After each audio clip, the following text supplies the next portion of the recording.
required 30 missions, although easier runs counted for less, and aborts and early returns not at all. The survivors were sent back as instructors to the Operational Training Units, OTUs, or the Heavy Conversion Units, HCUs, where new crews were transitioned to four-engine ships. After 6 to 12 months there, instructors went back for a second, shorter tour of combat ops. Upon completing 50 missions, they could no longer be required to fly. But some were quite keen on it and accumulated 60 to 80 missions, though this was rare indeed. Quantifying the odds of survival is difficult. There are a lot of figures out there, many of them unsubstantiated, all of them grim. Robin Nylands claims that only 35% of air crews survived their first tour of 30 missions, which seems optimistic. Jonathan Falconer states that, in 1942, less than half of all heavy bomber crews would get through their first tour. 1 in 5 would live to fly a second. By 1943, the odds against survival had lengthened further still, with 1 in 6 expected to survive their first tour, while 1 in 40 would come through 2 tours. Tammy Davis Biddle notes that by early 1943, only 17% of Bomber Command crews could be expected to complete the required 30-mission tour of duty, and the life expectancy of new bombers was only 40 hours flying time. Bomber Command's monthly loss figures demonstrate that 1942 was statistically the most dangerous year of the war to be flying, with an average operational loss rate of 4.9%. Given that, the chances of a crewman finishing the first part of his tour, 30 operations, without being shot down was about 22%, a bit higher than Biddle's figure. About 80% of those shot down were killed, meaning that at the end of the first tour, 22% of the men were alive and still flying. 16% were alive and possibly wounded but captured, and the other 62% were dead. Thus, 38% of the men had survived, close to Nyland's mark, but quite a few were now enjoying the Reich's hospitality and out of the war. The survivors, of course, eventually still had to fly another 20 missions after their instructor stints were over. In 1942, the odds of making it unscathed to the end of 50 missions were just 8%. By then, the number of aviators left alive and still flying was heavily outnumbered by POWs, who now represented 18% of the original contingent. However, the actual attritional process was not strictly linear, because experience did adjust one's odds upwards. The first dozen missions, and in particular the first 6, were by far the most dangerous, as the green crews struggled to survive in their harsh new environment. If you could make it past the first dozen, your odds of making it to the end were better. Nonetheless, any way you sliced it, you were still a flying actuarial nightmare. Simply put, being a Bomber Command aviator was just about the most heroic way of committing suicide a young Commonwealth man had available to him in 1942, because if your plane went down, you were most likely dead, and if you flew long enough, pretty much everybody went down. In aggregate, Bomber Command would end up losing 10,248 aircraft on operations during the war, of which roughly 15% were due to non-combat accidents, which could kill you just as effectively, albeit not as heroically. Of the 125,000 Commonwealth airmen who served in its ranks, 73,741, 59%, became casualties, with 55,500 killed, 44%. These are shocking figures. Of the major combatant service branches, only Germany's U-boat crews would suffer a higher death rate. By way of comparison, starting from the time 8th Air Force cracked 1,000 bomber sorties, May 1943, there were only 2 months during the entire war, August and October 1943, where U.S. operational losses exceeded what the British were already experiencing in 1942, 4.9%. For 1943 as a whole, American losses would sit at 3.8% versus 4.2% for Bomber Command. In other words, despite operating during daylight hours, U.S. bombers typically suffered lower per-sortie losses than British bombers, and across the entirety of the war, they were a whopping 40% lower, 1.7% versus 2.7%. American crew mortality was much lower as well. In 8th Air Force, the aircrew casualty rate would be only about 14%, and killed in action, KIA, lower still, probably about 7.5%. The driver here was the gulf in relative survival rates during a shoot-down. Whereas an RAF crewman only had about a 20% chance of making it to the ground alive, two separate studies rated B-17 and B-24 aircrew odds at between 60% and 75%. American heavy bombers were sturdier than their British opposite numbers. They carried more armor, and their crew could actually see what was happening inside and outside the plane if things started going pear-shaped. They also flew higher, meaning there was more time to locate an exit and get out. If you combine a higher British operational loss rate with the lower British shoot-down survival rate, the net result was that on a sortie-per-sortie basis, Bomber Command missions were probably 3 times as deadly as those of 8th Air Force. Yet flying in 8th Air Force was already the second most dangerous service in America's military, after submarines. The Bomber Command crews that did live through a tour were generally meticulous, superstitious, and, of course, lucky. As Max Hastings put it, to survive, brilliant flying was less important than an immense capacity for taking pains, avoiding unnecessary risks, and maintaining rigid discipline in the air. The Australian Harold "Mickey" Martin, one of the war's great bomber pilots, polished every square inch of perspex in his cockpit before every mission to maximize his chances of seeing night fighters. Others had similar rituals and paid a great deal of attention to pre-mission checks of their planes. Successful crews also understood that boredom in the air, and most missions contained a great deal of boredom, fatigue, and mind-numbing cold, could sap their vigilance. It only took one small mistake to kill you, or sometimes none at all. Pilots were the key to survival for the entire crew. Bomber Command did away with a co-pilot in early 1942 to conserve manpower, meaning a lot rode on the plane's skipper. The good ones flew unpredictably, banking their plane constantly from side to side, allowing gunners to slew their turrets about and check different angles for stealthily approaching fighters. Every few minutes, pilots would reach out to each crewman to ensure everyone was awake and paying attention, especially during the long flights home, when there was a tendency to relax. Coping with that level of danger meant wielding the perennial optimism and denialism of young men everywhere.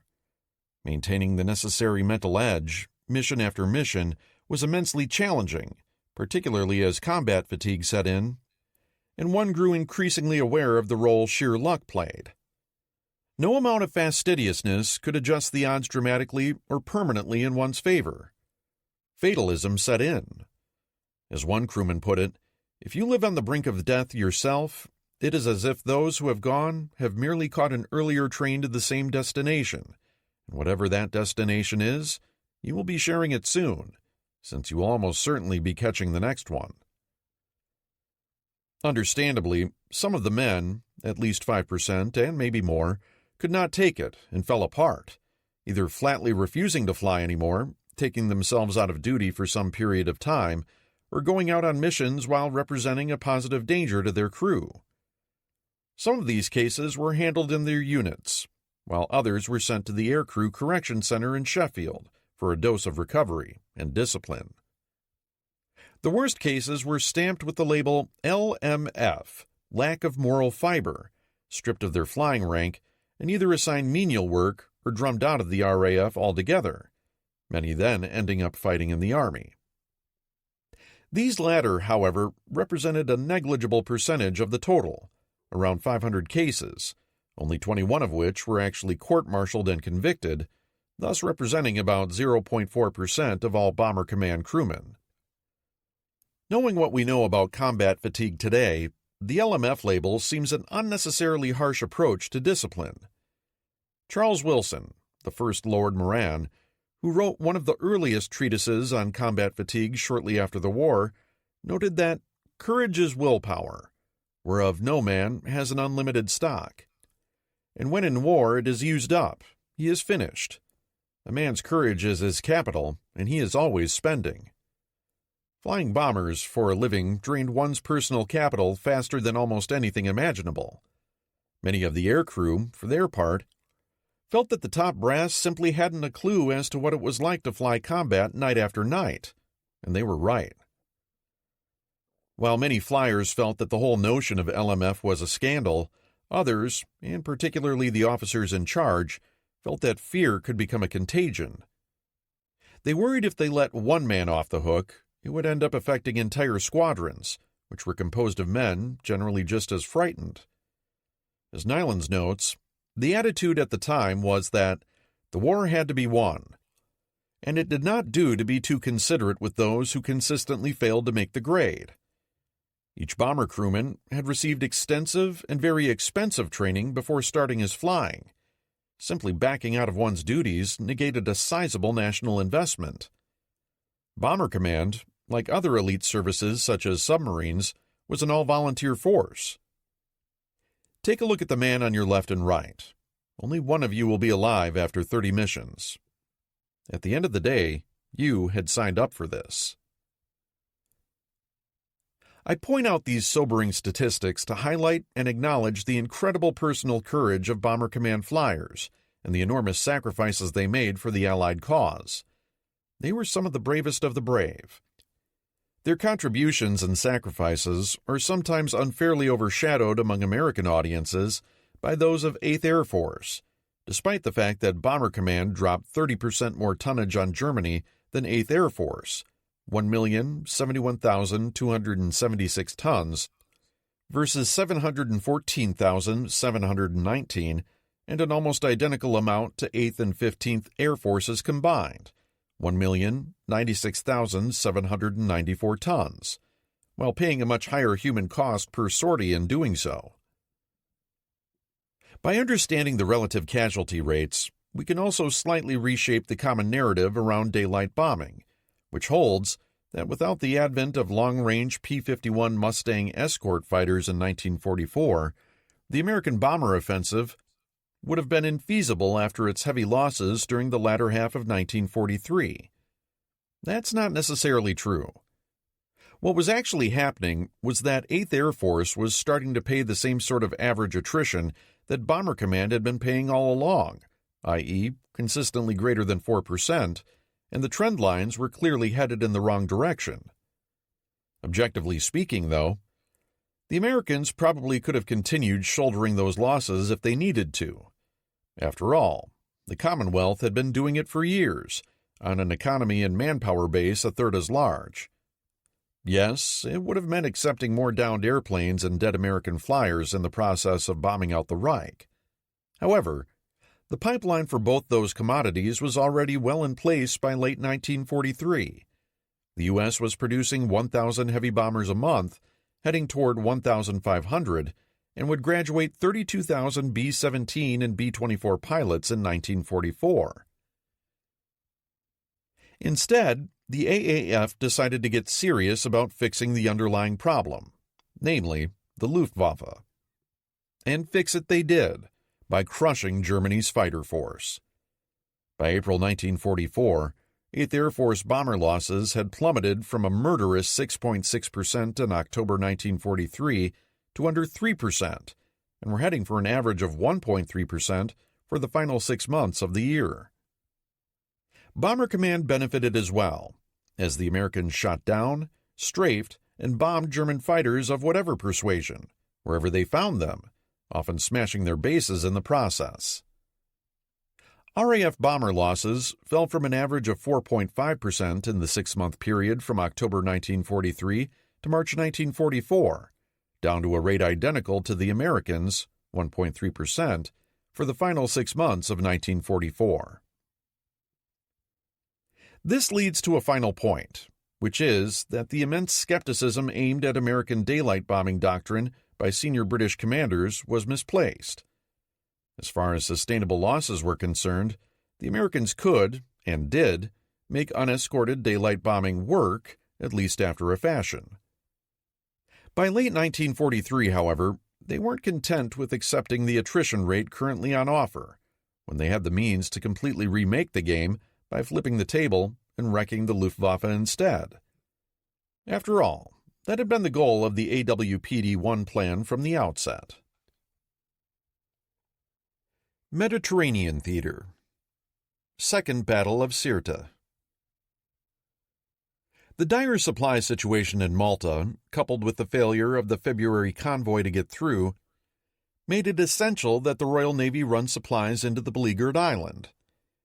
The British Chiefs of Staff on 27 February issued orders that no consideration of risk was permissible.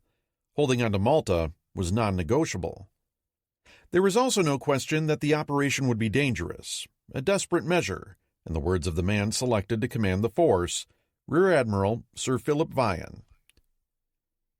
The overall game plan was to shoot the gap between Crete and Cyrenaica and their respective airfields, then, once past the Cyrenaican bulge, to bend south into the Gulf of Sirte and stay well out of the way of any Italian surface units operating out of Taranto. Simultaneously, the British intended to send commando teams to attack Sicilian airfields. Eighth Army would stage demonstrations against the enemy's coastal airfields, and Force H would sally forth from Gibraltar with battleship Malaya, along with carriers HMS Argus and Eagle, to deliver Spitfires to Malta. British leadership hoped that these various feints would abate or misdirect Axis air activity, thereby easing the convoy's passage. Nevertheless, there was no escaping the fact that the convoy would have to endure an entire day with no fighter cover, and that the Italians could bring much superior naval forces to bear. The modern battleship Vittorio Veneto was still in the yards after having been torpedoed in December, but her sister Littorio was available. The Royal Navy had nothing in the eastern Mediterranean larger than a light cruiser. On the morning of 20 March, convoy MW-10, consisting of 4 fast merchantmen, sailed from Alexandria.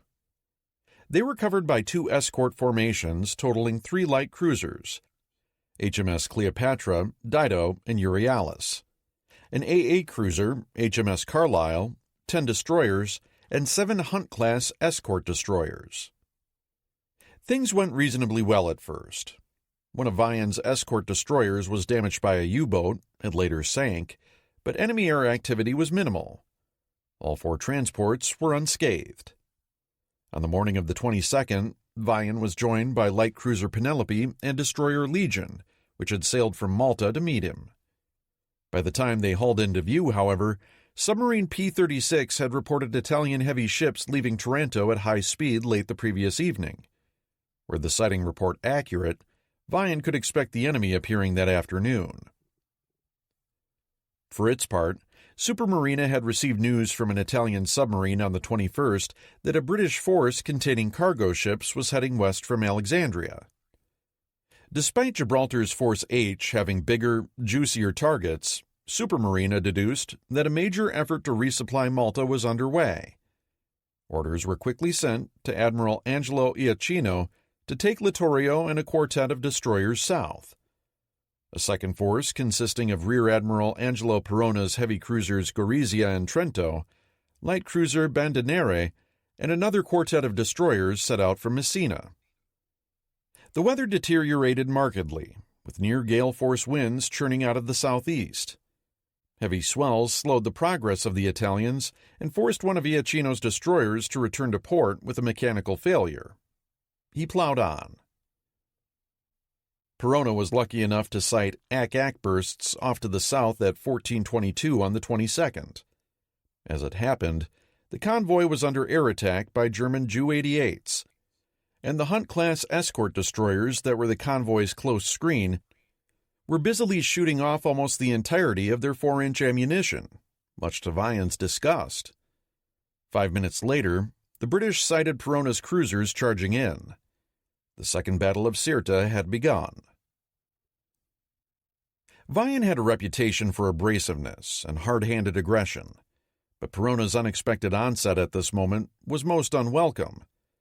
Vian had hoped that if Italian warships did appear, they would arrive later in the day. He was instead faced with the prospect of several hours of high-speed fighting. He knew, too, that there was not enough bunker oil in Malta to refuel his ships, meaning he would have to break off action shortly after dark, leaving the convoy and the Hunts to their own devices. If the battle forced the convoy too far south, odds were that the merchantmen would be unable to make it to harbor before Axis bombers came hunting for them the following morning. At this point, though, it was all moot. Vian had no choice but to fight. Fortunately, he had already rehearsed tactics for just such an encounter. The Hunts, fully engaged with the ongoing air attack, had no choice but to stick close to the quartet of merchantmen. The remainder of Vian's screen immediately split into 6 small divisions of 2 to 4 ships each.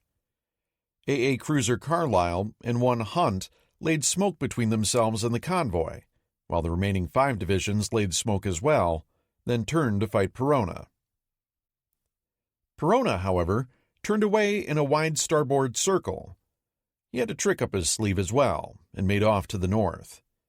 His goal was drawing the British onto Littorio, which he knew was headed south and close at hand. Vian followed, firing as he came. Visibility was already bad in the freshening gale, and the British smoke screens drifted down onto the Italians, making both sides shooting all the worse.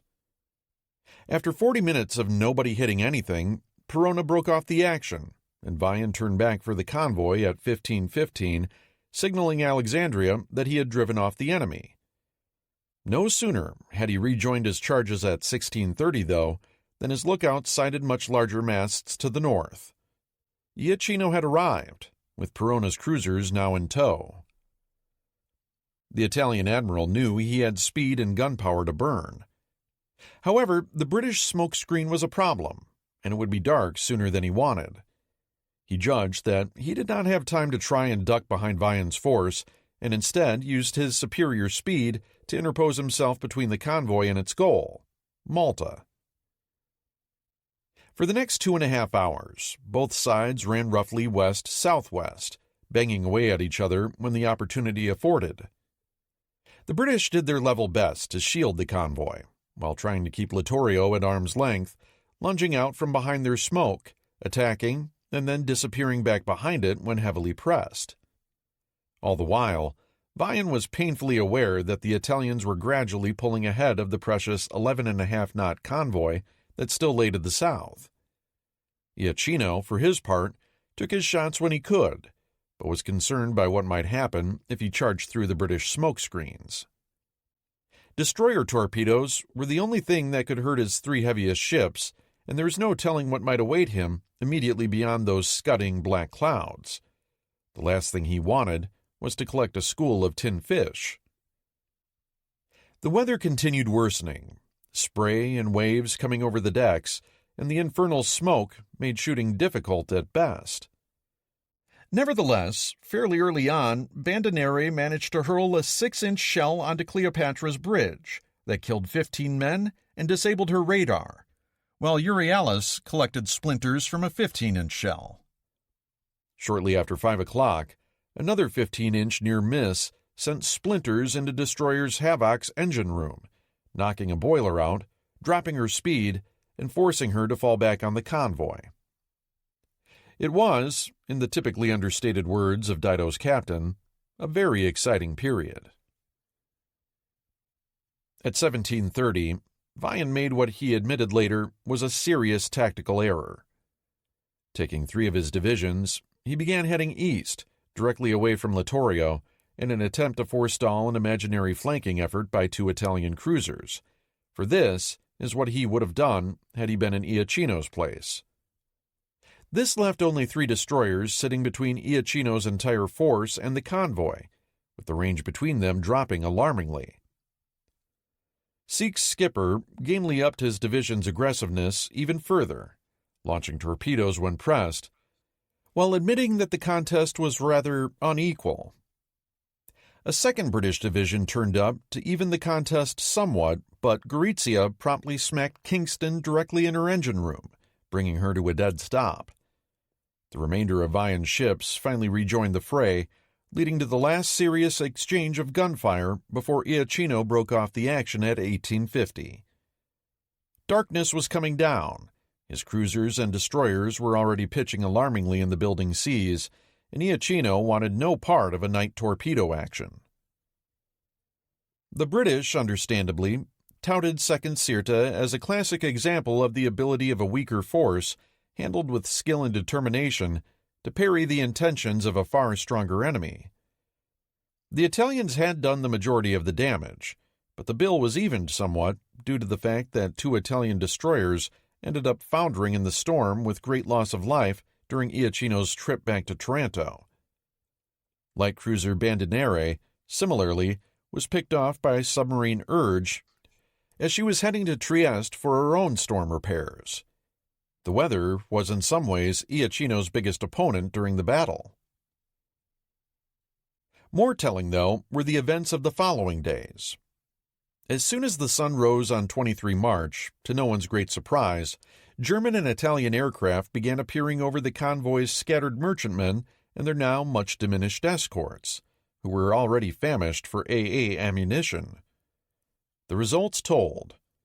The steamer Clan Campbell was sunk outright.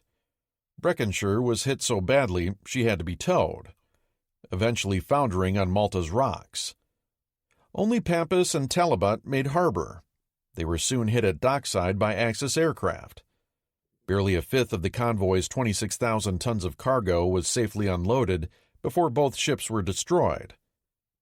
This was hardly a good omen when set against the 15,000 tons that were needed monthly just to ward off starvation. Of Vian's escorting warships, destroyer Legion was hit, beached, towed to dock, and then smashed there. Destroyer escort Southwold was mined and sunk on the 24th while trying to assist Breckenshire. Kingston was bombed to ruin in dry dock, and Havoc would run aground in Tunisia and founder while fleeing to Gibraltar 2 weeks hence. Thus, the after effects of the battle were ruinous for the Royal Navy, particularly in terms of the destroyer force at Alexandria. Iachino's actions may not have been glorious, but they were ultimately effective, forestalling Malta's succor and tilting the balance of naval forces in the Mediterranean even further in the Axis favor. For all intents and purposes, the Royal Navy's Eastern Mediterranean Squadron had been wrecked. As proficient an admiral as Andrew Cunningham was, he hadn't done terribly well over the previous few months. In the words of one historian, the bitter reality was that Cunningham was now in a position where there were precious few ships left for him to do anything with. The evidence suggests that he was out of his depth. At this point in the war, the Mediterranean was the most complex naval theater in the world, a subtle gumbo in which land-based aircraft, surface vessels, submarines, merchant shipping, ground battles, intelligence, and the effects of logistics were constantly interacting with each other in unforeseeable ways. Cunningham himself noted, "Things went well for us out here up to a point. In fact, as long as we pursued one object. When we started pursuing 2 or more at the same time, catastrophe resulted, not very surprisingly." These are the words of a naval traditionalist, an admiral impatient with having to focus on anything more one-dimensional than finding the main surface force of the enemy and destroying it. But the Mediterranean, by definition, was always going to be an exercise in multimodal warfare. That was the essential nature of the place. Indeed, the factors working in the Middle Sea foreshadowed the trifibious challenges the Americans would themselves face 6 months later in the Solomons. Cunningham's RAF counterpart, Air Marshal Arthur Tedder, grasped these multiple dimensions. Cunningham, experienced surface fighter though he was, did not.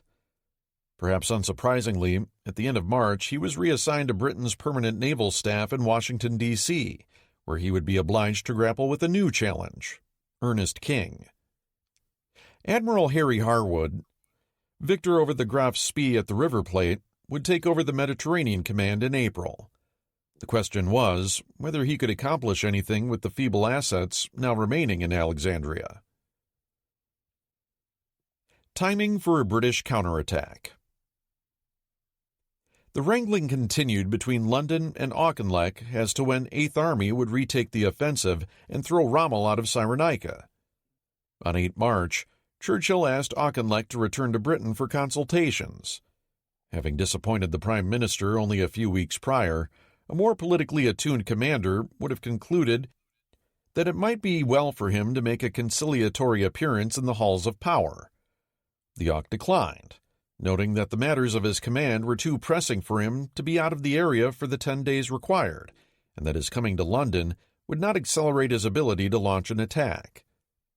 He may have been correct in these appreciations, but it was a poor move. Churchill, infuriated again, nearly relieved Auchinleck, only being talked out of it by an increasingly exasperated Alan Brooke. If Auchinleck would not come to London, London, in effect, would come to him. Sir Stafford Cripps, the Lord Privy Seal and head of the House of Commons, who was on his way to India at that moment, was diverted to Cairo. With him went Lieutenant General Archibald Nye, Brooke's right-hand man, armed with an extensive list of questions for Auchinleck, including getting to the bottom of the contentious issue of how many tanks each side had. No doubt the Prime Minister hoped to use Cripps and Nye to validate his own optimistic view and to get Auchinleck to move up the date of his offensive. He was disappointed, though, as both Cripps and Nye ended up soundly backing Auchinleck on 21 March. Nye, whom Brooke trusted completely, also stressed 8th Army's tremendous need for training. In the words of the British official history, these reports were exceedingly unpleasing to the Prime Minister. On the 24th of March, Brooke visited the Prime Minister at 10 Downing before the Daily Chiefs meeting. He found Churchill still in bed, as he often was, wearing his flamboyant red and gold dragon dressing gown. Brooke again ended up dissuading the Prime Minister from firing Auchinleck outright. Brooke grumbled to his diary that he found the process exhausting, especially as I have not got the highest opinion of the Middle East C&C. The same argument occurred 2 days later at the evening meeting of the Defense Committee. But finally, Churchill grudgingly settled for Auchinleck's plan to hit the Desert Fox in mid-May. Auchinleck stated that even that was contingent on Rommel not receiving any more tanks. Auchinleck's second major problem was what to do about command in 8th Army. Back in late November 1941, he had plucked General Ritchie out of relative obscurity to command Britain's most vital army. Ritchie had duly carried out his orders to keep attacking during Crusader, and had been rewarded, eventually, with victory. What had been originally intended as a temporary command position had become permanent, largely because replacing Ritchie at the tail end of victory would be bad for morale. Moreover, Ritchie's relatively junior status allowed Auchinleck to command 8th Army more directly than a theater commander might normally do. Having just been kicked out of Cyrenaica in January, Auchinleck in mid-March had to consider that Ritchie might not be the right man for the job. It was a tough call, in that he seemingly embodied, in the words of Corelli Barnett, the cherished and admired qualities of the British establishment: stolid, thorough, rather slow, honest, conventional, courteous, brave, and unimaginative. But Ritchie had been undeniably overmatched during Rommel's onslaught. Senselessly over-optimistic at first, and then wooden in his response. By the end of the retreat to Gazala, Ritchie had managed to alienate 13th Corps Lieutenant General Godwin Austen, who had tendered his resignation to the Auc. Shortly thereafter, the Auc sent Brigadier General Eric Dorman Smith on an inspection tour. His job was to secretly gauge how the Army's divisional commanders viewed 8th Army's senior leadership. The results were universally depressing. Dorman Smith came back to Cairo, strongly recommending that Ritchie be sent back to the staff position from whence he had come. The problem was, who could replace him? A host of promising army commanders was not waiting around in the wings, either in Egypt or back in Britain. As Brooke himself was to bitterly comment to his journal around this same time, half our corps and divisional commanders are totally unfit for their appointments, and yet, if I were to sack them, I could find no better. They lack character, imagination, drive, and power of leadership. This spoke to a central Allied problem during this harrowing year, and particularly with respect to Allied ground commanders, the lack of competence in the senior ranks. In the German army, it seemed, practically any armored corps commander could have been pressed into command of a mobile army at a pinch, and done a pretty creditable job. In the British army at this time, though, practically nobody could do the same. In the end, Auchinleck made no changes. Whatever his failings, Ritchie was at least honest and straightforward. Perhaps he simply needed a few more months to settle in. A lot of people had had bad days against the Desert Fox, after all, and the Auk knew that if bad came to worse, he could always take command of 8th Army himself. The Middle East CNC, for all his strengths, simply was not the sort of ruthless individual who would sack a mediocre but loyal subordinate on the basis of that mediocrity alone. But 8th Army was currently the most pivotal of His Majesty's remaining armies, and on the shoulders of its commander sat the fortunes of empire. Eastern Front, bogging down. March represented a last gasp for Stalin's winter counteroffensive. Everybody knew the clock was ticking down to the spring Rasputitsa, whose arrival would send everything lurching into slow motion. If a rout of the Germans was going to happen, it had to happen now. The strategic objectives Stalin had set out in January had yet to be fulfilled. German army groups north and center were battered but still holding, while the Red Army's strength was ebbing even as decisive results became harder to obtain. This did not deter Stalin, though. The offensives would continue. Meanwhile, the Wehrmacht was staggering back to its feet and reasserting its professionalism on the battlefield. Red Army field commanders had a far less positive view regarding the advisability of continuing offensive operations in the face of their manifest shortages of men and machines. Konstantin Rokossovsky, one of the Red Army's most gifted generals, summarized the underlying frustration he and many of the operational commanders felt about the winter counteroffensive and its pointlessness. After all, the enemy had still not lost his combat capability. Rokossovsky felt that, in order to accomplish a truly destructive razgромny assault, it was necessary to amass forces, equipped with adequate quantities of armaments and equipment. We didn't have any of that in January 1942. He continued, "Why, in such circumstances, did we not use the time we had won back from the enemy for the preparation of our armed forces for the operations planned for the summer? I can't keep quiet about all this." Though Zhukov and Rokossovsky's relationship was sometimes tense, Zhukov would certainly have agreed with the 16th Army's commander. However, quickly as his star was rising, Zhukov wasn't yet in a position to curb Stalin's over-optimism and underestimation of the Germans. Boris Shaposhnikov was better positioned to make those arguments as chief of the General Staff. However, he was in poor health and temperamentally unsuited to sparring with his boss. Until someone was in a position to broach those unpleasant arguments and see them through, the Red Army would likely continue trying to achieve too much with too little. For the troops in the field, 4 months and more of fighting in the frozen elements continued taking a toll on machines and men. Even with spring allegedly on its way, it remained cold, particularly in the north. Nighttime temperatures well below zero were commonplace, and, depending on the whims of the jet stream, daytime wasn't appreciably better. Meter-deep snow still covered the land. Although Heinz Guderian was no longer on the front, his December observations were in some ways just as applicable in March. Only he who saw the endless expanse of Russian snow during this winter of our misery and felt the icy wind that blew across it, burying in snow every object in its path, who drove for hour after hour through that no-man's land only at last to find too-thin shelter with insufficiently clothed, half-starved men, and who also saw by contrast the well-fed, warmly clad and fresh Siberians fully equipped for winter fighting. Only a man who knew all that can truly judge the events which now occurred.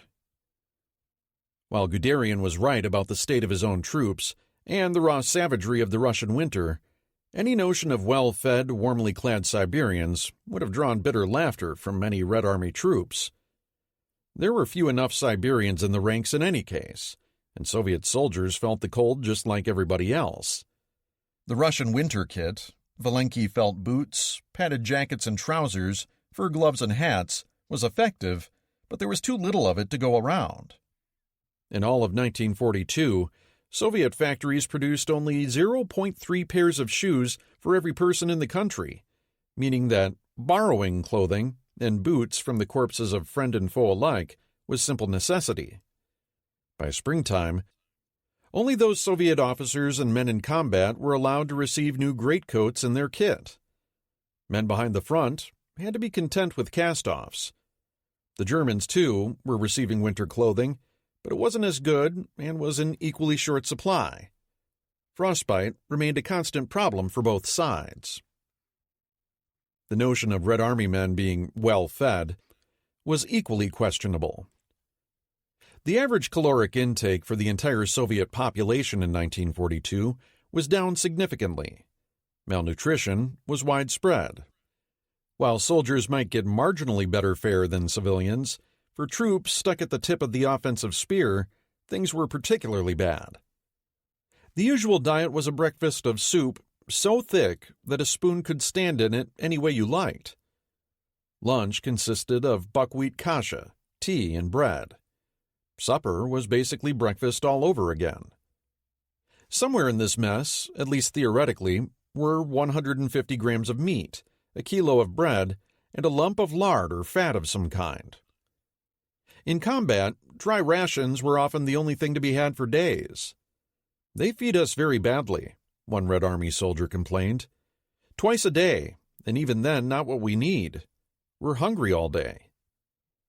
Soviet civilians, at least, had the dubious privilege of access to the kolkhoz, collective farm, and black markets to eke out extra victuals. Soldiers stuck out in the woods had no such luck. Taking pot shots at hares was about the only thing they could do, but unauthorized hunting could carry penalties as well. In the Northern Forest. Some of the bitterest fighting continued in the northern pine woods, snow-swept, muffled, and robed in deep shadow. Second Shock Army's situation in its frozen swamp pocket behind the German 18th Army had remained largely unchanged for the better part of 2 months. The Soviets kept trying to push north toward the town of Lyubin, seeking to destroy the Rollbahn leading from Leningrad southeast to Chidovo. However, the Germans hung on grimly, and no matter what the Red Army did, Lyubin always remained a tantalizing handful of miles away. The Kremlin, however, wasn't taking no for an answer, and responded by cracking the whip still harder on General Merezkov's Volkov front. Although the repellent Lev Meklis had headed south to try his hand meddling in the Crimea, his replacement as Stavka representative was the equally unlikable Kliment Voroshilov, the biggest bag of shit in the army, according to Nikita Khrushchev.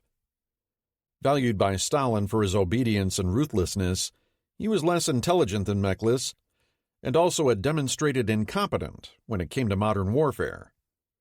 Merezkov, though, had no choice but to listen. Voroshilov represented the will of Stalin, and the message that he carried was stark. Lyubin must fall, and soon.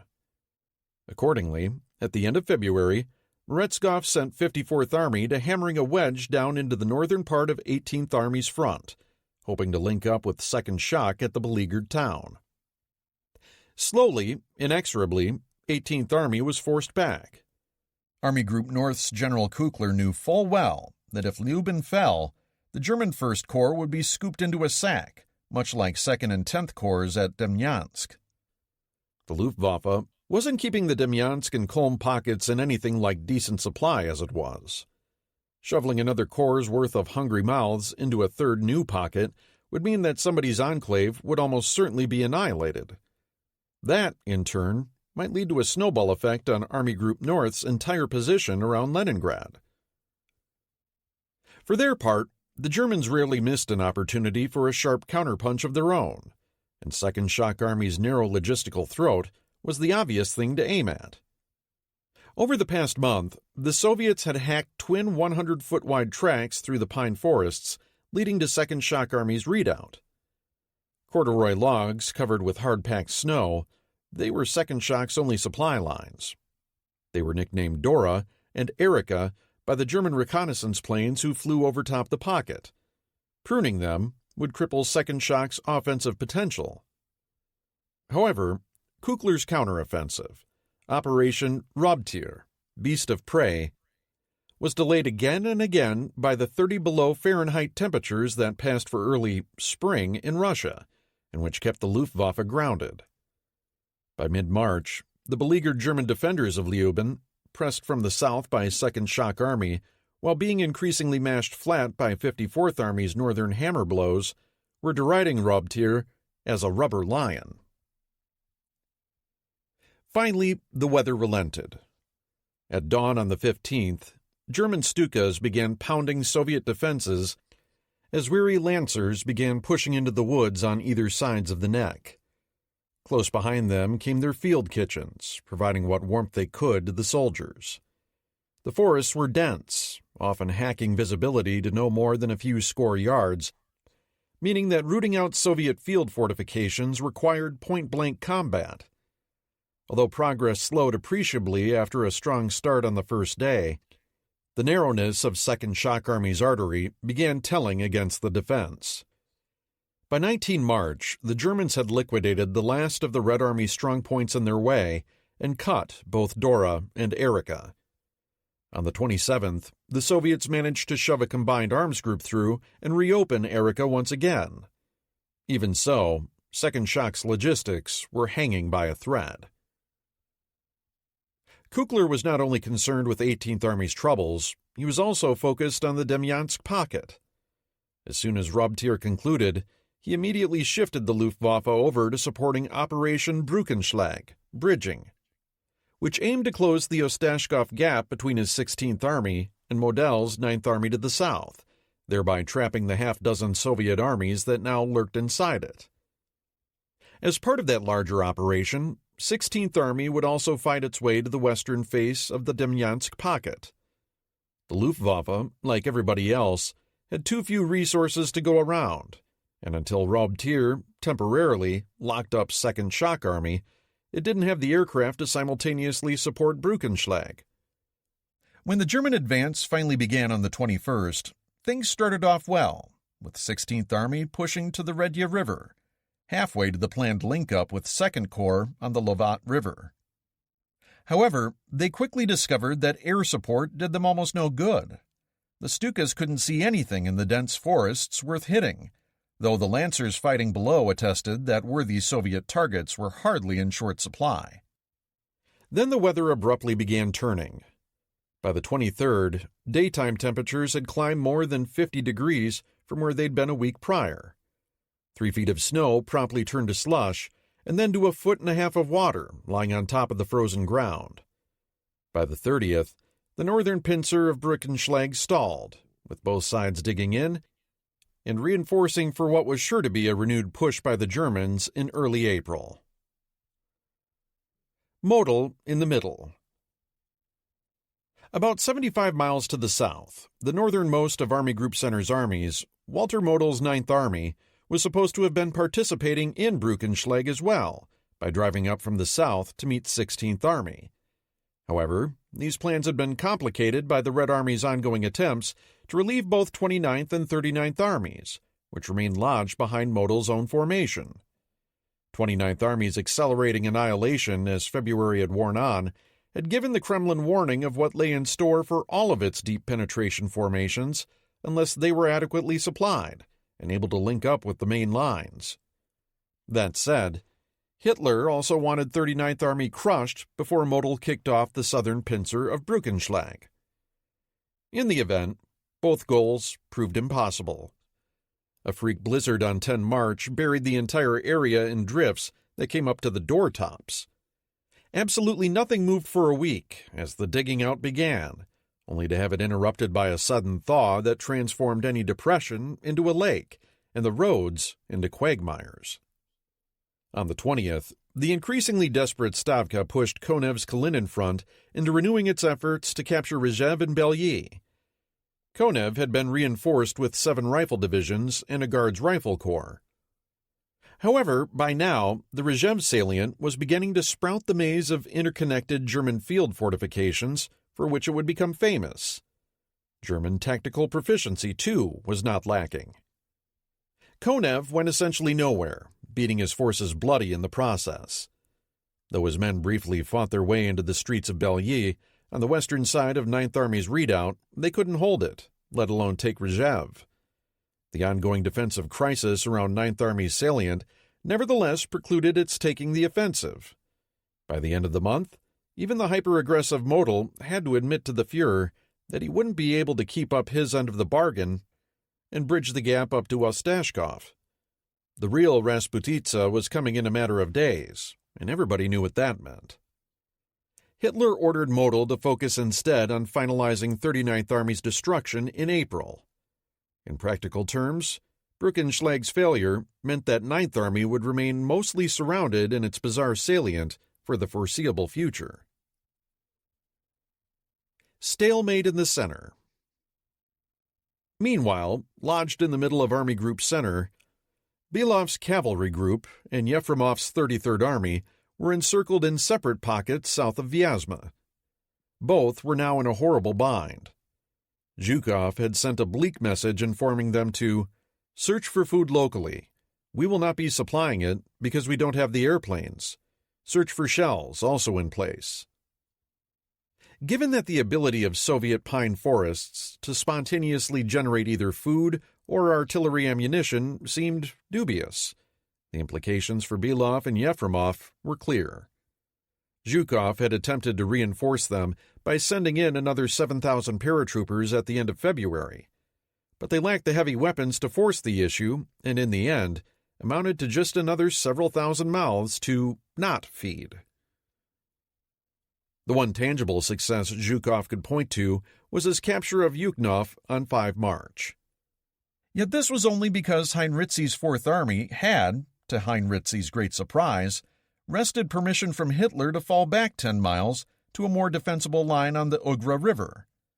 Heinrizi gratefully did so, beginning on the 3rd, leaving Zhukov to scoop up the unopposed spoils. From there, though, Zhukov encountered absolutely no luck. The chilling reports coming from behind the lines indicated that 5th Panzer Division was methodically chewing up Belov's cavalry group, while licking its lips at the prospects of making Yefremov's formation the follow-on dessert. 33rd Army shortly began sending out increasingly desperate pleas for help, and in the end, Zhukov was obliged to act.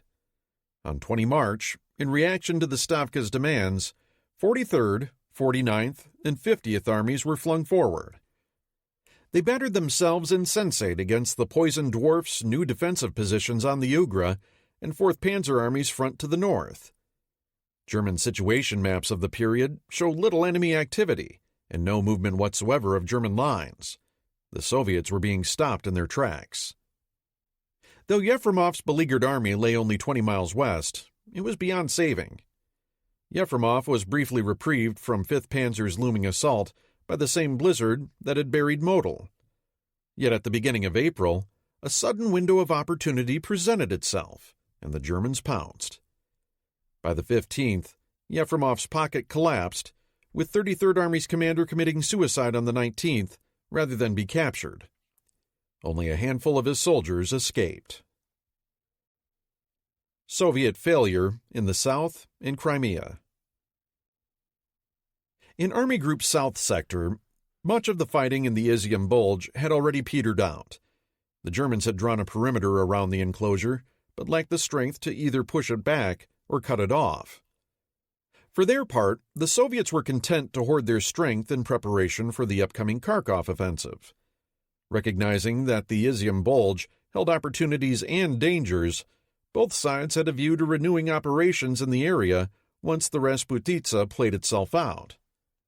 From the Soviet perspective, having already jammed a dangerous wedge into German lines, using the salient as a launching pad for another stroke aimed at Kharkov, made a certain amount of sense.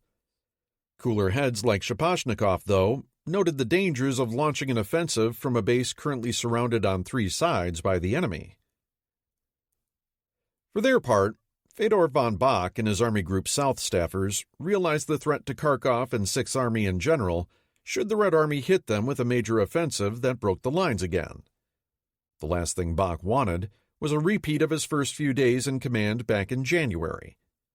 Then again, the opportunity to bag such a huge potential haul of Red Army forces was tough to ignore. Bock therefore ordered his staff to begin preparing an operation named Frederick, to cut off the Izium Bulge. This meant that both the Germans and the Soviets were now planning large-scale operations around Izium. Neither side was aware of the other's designs. A collision near Kharkov now loomed sometime in late April or May. More immediately dangerous to the Germans was the imbroglio in the Crimean Peninsula. There, the Red Army menaced Erich von Manstein's 11th Army from two directions.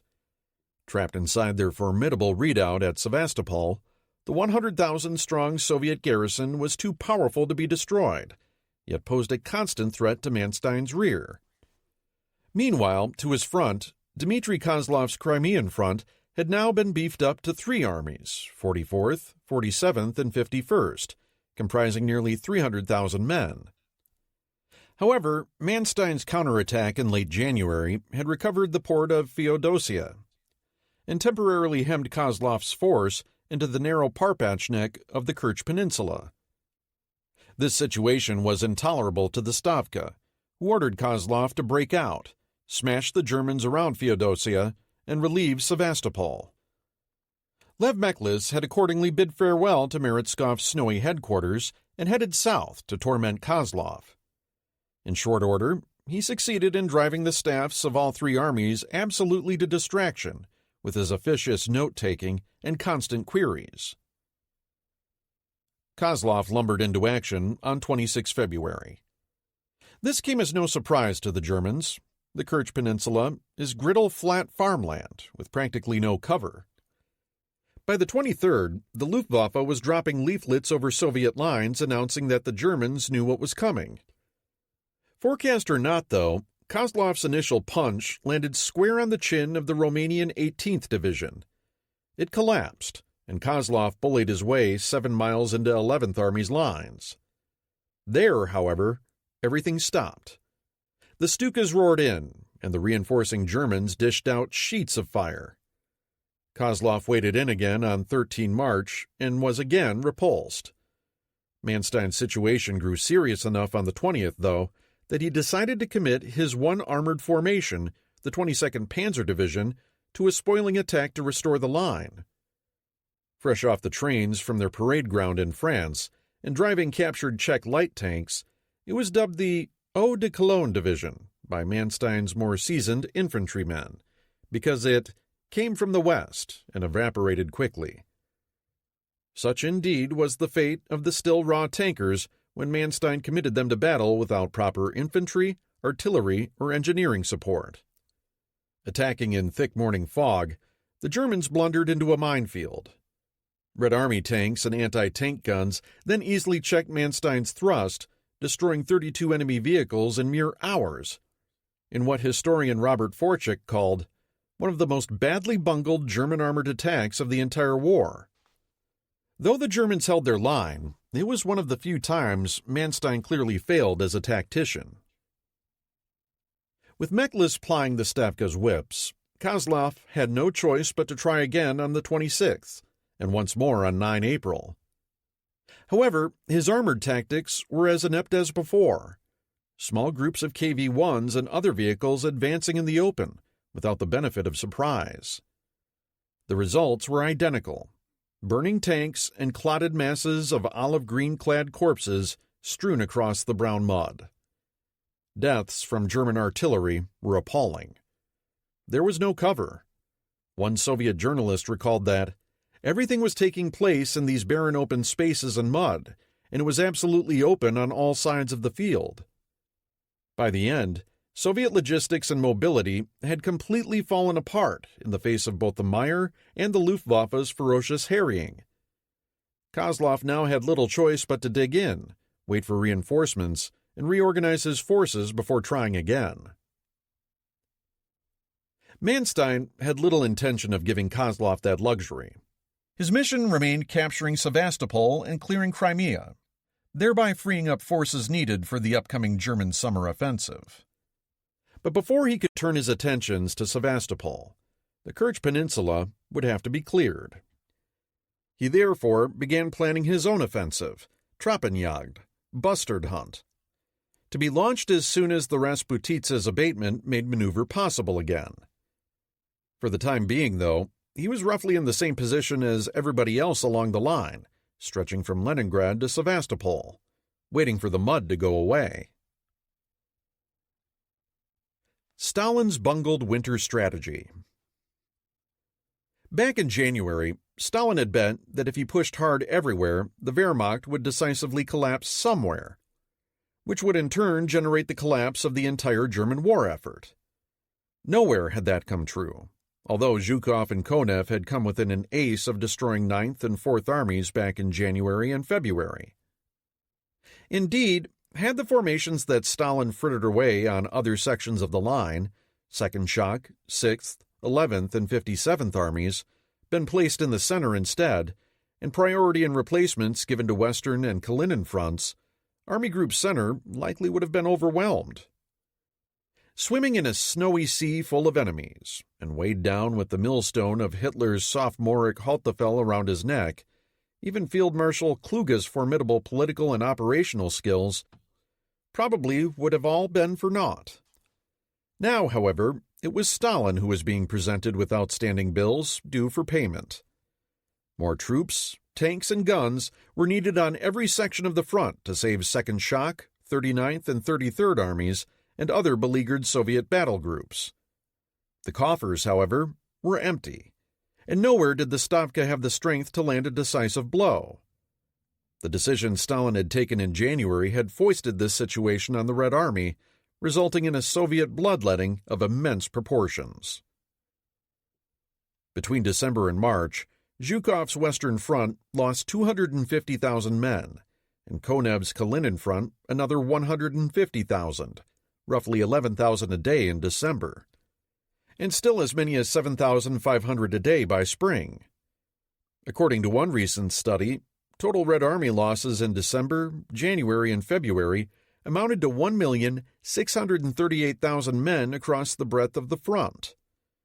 German deaths during roughly the same period, 26 November 1941 to 28 February 1942, were 262,524, meaning the Soviets were paying more than 6 for 1. As terrible as Army Group Center's ordeal in the snow had been, once the Germans were forced to go over to the defensive in December, their monthly casualties actually decreased compared to the previous summer's heavy losses. Granted, the Soviet Union was in a much better position to absorb its casualties. Yet the point must be made, a point that often gets lost in histories of the Eastern Front, that casualties did matter, even to the Soviets. It was the rapid diminution of the combat strength of Western and Kalinin fronts, driven by the slaughter they suffered as a result of a lack of tactical acumen, that caused the failure of the Soviet offensive. This leads to the second major point regarding the winter fighting. Whose strategic goals had been met, and whose had not? Hitler's official War Directive No. 39, issued on 8 December as the Germans moved over to the defensive, defined the key objective as holding areas which are of great operational or economic importance to the enemy. In this, Kluge had succeeded admirably, losing only the towns of Kalinin and Kaluga, while retaining Rzhev, Orel, Bryansk, Vyazma, Kursk, and particularly Smolensk. Meanwhile, in Army Group Center's area, whose outright destruction by double envelopment was an explicit strategic aim of Stalin's counteroffensive, not a single German division had been cut off and destroyed. Instead, entire Soviet armies had been enveloped and annihilated in the area, and the process was still ongoing. This is why historian Evan Maudsley states flatly that Hitler came out better from these winter battles than Stalin did, at least within his own short-range terms. Coupled with the Soviet casualties involved in these various defeats, this was a bitter pill to swallow. Or it would have been, had Stalin been the sort of man who lost any sleep over the deaths of tens of thousands of his countrymen. In the end, Zhukov's summation of the Winter Campaign, in an unpublished draft of his memoirs, perhaps summarizes the matter best. The history of the Great Fatherland War still comes to a generally positive conclusion about the first winter offensive of our forces, despite the lack of success. I do not agree with this evaluation. If you consider our losses and what results were achieved, it will be clear that it was a Pyrrhic victory. Debates around the Eastern Front are never-ending. Nonetheless, it is broadly fair to say that whereas the bulk of Western scholarship during the 1970s through the 1990s viewed Stalingrad or even Kursk as the pivotal moment, the one at which Nazi Germany's war effort was doomed, the more recent scholarship has moved the timing of the doom forward in time. David Glantz calls the Battle of Moscow one of three crucial turning points, the others being Stalingrad and Kursk, and the one after which Germany could no longer defeat the Soviet Union or win the war on terms originally set forth by Hitler. More recent works assert that Germany's loss may have been foreordained as early as the summer of 1941, when Barbarossa began faltering. This is akin to the argument that Japan lost her war as soon as the first bomb fell on Pearl Harbor. As David Stahel asserts, from the earliest period of the war in the East, the Ostheer was not only falling well short of its intended goals, but the cost of these operations made each subsequent phase of the campaign less likely to achieve the ultimate objective, adding that before the end of the summer, the campaign had become an attritional struggle. Given Germany's weaker economic position, the end of the war of movement, in essence, meant that Germany could no longer win the war in the East. Some contemporary observers inside the Third Reich, Fritz Todt being a notable example, also felt that Barbarossa's failure spelled the end for Germany. But in this crucial debate about the beginning of the end, a number of things should be kept in mind. As Chris Bellamy suggests, if some point in time in 1941 really was the critical moment in the East, it was only obvious, to most observers at least, with very long hindsight. Such views only came into vogue in scholarly circles 70 years after the actual events. It sure wasn't obvious at the time, being the resounding note of this book. As well, the concept of there being a turning point or decisive battle in the context of a global multi-front war fought between massive alliance blocs with enormous resources is nebulous and treacherous at best, useless at worst. Third, most accounts of the Eastern Front tend to frame the inevitability of Soviet victory in strictly military terms and ignore the real possibility that the Soviet economy might have collapsed in 1942, and probably, in fact, came close, a point that will be discussed in more detail later. Finally, that 1941 was the turning point also begs the questions of what would Soviet victory look like, when would it come, and at what price would it be bought? In the aftermath of the Winter Campaign, though, one thing was abundantly clear. The Red Army still wasn't very good. Its tactics, command and control, leadership and logistics remained insufficiently professional to succeed against the Wehrmacht, necessitating its resort to the crudest blunt instruments on the battlefield. Possibly, the Soviets could have continued defeating the Wehrmacht in the current head-banging manner, exchanging 6 or 8 or 10 corpses for one, all the way to Berlin. But as Stahel notes, if the war in the East was, since the end of the summer, a battle of attrition, then the relative cost of German and Soviet operations determined their worth. Casualties mattered. The Soviets had expended rivers of blood for little in the way of tangible gain. In March 1942, the Red Army was simply incapable of doing what it would do later in the year. Likewise, we can flip ahead to Operation Bagration in summer 1944 and make the observation that the Red Army of March 1942 would never have been capable of destroying Army Group Center while only paying roughly 2-to-1 in the process. Thus, we should not accept the notion that this low level of professionalism, had it continued, would have nonetheless have inevitably enabled the Red Army to advance as far as it did by the middle of 1945, or to capture Berlin on its historical timeline.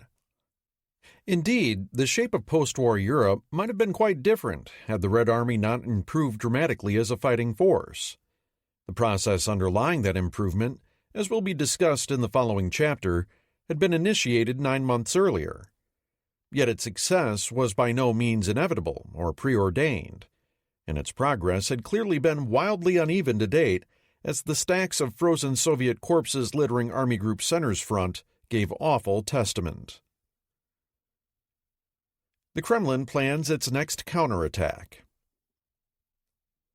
Even as the winter campaign was winding down to its final, futile bloodletting, Stalin and the Stavka were trying to determine their strategy for the coming summer months. There were strong indications from Soviet intelligence sources, including the high-quality German spy ring called Lucy, that the Wehrmacht intended to conduct operations in the south of Russia. Stalin rejected this analysis, as he had a year prior concerning warnings of Barbarossa, and almost all parties in the Kremlin agreed with him. Given that the largest German force concentrations remained in the center of the line, it seemed obvious that the target of German operations would be in the center as well, and aimed at Moscow. The Germans had also been running a successful counterintelligence plan called Kremlin, to reinforce these same beliefs. In Stalin's opinion, the Soviet capital remained the most valuable piece of real estate in the USSR. It was the central communications hub, governmental locus, industrial center, although many of its factories had been moved to the Urals by now, and a source of much manpower. Losing Moscow would be a national calamity. The primary task for the coming summer, then, was to continue assembling massive forces in front of the Soviet capital. If the Germans attempted another offensive here, they would run into a wall. The next question was whether the Red Army should stand on the defensive, absorb the next German blow, and then attack, or go straight over to the offensive once the snows thawed. And where did it make the most sense to conduct operations? Not surprisingly, there was a vigorous debate on this topic. The starting point was a report that General Boris Shaposhnikov, chief of the General Staff, and his promising deputy, General Alexander Vasilevsky, presented to the Stavka early in the month. In their opinion, the Red Army did not have the ability to renew offensive operations immediately after the Rasputitsa had dried out. Instead, they argued for standing on the strategic defensive until later in the summer, wearing the Germans out with counterattacks, and then going over to the offensive later in the year. Zhukov agreed with this position. Stalin did not. While he acknowledged his planner's estimate of the Red Army's strength, he came to exactly the opposite conclusion. Don't let us sit down in defense with our hands folded while the Germans attack first. We must ourselves strike a series of blows to forestall them on a broad front and upset enemy preparations. Shaposhnikov, Vasilevsky, and Zhukov all objected that the only likely result of such engagements would be dissipating strength for little real gain that would eventually be needed elsewhere.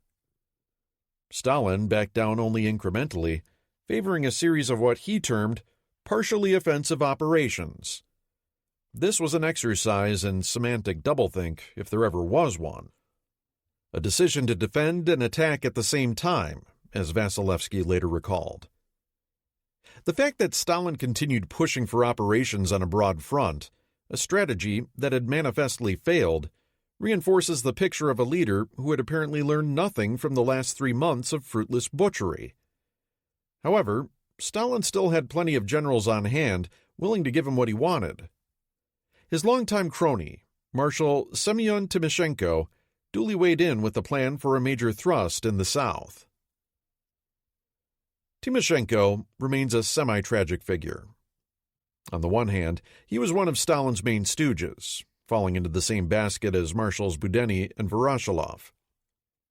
Yet there is no evidence that he actively participated in the great purges of the officer corps in the late 1930s, as Budeny and Voroshilov both cheerfully did. Furthermore, unlike them, Timoshenko was only semi-incompetent, and herein lies the tragedy. Had Timoshenko been only a little more driving and a little less old school in his approach, he was only a year older than Zhukov, he might have amounted to something great in this war. Instead, it was his destiny to be associated with some of the most brutal defeats suffered by the Red Army. He'd gotten some small successes in against the Germans as commander of several different fronts and strategic directions during 1941.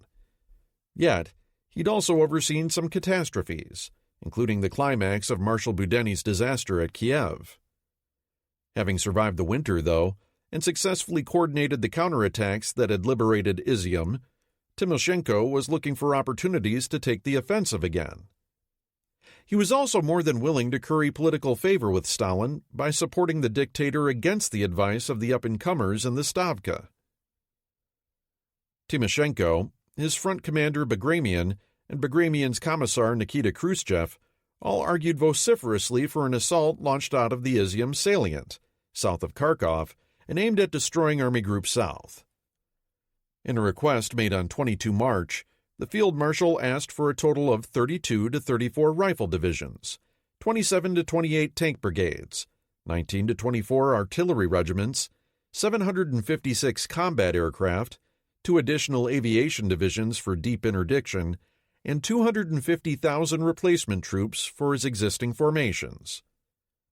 A follow-up proposal on the 30th asked for yet more. These were ludicrous requests.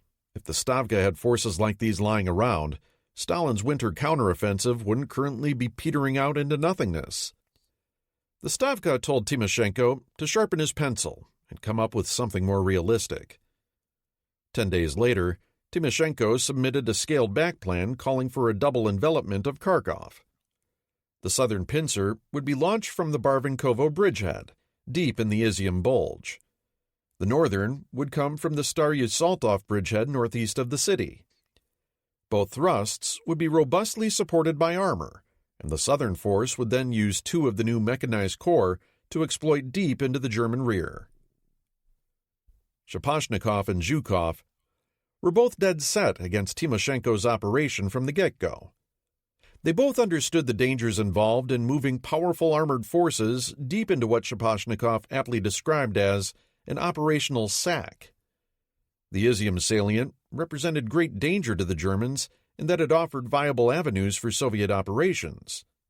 However, the salient itself might be cut off, thereby trapping the attacking forces.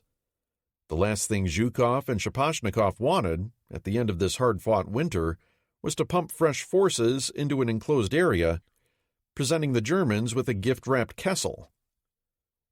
Stalin, on the other hand, liked what he saw. Timoshenko pitched his plan as an operational-level assault, using 2 fronts, southern and southwestern, rather than a strategic-level offensive, which smelled like the sort of limited, defensive offensive Stalin was pushing. And if the initial offensive worked, it carried obvious strategic potential. If Kharkov were surrounded, it wasn't beyond the realm of possibility that the bulk of the German Sixth Army might possibly be destroyed. And if that happened, well, the line of the Dnieper River was a mere 100 miles away. Those were goals worth taking risks for, in Stalin's mind. He overruled the Stavka's misgivings. Timoshenko would have his attack. Pacific Theater. The Fall of Java. With Admiral Karel Doorman and his squadron on the floor of the Java Sea by the end of February, the end was nigh for the Dutch. All the tea leaves foretold quick disaster. Java had been surrounded on 3 sides, and in the aftermath of Doorman's annihilation, powerful Imperial Navy forces penetrated the Malay barrier at the beginning of March and began running rampant in the seas to the south. There could be no escape for the Allies. On paper, at least, the Dutch were still able to field a significant number of troops. About 25,000 regular soldiers in 5 regiments, their ranks being more than doubled by militia. These were joined by 2 battalions of Australians, 5 British anti-aircraft regiments, and a troop of tanks, and a battalion of American field artillery. This brought the total number of Allied soldiers and auxiliaries to about 81,000. However, the defenses were pitifully weak. Java is a substantial island, about 139,000 square kilometers, roughly the size of North Carolina, mountainous, and yet containing almost 41 million people, about as many as pre-war France. It was impossible for the scattered defenders to cover all the potential landing sites. Instead, the Dutch ground commander, Lieutenant General Hein ter Poorten, had distributed the bulk of his forces in the western part of the island to cover the coastal city of Batavia and the inland metropolis of Bandung. The Japanese, for their part, were quite confident. Their pre-war estimates noted that if a landing force of 2 divisions could be gotten ashore, Java could be conquered in about 1 week because of its well-developed grid of good motorways. Allied air power by early March had been whittled down to a stub. In the west of Java, 5 RAF Hurricane fighter squadrons fielded the nominal strength of about 2. Another 40 British Wildebeest and Blenheim bombers were also present, most non-operational. The Dutch had 5 understrength squadrons of Brewster Buffaloes and Curtiss Hawks, and some obsolescent Martin bombers. The eastern half of the island was being overseen by an American contingent of P-40 fighters and a handful of dive bombers and B-17s. These formations had all been badly mauled during the latter part of February, and by March had to face the bulk of Japan's 21st and 23rd Air Fleets, not to mention the several hundred aircraft on board Nagumo's carriers that were operating offshore. On 1 March, Japan's 16th Army began coming ashore in 3 places simultaneously. In eastern Java, the 48th Division, fresh from the Philippines, and the 56th Infantry Regiment were put ashore at Kragan, on the north coast about 85 miles west of Surabaya. American P-40s strafed the landings and suffered heavily in the process, while follow-up raids by Dutch aircraft set a couple of transports afire, yet did not stall the invasion. The 56th Infantry Regiment thereupon began rapidly marching southwest through the hills, aiming for Cilacap on the southern coast. The 48th Division started advancing east toward Surabaya.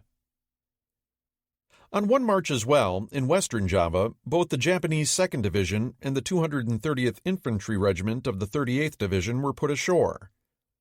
The 2nd Division was landed at Bantam Bay, on the far western tip of Java, about 55 miles west of Batavia, and immediately began marching toward that important port along 2 separate routes.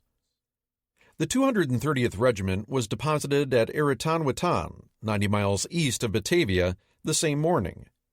Allied aircraft again did what they could, but were stoutly opposed by Japanese fighters and achieved little. The landings at Bantam Bay were not unopposed, however. On the night of 28 February, as the Japanese were preparing to land, into the midst of the Japanese anchorage steamed the USS Houston and HMAS Perth, fleeing the debacle that had overtaken Dorman's force on the 27th. Seeking to escape the Java Sea through the Sunda Strait, the duo unwittingly steamed straight into General Imamura's anchored invasion convoy, while the bulk of the Japanese covering forces were still some distance out to sea. With no real choice in the matter, the Allied cruisers attacked. The Japanese reacted quickly, and soon a trio of heavy cruisers and 9 destroyers began converging on the interlopers. The result was inevitable, with Houston and Perth both being pummeled beneath the waves in a frantic melee, though not before the Japanese had loosed an astonishing 87 long lances at them, placing those torpedoes on a course for the transport anchorage as well. These sank 2 transports and beached another pair, throwing 16th Army's General Imamura into the oil-covered waters for 2 hours and costing him his code books and radios. Houston and Perth lost 1,046 men killed between them. With Allied naval power now disposed of, an irate Imamura could finally get down to business, though without radios, his army had to fight without central direction for a day. No matter. The 230th Infantry Regiment's landing site in particular had been well chosen. Thus positioned, it could either join in concentrically enveloping Batavia or march inland to take the main airbase at Kalijati. The latter was, in fact, the 230th's mission. It rapidly accomplished the first part, sending a mechanized advance party that arrived at Kalijati only a few hours after being landed. The swiftness of the Japanese onset caught the British defenders by surprise, resulting in a chaotic scene of British airmen trying to escape in their planes or hastily destroying them while being taken under tank fire. By 2 March, with Khalid Jati's aircraft destroyed and the various fights over the landing beaches having taken their toll, Allied air power over Java had been effectively eradicated. The 230th Infantry Regiment's landing, in conjunction with the 2nd Division's offensive, presented the Dutch in western Java with the same multi-axial difficulties that had beset Allied defenders in Malaya, Burma, and the Philippines. There were too many potential routes of advance to cover with the forces at hand. To these disadvantages were added the utter confusion and paralysis of the Dutch command, which could barely keep track of its own units, let alone those of its British and American allies, and still less the Japanese. In one episode, an Australian intelligence officer phoned Dutch headquarters shortly after the rumored landings at Bantam Bay, asking for information on Japanese dispositions, only to be told that the morning newspaper had yet to be delivered, in whose pages these details would presumably be clarified. The only tactical highlight occurred during the Dutch attempt to retake Khalid Jati Air Base. The Royal Netherlands East Indies Army, KNIL, had a single mechanized battalion based at Bandung, the Mobile Eenheid, equipped with 20 antiquated Vickers and Marming Harrington light tanks. On the 2nd, this formation surprised and routed the 230th Infantry's HQ detachment at the town of Subang, and was poised to overrun the airfield that lay just up the road.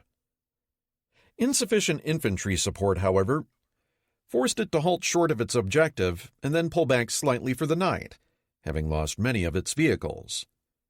The Japanese reacted to this threat with alacrity, flying in fighters and light bombers from the 3rd Air Brigade overnight.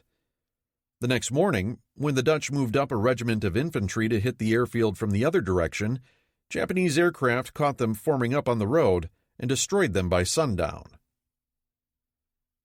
The defeat of these counterattacks hardly spelled doom for the Dutch, because they had been doomed from the start.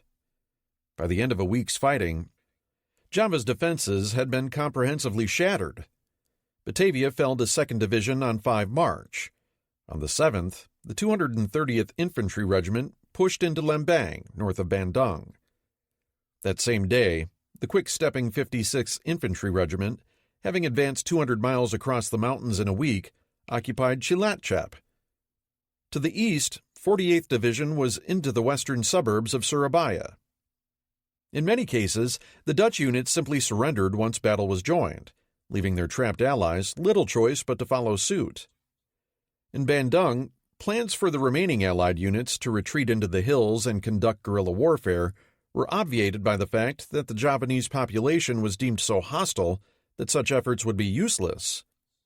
General Terpurten had no real choice except to capitulate. This he did on the 9th, but word was slow in reaching the outside world. "Indies still silent," reported the New York Times the following day, as Bandung remained off the air. Previously, the paper had reported the desperate straits of the Dutch fighting against certainly 7 but possibly 10 or more divisions, 105,000 to 150,000 men, which, much as in the Philippines, grossly overstated Imamura's order of battle.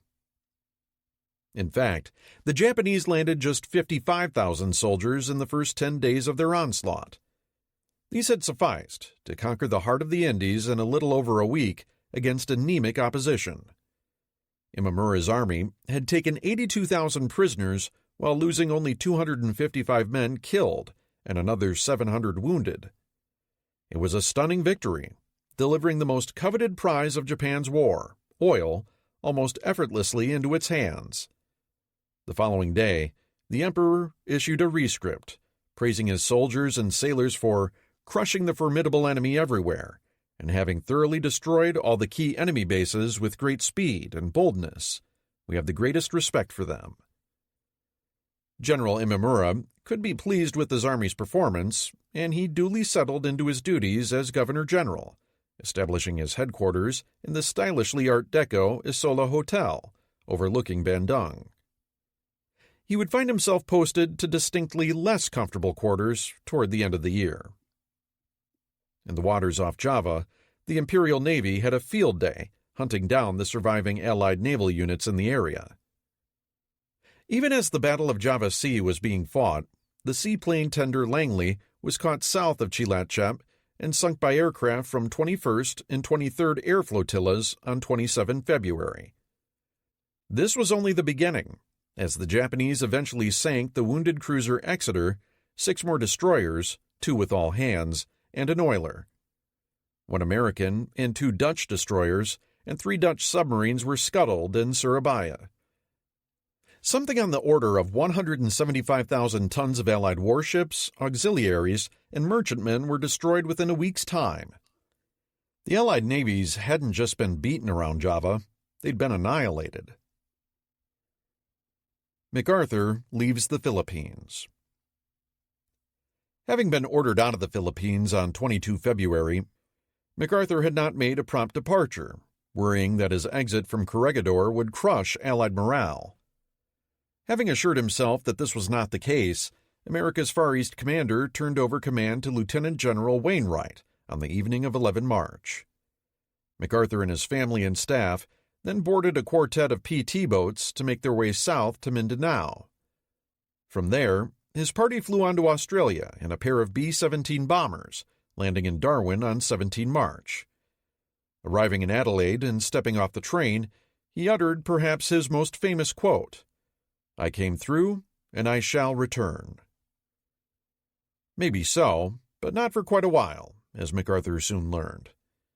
He was bitterly disappointed that the forces he fondly imagined would be marshalling down under, ready for him to lead back to his beleaguered garrison, were nowhere to be found.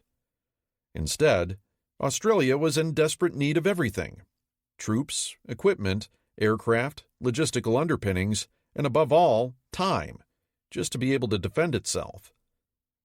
Of the 4 infantry divisions in the AIF, only the 7th, recently returned from the Middle East, was both in-country and combat-ready. To these could also be added substantial Australian militia formations. Meanwhile, the U.S. 32nd and 41st Infantry Divisions were en route, but wouldn't arrive until May. For the time being, MacArthur had to hold on with what little he had. With MacArthur now in Australia and ABDA dissolved, a new Allied command structure was needed. In a series of conferences between the British, Americans, and Dominions, the Pacific was carved into 3 main theaters.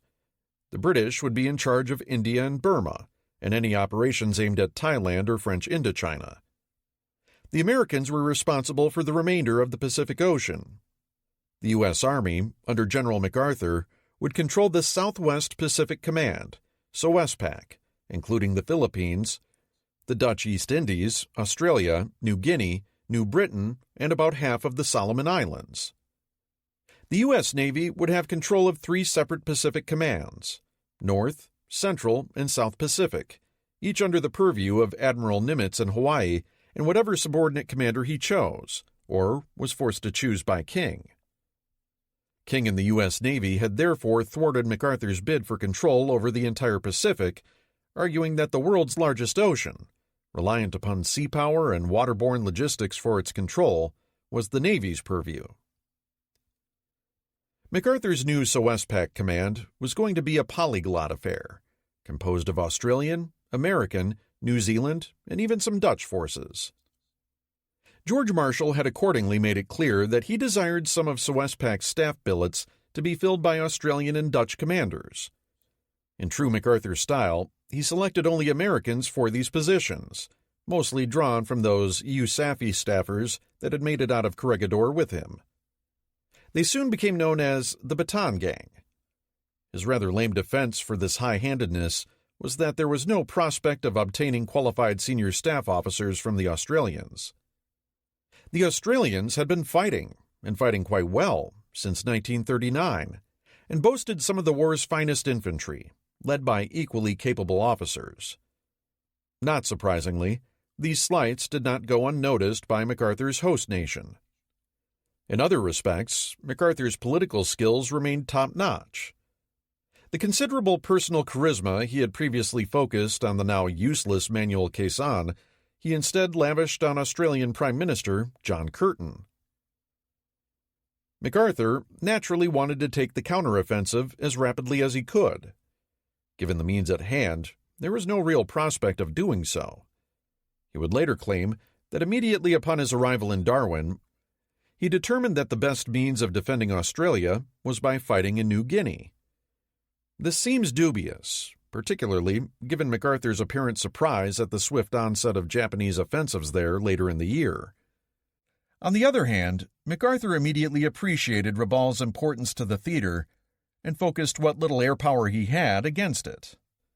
But for the time being, Kem Sowespak had little choice but to wait to see what developed.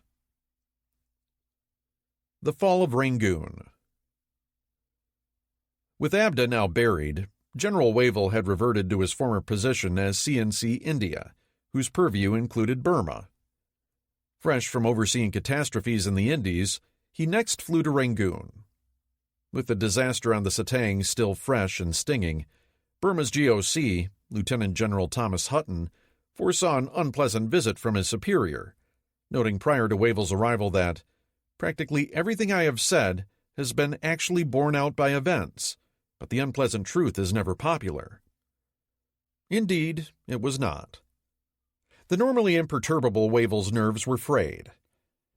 At a staff meeting on 1 March, Wavell openly humiliated Hutton, deriding his former friend's military performance, countermanding his orders for evacuating the capital, and ordering 63rd Indian Brigade be landed there forthwith. This was both shabby and unwarranted. Indeed, as events would show, the British Army in Burma would have Hutton to thank for the fact that it ultimately escaped this disastrous campaign without either starving or being annihilated. Had Hutton not already moved substantial supplies northward to Mandalay, it might well have met such a fate. These truths, however, were not clear to Wavell, nor, apparently, was much else. To the CNC's way of thinking, since the Japanese were not yet across the Setang in force, they might yet be held there with the injection of the newly arrived 7th Armored Brigade. This was a fantasy. The shattered 17th Indian Division, down to just 2 diluted brigades, was probably incapable of holding off a single enemy battalion, whether it had mechanized support or not. Clearly, Wavell had yet to internalize the high quality of Japan's troops, or the lower quality of his own. Flying on to Lashio the next day, he met Chiang Kai-shek and secured his promise that the Chinese Fifth Army would advance south toward Toungoo, thereby hopefully securing the Setang Valley. Returning to India on 3 March, Wavell then briefed General Alexander, Hutton's forthcoming replacement, demanding he hold Rangoon, and sent him on his way. Harold Alexander was destined for greatness in this war, using a combination of interpersonal skills, leadership, and a healthy dollop of good luck in surmounting his other shortcomings. Bone from the neck up, according to one British commander. George Patton likewise confided to his diary later in the war that Alexander had an exceptionally small head. That may explain things. Despite that, Patton genuinely liked him. Most others did too. Brave and highly decorated, Alexander possessed in abundance that aura of imperturbable calm that men gravitated to under fire. And while he may have been less than cerebral, as Rick Atkinson noted, he also had the great quality of seeing the point. The point Alexander saw quite quickly upon arriving in Rangoon was that Wavell was basically wrong about everything, and Hutton basically right. On 5 March, Alexander abruptly reversed his superior's orders and put back into effect the plans of the man who was now awkwardly serving under him as chief of staff. Rangoon was to be evacuated, and its refinery, docks, and other vital facilities demolished. As soon as 63rd Brigade was landed, the British would retreat north into Burma's interior. General Aida would have wanted to forestall these plans had he known of them, but he had problems of his own. His troops were dog-tired after their furious march to the Setang and needed a full week's regrouping before crossing it. 15th Army's commander was also fighting battles with his own superiors over strategy. Southern Expeditionary Army wanted Aida to send substantial forces northward to engage the Chinese armies known to be entering the colony. Aida disagreed. His own logistical tether was by now a vapor trail, stretching tenuously back along 200 miles of bad road to Thailand. Supplies were slow in moving up. His small, portable mountain guns, the only artillery he had, were down to just 15 shells apiece. To Aida's thinking, securing Rangoon and its vital port took precedence over all other considerations. Aida won his case. Leaving a battle group to guard the road north up the Satang Valley, he sent 55th Division straight down the road toward Pegu. 33rd Division began marching laterally across the northern approaches of the city, intending to loop back and enter Rangoon from the northwest. By creating a battle of encirclement with his two divisions, Aida expected to trap Alexander's army near the city and destroy it. Had Hutton's original evacuation plans been implemented, Rangoon would have been nicely demolished by now, and British forces would have moved north of 33rd Division's oncoming pincer. Thanks to Wavell's meddling, the bulk of Alexander's forces were still penned up near the city, offloading 63rd Brigade, at the very moment Aida began his drive on the capital. On the morning of 7 March, British sappers began a frenzy of last-minute demolitions.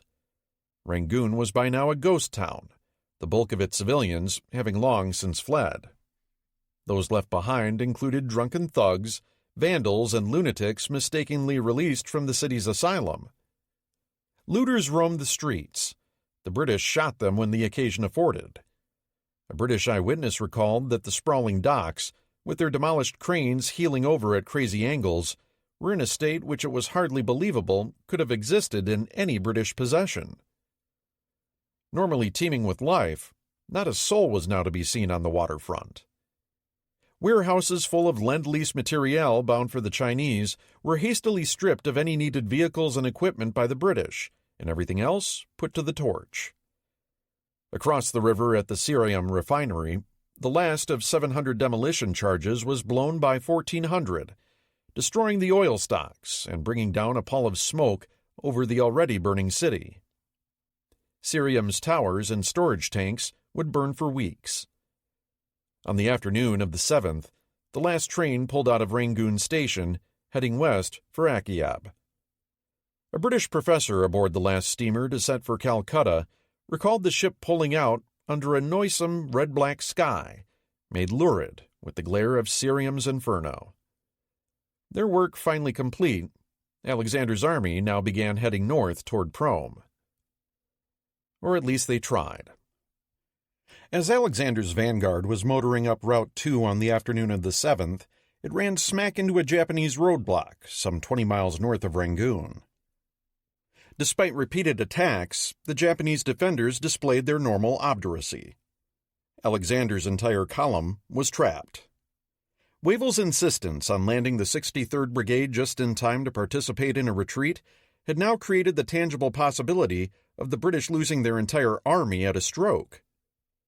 With things looking bleak, Alexander planned a set-piece assault for the following morning.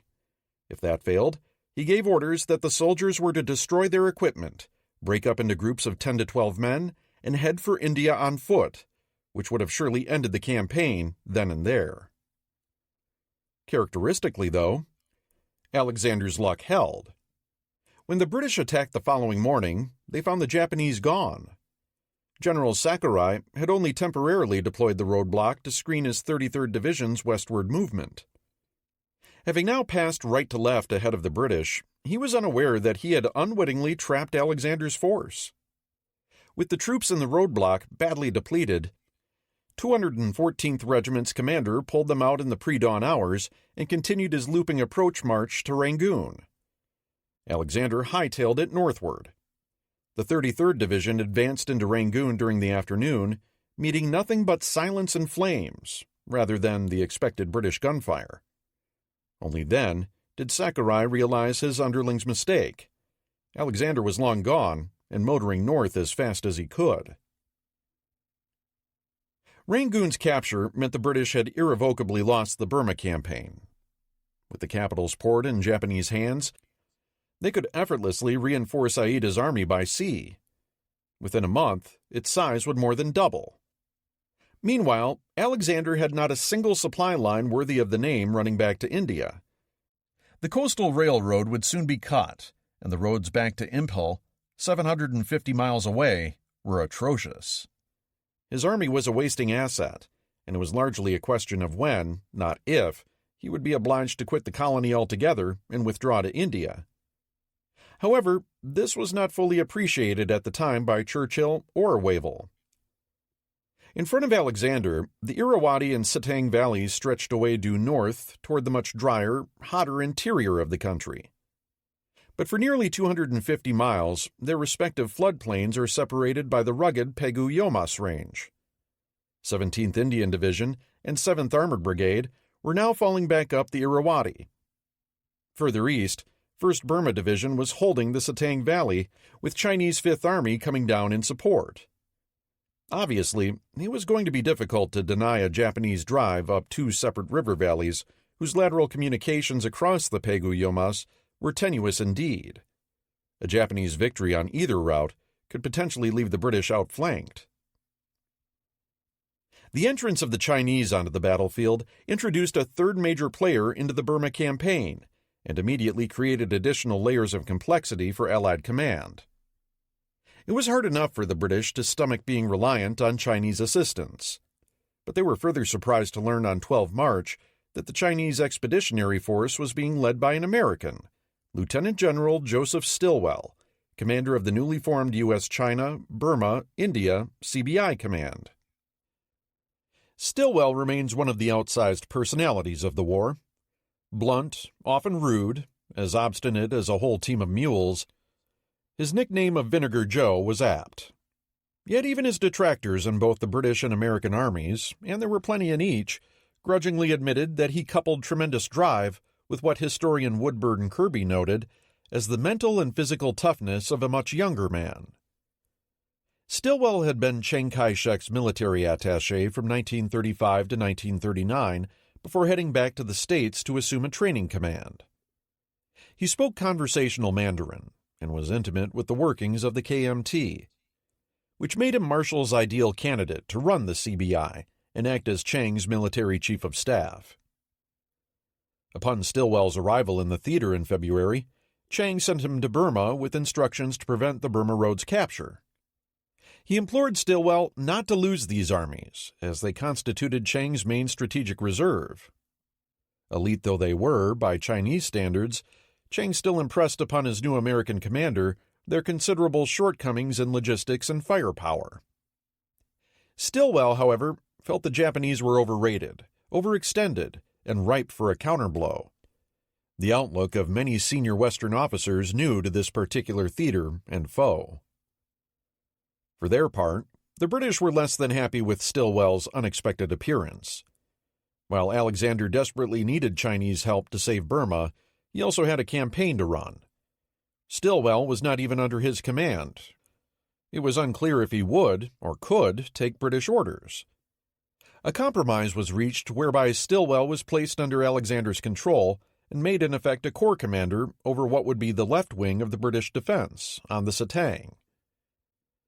The right wing, defending the Irrawaddy, would be the newly created Burr Corps under Lieutenant General William Slim. Slim, like Alexander, was destined for a field marshal's baton, and with reason. He was arguably the finest soldier Britain produced during the war. In many ways, he was the antithesis of the self-involved egotists that so often managed to claw their way into senior positions. He was friendly, self-effacing, intellectually honest, and willing to admit his mistakes. His interpersonal skills were such that even the Anglophobic Stilwell liked him, which was saying something.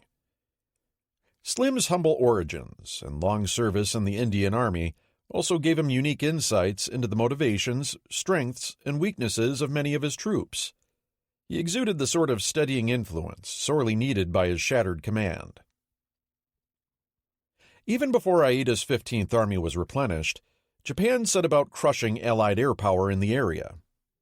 Throughout February and the middle of March, the RAF and the Flying Tigers had more than held their own. But with the loss of Rangoon, their remaining aircraft had been forced to move north to the field at Magway, or west to Akyab. All told, the Allies had only 53 aircraft left in Burma. Against them were ranged more than 260 planes under the 5th Air Division. On 21 and 22 March, the IJAAF unleashed a series of heavy raids that obliterated Magway, destroying or damaging almost every Allied plane there and forcing the remainder to flee to Akyab. Akyab was given the same treatment over the next 4 days, necessitating its evacuation on the 27th. In a week, Allied air power had been effectively eradicated. British and Chinese troops would spend the rest of the campaign suffering the demoralizing effects of the constant threat of enemy air attack. As the Japanese so often did during early 1942, General Aida set his forces in motion well before his enemies were ready. His basic plan was simple. His elite 33rd Division would form the left, west wing of his attack, advancing up the Irrawaddy Valley toward the heart of the Burmese oil industry at Yanangchang. Meanwhile, his right wing would advance up the Satang toward Mandalay with 55th Division, along with 56th and 18th Divisions as they were landed. By loading his right wing, he hoped to fight a decisive battle near Mandalay while preventing both the British and Chinese from retreating into China. Aida hit Stilwell's troops, while Fifth Army's 3 divisions were still tactically separated by more than 350 miles. The lead formation, the 200th Division at Toungoo, was an elite formation by Chinese standards, but was no stronger than a Western reinforced brigade, with limited artillery and no engineering or medical services to speak of. Chinese logistics were tenuous, often consisting of laborers moving supplies forward on foot with shoulder poles and baskets. Now shoved all the way forward to Toungoo, 200th Division had its neck stuck out. As the 112th Infantry Regiment of 55th Division pushed north along the road, battle erupted on 19 March.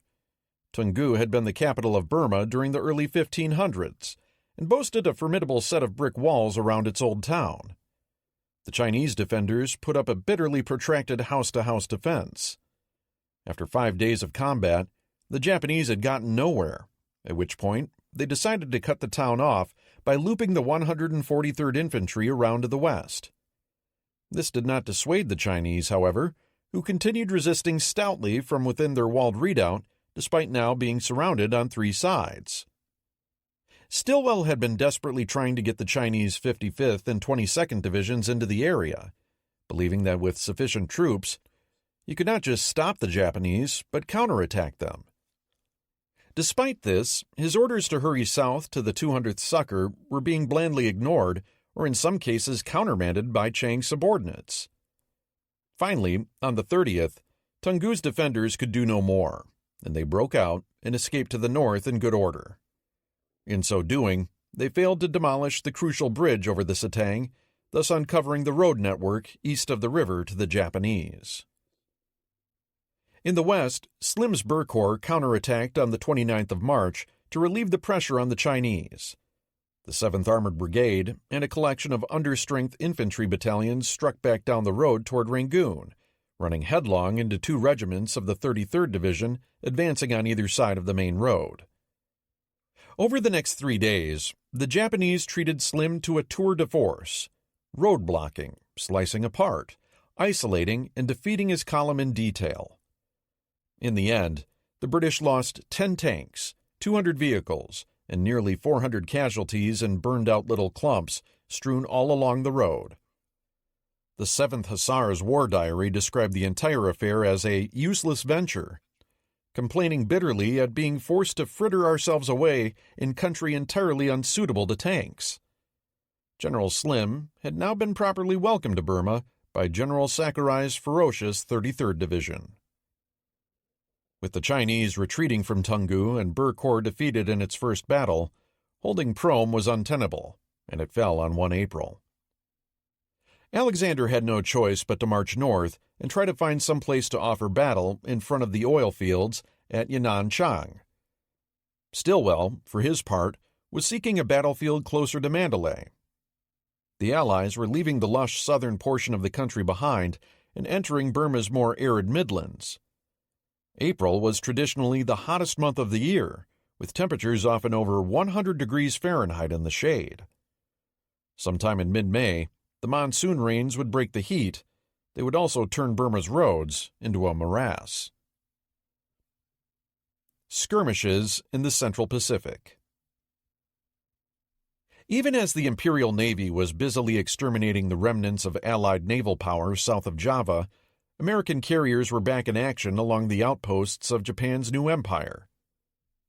On 4 March, Vice Admiral Halsey's Enterprise, fresh from its bombardment of Wake, pressed westward and launched a raid on tiny Marcus Island, located only 1,200 miles southeast of Tokyo.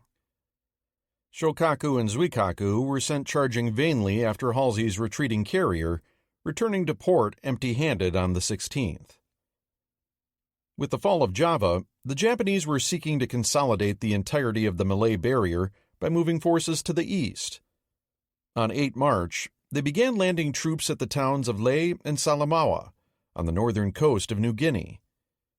As it happened, Vice Admiral Wilson Brown had a 2-carrier task force operating south of there, in the Coral Sea.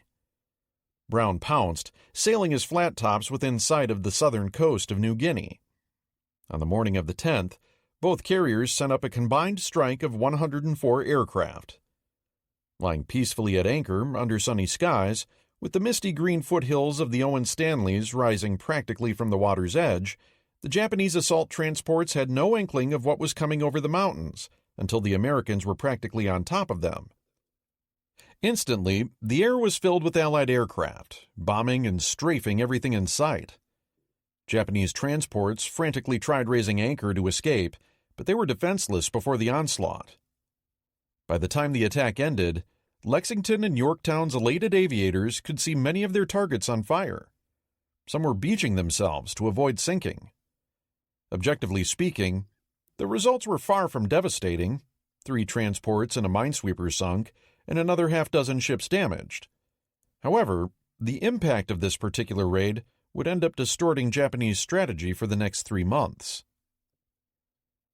Half a world away back in Washington, Franklin Roosevelt had been looking for an opportunity to strike back at the Japanese homeland. The president intuitively understood the one thing that would lift the dented morale of his countrymen: revenge.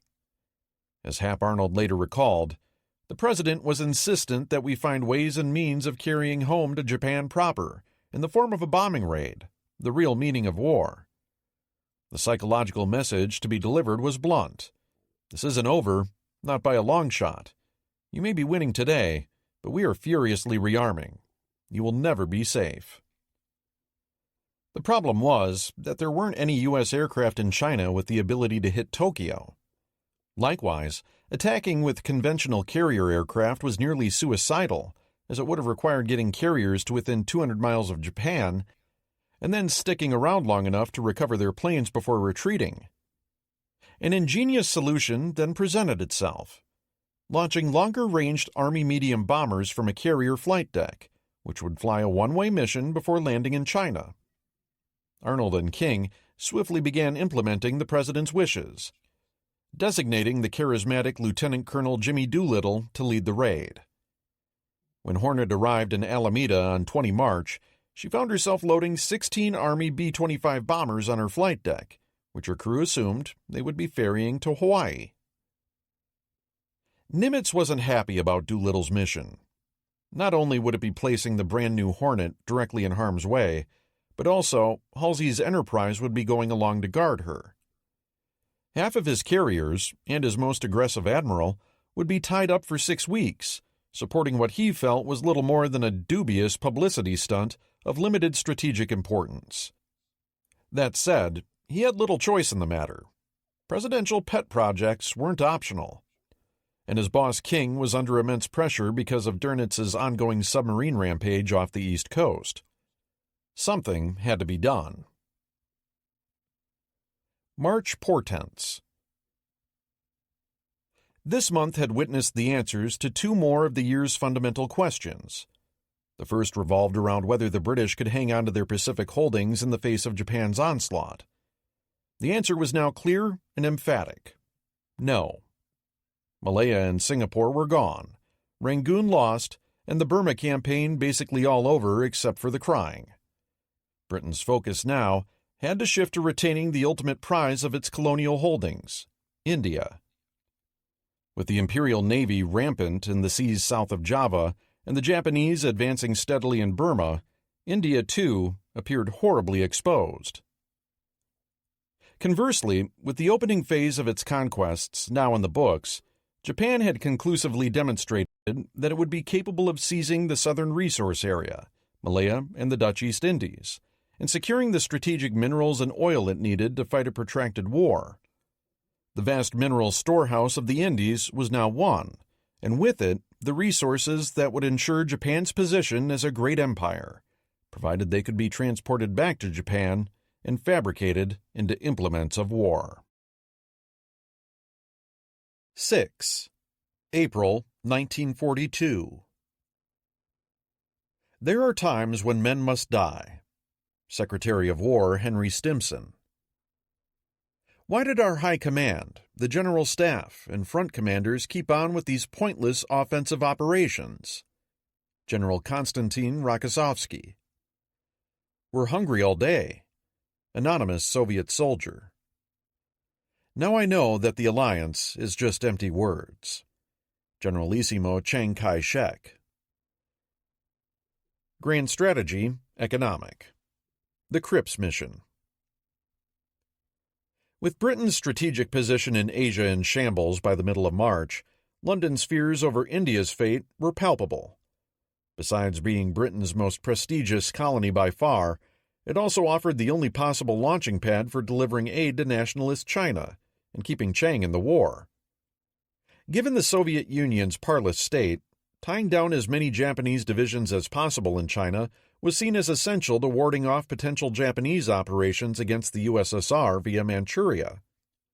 But unhappiness with British rule among India's 360 million inhabitants had been growing, due to British vagaries regarding a timetable to Indian independence. These feelings had been compounded when India's viceroy, Lord Linlithgow, had high-handedly failed to consult with Indian leaders in 1939 before declaring war on India's behalf against Germany. As well, the Japanese had wasted no time after Singapore's fall in issuing propaganda agitating for Indian independence, rallying behind revolutionary Rash Behari Bose and his newly formed Indian National Army, and, shortly, backing exiled revolutionary Subhas Chandra Bose as well. Japan's explicit goal in all this was to foment a popular uprising, overthrow British rule, and thereby drive Britain from the war. With British power in Asia apparently being swept away in the maelstrom of Japan's onslaught, many important domestic Indian political leaders began feeling that the moment had come to seize Indian independence. Unsurprisingly, this did not sit well with the arch-imperialist Winston Churchill, whose patronizing views regarding the various peoples inhabiting the subcontinent embodied an outlook that one British minister referred to as early Kipling. Talk of Indian independence not only made him apoplectic, but was also an area of real tension between him and the staunch anti-colonialist Roosevelt. During the January Arcadia Conference, prodding by FDR that India be granted greater independence in return for military constancy had evoked incandescent anger from the Prime Minister, who regarded American meddling in these affairs as more than a little hypocritical, coming from a nation whose own race relations were far from enlightened. During Chiang's visit to India in February, the Generalissimo's offer to mediate between the British and their restive Indian subjects had likewise been received with Arctic enthusiasm at 10 Downing Street. That same month, Churchill floated the notion of sending more British troops to India to quell any potential uprising, though where they were to come from was far from obvious. By March, the situation had deteriorated so dangerously that the British War Cabinet dispatched a delegation to try and shore up Indian support. Its head was Sir Stafford Cripps, who had deep experience in the region and was a personal friend of nationalist leader Jawaharlal Nehru. Crux was authorized to offer promises of either post-war dominion status or full independence from British rule in return for allegiance to Britain for the war's duration, and crucially, the continuation of full British control over India's armed forces. Crux had to traverse a convoluted political landscape whose factionalism had been deliberately shaped by the British to facilitate their rule. The Indian Congress Party favored full independence and a unified Indian state with both Hindu and Muslim constituencies. For its part, the Muslim League understandably feared Hindu domination and favored either continued British rule or a partitioned state where Muslims could live independently. Despite representing only 23% of India's population, Muslims were heavily overrepresented in the British Indian Army, making up 60% of its soldiers. Finally, the quasi-independent Indian principalities unsurprisingly favored British rule that guaranteed continued power over their various fiefdoms. Within a week of Crux landing in India on 22 March, things were already going sour. On 1 April, the New York Times ran a front-page article reporting a snag in New Delhi, noting, "Dispatches from India tonight do not appear to show anybody in the All India Congress Party or anywhere else favors Sir Stafford's proposals." Perhaps coincidentally, the article ran directly adjacent to a large map of Burma, with a headline proclaiming that British forces in West Burma were now cut off by the Japanese. Nothing better illustrated Britain's sharply curtailed bargaining power.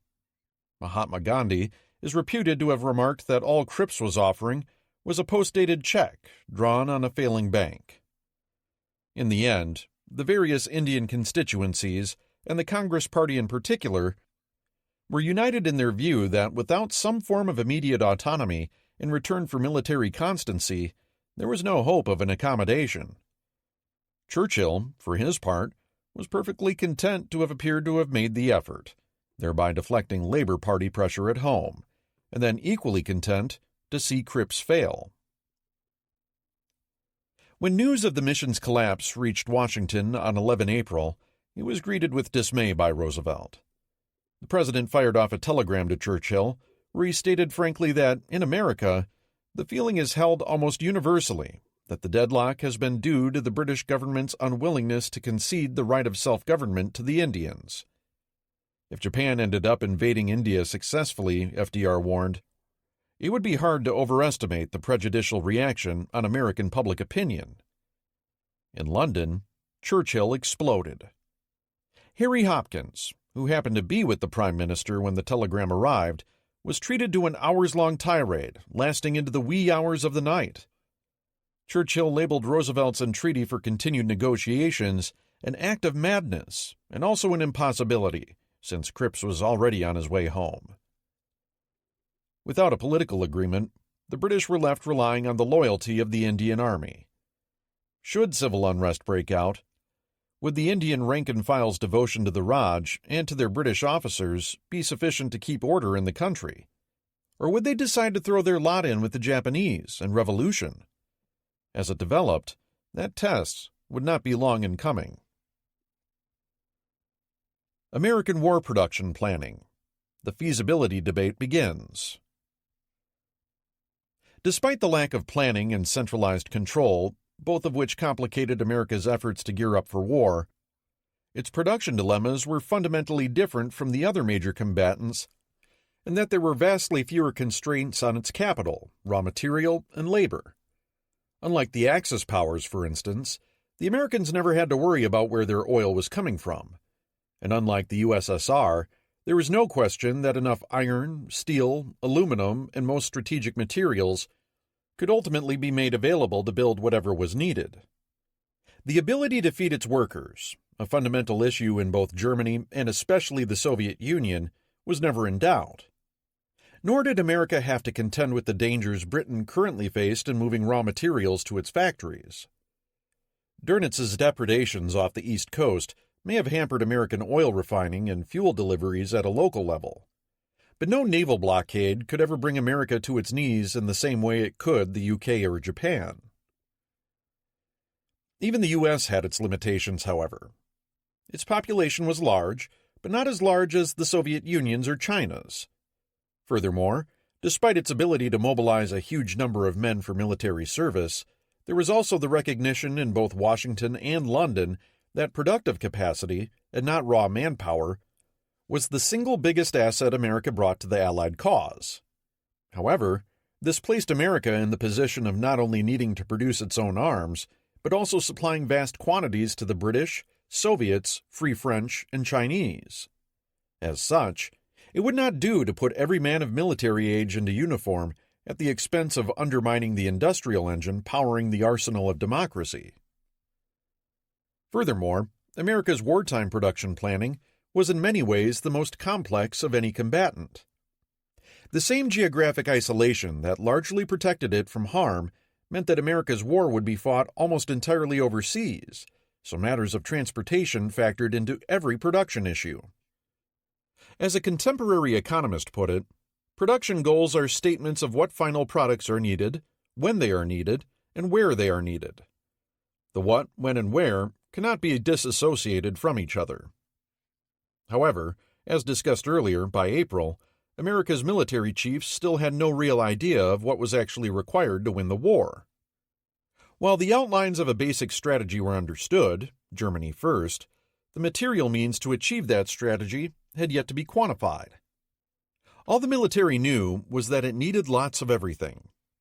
This resulted in what came to be known as the feasibility debate, a struggle within the American civilian and military leadership during the middle part of 1942 to first formulate an actual plan for war production and then analyze whether the production goals were achievable.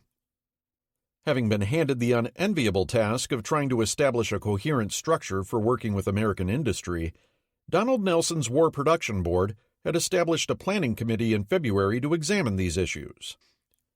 Headed by the eminent economist Robert Nathan, the committee immediately enlisted the help of Simon Kuznets, a 40-year-old Russian Jewish emigre who was the head of the WPB's Statistical Analysis Group.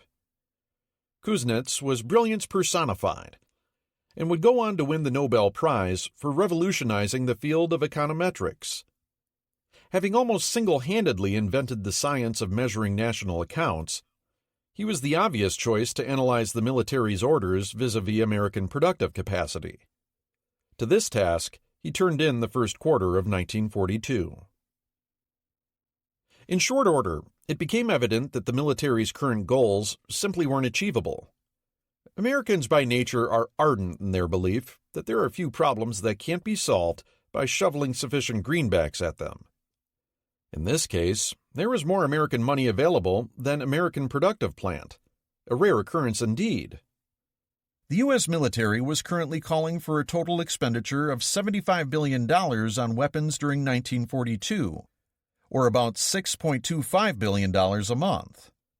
With average monthly expenditures currently running at only $2.5 billion, the final quarter of the year would need to see that figure quadrupled to $10 billion. This represented a monthly sum roughly 5 times larger than America's military spending during all of 1940. Even granting that the economy had been expanding quickly as it emerged from the Depression, such an enormous increase was flatly impossible. The WPB's first estimates had indicated $45 billion was about all that could be spent on defense in 1942. Kuznets broadly agreed with that. $35 billion for hard goods, and a total of perhaps $50 billion if soft items such as food were included. This proved to be a prescient estimate, as the U.S. would spend $49.4 billion on military items during the year. Kuznets also pointed out that there was a real chance that by simply charging ahead, spending blindly, the nation would hurt its long-term war effort. From a planning perspective, the goal now had to be both satisfying the country's immediate military needs and doing it in such a way that the proper raw materials, factories, and equipment were being developed to sustain a prolonged industrial effort.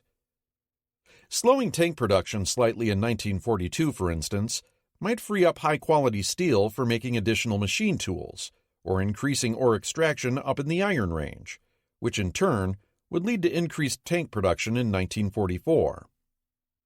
All these factors needed to be balanced as smoothly as possible, expanding capacity in an orderly, prioritized fashion. America's economy, gargantuan as it was, simply wasn't big enough to make this all happen overnight.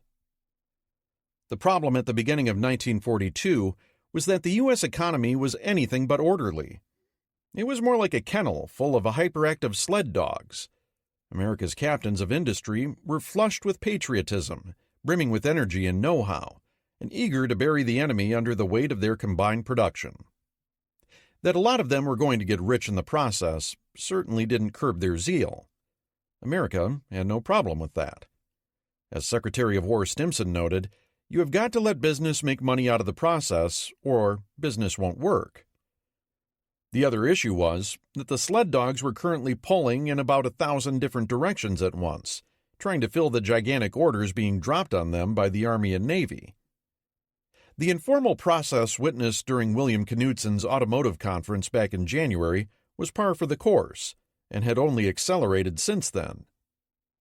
$100 billion in military contracts, a sum larger than the country's entire 1941 output, were issued in the first 6 months of 1942, a phenomenon American economist Hugh Rockoff refers to as the gold rush of 1942. Everybody needed everything, and they needed it right now. Still, no amount of sled dog eagerness or extravagant overspending could produce all the gear the military wanted this year. Clearly, something, a lot of somethings, were going to have to give. That was not to the Pentagon's liking.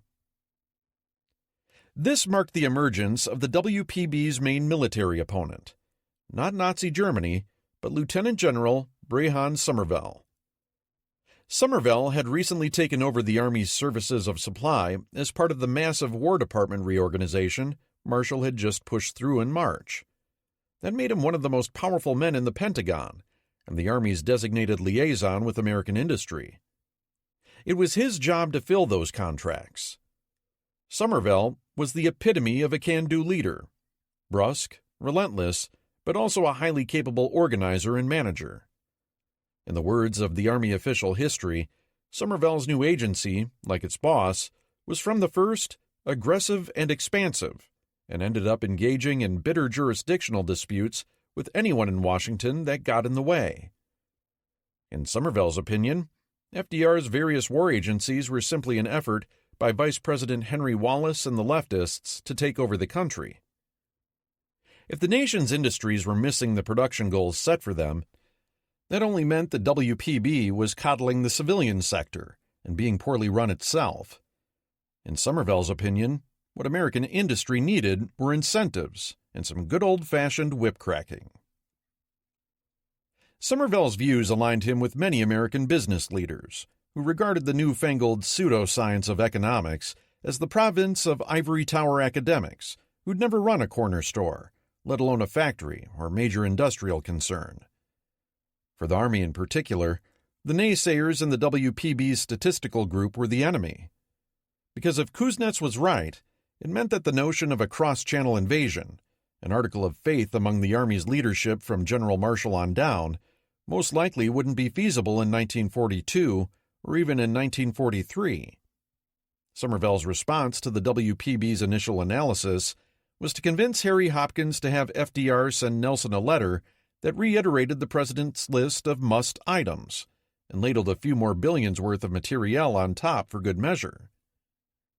Nelson, in turn, agreed to Robert Nathan's suggestion that Kuznets and his staff go back and prepare a more detailed, authoritative analysis of the Army's requirements.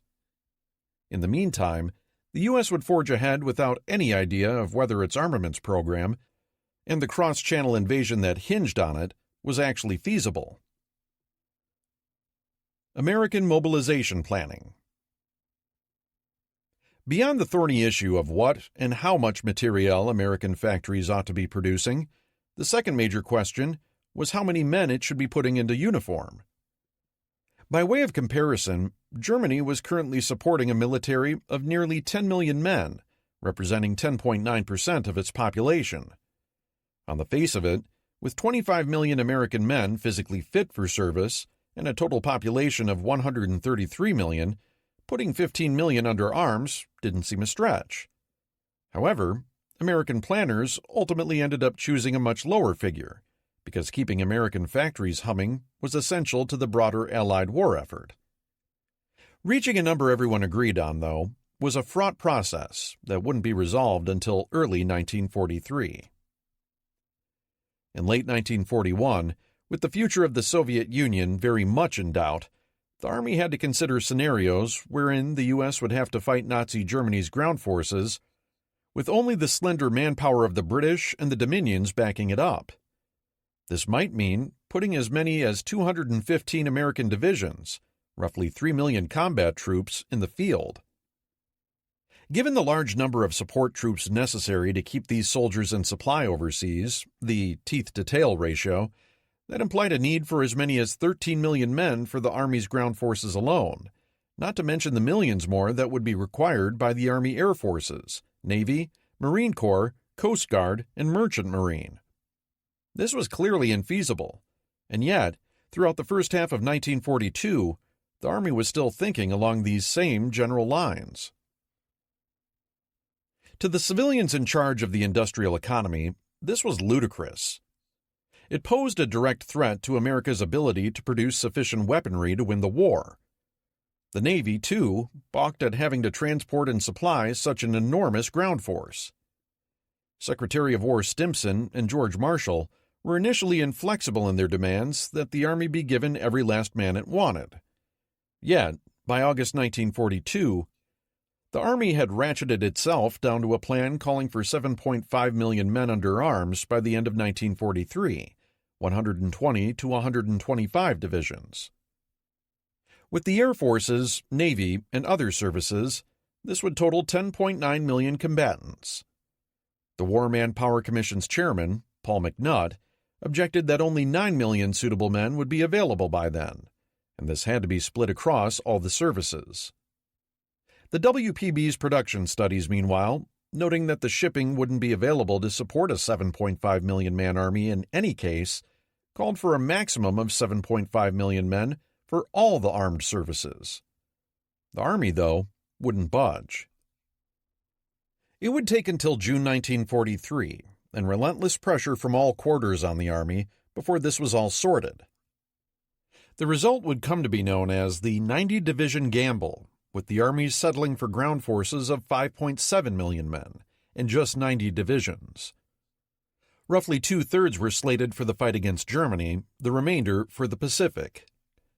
The Army Air Forces would get 2 million more men, the Navy 3.6 million, including 500,000 Marines, and another roughly 650,000 for the Merchant Marine and Coast Guard. All told, these numbers amounted to 12 million, or about 9% of America's total population.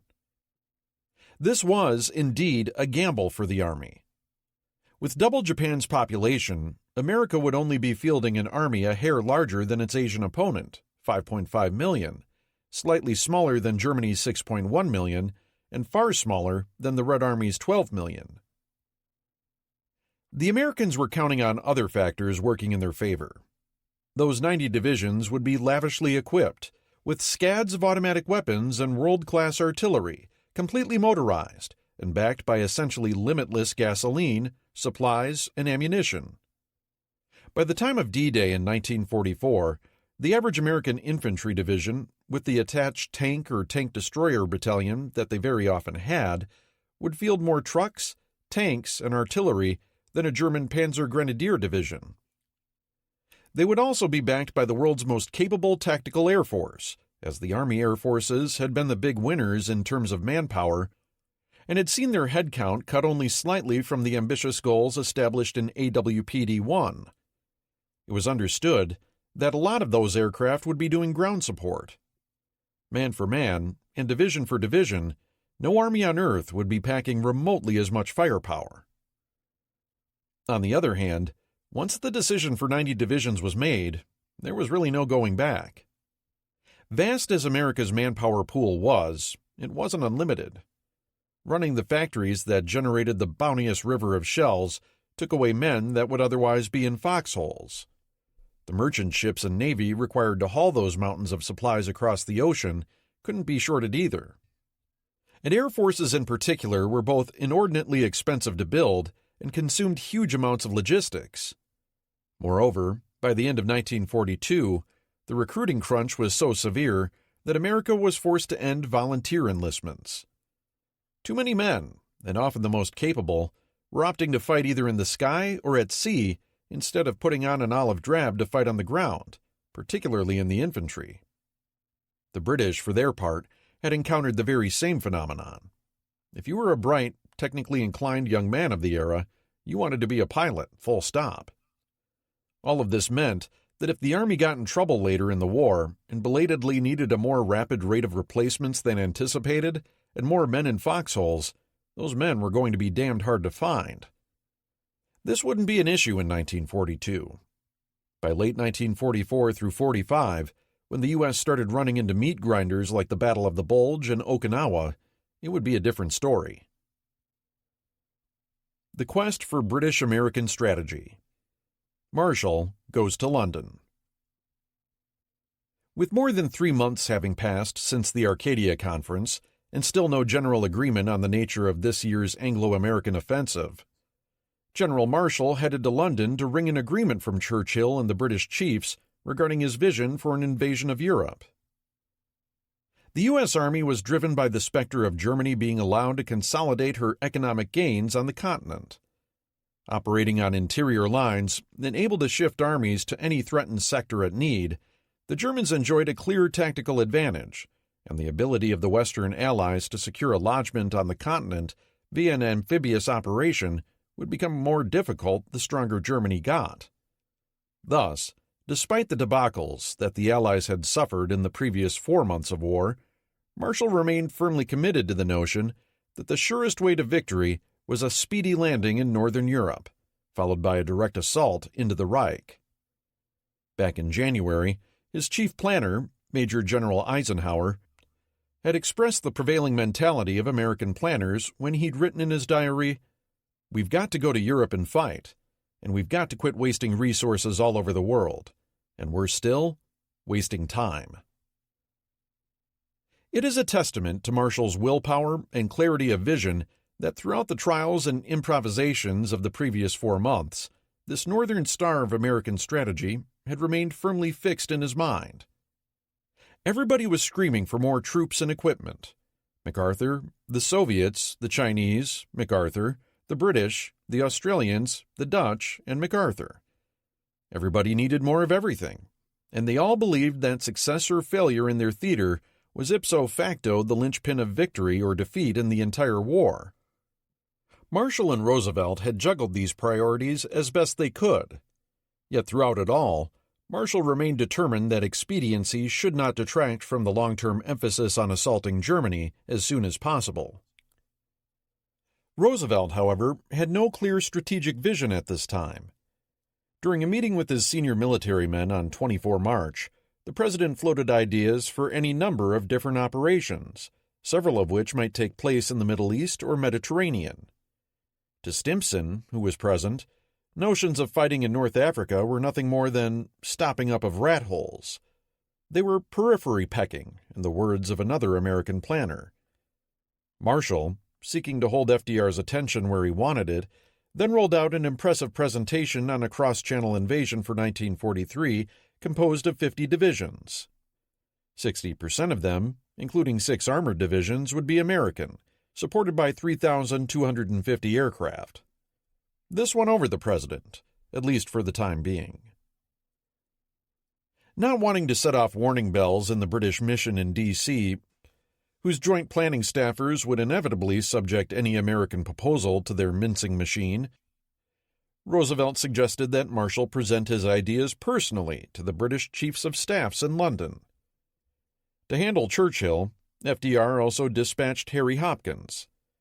Frail and sickly though he was, Hopkins would visit both London and Moscow frequently during the war, because FDR trusted him implicitly. Churchill, likewise, respected FDR's right-hand man, nicknaming him Lord Root of the Matter for Hopkins' ability to quickly grasp the nub of any problem. Having Hopkins along would add weight to Marshall's foray. The pair set off on 4 April. Unfortunately for the Americans, a senior member of the British military mission somehow got a look at Marshall's memorandum and passed along a synopsis to his compatriots in the UK. Thus, Churchill and the British chiefs knew what was afoot before Marshall and Hopkins even stepped off the plane in London. This was the first time Marshall had met his opposite number, General Alan Brooke, someone he was destined to see frequently for the remainder of the war. Marshall wasn't all that impressed with Brooke upon first meeting. Maybe a good fighting man, he hasn't got Dill's brains. The feeling was mutual, with Brooke describing Marshall to his diary as pleasant and easy to get on with, but I should not put him down as a great man. Marshall's opinion would change over time, as he noted after the war to his biographer Forrest Pogue that, of the chiefs of staff, I thought Portal was probably the most brilliant, but I had a great respect for Brooke. Brooke's opinion, though, was cemented, noting post-war that the more I saw of Marshall, the more clearly I appreciated that his strategic ability was of the poorest. Herein lay a central truth about Alan Brooke. He accounted no one as equal when it came to military strategy. Churchill, Eisenhower, Harold Alexander, Louis Mountbatten, future Prime Minister Anthony Eden, were all excoriated in Brooke's diary at one time or another, sometimes repeatedly, as strategic lightweights with insufficient gifts to understand the SIG's vision. Some of Brooke's assertions may have been well-founded, yet as historian Andrew Roberts has pithily noted, it simply cannot be the case that no one on the Allied side but Brooke had any grasp of strategy. Over the next week, Marshall laid out his vision for landing in Europe as soon as possible.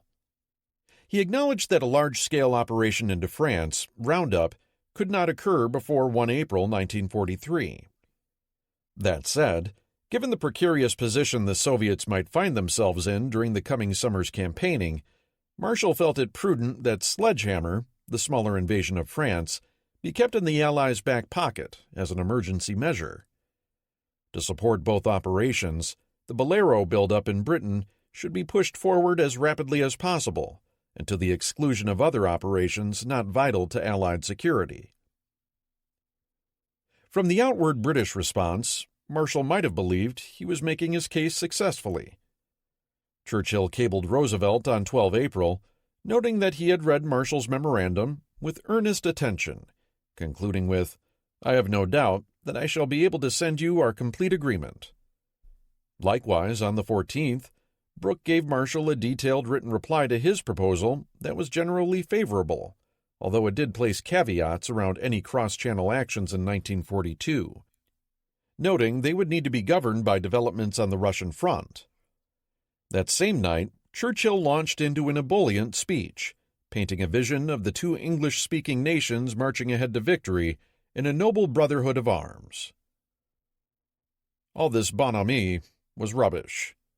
The reality remained that Churchill and the British chiefs held implacable reservations regarding Marshall's proposals, reflecting a fundamental difference in national perspective. Britain had been at war for more than 2 years and was now fully mobilized. Given the highly industrialized nature of her economy and her efficient administration, Britain's leaders knew they could continue running full tilt like this for quite a while longer. But there were no more untapped pools of manpower, industry, or money. In other words, Britain had no margin for error. Consequently, Britain's leadership would not countenance any European operation that looked like it was a roll of the dice. They simply did not have the powers of recovery necessary to gamble with their armies. The British had already been rudely expelled from the continent 3 times, in France, Norway, and Greece, and then thrown out of Crete for good measure. As such, they had a healthy appreciation for the prowess of the Wehrmacht and felt that the Americans, who had never fought the Germans, had little business lecturing them on how it ought to be done. Coupled with this was a healthy dollop of British condescension, with even the post-war British histories noting that the Americans had not the same experience in weighing what was desirable against what was practicable. The British chiefs were also battling their own fears that the British Army just wasn't all that good. It had been crushed in Malaya and Burma, and was visibly struggling in the western desert to adapt to the newer modes of mobile combat the Germans wielded with such authority. Parshall admitted after the war that in comparison with the boundless and unwarranted confidence that Americans had in their own untested martial skills, I'm afraid that we never had the same confidence in our troops. It was clear to us that they had been very badly shaken by the early defeats, and we were very much afraid of setting them a task beyond their capacity. Altogether, Britain's perspective was, and would remain for the next 2 years, that no continental incursion could take place until the Germans had been so weakened that an invasion was a sure thing. Thus, of Marshall's 3 proposed operations, Bolero alone was welcomed by the British, because an American buildup helped guarantee the safety of the home islands during a time when British divisions were being hastily dispatched to the Middle East, India, and Asia. However, the question of how ultimately to use those American divisions in Britain, if indeed they were ever to be used at all, was quite another matter. Britain's leadership had no interest in Sledgehammer whatsoever. It had been pitched by Marshall as a sacrifice play to pull a portion of the Wehrmacht off the Russians' backs if it appeared that the USSR was about to collapse. To the British, if the USSR began collapsing in ruin, the most likely prospect was that the Germans would resurrect plans for invading them. The last thing they wanted was to throw away perfectly good troops to defend the home islands for the sake of some vainglorious American gesture toward an ally in the process of imploding. Marshall had admitted that if Sledgehammer were undertaken in 1942, it would necessarily have to rely primarily on British soldiers, as the U.S. would not have been able to ship much more than 2 divisions into the UK before the fall. This was a complete non-starter as far as the British were concerned. They had made quite enough sacrifice plays already, thank you very much. The full-scale Roundup invasion of France was scarcely comelier in British eyes. Brooke was privately appalled at what he viewed as Marshall's failure to consider the ultimate objectives of the landing, railing to his diary, "Do we go east, south, or west after landing?" He had not begun to think of it. Similarly, the SIGs felt that Marshall's study of the logistics required to undertake a 50-division landing seemed hopelessly cursory. His companions on the Chiefs of Staff Committee agreed, Parshall stating later, "We wouldn't look at it for 1942, and even then, we were very doubtful for 1943. The problem was, the British never came out and said as much to Marshall or Hopkins. Instead, the pair flew home convinced that they had sold the notion of a cross-channel invasion, if not in 1942, then in 1943 at the latest. When the truth of the matter came out shortly thereafter, the Americans were understandably upset. Indeed, while Marshall made a point not to take things too personally, his memories of this trip would color his reactions to British foot-dragging in 1943 and 1944 regarding a cross-channel invasion. British disinclinations to forthrightness were easy enough to understand. Churchill's military assistant secretary, Ian Jacob, noted after the war that despite knowing that a cross-channel assault was impossible in 1942, we were reluctant to say so too strongly, lest Marshall should pack up his divisions and take them to the Pacific. Therein lay another underlying fear.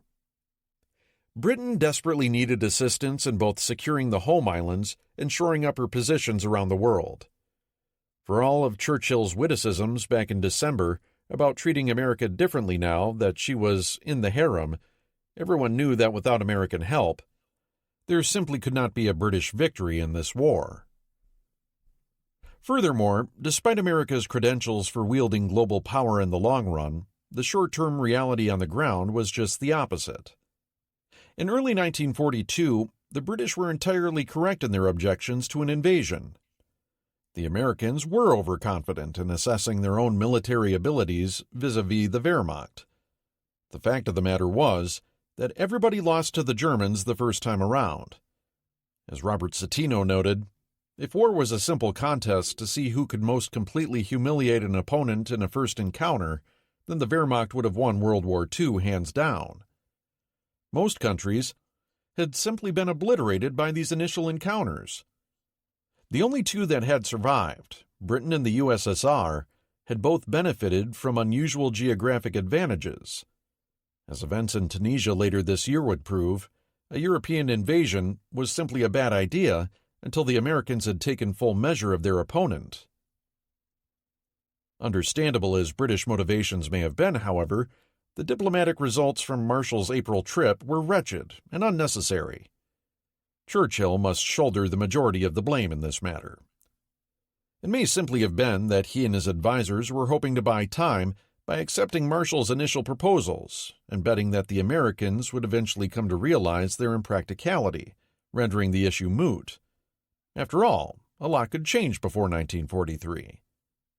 But the evidence would suggest that the British had been at best disingenuous with the Americans, and maybe worse. Churchill's chief military advisor, Lord Hastings Pug Ismay, later implied that any misleading statements by the British were unintentional, and that Churchill and Brooke had been swept off their feet when Marshall and Hopkins visited them on roundup, and agreed to it without considering what it entailed. Given what we know about the careful deliberations by the Chiefs of Staff Committee in formulating an answer to Marshall's proposals while the Americans were in London, Ismay's comments are nonsense. So is his subsequent opinion that Churchill and Brooke may have simply been swept away by the prospect of going back to France in 1943. As biographer Andrew Roberts has noted about just how willing the British were to give themselves body and soul to Marshall's proposals, this was only partly true, and to continue the analogy, Churchill might have been flirting outrageously, but Brooke was still only mildly teasing. Certainly neither had by then decided to go all the way. Battle of the Atlantic. Continued slaughter off the East Coast. As the curtain rose on the month of April, Reinhard Hartigan's U-123 was back in action. Sinking 2 tankers on his way over from France, he then tangled with the heavily armed American Q ship Attic in the mid-Atlantic. Attic was disguised as a humble merchantman, hoping to lure U-boats to the surface, where they could be engaged with the ship's hidden guns. Hartigan only narrowly avoided becoming Attic's victim before sinking her instead with all hands. Returning to his old stomping grounds off Cape Hatteras on the night of 30 March, Hartigan attacked 3 ships over the course of the next 2 days. However, none of the attacks were successful, and unexpectedly heavy American air and sea patrols drove him off. Finding Hatteras no longer to his liking, Hartigan moved south to the coast of Georgia. There, he torpedoed a pair of tankers and a cargo vessel, claiming all of them, though both tankers were later salvaged. Continuing south to Florida, he sank another good-sized tanker on 10 April. American ASW forces responded, though, and U-123 was subjected to a depth charging that barely failed to sink her. Having come within a whisker of having been destroyed for the second time in 2 weeks, Hartigan lay low on the bottom for a few days to allow the crew to rest and repair his badly battered boat. Proceeding to Cape Canaveral, he expended the last of his torpedoes and then unlimbered his deck gun to sink a pair of freighters before turning his bow for France. Combined with the 3 ships he had sunk in late March on the way to his patrol area, Hartigan would claim 10 ships sunk for 75,837 tons, a phenomenal patrol in anybody's book. Several of his claims were high, including those 2 tankers, which would later be returned to Allied service. But even his confirmed claims of 54,300 tons were still quite a haul. Upon reaching Lorient, he was greeted at the dock by both Dönitz and his boss, Admiral Raeder. This would be Hartigan's last patrol, as he accepted a training billet and retired from combat operations. Hartigan's exploits in April were nearly matched by another of Germany's great aces, Erich Topp of U-552. Operating his smaller, handier Type 7 off Cape Hatteras immediately after Hartigan had departed, in a single week, Topp sank 6 ships, including 4 tankers, for nearly 40,000 tons. Combined with a smaller tanker he'd sunk off Canada on his way to America, Topp bagged a total of 7 ships for 45,731 tons, his best patrol of the war by far. This put him ahead of Wolfgang Luth as the U-Bootwaffe's top ace, and probably put him in line for a flotilla command of his own. Top still had one last patrol to make in 1942. Other solid efforts were put in by Hans Ostermann in U-754 and Adalbert Schnee in U-201, sinking 6 and 4 ships respectively. Meanwhile, Peter Kramer in U-333, having mistakenly sunk the German blockade runner Spreewald on his first patrol and determined to atone for his errors, pressed ahead even after having gotten himself rammed by a large tanker. With his bow warped, conning tower mangled, and attack periscope bent like a pipe cleaner, he still managed to sink 4 ships for 21,000 tons while also surviving a harrowing depth charging. The near-miraculous feat of managing to bring his shattered, bombed-out tub back to Lorient earned Kramer the slightly pejorative nickname Ali Wreck from Wags and the U-Bootwaffe. Hartigan's was not the only boat that ventured into southern waters. 4 had gone well beyond, nosing down into the Caribbean. Richard Zapp's U-66 turned in a stellar performance, sinking 6 ships for 44,000 tons off Trinidad. Ernst Kaus in U-130 shelled a refinery on Curaçao. Klaus Schultz, U-108, sank 5 more ships while patrolling the Florida Straits and Windward Passage. And Walter Koehle's U-154 lurked off Puerto Rico and then the Windward Passage, sinking 5 ships of his own. All of this was of great interest at Dernitz's headquarters later in the month, where notions of operations deeper into the Caribbean began being discussed. The Knife's Edge.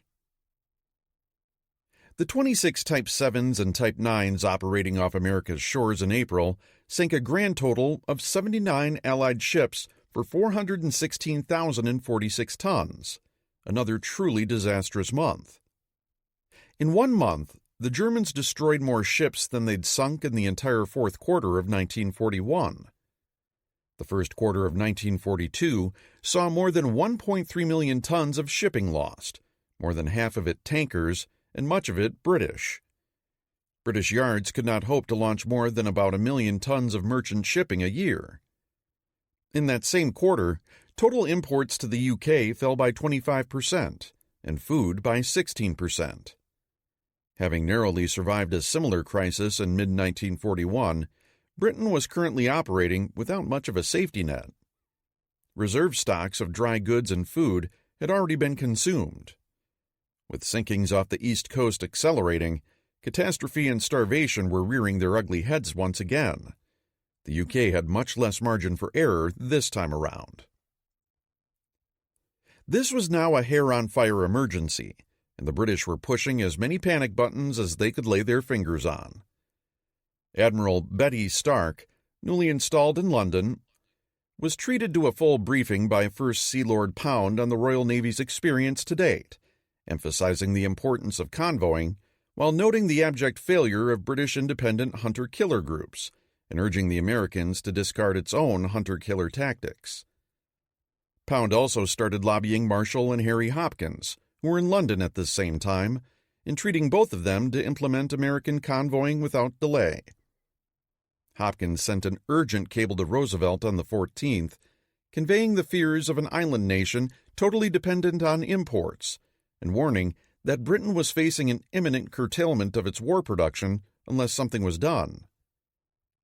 "I cannot impress upon you too strongly the concern which all here have in regard to this matter," Hopkins wrote, pointing out that the cargoes were less important than the vessels being lost. Clearly aware that shipping was the Allied Achilles' heel, Hopkins pointedly noted, "We are going to need all of these ships desperately in the next few months." This time, King had no choice but to demonstrate that concrete measures were being taken. One of his first actions was cabling Hopkins in London that he had already decided to suspend all tanker movements on the East Coast for 2 weeks. The British followed suit in the Caribbean shortly thereafter. This was unprecedented. The Americans were tacitly admitting they could no longer protect their own shores. Simultaneously, the schedule of cross-Atlantic sailings was slowed so that 2 American escort groups could be freed up for the East Coast. On 20 April, Pound returned to Washington with Marshall and Hopkins, hoping to hold extended meetings with King. However, the situation in the Pacific was so dire, with intelligence sources pointing to a Japanese amphibious offensive aimed at Port Moresby, that the first Sea Lord and party had barely gotten situated when King and his staff abruptly departed for San Francisco to meet with Nimitz. Pound was miffed, but had to content himself with King's lesser minions. Nevertheless, agreement was reached on a number of matters, especially the establishment of a permanent convoying system that would stretch from Trinidad, the shipping linchpin of the entire oil industry in the region, all the way back up the East Coast to Halifax. The initial allotment of escorts for the Bucket Brigade was insufficient. 5 escort groups comprising 43 warships in all, many of them British. But it was at least the start of something more formal. If all went well, the initial convoys would begin forming in early May. Pound left for home on the 26th, doubtless nursing grievances against the American CNO. This period of the war left a sour taste with many officers of the Royal Navy, as well as post-war British historians, who felt King and the USN were overly focused on the Pacific. As events would prove, King was entirely correct in devoting significant bandwidth to his other ocean war. Among other things, he was struggling to maintain the lines of communication with Australia, a strategically important Commonwealth nation whose security Great Britain was utterly unable to guarantee, and the responsibility for which had been summarily dumped in America's lap. Indeed, it would shortly be shown that the prodigious mental gymnastics King, Nimitz, and their staffs were undertaking would produce significant improvements in the Pacific Naval War within the next 2 months.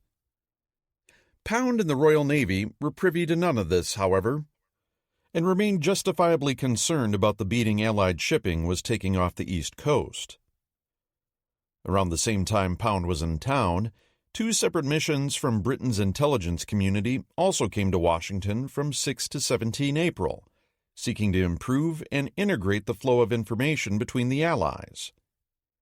The Americans and the Canadians would both shortly establish their own analogs of the Royal Navy's highly successful U-boat tracking room, with groups of American and British crypto-analysts exchanged to act as liaisons between their respective intelligence agencies. The British also promised to provide the Americans with one of their top-secret mechanical computers, known as a Bomba, which had facilitated the break-ins the British had been able to achieve against Germany's Enigma machines. Both parties agreed that breaking Enigma's 4-rotor Triton code needed to be highest priority. These were all positive steps amid the unfolding crisis, but would take time to bear fruit. The view from Lorient. What gets lost in all of the back and forth finger-pointing between the Allies about who is responsible for the ongoing slaughter off the East Coast is the credit due the Kriegsmarine for waging a campaign that no one had thought could be mounted in the first place. Like some latter-day conquistadors, Hartigan, Top, Moore, and their compatriots had ventured all the way across the Atlantic in their tiny craft, leaving death and destruction in their wakes. Their skill and willingness to endure hardship, cold, storms, and miserable rations. Their ingenuity in overcoming the range limitations of their boats. And above all, their steely acceptance of great risks by attacking in shallow waters or against protected harbors. All were factors helping them win a great victory for the U-Bootwaffe. Admiral King and the Allied navies certainly played their part in these ongoing travails, but it was the Germans who were seizing their opportunity. It was a masterful display from a cunning, war-hardened enemy. However, as with many successes in this war, and particularly during this pivotal year, victory for the Axis was transient. In fact, the tide was already beginning to turn against Donitz's men, although more slowly than anyone in the Allied navies would have liked. As Hartigan would readily attest, in the space of 3 months, American ASW patrols were becoming more numerous, and at least slightly more practiced. Indeed, as historian Clay Blair noted, By mid-April, American ASW air and surface forces, augmented by the British ASW trawlers, had rendered the Cape Hatteras area and most of the continental shelf unproductive for U-boat operations. Cape Hatteras was particularly key. It represented one of the few areas where the continental shelf approached the American coastline closely, meaning that U-boats could operate in the shallow waters there, but still dash to deep waters relatively easy if pressed. If Hatteras was rendered untenable, Germany's submarines would have to accept the risk of operating in shallower waters.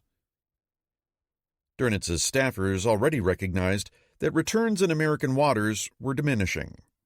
The Type 7 boats had sunk an average of 3.2 ships per patrol in February. By April, the haul was only 2.2. Tonnage had dropped commensurately, from over 18,000 tons per patrol to around 12,000. And, as some of the leading aces departed to take desk jobs, it was an open question whether up-and-coming talent would be able to pick up their disproportionately large share of the sinkings. Taken together, it seemed wise to Dönitz to try spreading the field once again. "I would thus compel the enemy to split up and scatter his forces," Dönitz wrote later, withdrawing considerable portions from the concentration he had just established off the east coast in order to protect other important areas which would now be equally threatened. Come May, Dönitz would begin shifting the weight of his operational submarines into the waters of the Caribbean.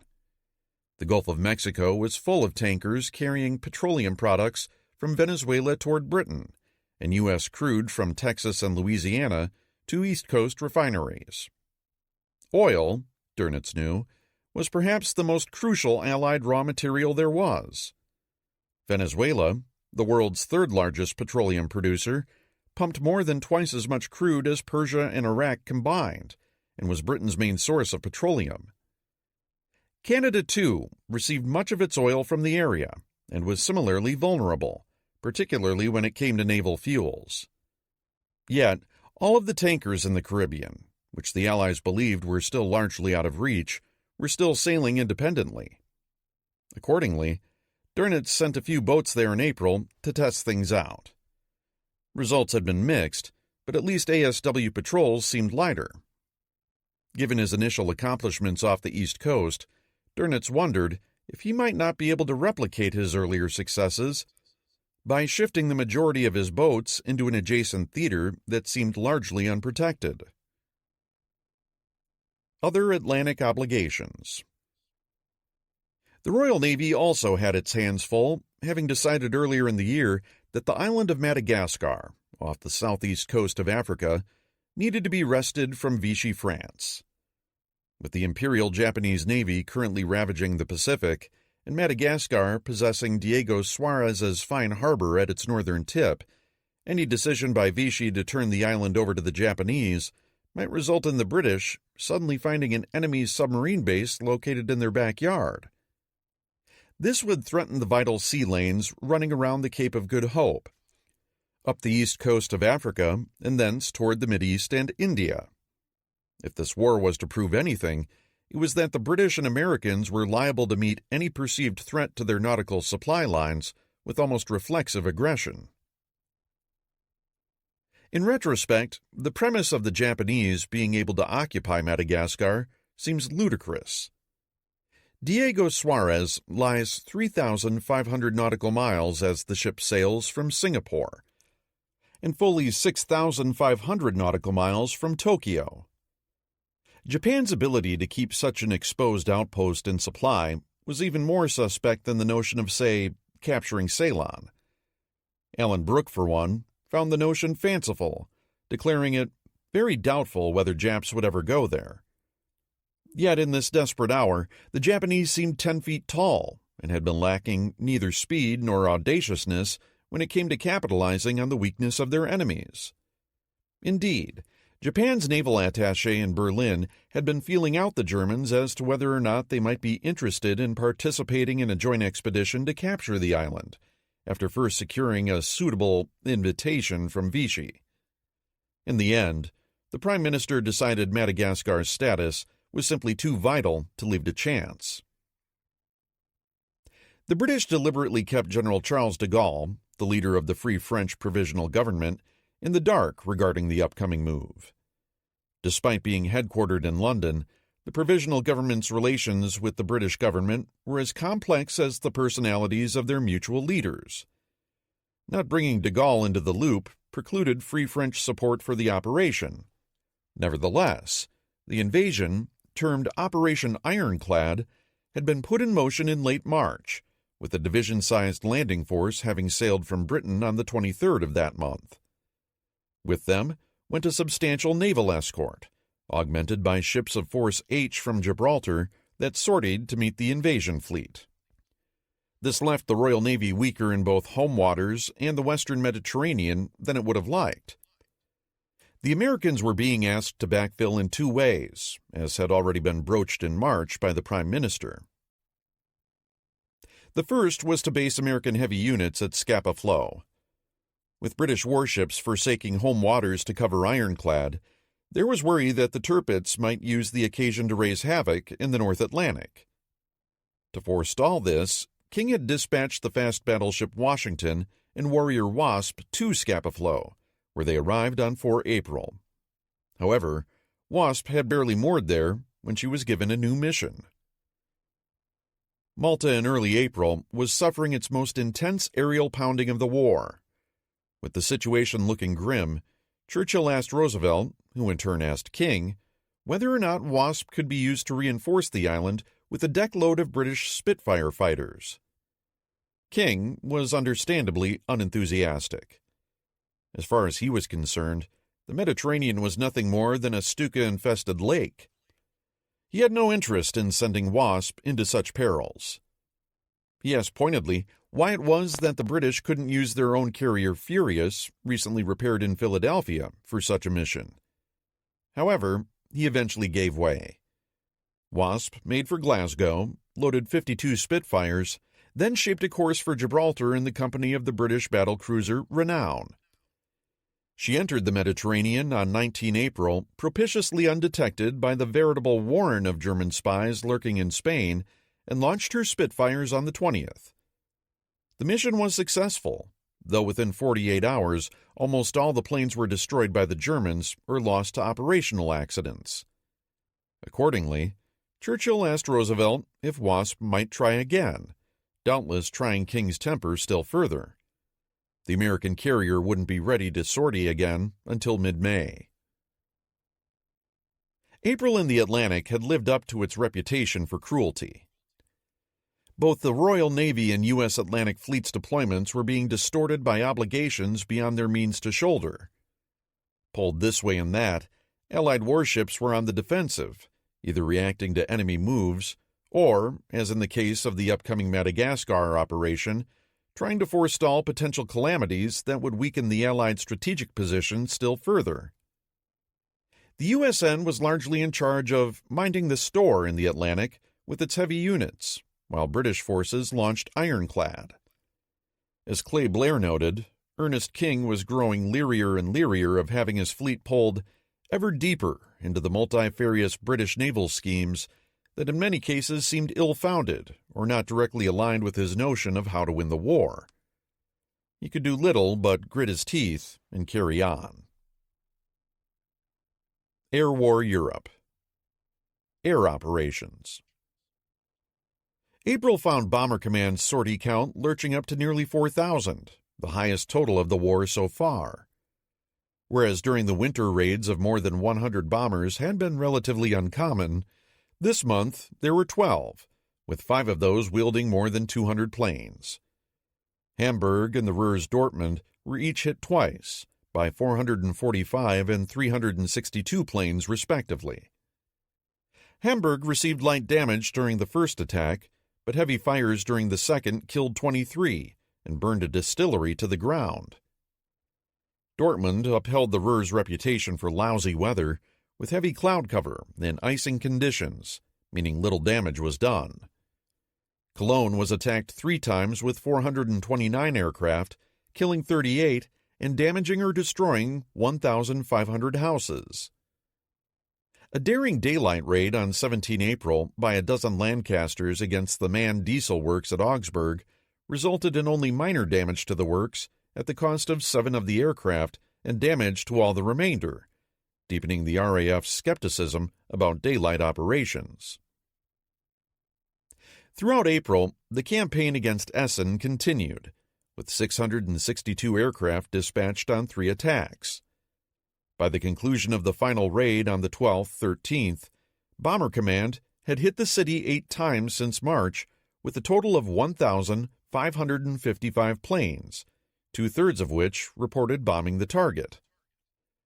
Of 212 photos taken across those raids, though, only 22, 10.3%, were within 5 miles of the city. A small fire was started in the Crux works, a railway line was hit, and 63 civilians were killed. But 64 bombers had been lost, 4.1%, meaning that civilian deaths once again were outnumbered by British airframe losses, not to mention most of their 448 crewmen. This wasn't exactly an economical way to fight a war. The crowning blow of the month was essentially a repeat of the previous month's Lübeck fire-raising, this time aimed at the town of Rostock. Like Lübeck, Rostock was outside G range, but easy to find on the Baltic coast. As well, it was lightly defended, had a core of old, combustible wooden buildings, and possessed a Heinkel aircraft factory. The latter papered a veneer of military legitimacy over what was basically a burn job. The result was 4 continuous nights of raids from the 23rd to 27th, using a total of 520 aircraft. In each case, a portion of the bombers were to ignite the town using the shaker technique of flares plus incendiaries, while another echelon was then to hit the aircraft plant with high explosive bombs. The first 2 nights saw no great success. The last 2 did. 130 acres of the city center were razed, including nearly 1,800 buildings destroyed and another 500 damaged.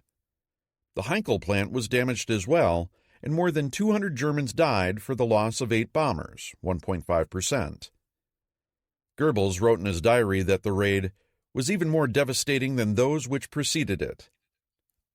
Community life in the city is practically no longer possible, with the situation in some sections catastrophic. These views turned out to be alarmist, as Rostock was functioning again in fairly short order. This proved to be the pattern throughout the war. Efficient German civil service arrangements did what they were designed to do. The area bombing debate continues.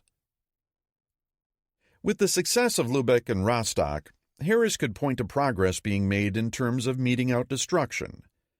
Despite that, in Parliament and Whitehall, the debate around the wisdom of putting all the country's strategic eggs in the area bombing basket continued unabated. On the 30th of March, Lord Cherwell, Churchill's scientific advisor, weighed in with a memorandum to the Prime Minister and in the process minted a new term in the Air Wars lexicon, dehousing.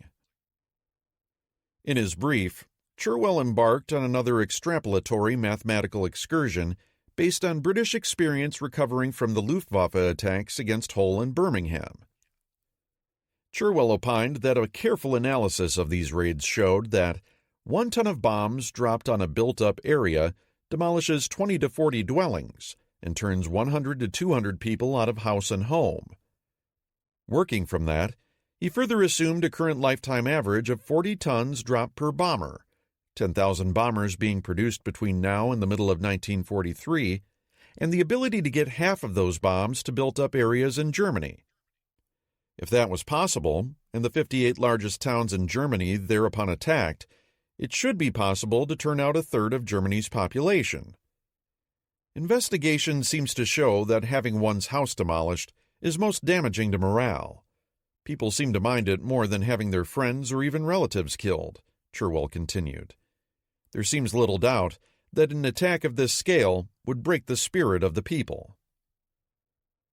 Air Chief Marshal Portal and Sir Archibald Sinclair, Secretary of State for Air, unsurprisingly found Cherwell's math to be simple, clear, and convincing. Others did not. The eminent scientist Sir Henry Tizard proceeded to shoot holes in Cherwell's thesis, noting that his production figures for bombers were optimistic, and the predictions of 50% accuracy against towns that Cherwell expected would be easy to find and hit were actually badly off base in light of the evidence at hand. These two men had sparred before. Tizard was genuinely brilliant. Cherwell, merely clever, but also the sort of man that another scientist noted, suffered from the didactic approach that he himself knew everything worth knowing, and that anything outside his field of knowledge must be wrong. In this case, too, Cherwell's conclusions, in the words of Tammy Davis Biddle, rested on equal parts selective reading and wishful thinking. Indeed, the authors of the Hull and Birmingham raid reports upon which Cherwell was basing so much of his exercise themselves noted that the town residents in these two localities had experienced no evidence of panic or erosion of morale, while their production loss had only been about 5%. Where logic could not prevail, ironclad political connections would have to suffice. Cherwell had these in spades, having stood by Churchill when he was wandering the political wilderness in the 1930s. Cherwell treated Tizard's objections with condescension, secure in the knowledge that he had Churchill's ear in a way that none of area bombing skeptics could boast. Tizard's objections were dismissed, with Cherwell's brief helping to lay yet another theoretical paver stone in favor of bombing Germany flat. As Max Hastings points out, the exercise did absolutely nothing to clarify what the ostensible aims of this new strategy actually were. The importance of this lack of rigorous thinking cannot be overstated, because if a precise definition of success was not arrived at, nor was a yardstick of failure. Hastings noted, too, that admirals could be sacked for failing to sink or save ships, generals for failing to win or hold ground. But nowhere was it suggested that if Germany failed to collapse by a given date in the face of air attack, then the bomber offensive would have to be judged a failure. Although air marshals did in fact get sacked from time to time, this still hits the heart of the matter, and remains one of the main sources of the controversy that swirls around Britain's air campaign to this day. Was it worth it or not isn't really answerable, unless the ultimate goal of the bombing exercise was accurately defined in the first place. Just as chasing the chimera of breaking German morale was based on intangible factors that could never be proven or disproven, the goals of dehousing were similarly nebulous, aiming at the same notion of a German collapse of some sort. The net result of Cherwell's memo was that it helped build the case for an open-ended money sump for procuring what were, kilogram for kilogram, by far the most expensive weapons of the day, and which were extracting a horrific toll from the men tasked with flying them during their woefully short operational lifespans.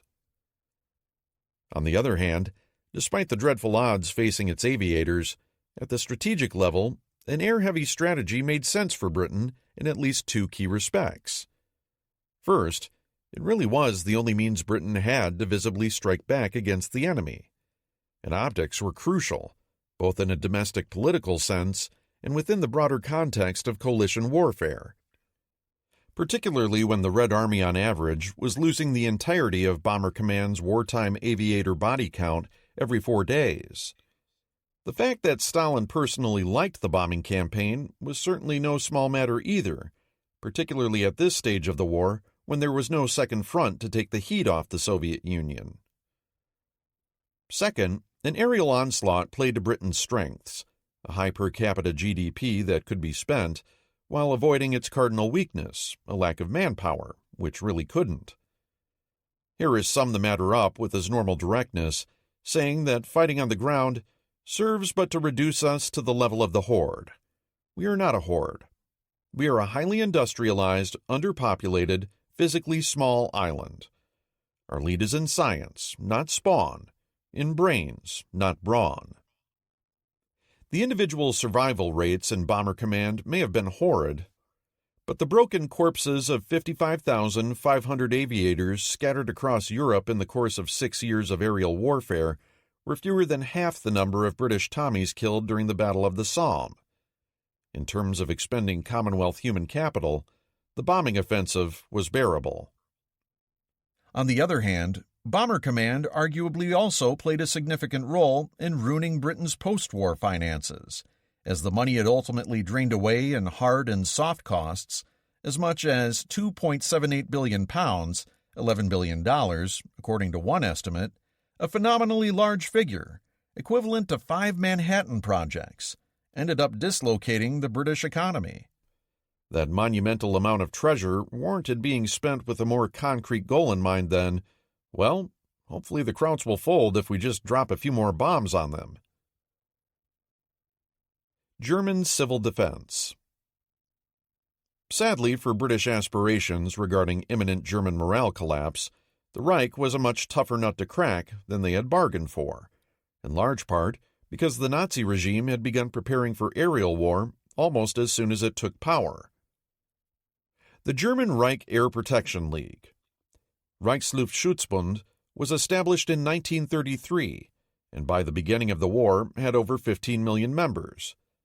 Now, in 1942, 22 million belonged, or roughly a quarter of the population. For just 1 Reichsmark a year in fees, members were entitled to training at thousands of municipal centers regarding self-protection, first aid, and firefighting. Schools were also established for air raid wardens and other more senior leadership. The overall effect was to impress upon the population that everyone was a frontline soldier when it came to air defense.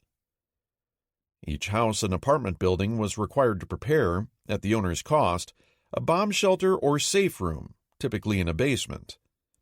For apartment buildings, this included ensuring adequate escape routes, including knocking holes in adjacent foundation walls so that people could lateral themselves to safety if need be.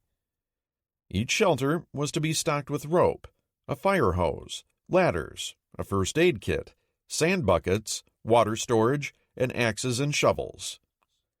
The goal was to ensure that individuals could take care of themselves and also be equipped to assist their towns in firefighting and other recovery activities.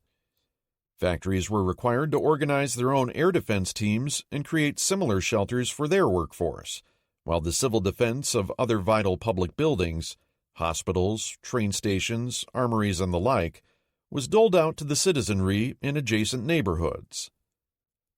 The larger intent was to push firefighting and civil protection down to the residents as much as possible, rather than being the sole responsibility of civic authorities who were only to be summoned if the situation required more than local resources. The glue that held the civic side of the system together was the air raid wardens, 1 to each block of houses or apartments, who were in charge of enforcing blackouts and ensuring that shelters and kit were well ordered and up to date. They were typically volunteers, including tens of thousands of women as more and more German men were mobilized. Overy notes that these wardens were selected on the basis of personal example, involvement of the leader at the site of greatest danger, superlative capability, firm will, calmness, steadfastness, and confidence in the most difficult situation, trustworthiness, pleasure, and responsibility. While not empowered to arrest people, they could issue orders in an emergency, as well as fines for not meeting self-protection guidelines, and were, of course, backed up by Himmler's order police, Ordnungspolizei. On the civil side of things, the individual metropolitan and regional firefighting forces had been abolished in 1938 and re-established along national lines, with firefighters labeled as fire defense police, Feuerschutzpolizei, again under Himmler. This fit perfectly with Himmler's agenda for exerting maximum domestic control.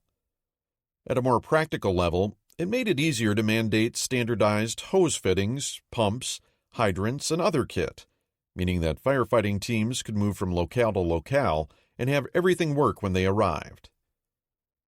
Meanwhile, Göring's Luftwaffe was in charge of the active defense measures, fighters, flak, searchlights, barrage balloons, smoke screens, decoys, with local police and fire forces being under their control during the actual duration of a raid, but reverting to civil control immediately thereafter.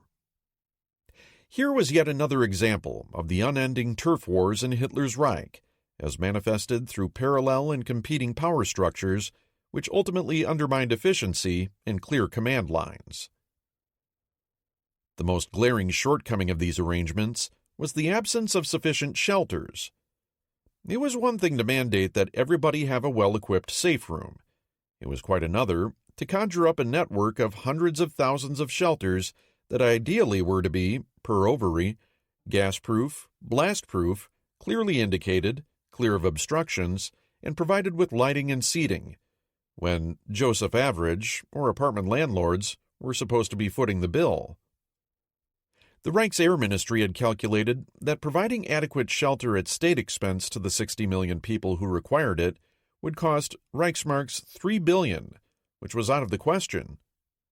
Furthermore, many individual dwellings and apartments either lacked basements or couldn't be brought up to the standards envisioned. This reality clashed with other constraints as British bombardments started getting heavier. For one thing, against something as cataclysmic as a 4,000-pound cookie, it was very difficult to create a shelter that could withstand even a near miss.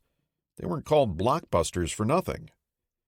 Similarly, the increasing usage of incendiaries created new challenges that high explosives did not, via prolonged fire and the risk of suffocation. Second, as the war continued, there was increasing internal competition for concrete, shoring timbers, and other building materials, meaning shelter work never proceeded as quickly or completely as needed. Most of Germany's major urban areas exposed to bombing did have them by now, but they weren't remotely sufficient to protect all urban residents, let alone the large number of foreign workers, who were increasingly essential to the wartime economy, yet deliberately excluded from public shelters. Despite these problems, for the average German civilian in early 1942, the combination of scattershot, ineffective British bombing tactics, the RAF's visibly painful losses, and the sense that the Luftwaffe was on top of things meant that while attacks like Lübeck and Rostock were a matter for concern, the situation still seemed well in hand.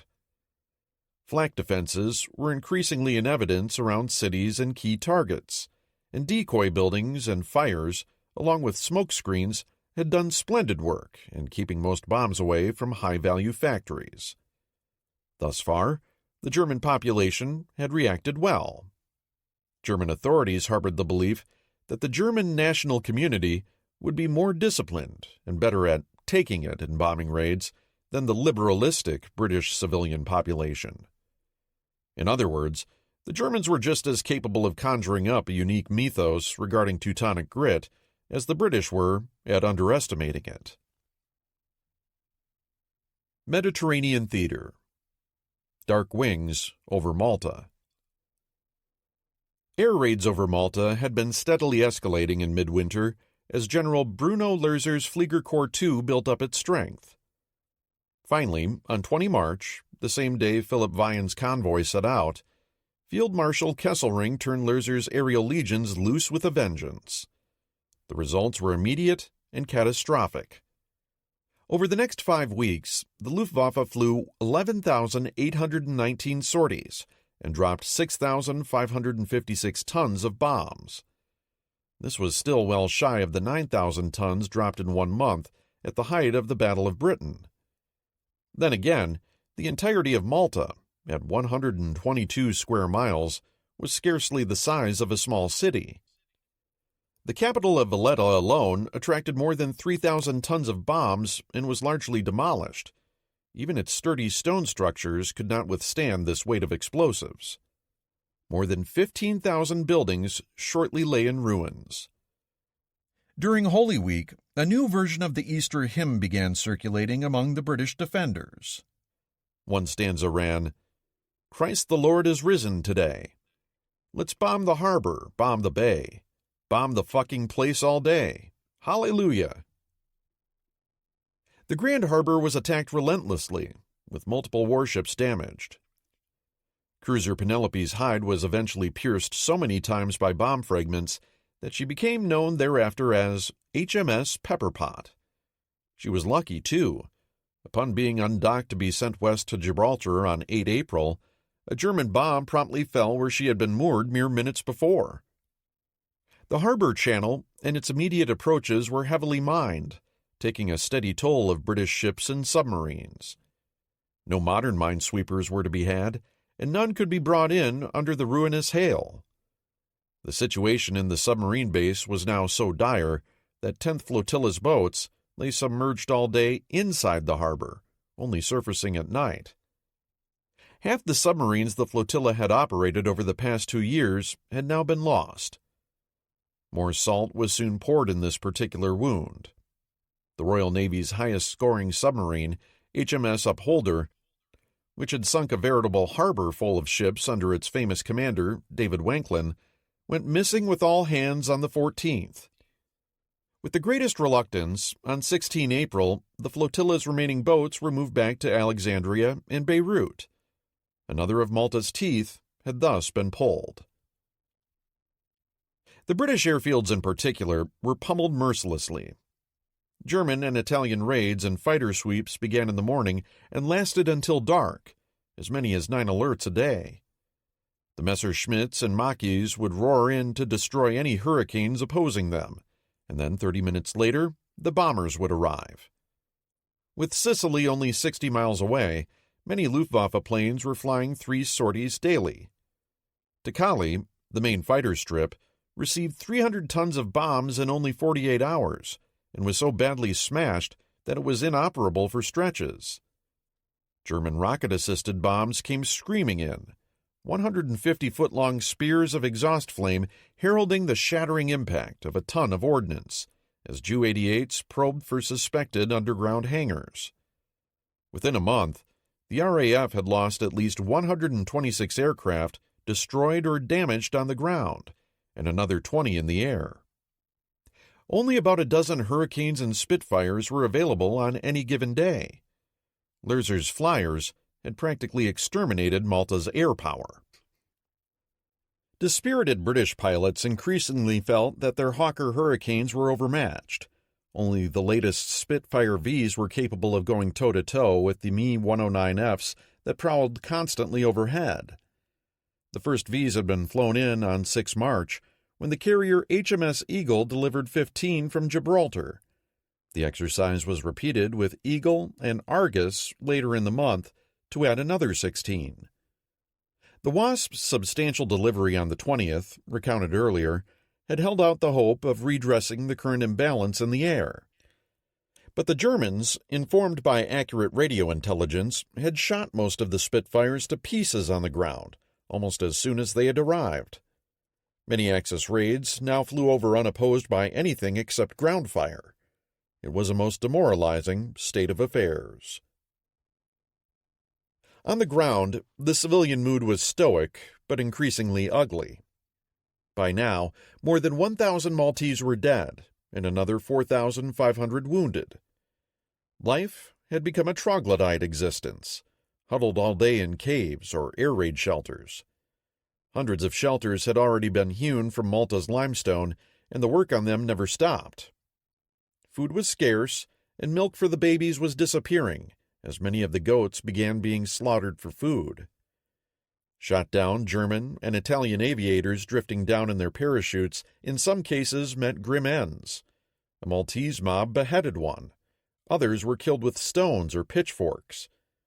British soldiers rushed to the side of parachutes to prevent as many atrocities as they might. On 15 April, Britain's King George VI awarded the entire island the George Cross to honor her brave people. It was a fine gesture and generally appreciated, but graffiti began appearing on the island's stone walls. Hobbes mucks George Cross. Bread, not George Cross.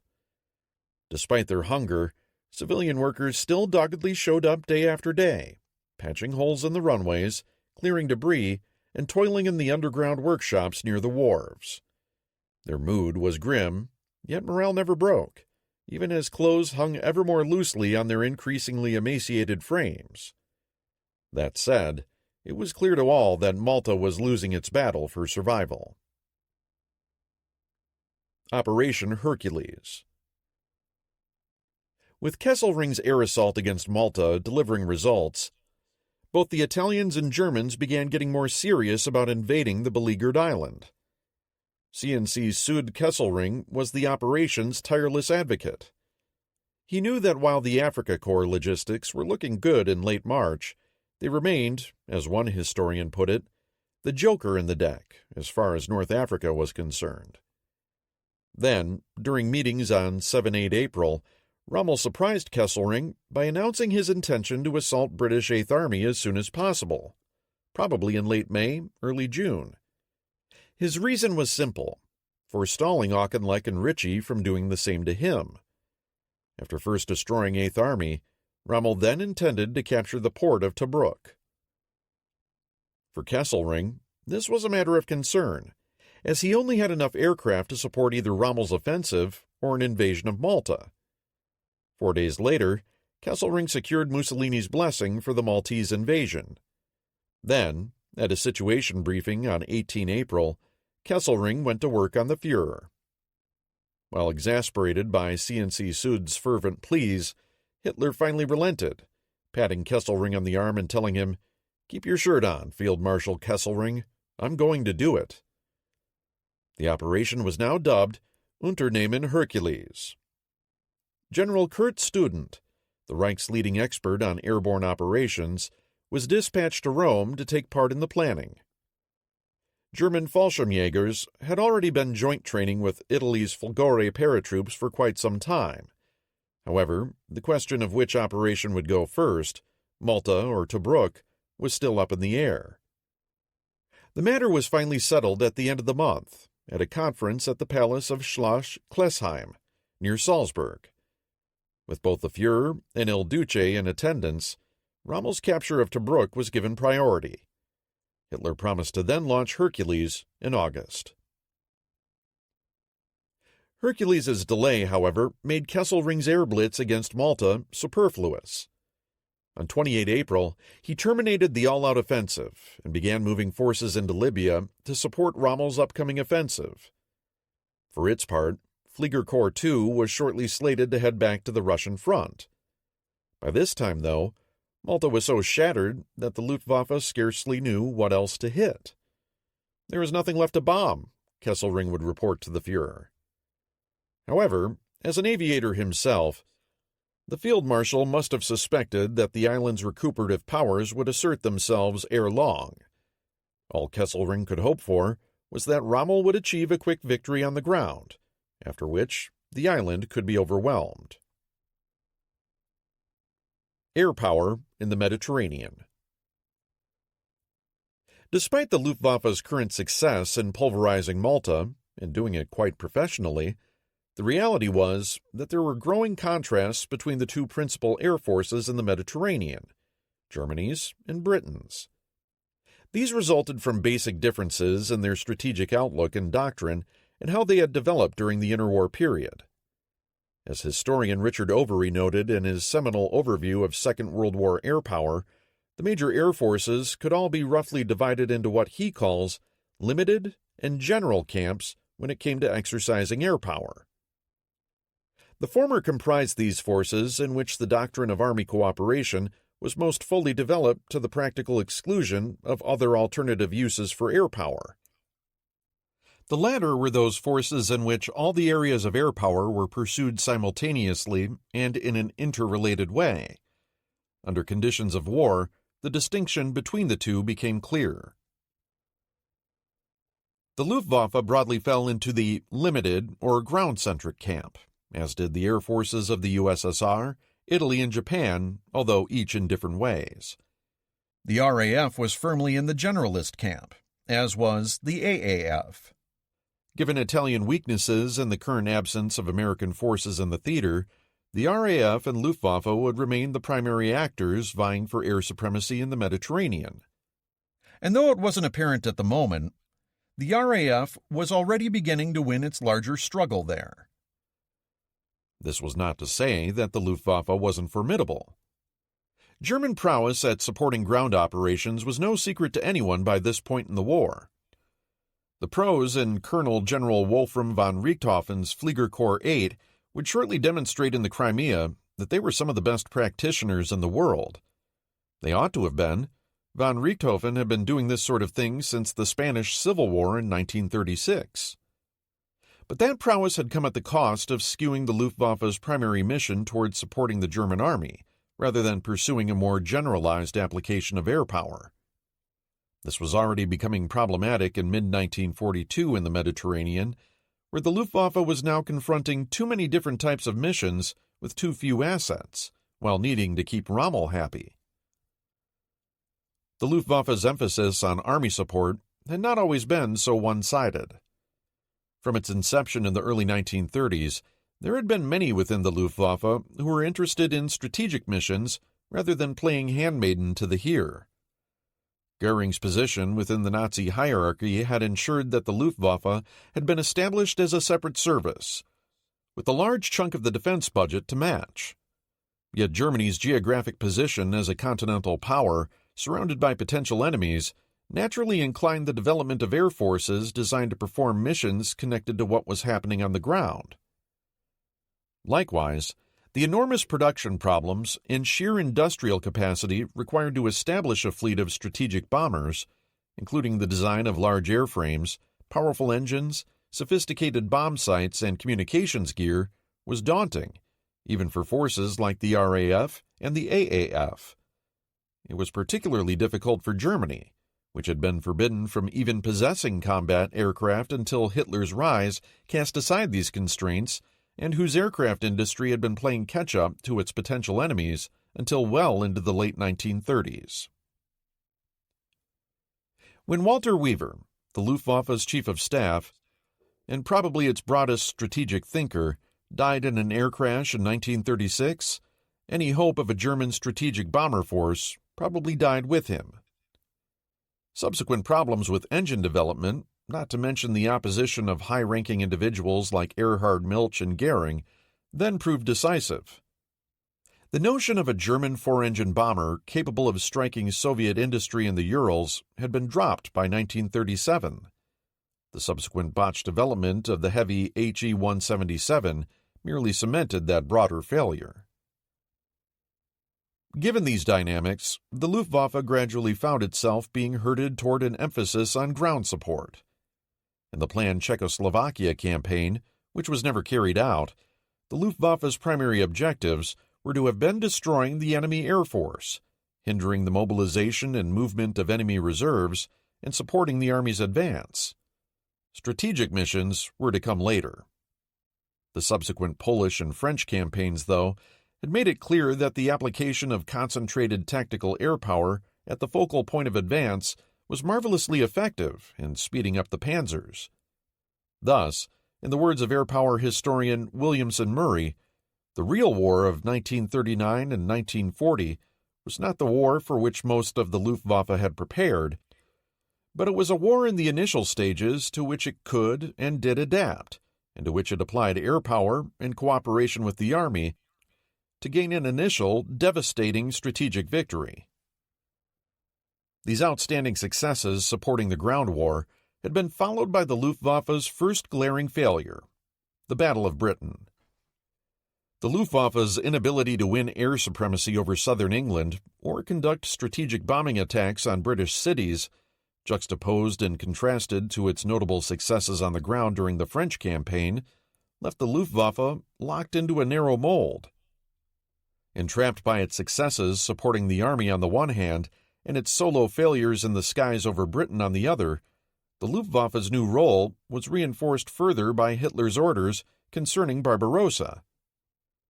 Führer Directive No. 21 had specified that the Luftwaffe was to refrain from attacks against the Soviet armament industry and instead focus on marshalling all available forces for action against the enemy air forces and for direct support of the ground forces. These same general priorities had been encapsulated in the spring of 1942 in Führer Directive No. 41, which dictated the shape of Unternehmen Blau. The Luftwaffe's first task was destruction of the enemy air force and its ground organization within the combat zone, followed by direct support of the army. According to the orders, destroying the enemy's air force was apparently one of the most important missions in several of the campaigns the Luftwaffe had already fought.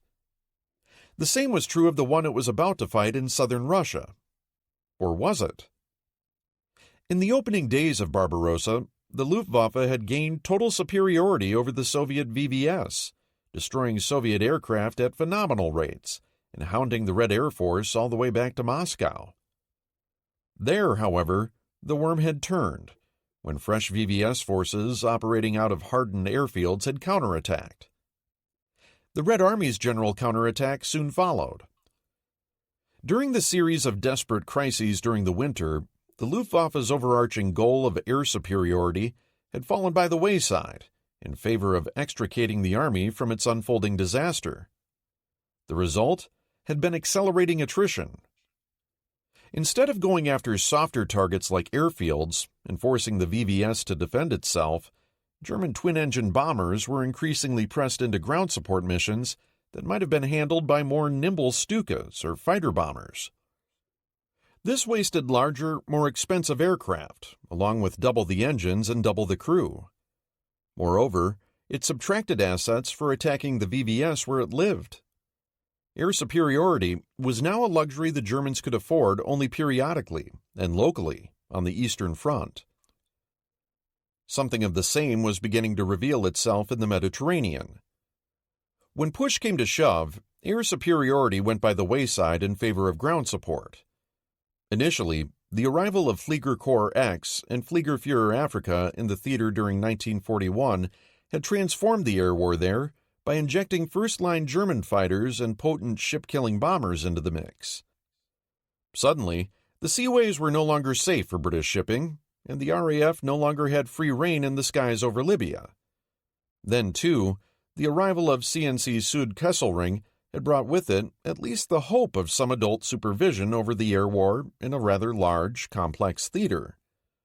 Both of those were positive developments for the Axis and changed the tone of the air war almost overnight.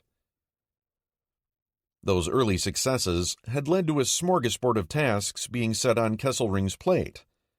These included establishing air superiority in Libya, performing reconnaissance and ground support for Rommel, putting Malta out of business, either by aerial bombardment, destroying British resupply convoys, or direct invasion, the latter the only sure cure, escorting Italian convoys to Libya, safeguarding the Adriatic for good measure, and shutting down the Suez Canal, if at all possible.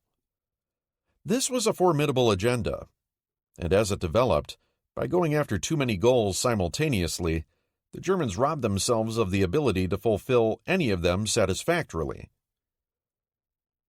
Many factors were working against the Germans, the most glaring being too few aircraft. In January 1942, Kesselring had under him just 939 machines, only 438 operational, to control the enormous Mediterranean theater. By April, with the all-out effort against Malta, Luftflotte II was down to 742 aircraft, 467 operational. By May, its strength would fall still further.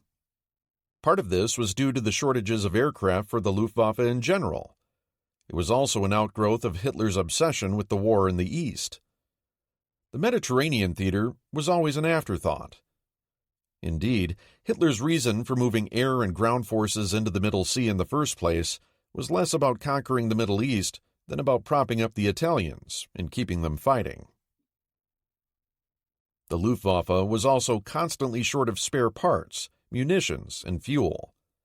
Specialty items like spare propellers became worth their weight in gold.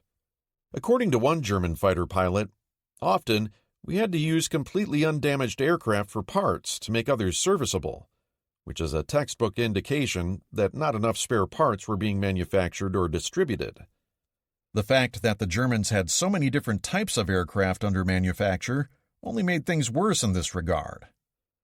The situation was eventually so monumentally screwed up that the Luftwaffe threw up its hands and contracted with a civilian company to administer its own supply depots.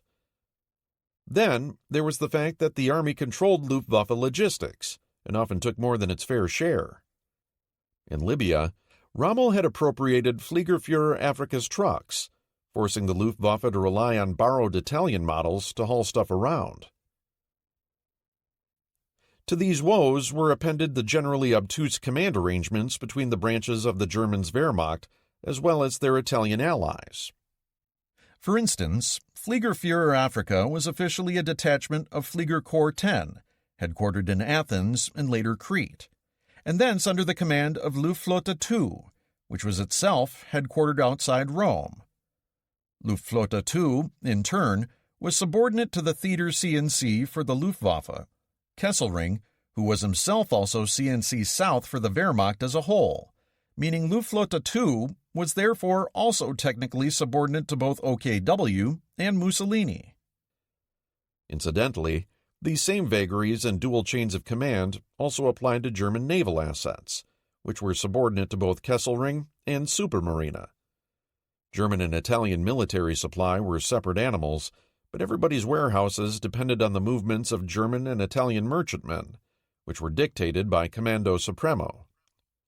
There was no unified command staff overseeing the overall shape of the Mediterranean Air War. Instead, the war was basically being conducted in parallel by two separate air forces that cooperated intermittently or not at all. Things weren't all that convivial, even within the Wehrmacht. Rommel treated Fliegerführer Africa's commanders, First General Stefan Froelich and then General Hoffmann van Landau, as his lackeys, frequently failing to include them or their staffs in Panzer Army Africa's planning sessions. Coordination was not helped by the fact that the Luftwaffe headquarters was often hundreds of miles from Rommel's due to the lack of trucks, supplies, and flak to protect it, because Rommel had appropriated them. Then, there was Rommel's penchant for disappearing from his headquarters to lead at the front, which often flummoxed even his own staff, making things worse when it came to coordinating air power. For all his brilliance as an operational commander, the Desert Fox had a relatively unsophisticated understanding of the larger requirements of air warfare. What he wanted was the Luftwaffe directly overhead doing two things: shooing away British aircraft and delivering rapid, accurate ground support, and plenty of it. And though Kesselring himself was more than able to comprehend the big picture in the Mediterranean, even he noted that the Luftwaffe had basically become a part of the Army and would take unconditionally its place in the Army's struggle. This prescribed outlook was to have dire consequences against the RAF Middle East, RAFME. Unlike the impotent flailings of the RAF in the Far East, whose failures in Malaya and Burma had just been exposed for all the world to see, RAFME was an entirely different animal, well-led, pugnacious, and highly adaptable. Leadership started at the top with RAFME's commander, Air Marshal Sir Arthur Tedder. A calm, careful intellectual, he was described by one officer as looking like a pale, diminutive gremlin. Tedder was completely at ease with the polyglot supporting cast of unit commanders, many of whom were from the overseas dominions and, in the words of air power historian Robert Ehlers, were in many cases unorthodox oddballs who would never have been acceptable to pre-war selection boards.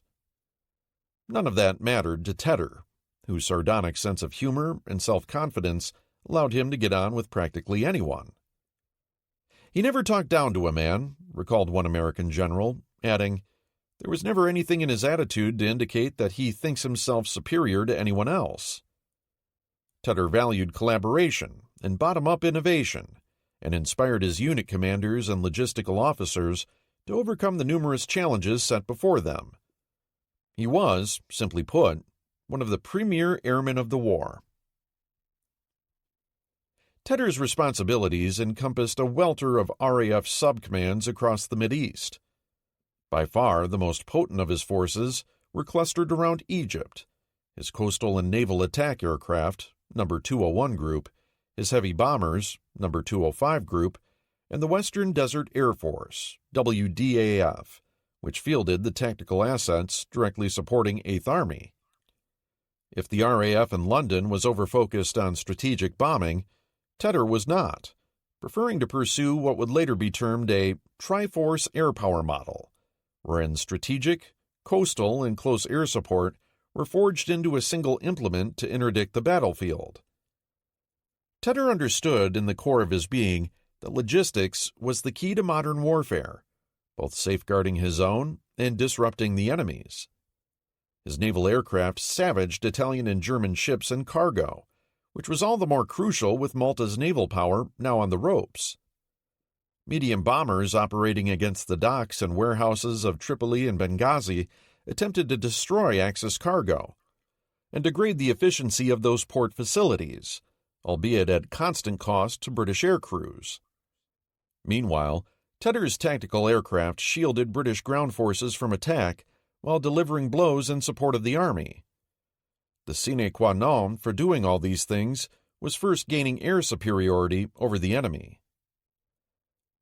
Tedder's outlook on these matters was fully supported by the WDAF's commander, Air Vice Marshal Arthur Mary Coningham.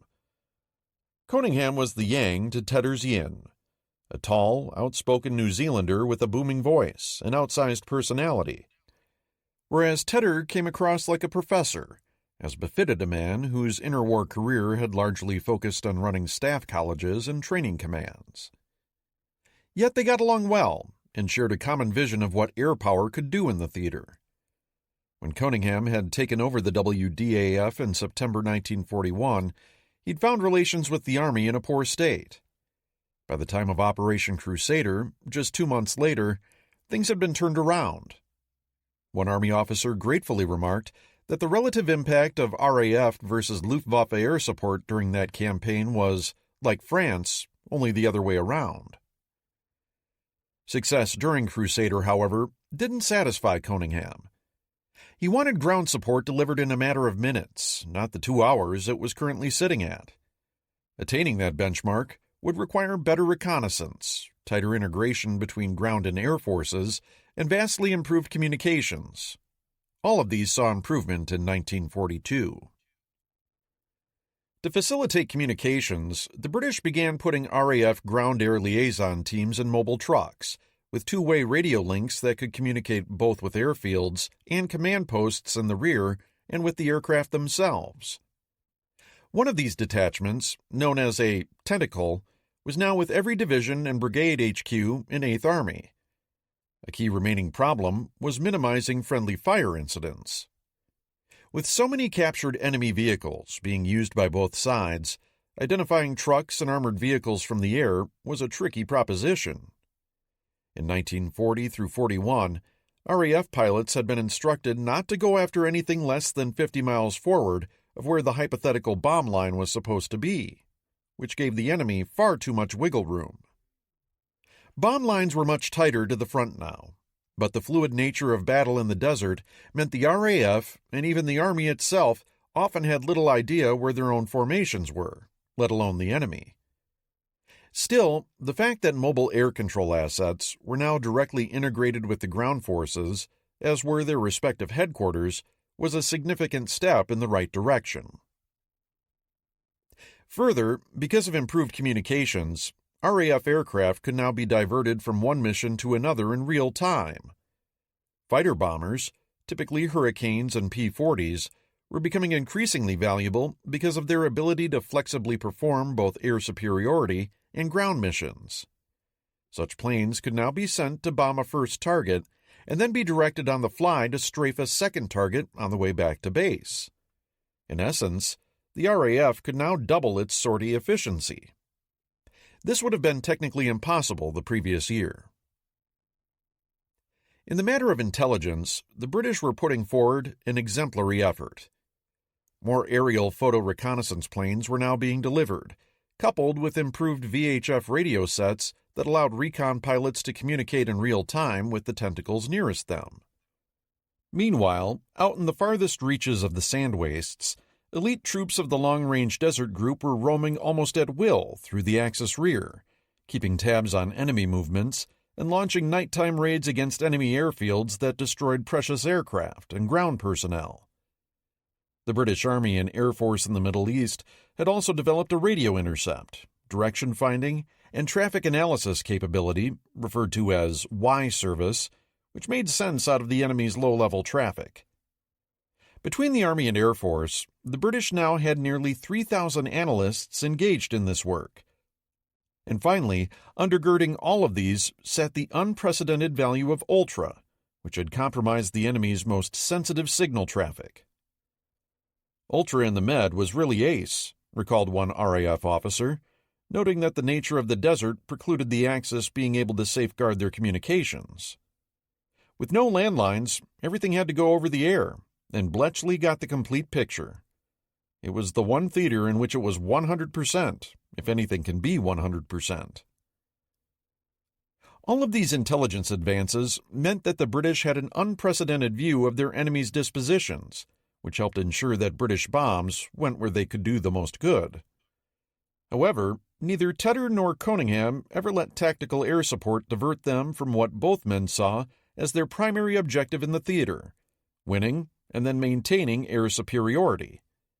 This in turn necessitated one primary mission above all others: destroying the Axis air forces. Until the enemy's air force was out of the way, the effectiveness of other air missions such as photo recon and ground support would necessarily be degraded.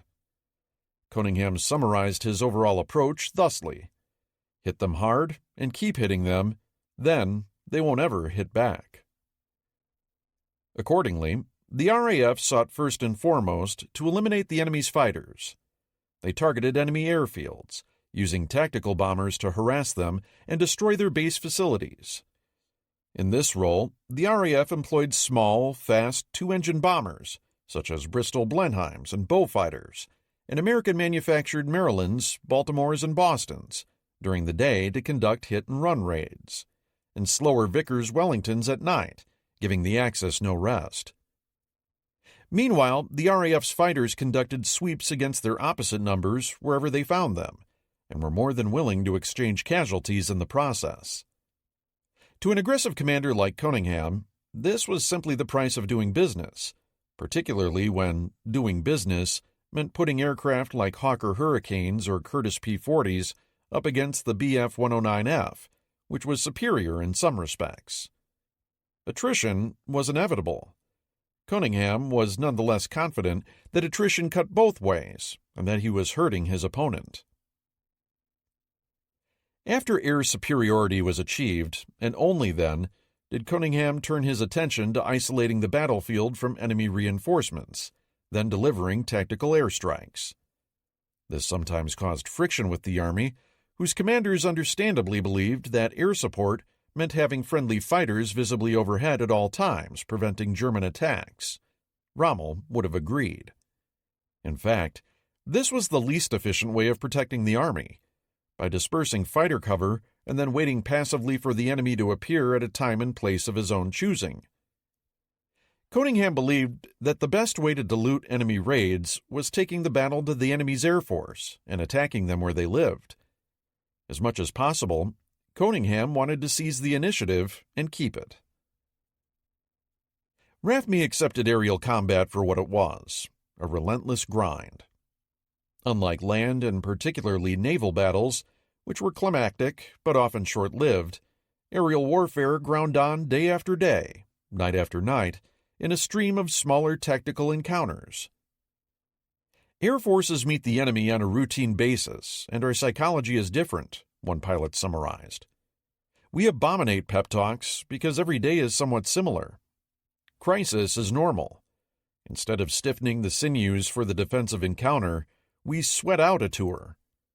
Attrition, that bland aphorism for friends and comrades being killed, wounded, or simply disappearing into thin air, was the unwelcome wingman of all flyers. While being willing to exchange casualties, Tedder did everything he could to minimize them. Tired pilots were rotated to the rear in training detachments, where they could bring new pilots up to speed on the peculiarities of the theater and their German and Italian opponents. Many combat airmen disliked these rotations, one pilot writing, "To my horror, I am taking over a Tomahawk flight. Hell, what have I done to deserve this?" But this approach made the best use of the limited human materiel Cunningham had at hand. Rested and refreshed veterans didn't tend to get themselves killed by getting sloppy. Better-trained rookies, likewise, were more likely to survive their first encounters with a Mach-E or Messerschmitt. No panacea existed to eliminate attrition, of course. Men always died. Nonetheless, little improvements often paid outsized dividends down the road. Just as men were constantly wearing away, aircraft were too. Here, too, the British proved ingenious at minimizing losses. Mobile RAF salvage teams became adept at sneaking deep into enemy territory, plucking up damaged fighters, loading them onto trucks, and whisking them back to safety. The Axis displayed no such energy, undoubtedly for lack of trucks, but also for lack of trying, and so lost many aircraft that might otherwise have been recovered. Back in Egypt, Tedder's head of logistics, Air Vice Marshal Graham Dawson, set up an entire local industry around aircraft repair and maintenance. Dawson aggravated his fellow officers by ignoring regulations he found cumbersome, but he got results. Impatient with waiting for spare parts from Britain, he began employing mom-and-pop Egyptian manufacturers to make them instead. Taking the next logical step, he turned them loose on aircraft maintenance. Getting a plane ready for service in the desert was no mean feat.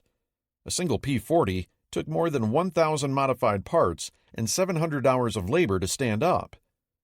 By 1942, however, 23,000 mostly Egyptian civilians were busy modifying, repairing, and rebuilding hundreds of engines, propellers, and complete aircraft every month. RAF aircraft availability rates soared as a result. Dawson needed to pull every rabbit out of the hat that he could, because during 1942, not nearly enough new aircraft were arriving to fill the RAF's needs. Worse, the collapsing situation in the Far East was funneling off replacements that would otherwise have been sent straight to the Middle East. Indeed, as the British now sought to prepare for Japanese blows aimed at India, the two theaters had in many ways become interconnected, both dependent on seaborne communications running up the East African coast. Britain was also necessarily keeping large quantities of frontline aircraft, particularly fighters, in the home islands to guard against contingencies. Nevertheless, both Britain and the U.S. endeavored to increase deliveries to RAFME. The problem was how to get aircraft there. Sea transport was the Allies' bottleneck for basically everything in 1942, and making the trip all the way around the Cape of Good Hope and up to Suez took too much time and chewed up scarce shipping assets. To economize, the British developed an ingenious expedient, the Takoradi Air Route. Aircraft were shipped in crates to the port of Takoradi on the Gold Coast, now Ghana.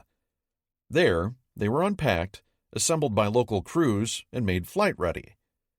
The British set up a series of airfields girding sub-Saharan Africa, running from Takoradi to Lagos, and then jumping across 5 more ships to Khartoum and Sudan. From there, pilots turned north and flew up the line of the Nile to Cairo. Starting in January 1941, with 59 aircraft delivered, by April 1942, the monthly number had more than doubled to 133, with another 61 American fighters being delivered around the Cape.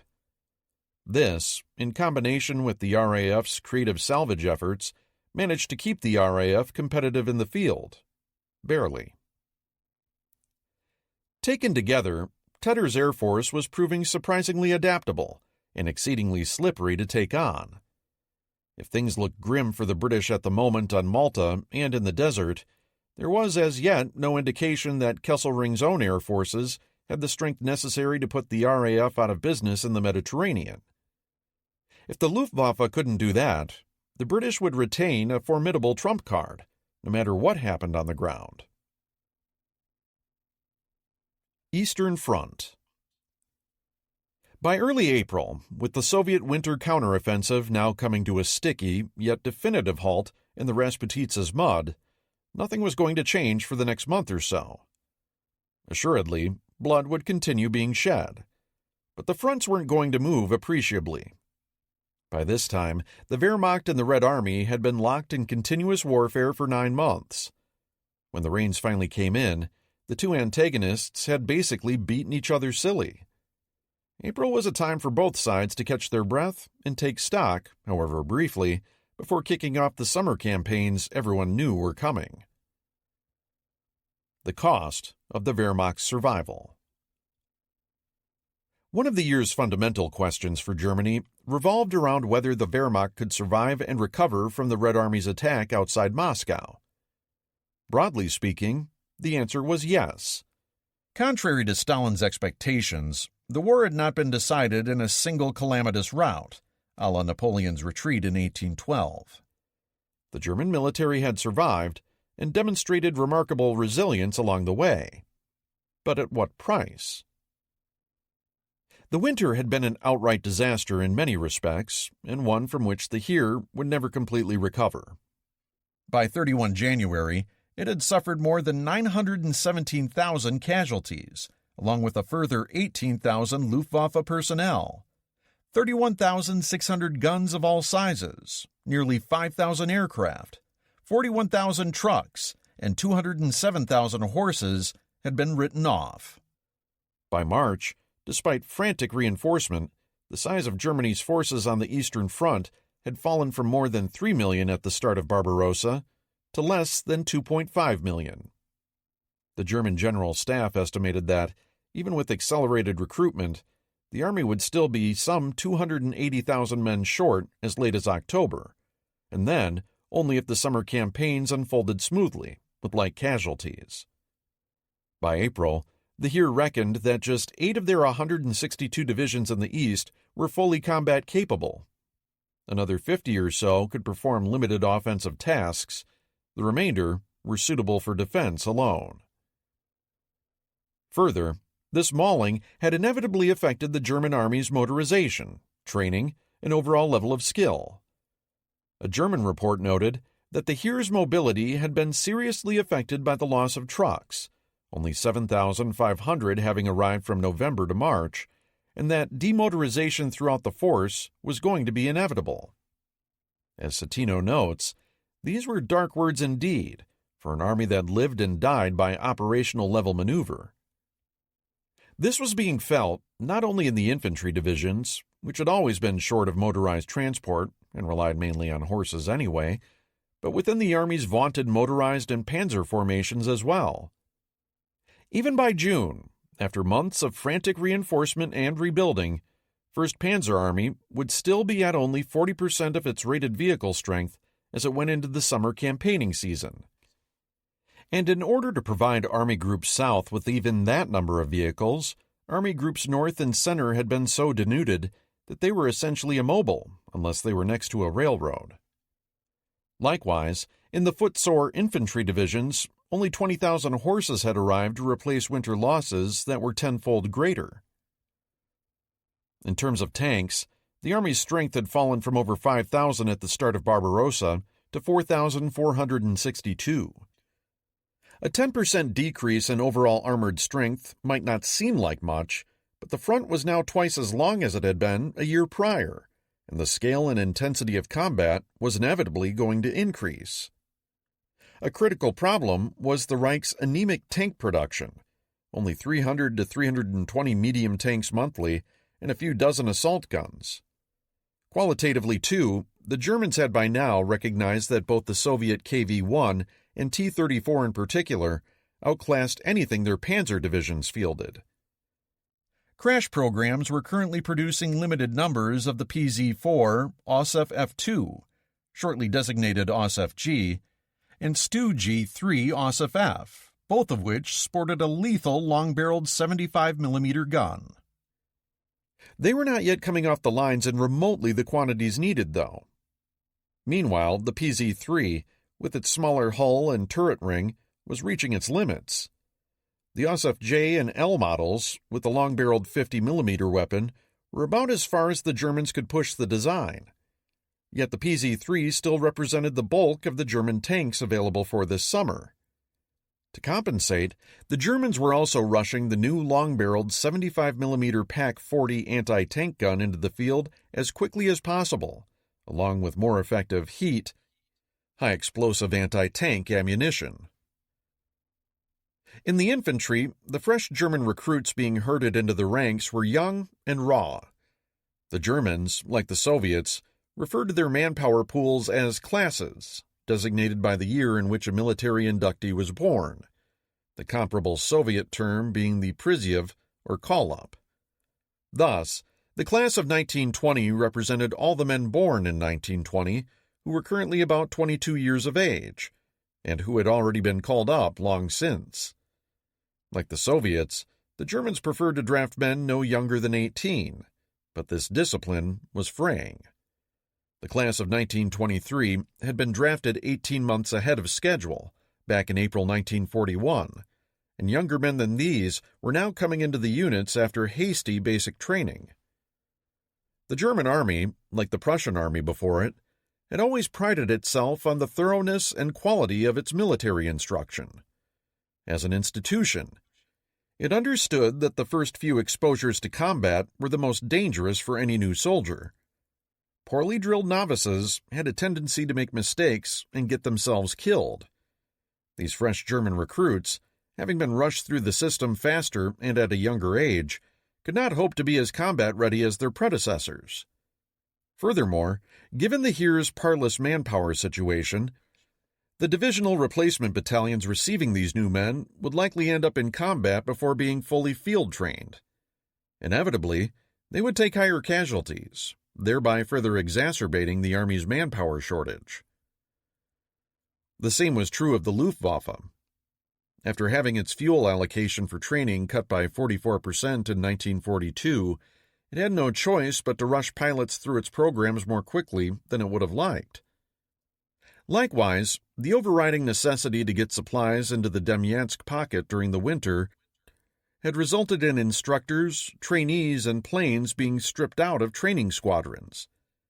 Training accident rates thereafter rose steadily, while the overall quality of new pilots decreased. Some non-pilot aircrew were graduating to combat roles with as little as 60 hours in the air.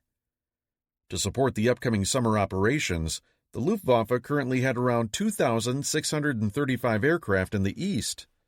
This was already fewer than it had on hand at the beginning of Barbarossa, 2,995, and exactly the same number it had used to overrun France in 1940. Of the aircraft now arrayed across the Eastern Front, only Luftflotte 4's roughly 1,600 machines were slated for operations in the south of Russia. In other words, in a war where the Allies were now dramatically ramping up aircraft production, the Luftwaffe was basically running in place. One would have thought that the temporary cessation of combat on the Eastern Front might have been a good time for the German army to take stock of their combat doctrine and organizational structure.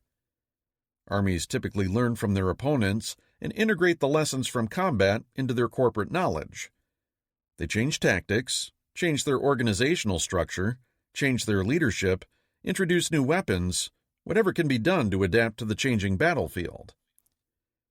However, if the Germans thought their overall approach to offensive war needed work in the spring of 1942, there is scant evidence of it.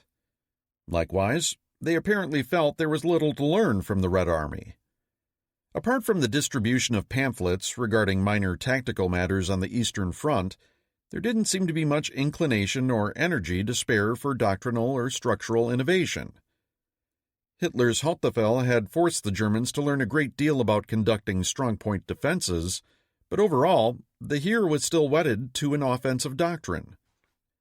Its organizational chart stayed the same, except there were fewer men now in the billets, and soon a large number of divisions in the north and center would be forced to downsize to provide men for the coming summer offensive in the south. Thus, despite nearly being destroyed during the winter, the evidence suggests that the Army still felt it knew what it was doing, and believed that it played the game of maneuver warfare better than anybody else.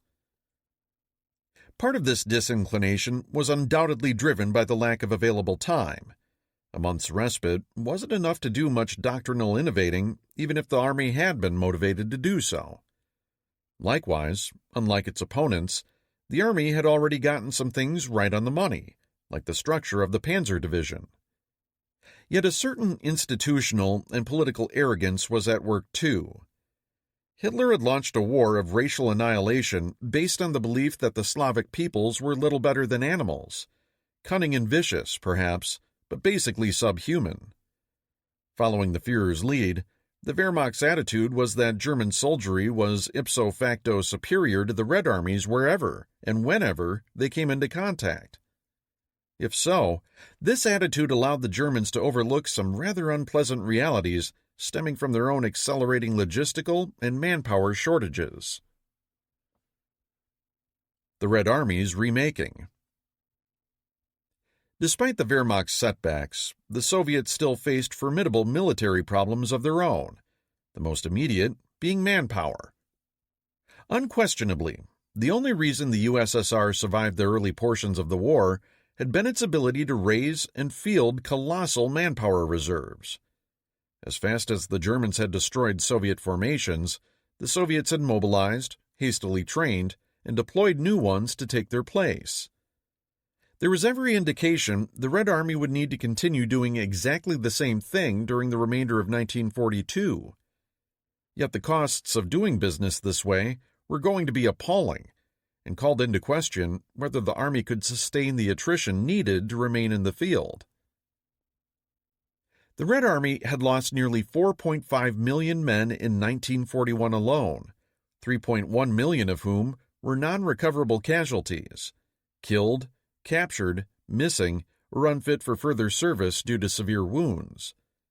By March, when the winter counteroffensive finally ground to a close, Zhukov and Konev's counteroffensive against Army Group Center alone had expended another 776,889 casualties, 3/4 of their entire starting force, and 957 tanks to generate 150,008 German casualties.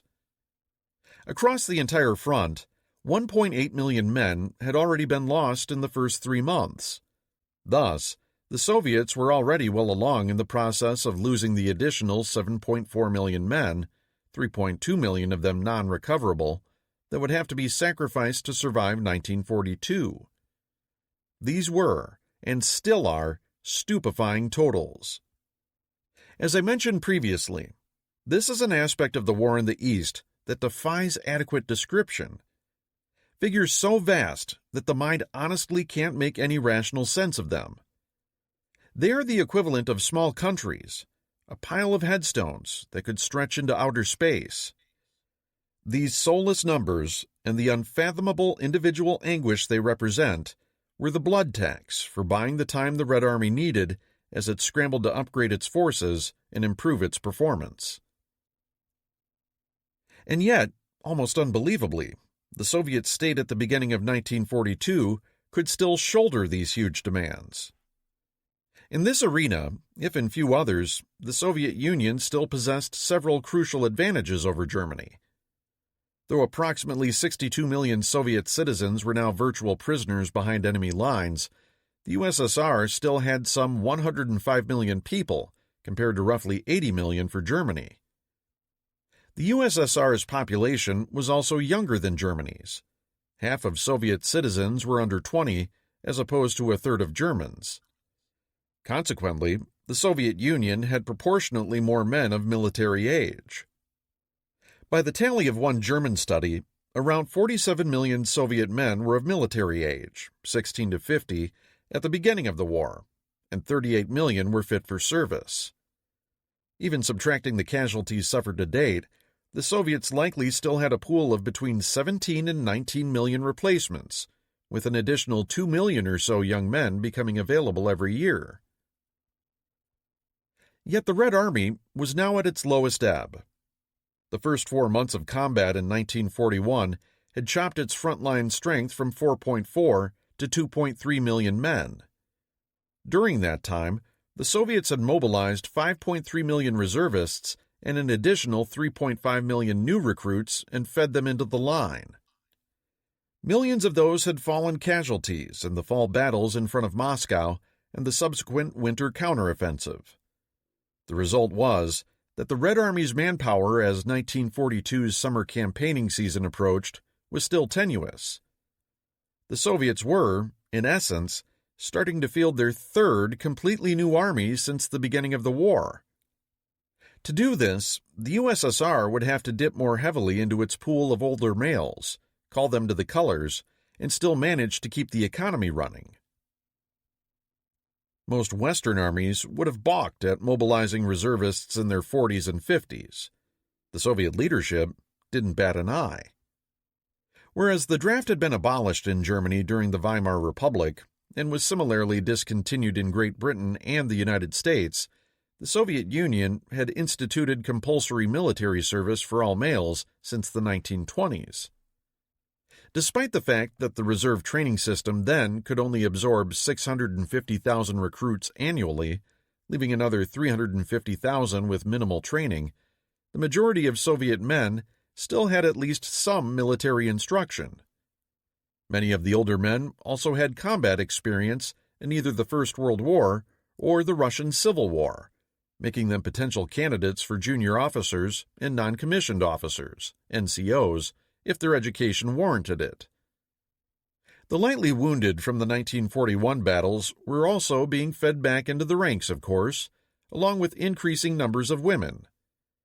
More than 2 million Soviet women would eventually serve in the technical services, air defense, communications, and medical units, and even as pilots and snipers.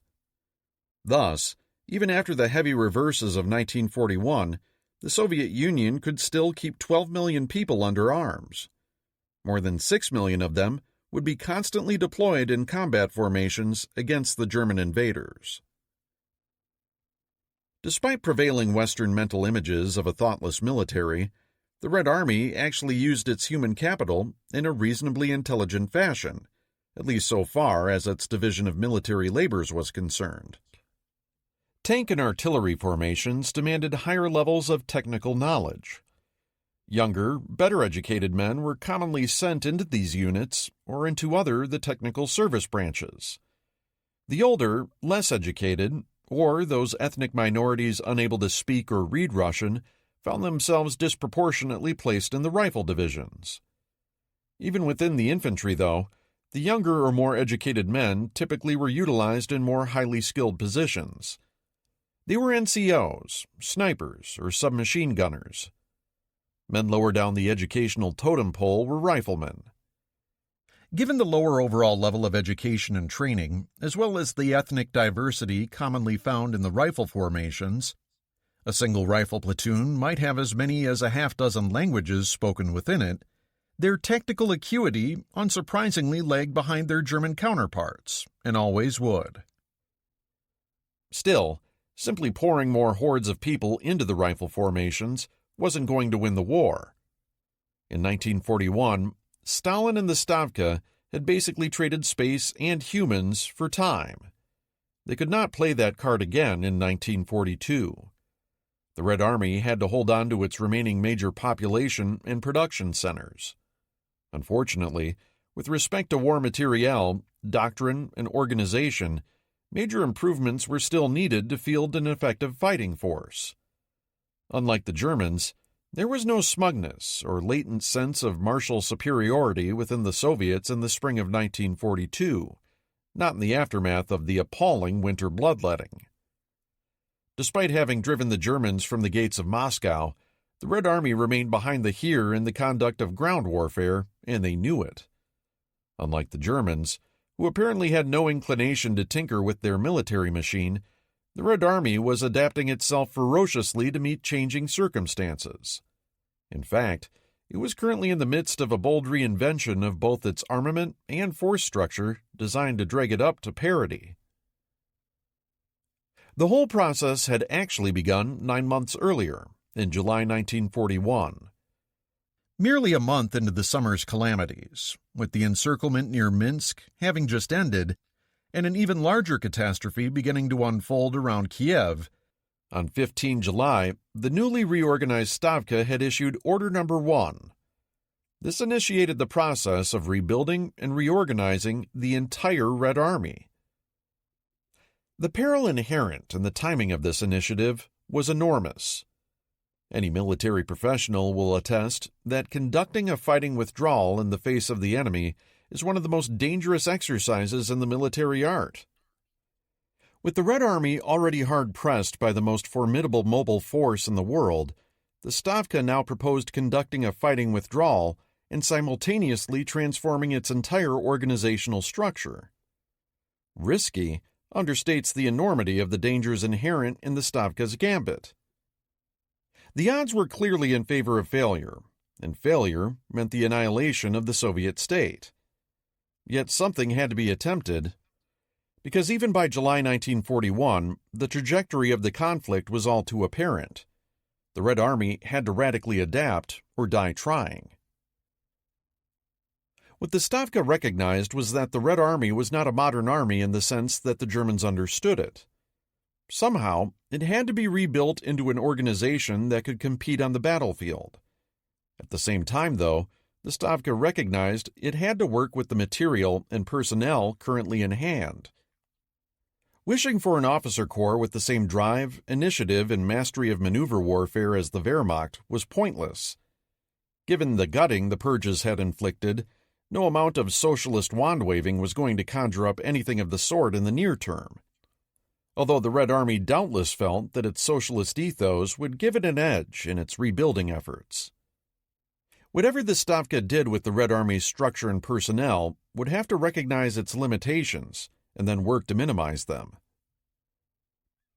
As the Stavka diagnosed its force structure in the summer of 1941, it recognized that its units were too large and complex. Accordingly, Order No. 1 began tearing the Red Army down into much smaller building blocks, formations that were simple enough for inexperienced commanders to wield with a greater chance of success. The Red Army, like all Western forces, utilized the division as its basic field-level combat force. As the smallest military unit capable of independent operations, a division carried all its needed support services with it: medical, communications, transport, fuel, repair, and so forth. Divisions, typically 2 or 3, were organized into corps, and a similar number of corps into armies. However, the enormous size of the Eastern Front already required higher levels of organization still: army groups for the Germans and fronts for the Soviets. In examining this mix, the Stavka felt that its corps weren't adding much value to the overall equation, particularly given the quantities of heavy weapons and tanks they sucked up, which were desperately needed by other units. So they simply did away with corps for the time being. Field armies would now be composed of about 6 divisions. By eliminating the middle layer of army management, so to speak, capable corps commanders could be sent up to army level, with less capable officers sent down to divisional commands for more seasoning. This move proved effective, even if it was only a temporary fix. The same treatment was given to the armored formations. Before the war, the Red Army had formed a number of massive mechanized corps. These units, consisting of over 1,000 tanks and some 36,000 men, had proved unwieldy in combat. Nearly all of them had been destroyed during the summer's fighting, along with about 15,000 of their mostly older, lighter tanks. Furthermore, the deep offensive operations envisioned by pre-war theory were out of the question for the time being. What was needed now was the ability to bolster the rifle divisions, stop them from being run over, or reinforcing them while launching limited local counterattacks. Order No. 1 simply acknowledged reality. There were hardly any mechanized corps left, and they hadn't worked out anyway, so why not do away with them?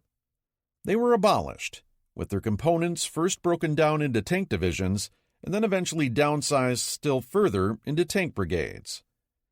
This essentially meant that, for the time being, the Red Army's armor was being relegated to the infantry support role. These tank brigades, in turn, were further pared down, from 93 tanks to 67 to 50-odd, and so on.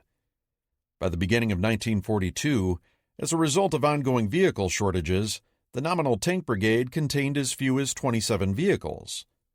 However, these trends slowly began reversing themselves in the first part of 1942 as more vehicles began coming off the production lines. By March, Soviet production was up to 700 T-34s and 250 KV-1s a month, with new production now weighted strongly toward these heavier models.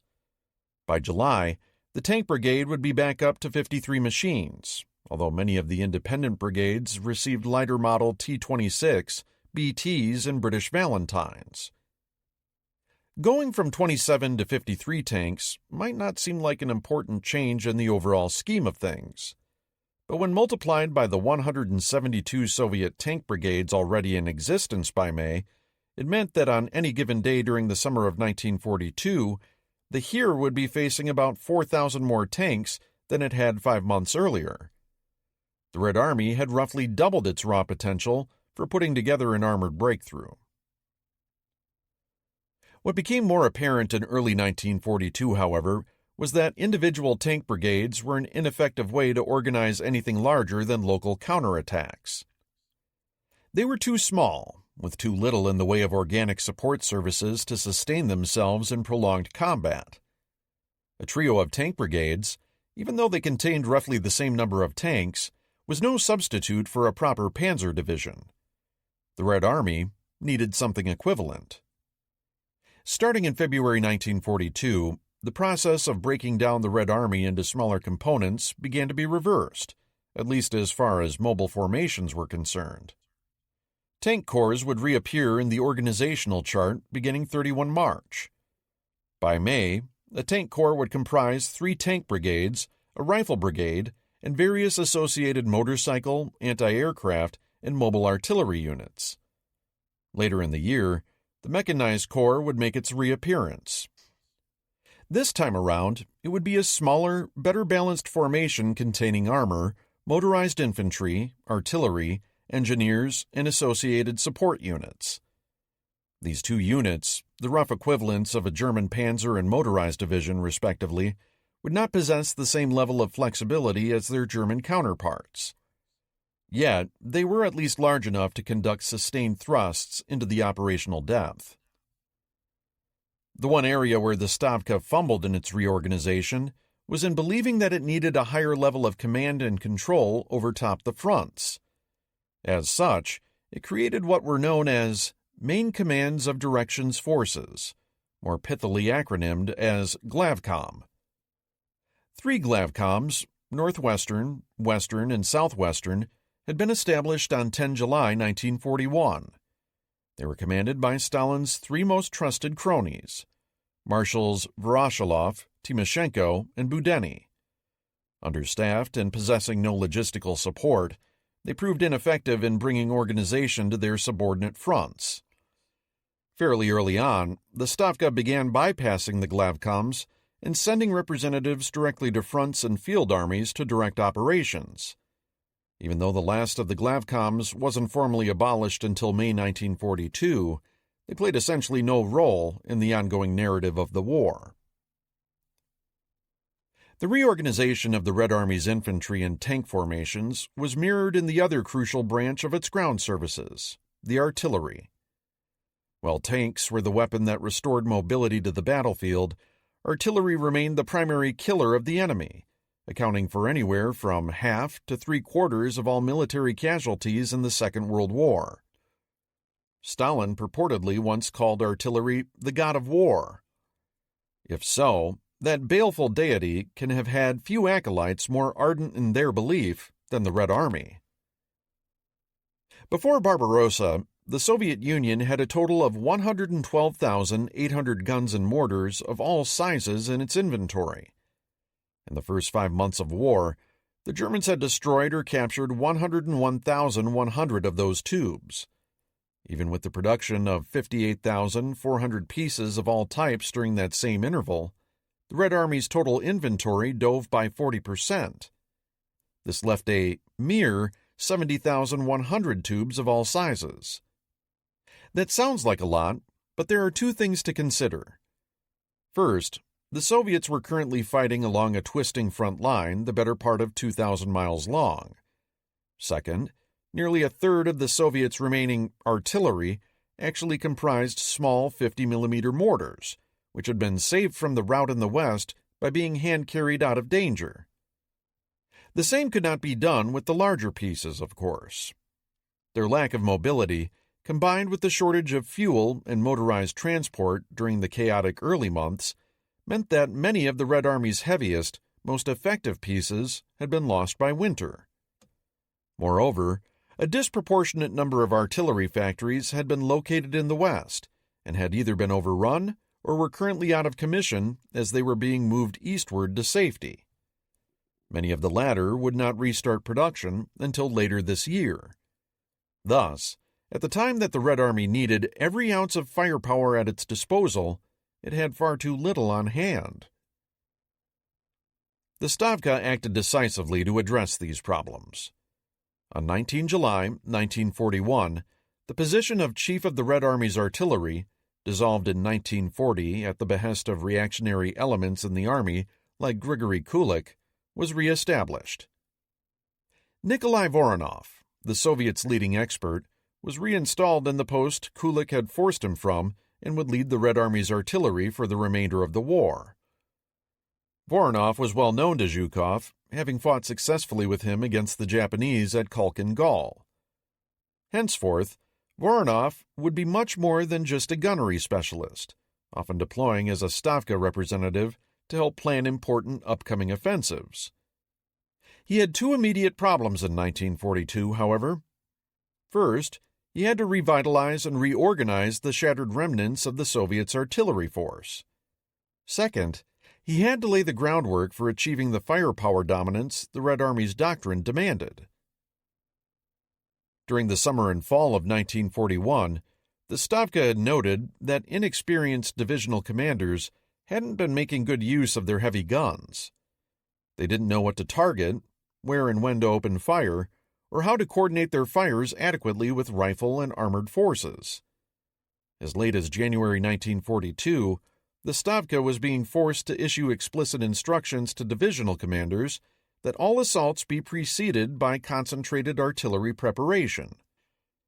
Fire was to be directed first against the enemy's fixed defenses, then against enemy forces that withstood the initial infantry and tank assaults, and finally against enemy rear areas in support of the exploitation phase of the breakthrough. If this strikes the listener as being roughly equivalent to Artillery 101, that's because it was. It also reflected the fact that the Stavka all too frequently demanded counterattacks before proper preparation could be coordinated. Faced with both incompetence and heavy losses in gun tubes, Voronov knew it was imperative to save what was still left in the inventory. If that meant taking weapons out of the hands of inept commanders, that was too bad for them.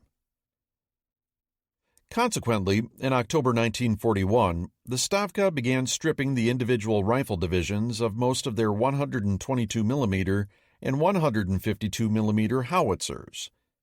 To the commanders in the field, this must have seemed a cruel joke. They were facing renewed German efforts against Moscow, and much of their divisional artillery was taken away, with their trucks to boot. The rifle divisions were now left with a horse-drawn regiment of 76 mm field guns and a single battery of 122 mm howitzers. Since the 76 mm pieces also functioned in the AT role, they were crucial to the division's defensive capabilities. As a consolation prize, a heavy mortar regiment was added to make up some of the shortfall. Mortars were much cheaper to manufacture, more man-portable on the battlefield, and easier to operate. However, they were not as long-ranged or effective as true artillery. The result was that the average Soviet rifle division's artillery inventory shrank from 280 tubes to a mere 132 in late 1941. Combat during the fall and winter of 1941 through 42 demonstrated this pruning to have been too aggressive. The rifle divisions had too little firepower to either attack or defend.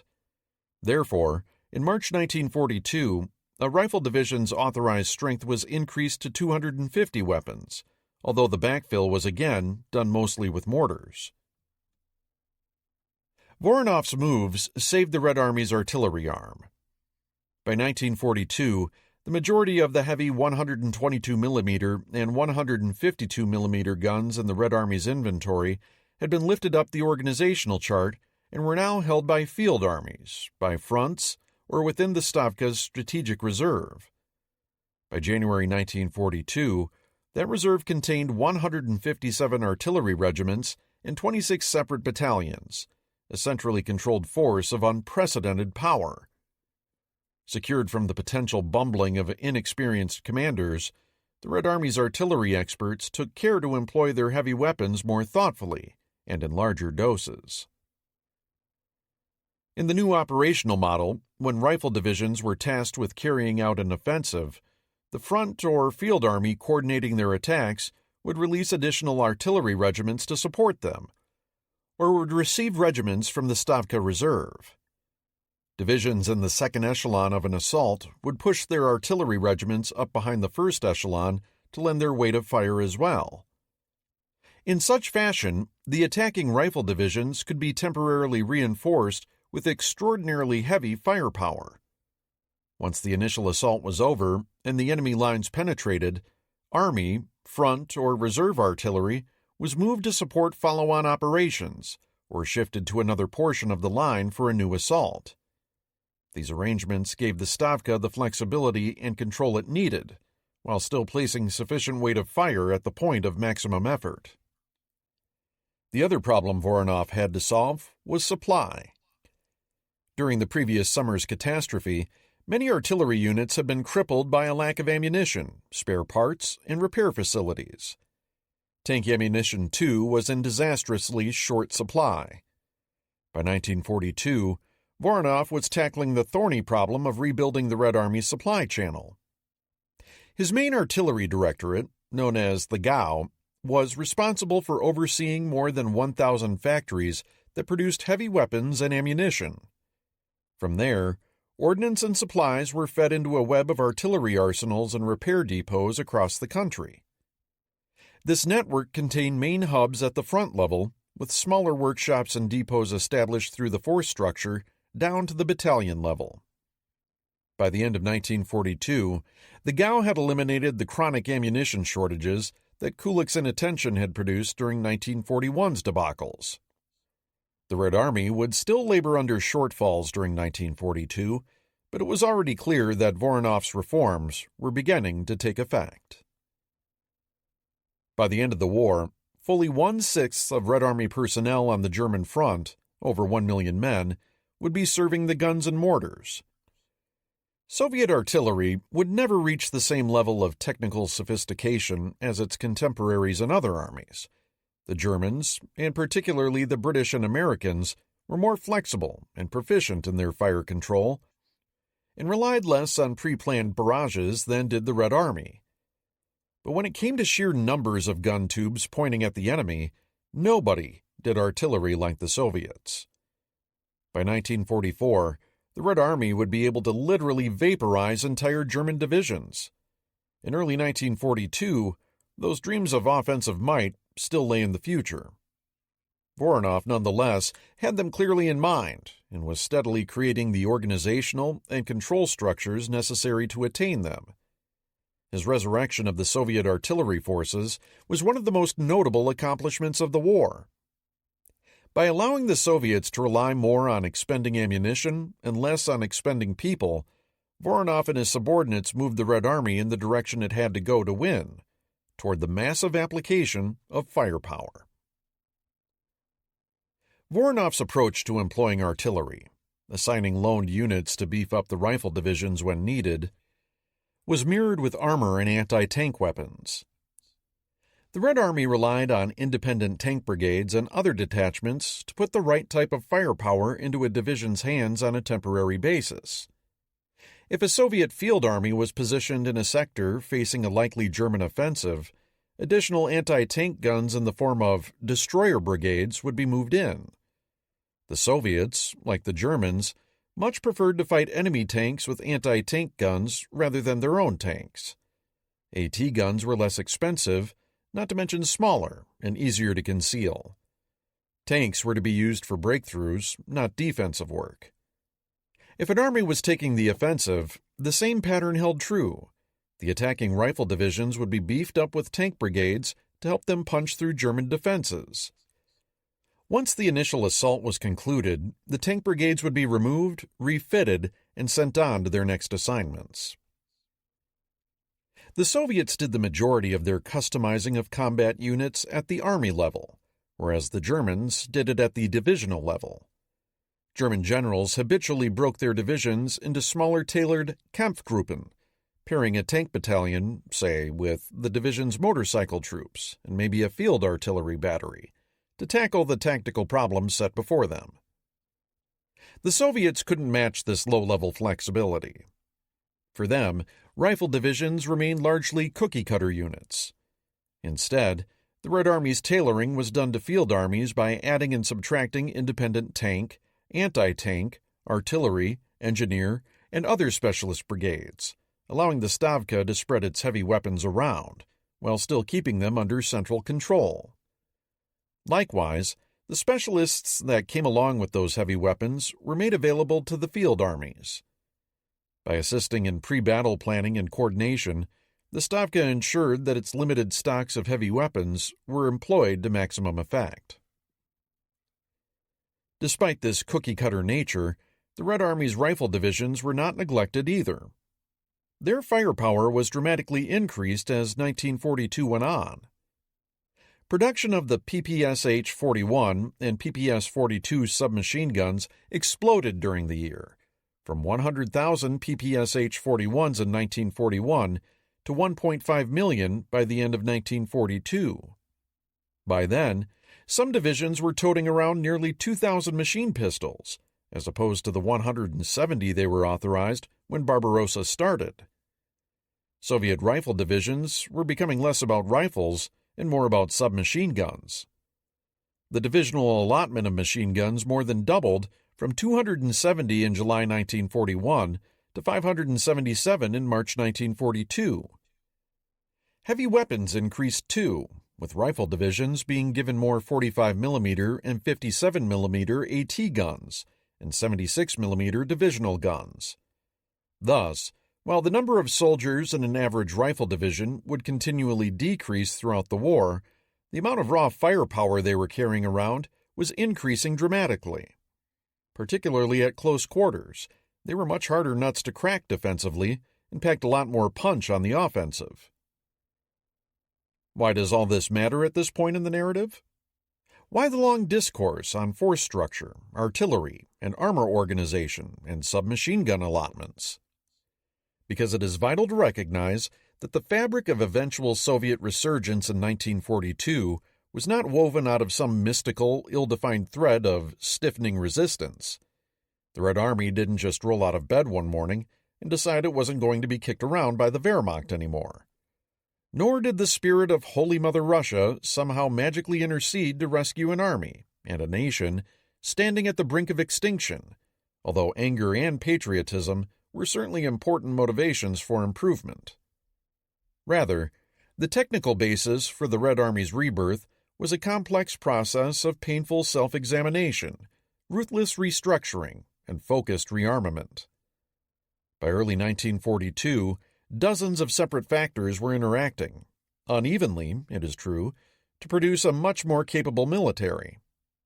It wasn't only about having more tanks and guns. It was about learning how to use them, how to organize them, where to put them in the force structure, where and when and how to deploy them in conjunction with the rifle divisions to maximize their effects. In contemporary parlance, the Red Army, a complex adaptive system if there ever was one, was evolving. Furthermore, it was evolving quickly by the spring of 1942, more quickly than its enemy. Often in war, it is the battles that are lost that teach the most valuable lessons. And by any definition, the Red Army had been subjected to the most painful schooling imaginable. Nonetheless, it was learning, growing, reacting to the battlefield's constraints, and finally, awkwardly, beginning to show evidence of its newly emergent properties as it became a fundamentally different animal. This underlying transformation needs to be kept in mind while witnessing the further calamities that would engulf the Soviets during the next 7 months of 1942. Throughout this time, even as the Red Army was fighting for its life yet again, a subtle, continuous, comprehensive improvement was occurring in the quality of its structure, materiel, and doctrine. These advances would sometimes be completely hidden behind the bitter backdrop of catastrophe.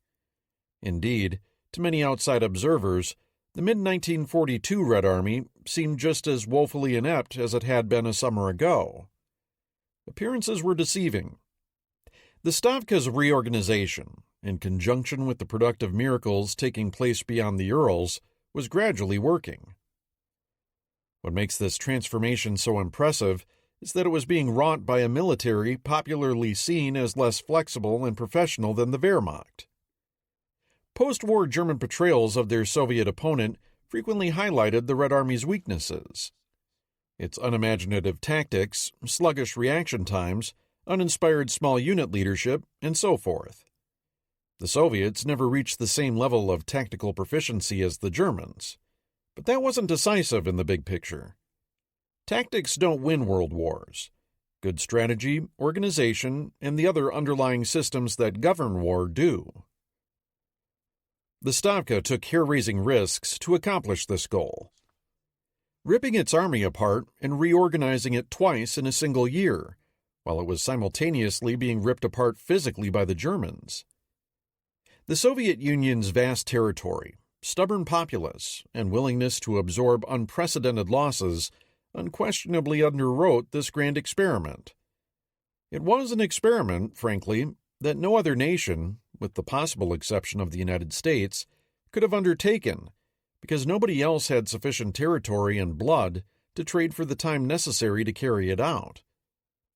But Stalin and the Stavka must be given tremendous credit for clearly understanding the core challenge and then relentlessly pushing through the military reforms necessary to survive as a nation. That this occurred under the watch of a Soviet system habitually labeled by the West as dull, wooden, and resistant to change makes the stark reality of this immense military transformation all the more startling. A final ingredient, effective high command, also needed addressing. As lucid as the Stavka had been in addressing the Red Army's woes, it still needed to address its own. For the jury very much remained out on whether the Stavka, and Stalin in particular, could transform into the sort of high command capable of running a winning war. Unless it could, the only result would be an increase in the quality of weaponry carried by the Red Army's corpses. Preparing for Kharkov. The first test for this reforming army would come at Kharkov. Throughout April, Marshal Timoshenko and his army commanders were putting the finishing touches on their plans for his upcoming May counteroffensive. Southwestern Front would thrust from both north and south of Kharkov, capturing it in a classic double envelopment. If all went well, Timoshenko would not only reclaim the Soviet Union's third-largest city and a major industrial center, but also hopefully advance to the Dnieper and secure bridgeheads across it. In the process, he intended to surround and destroy 6th Army and whatever other formations from Army Group South got in his way. While the Stavka viewed the Kharkov operation as a limited offensive, designed to recover territory and forestall German offensive operations in the area, Timoshenko certainly looked at it as an opportunity to reclaim his reputation. Time and the weather were not on the side of his preparations. The railroad and road networks behind the area of operations and into the Izium Bulge itself were underdeveloped, while the roads were still clogged with the Rasputitsa's mud. Timoshenko's efforts to stealthily reorganize his forces within the bulge and shift his assault units up to the northwestern corner of the salient fared poorly. By the date of the assault, 12 May, only 17 of the 32 extra artillery regiments slated for support were in position. Supplies were inadequate, with only about a third of the prescribed artillery ammunition in place. 3rd Guards Cavalry Corps, the exploitation force for the Northern Pincer, didn't make it to its attack positions until 3 days after the assault was launched, hardly a recipe for capitalizing on a breakthrough. For its part, the Wehrmacht was busily building up forces both in Crimea and around Kharkov. Manstein's 11th Army was scheduled to kick off its Unternehmen Treppenjagd, Operation Bustard Hunt, on 5 May, planning to recover the Kerch Peninsula and allow Manstein to then turn around and get on with the more important business of capturing Sevastopol. In support of his efforts, the Luftwaffe was dedicating a formidable number of aircraft, the bulk of Luftflotte 4, and the specialized ground attack mavens of Colonel General Richthofen's Fliegerkorps 8. Richthofen had a reputation for teeth-grating arrogance, but, as mentioned previously, was perhaps the most experienced and effective ground support specialist in the Luftwaffe. Basically, every aircraft of Army Group South was being temporarily remanded to Manstein's command, in an attempt to make good his roughly 1 to 3 deficiencies in manpower vis-a-vis Kozlov's Crimean front. This had the effect of taking them away from 6th Army, nearer Kharkov. Simultaneously, Army Group South CNC Fedor von Bock was concentrating his own ground forces in the same general area, including the divisions slated for immediate use in cutting off the Izium Bulge, Unternehmen Fredericus, as well as those being refitted for participation in Blau later in June. Consequently, by late April, an enormous collection of German and Soviet units were being moved into the general neighborhood of Kharkov. Timoshenko was amassing 640,000 men, 925 tanks, of which only a third were KV-1 or T-34, and another 5th British Valentines and Matildas, 2,860 guns and mortars, and 926 aircraft for his upcoming offensive. Opposing him would be the roughly 500,000 men, 370 tanks, and 1,896 guns and mortars of 6th Army. Thus, 2 limited operations in the same area would end up involving more than 1 million men and nearly 1,300 armored vehicles. The Eastern Front, indeed, dwarfed every other theater of combat in the war when it came to manpower. Pacific Theater, Bataan Falls. Ever since Lieutenant General Hama Masaharu's troops had been defeated on the rear battle position in early February, Imperial GHQ had set about grudgingly reinforcing 14th Army. Both 65th Brigade and 16th Division had been replenished, with Hama also receiving a 4,000-man contingent from 21st Division, the Nagano Detachment, and 4th Division. Hama had described 4th Division as the worst-equipped outfit in the entire Imperial Army, which was saying something, considering he currently had the rather dubious 65th Brigade under his wing as well. Hama was in no position to be choosy. He needed to get this campaign over with. 14th Army had also been beefed up with an independent artillery headquarters, which would coordinate a menagerie of 240mm and 150mm howitzers, 300mm mortars, and 75mm mountain guns being brought in for the final assault on Corregidor. Japanese air power had also been significantly increased. With over 67,000 men now in Bataan, 14th Army was in inestimably better shape than it had been 2 months prior. The exact opposite was true of the Phil-American 1st and 2nd Corps. With around 50,000 men on the front line, the Americans were still formidable on paper. But 3 months of half rations had done what starvation does. Every cavalry horse, mule, and wild caribou in the area had long since been eaten. Many men had lost 30, 40, even 50 pounds. Disease was rampant. Fevered, weak, and constantly hungry, the soldiers found physical exertion of almost any duration next to impossible. Some measure of the dilapidated physical condition of the Americans at this point can be judged by the fact that Major General Edward King, now commander of ground forces on Bataan, considered an effective soldier one that could walk 100 yards carrying his weapon without resting, and then still be able to shoot.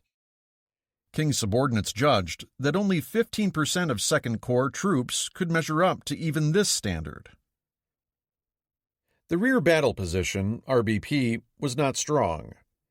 Exhaustion and a lack of training meant that vegetation had not been properly thinned in front of many positions.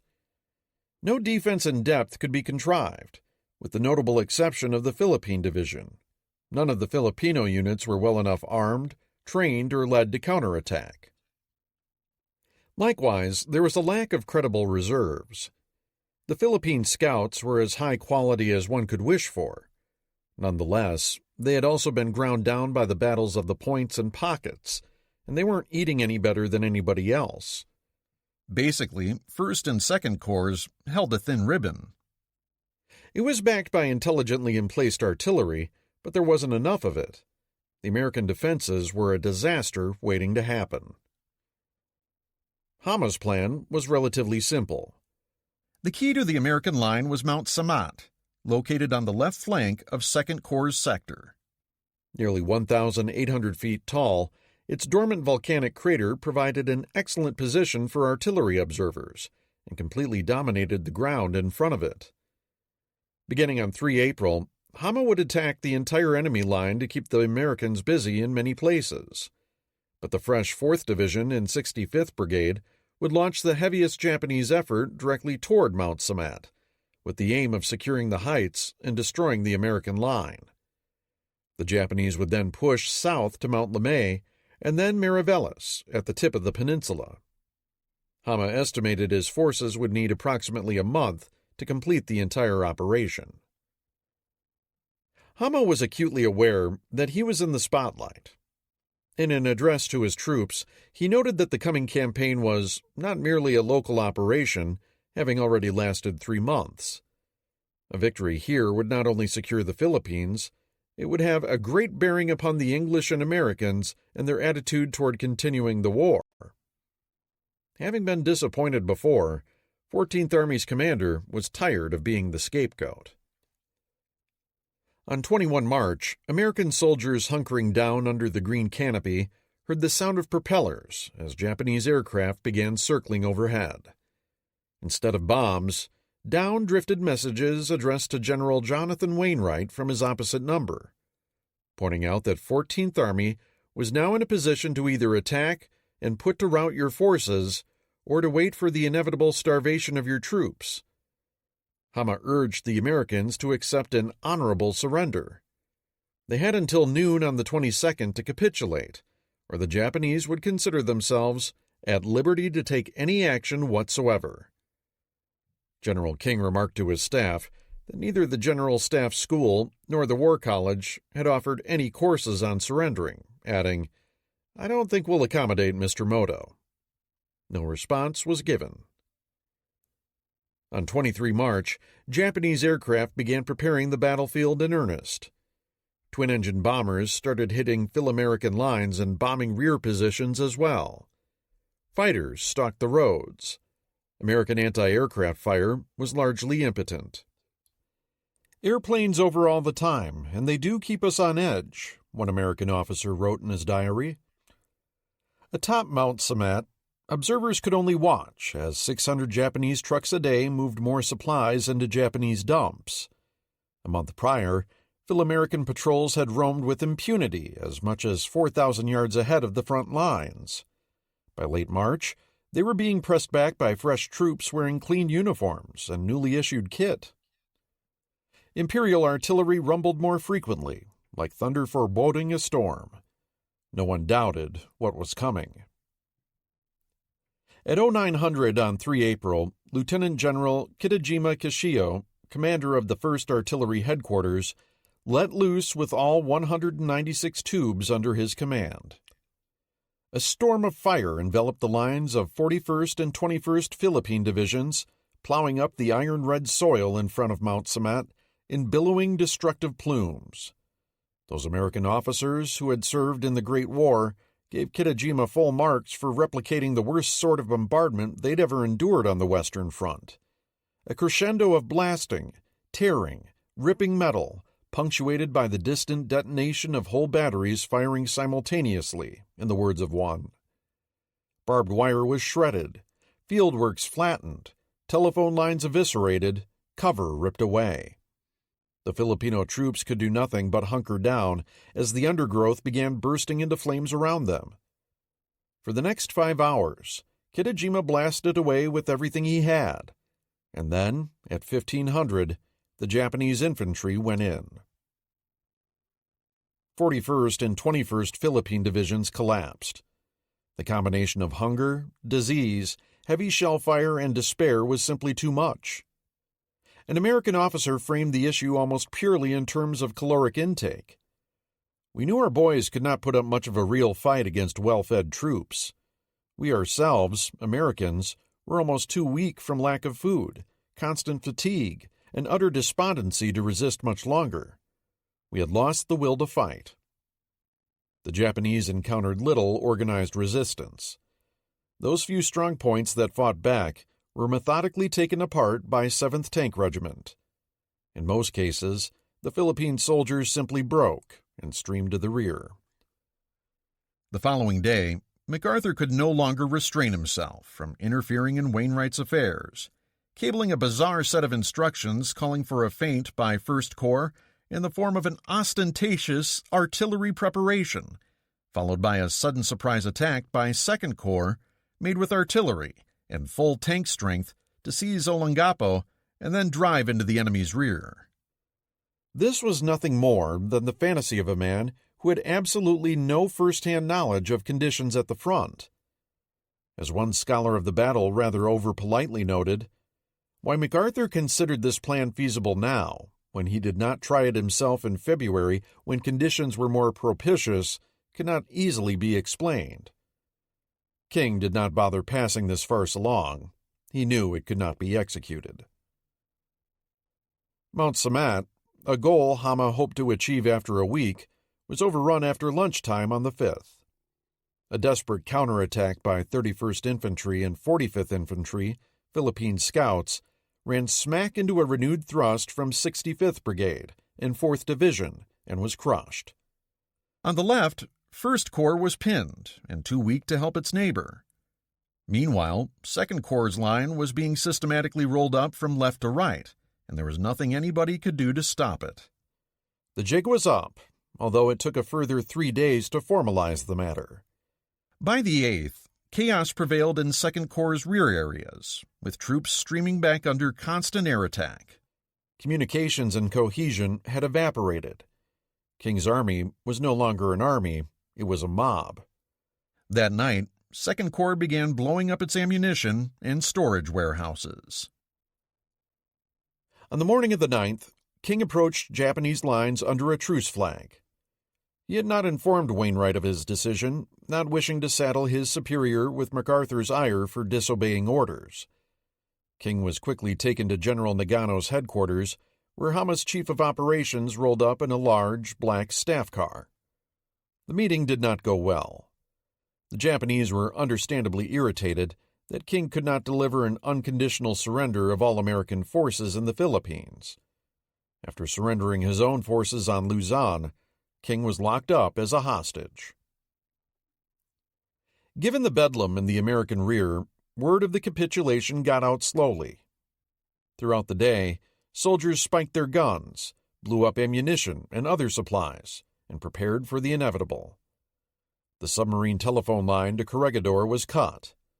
About 3,500 troops, as well as most of Luzon forces' nurses, managed to make it over to Corregidor. For most of the men, no such escape hatch existed. By the end of the day, approximately 75,000 Phil-American soldiers passed into Japanese captivity, the largest surrender in American military history. The Americans comforted themselves with the myth of having held off enormous odds for months. The New York Times described overwhelming Japanese superiority in manpower and equipment, and 200,000 men, supported by tanks, artillery, bombers, and attack planes in profusion. The reality had been otherwise. Only in this April finale could Hama finally boast of superior numbers. And at no time was he recorded expressing thanks to Imperial GHQ for the profusion of support he supposedly enjoyed. In truth, for most of the campaign, it had been the Japanese who had consistently struggled with inferior numbers. Given his enthusiasm for mass murder, it is perfectly fitting that the iniquitous Colonel Tsuji Masanobu had lately arrived in Manila. Having worn out his welcome in 25th Army, the industrious colonel had been briefly recalled to Tokyo, where, in a series of newspaper interviews and self-written pamphlets, he had taken sole credit for the victory in Malaya. Newly anointed as Army GHQ's operations troubleshooter, he was the man to call when things went wrong. And nowhere in Japan's almost uniformly successful Pacific onslaught had things gone more wrong than in the Philippines.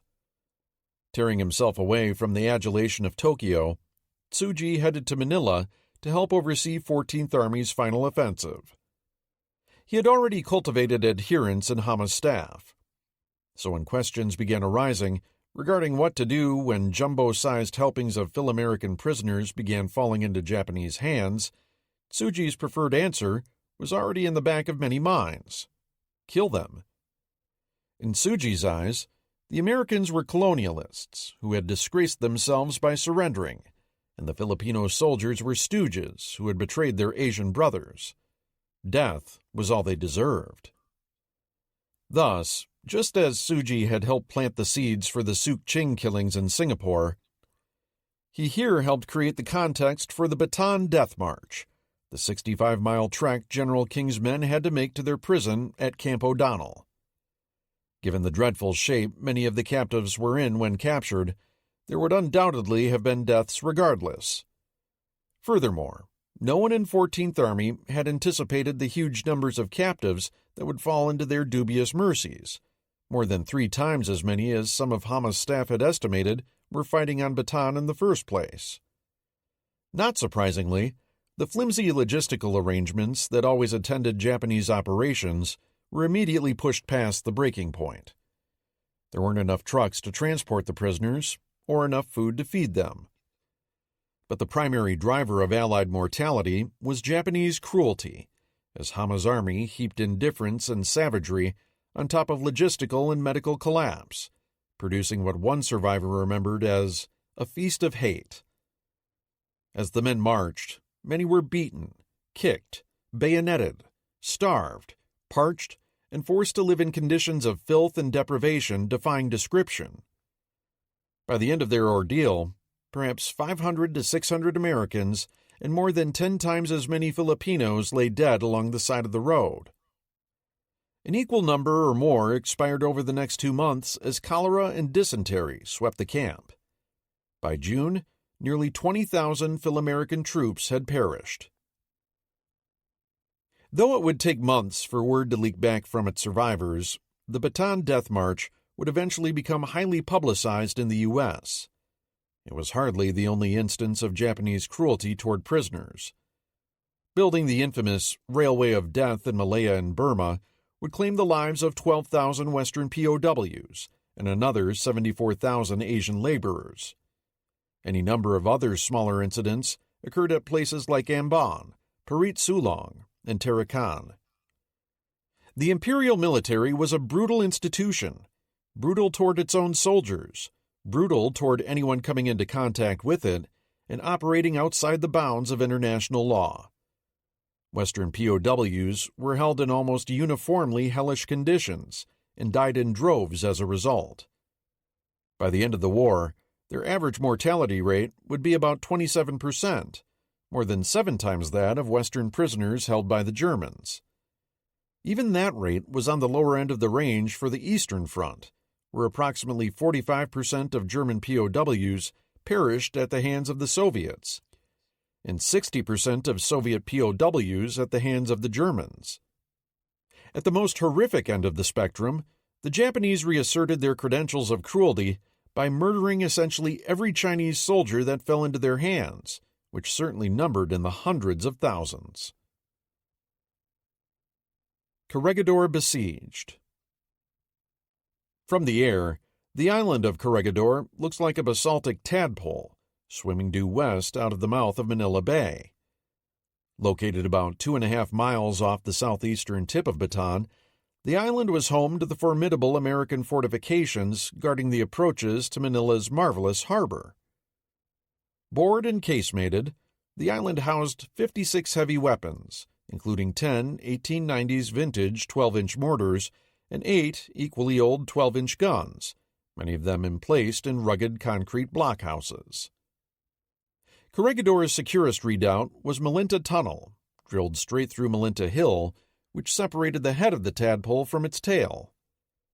At 1,400 feet long, With 25 400-foot laterals branching off its main thoroughfare, it had room for a 1,000-bed hospital and extensive warehouses. It was fortunate that such a shelter existed, because the island, about 2 square miles in area, was now home to 10,000 soldiers, sailors, and Marines who were about to experience the worst the Japanese could throw at it. 14th Army wasted no time bringing up its big guns to begin hammering Wainwright's fortress into submission. Hama's artillery commander, General Kitajima, soon had his 75mm guns roaring from the bluffs directly opposite the island.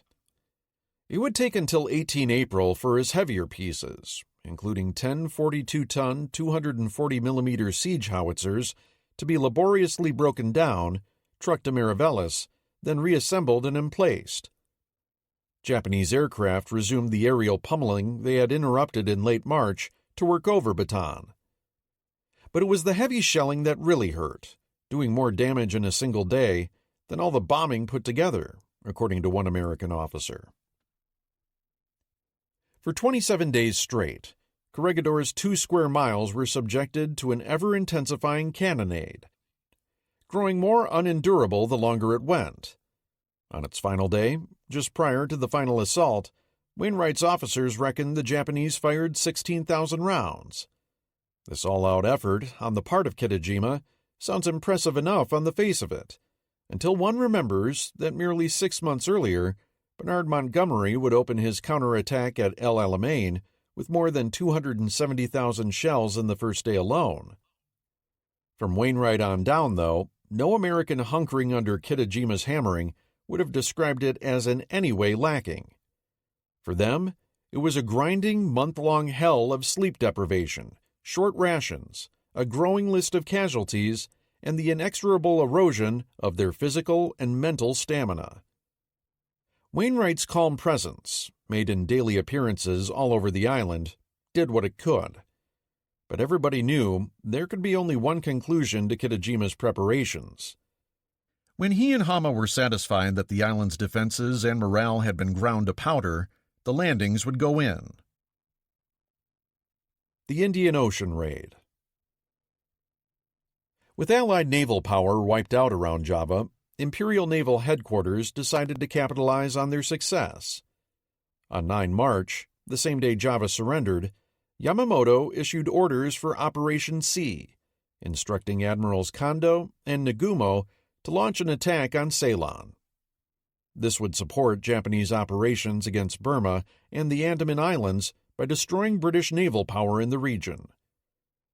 Yamamoto was also cognizant of the importance of the port of Colombo in Ceylon, which handled more surface tonnage than all the harbors in India and Burma combined, and was currently teeming with merchant vessels. On 26 March, Nagumo set out from Staring Bay, near Kendari on the island of Sulawesi, with Akagi, Hiryu, Soryu, Shokaku, and Zuikaku, 4 fast battleships and their escorts. His plan was to catch the British Eastern Fleet by surprise at Colombo on 5 April.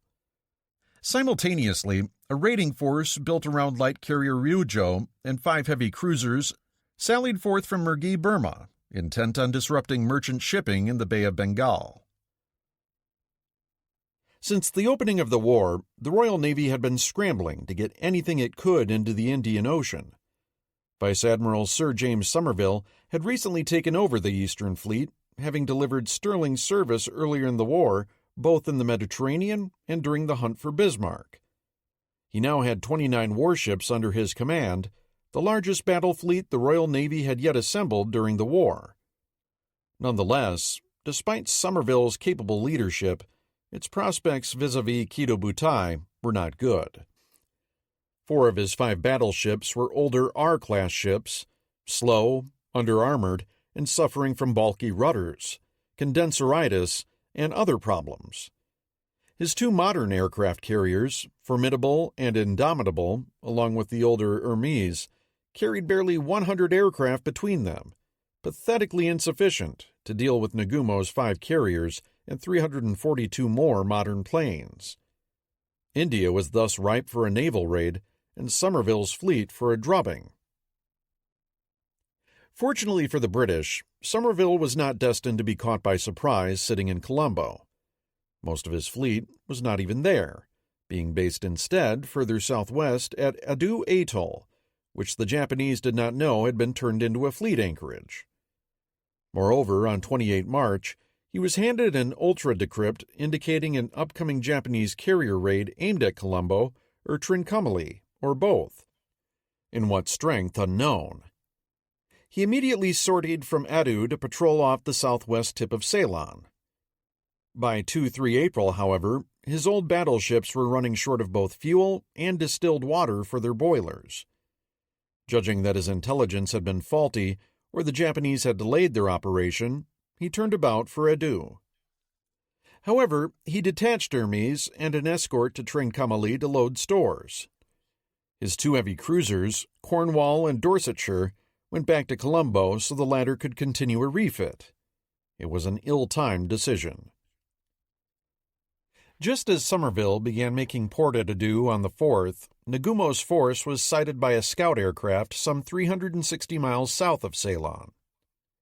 Somerville could not make sea again until the following morning, but messages were dispatched to Cornwall and Dorsetshire to raise anchor and make their way to Adu at once.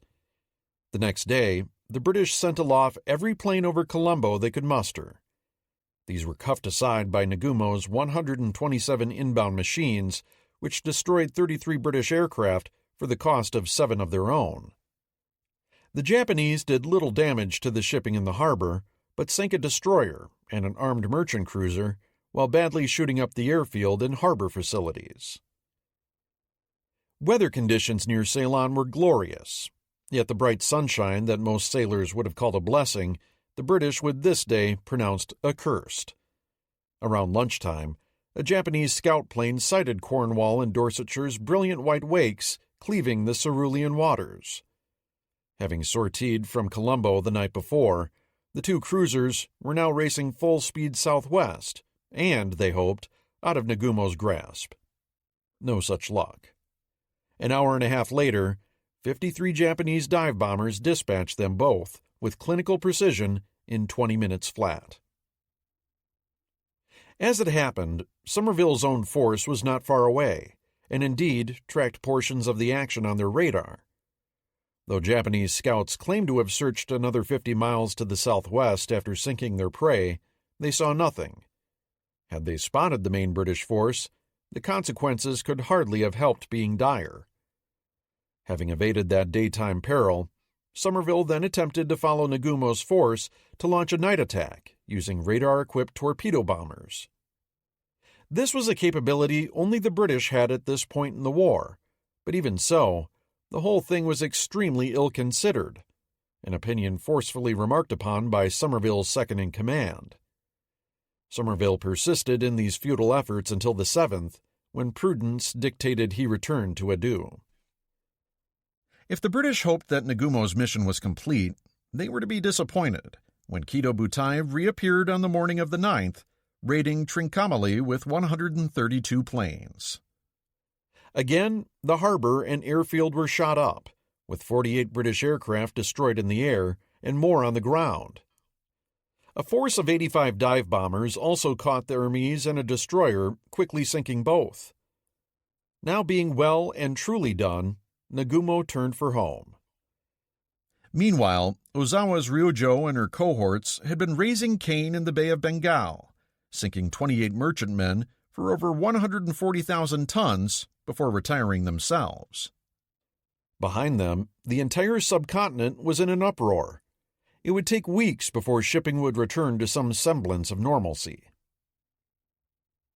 Nagumo's raid is notable for 3 things.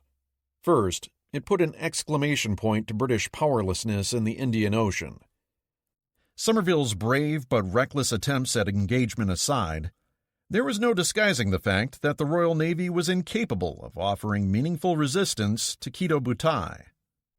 The White Ensign, which had ruled the world's oceans for more than 3 centuries, had been challenged before, but never quite like this.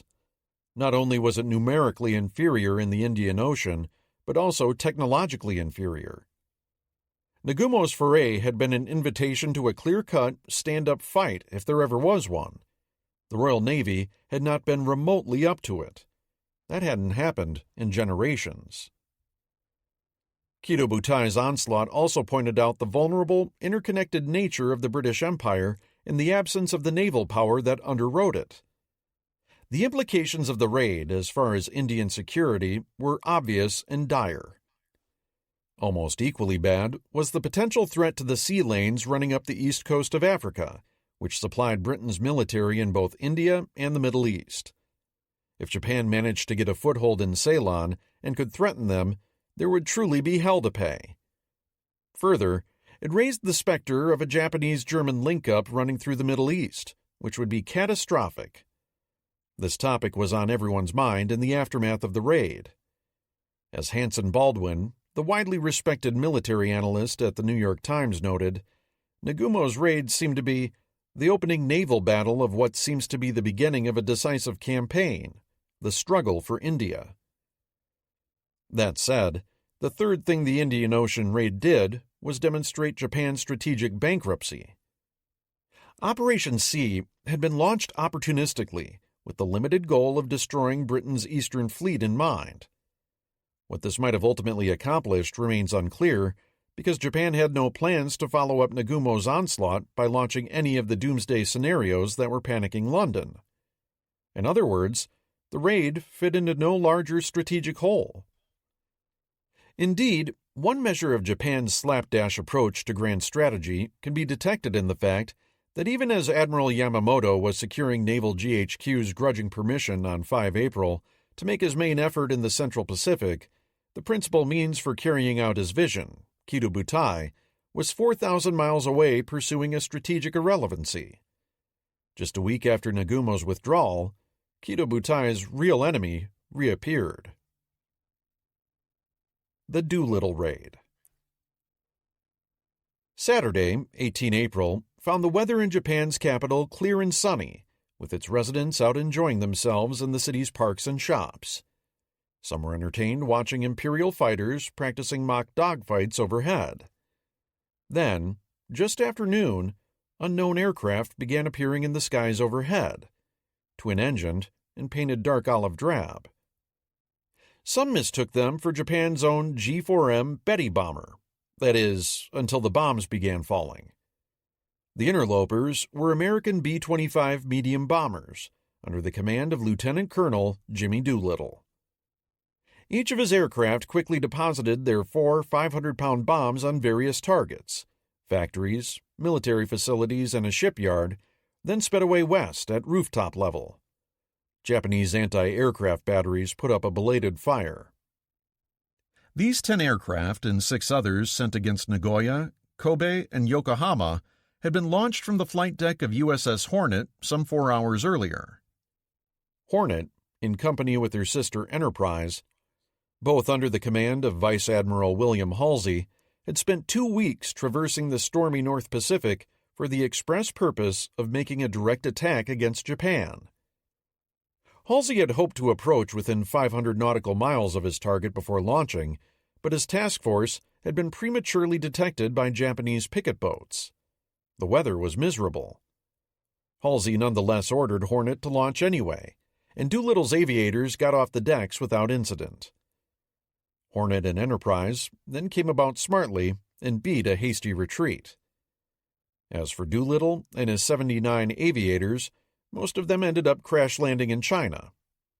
Inevitably, a few of them were captured by the Japanese, 3 being summarily executed. 69 escaped, helped by the Chinese.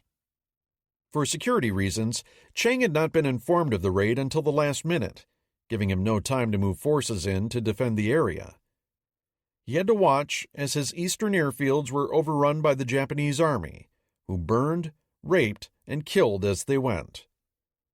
As many as 250,000 Chinese died, the vast majority civilians. Chang was livid, but generously decorated Doolittle and his crewmen nevertheless.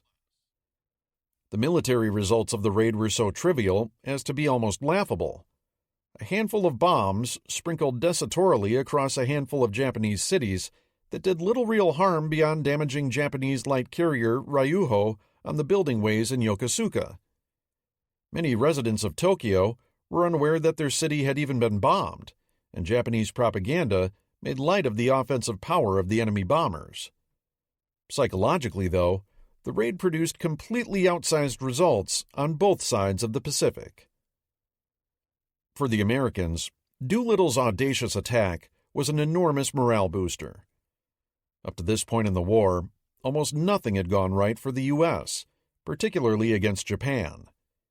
Pulling off a counterblow was a much-needed tonic for a public whose confidence had been shaken by 4 months of unmitigated disaster. Roosevelt's initial vision for the raid was thus vindicated, leaving the president in a jovial frame of mind. In response to queries regarding the launching point of the aircraft, Roosevelt responded that they had been based in the mythical land of Shangri-La. For the Japanese military, and the Imperial Navy in particular, Doolittle's success was mortifying in the extreme. That the U.S. Navy had been able to approach as close to Japan as it had was bad enough. The Imperial Palace being placed in danger made it even worse. The impotence of Japanese air defenses was just the humiliating icing on the cake. Upon hearing the news, Yamamoto had taken ill and retired to his cabin on Yamato for the remainder of the day. Another result of Doolittle's raid was cementing support for Yamamoto's Midway operation. The Imperial Army, which had thus far treated the idea with contempt, now volunteered troops for the forthcoming invasion. Moreover, they indicated a willingness to revisit the idea of follow-on operations against Hawaii, which heretofore had been out of the question. In the meantime, the majority of Yamamoto's carriers would be returning to home waters for much-needed refits before Operation MI. The two exceptions were Shokaku and Zuikaku, which had already sailed for Operation MO, the invasion of Port Moresby. The end in Burma. Having been expelled from Toungoo and then Prome by 1 April, Generals Wavell and Alexander sought to hold a line south of the Yanangchong oil fields running east to the Chinese forces in the Satang Valley. By making this stand south of Mandalay, Stilwell's armies might be able to deny the Japanese Burma's second-largest city for some time. In Wavell's eyes, it was crucial for Burcorps to continue holding its positions. The British could not be seen scuttling west back to India before the Chinese were themselves obliged to scuttle east back to China. Any chance of defending these improvised defenses was doomed from the start. In the first place, the Allies had definitively lost control of the air. With the devastation of the Megway and Akiab fields, both the RAF and American Volunteer Group had been forced back into India and China. No new planes were coming, hence General Wavell was focusing on building up aerial reserves for the direct defense of India. As a result, as Burcorps' General Slim remarked, any aircraft we saw in the sky was hostile, and we were to see many. We were even blinder than before, forced more and more to move at night, and by day to greater dispersion. Buildings became death traps to be avoided. We took increasingly to the jungle. Meanwhile, a heavy Japanese air raid against Mandalay on 3 April sent 100,000 civilians fleeing toward India, joining even larger numbers already walking north from Rangoon. As bad as the situation in the air was, Allied logistics boded worse. The rice stocks in Lashio that fed the Chinese armies would only last a few weeks more, at which point Stilwell's men would have no choice but to withdraw. Thanks to the foresight of General Hutton, Burcorps was not yet short of either food or fuel. This could not last, however. The road running from Imphal in India to the border at Tammu was really more of a trail, scarcely usable by motor vehicles and incapable of supporting a force the size of Alexander's. Once the impending mid-May monsoon hit, the rains would transform Burma's rivers into torrents and its roads into impassable quagmires.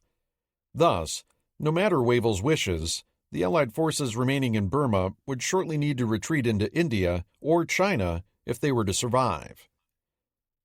A further problem for the Allies was the increasing hostility of the Burmese population. By April, with the country spiraling into political chaos and civil society disintegrating, many ethnic Burmese realized that incentives for cooperating with their colonial masters were dwindling. Some had actively gone over to the Japanese and were scouting for the enemy, while the British, on the other hand, were being gradually deprived of good human intelligence. Slim recalled later feeling like a blind boxer trying to strike an unseen opponent and to parry blows we did not know were coming until they hit us. It was a nasty feeling. As it happened, Alexander's plans for a core battle in front of the oil fields were almost immediately preempted by twin disasters. Capitalizing on the Allies' weakened situation, Lieutenant General Sakurai was as aggressive as ever, and shortly demonstrated again why his 33rd Division was by far the best formation in Burma. On the 17th, marching unnoticed behind a screen of Burmese scouts, he looped his 214th Infantry Regiment behind 1st Burma Division and cut off the only exit north out of the oil fields. For 2 days, the British huddled without water in the arid, treeless dunes. The wellheads had been blown on the 15th, and the reek from the burning derricks drifted blackly overhead. Through the murk, the remorseless sun sent temperatures soaring well into the 110s, parching men's lips and rimming their uniforms with salt. Though 1st Burma eventually managed to escape with the help of a relief force from Chinese 38th Division, it lost a quarter of its troops and was effectively ruined. British morale was evaporating as quickly as the contents of their canteens. To the east, in the Satang Valley, when the Chinese 200th Division failed to blow the bridge across the river during its retreat from Toungoo on 31 March, the Japanese promptly developed an offensive eastward into the Shan states using the newly arrived 56th Division. This outfit, whose services Yamashita had declined in his Malayan campaign due to its having been so recently raised, demonstrated now that it was both aggressive and quick marching. They smashed the untested 55th Chinese Division, allowing the drive to be maintained up to Loi Ka, which fell on 19 April, and then north through Loi Lem, 23rd April. Despite Stilwell's best efforts to keep them in the fight, what remained of Chinese 6th Army in the Shan states began pulling back to the frontier via the road running east from Loi Lem.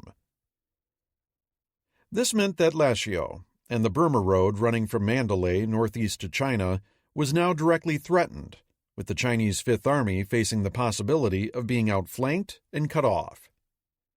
Stilwell, who, like Slim, had been looking for opportunities to counterattack, was caught off guard and out of position to lead his men. On the main road to Mandalay, Chinese 96th Division was crushed by a Japanese tank thrust on the 24th. East of there, the 200th Division successfully drove east and temporarily recaptured Tongyi in the rear of 56th Division's advance.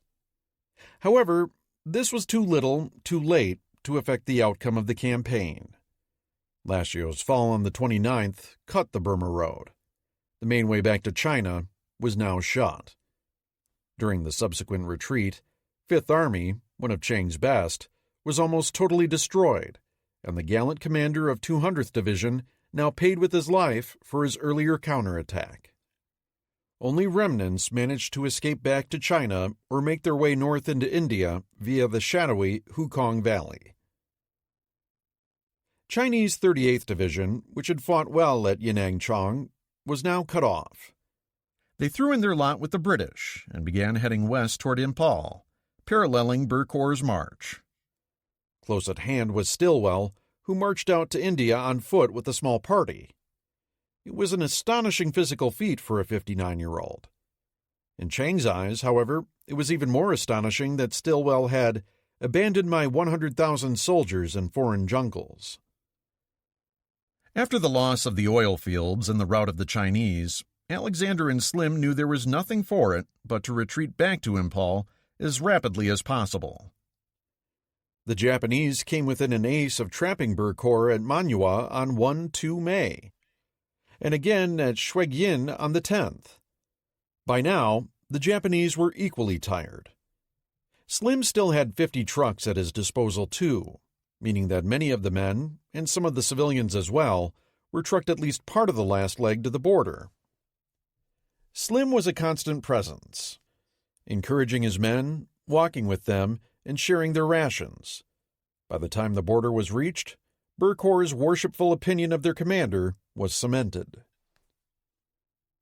The final leg of the retreat traversed the forested Shanam Pass, which rose to over 5,000 feet before descending to Impal.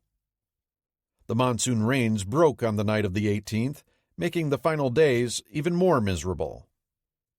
The bulk of Burkor, along with the Chinese 38th Division, made it back to India by 24 May.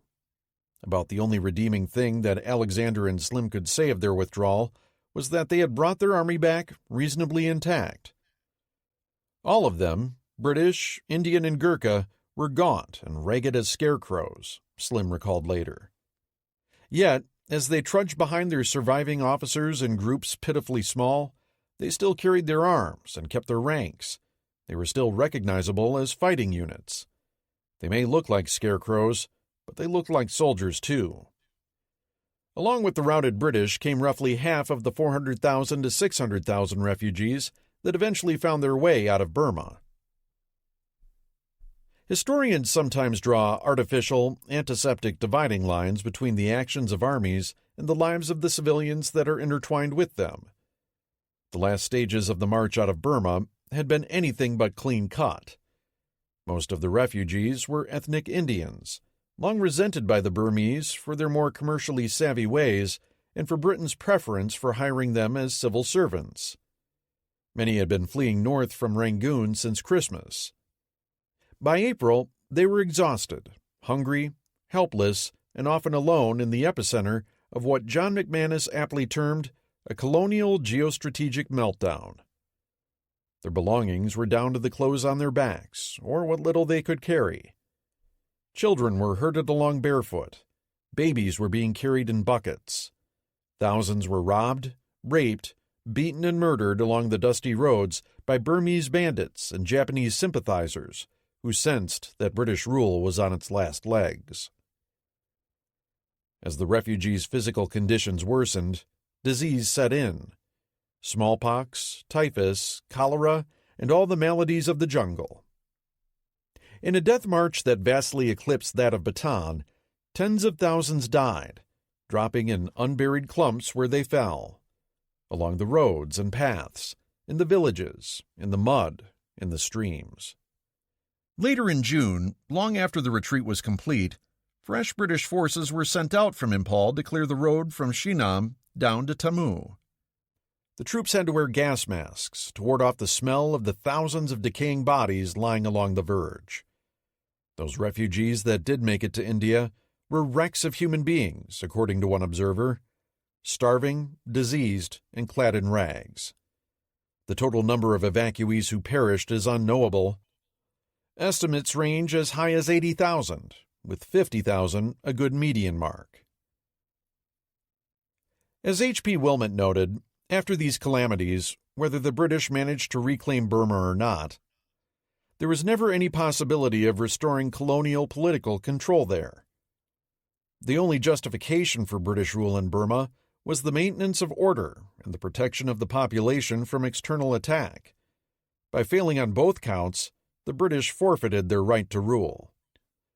The same was true of Malaya and Borneo, of course, and the Dutch in the Indies as well.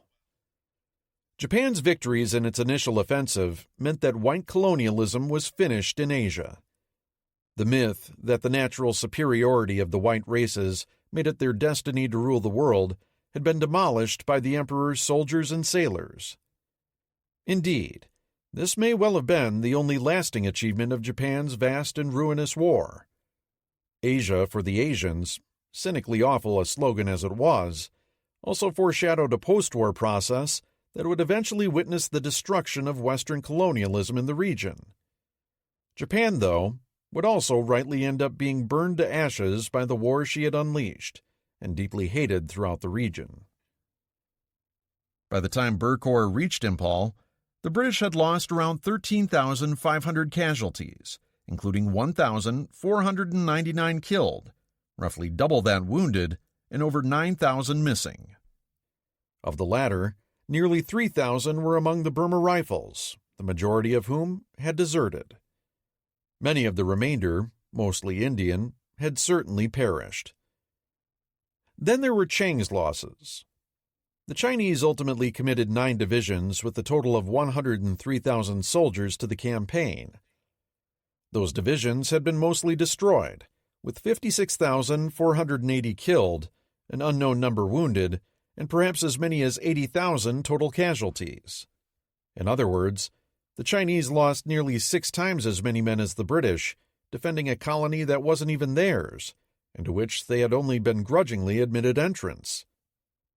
This was a disaster for the KMT, and one that sowed permanent seeds of distrust in Chiang toward Stilwell, the Americans, and the British as well. Even more disastrous, of course, was the cutting of China's last lifeline to the outside world, beyond the merest trickle of supplies that would eventually be flown in from India.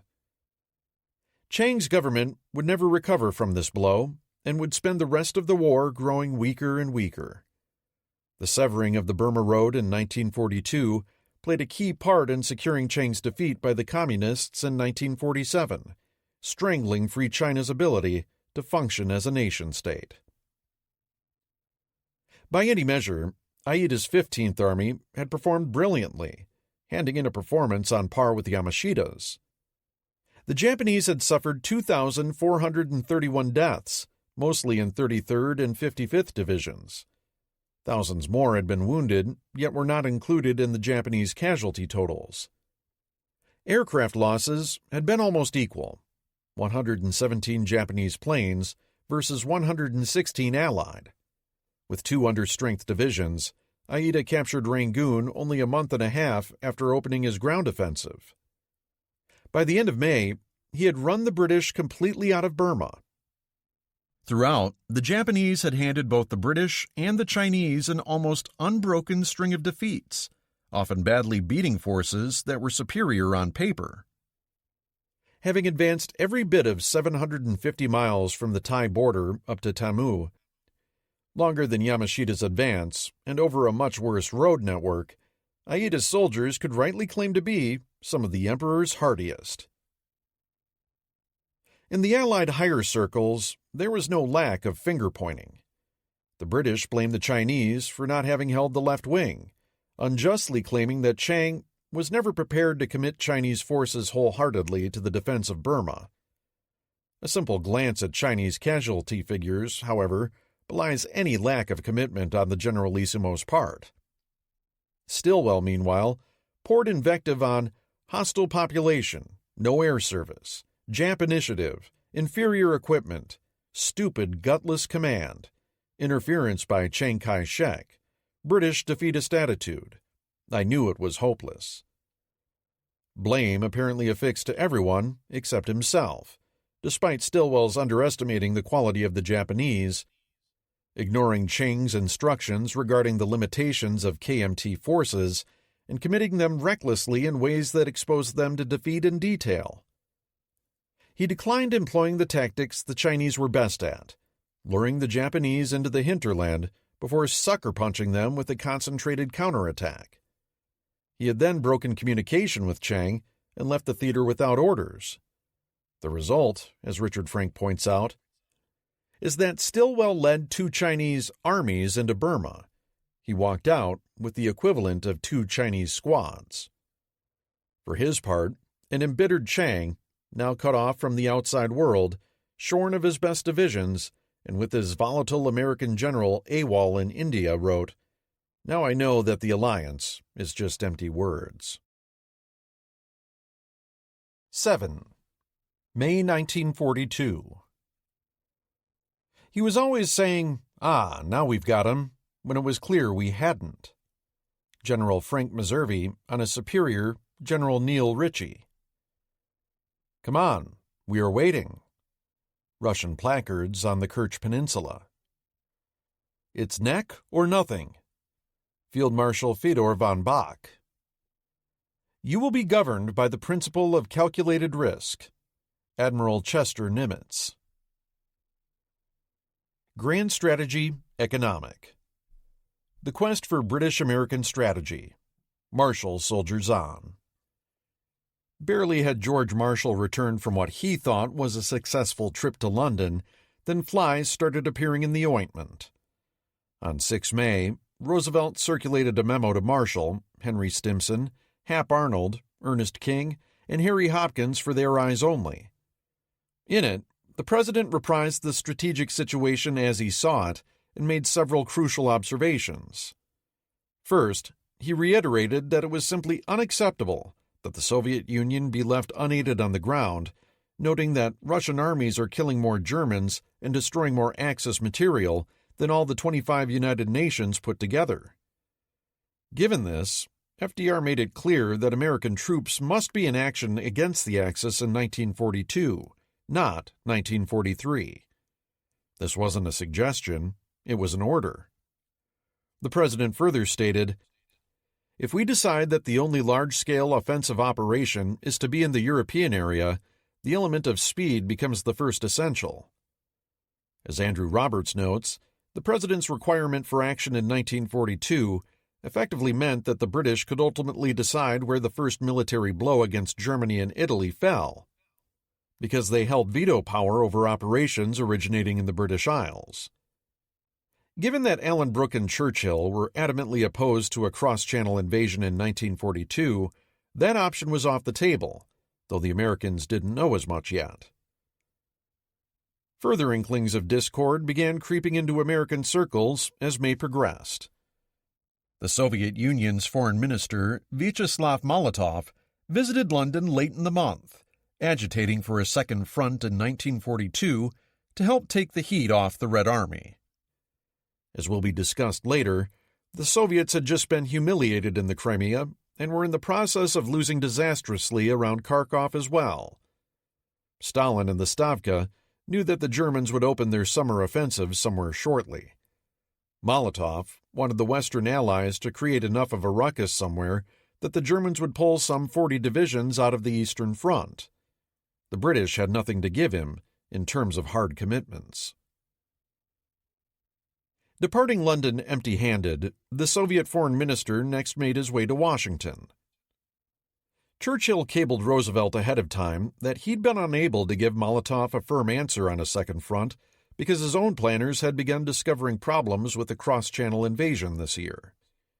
The Luftwaffe was still too strong to employ paratroopers across the channel. There were too few landing craft. And the American troop contingent was currently too small, and would continue to be so well until 1943.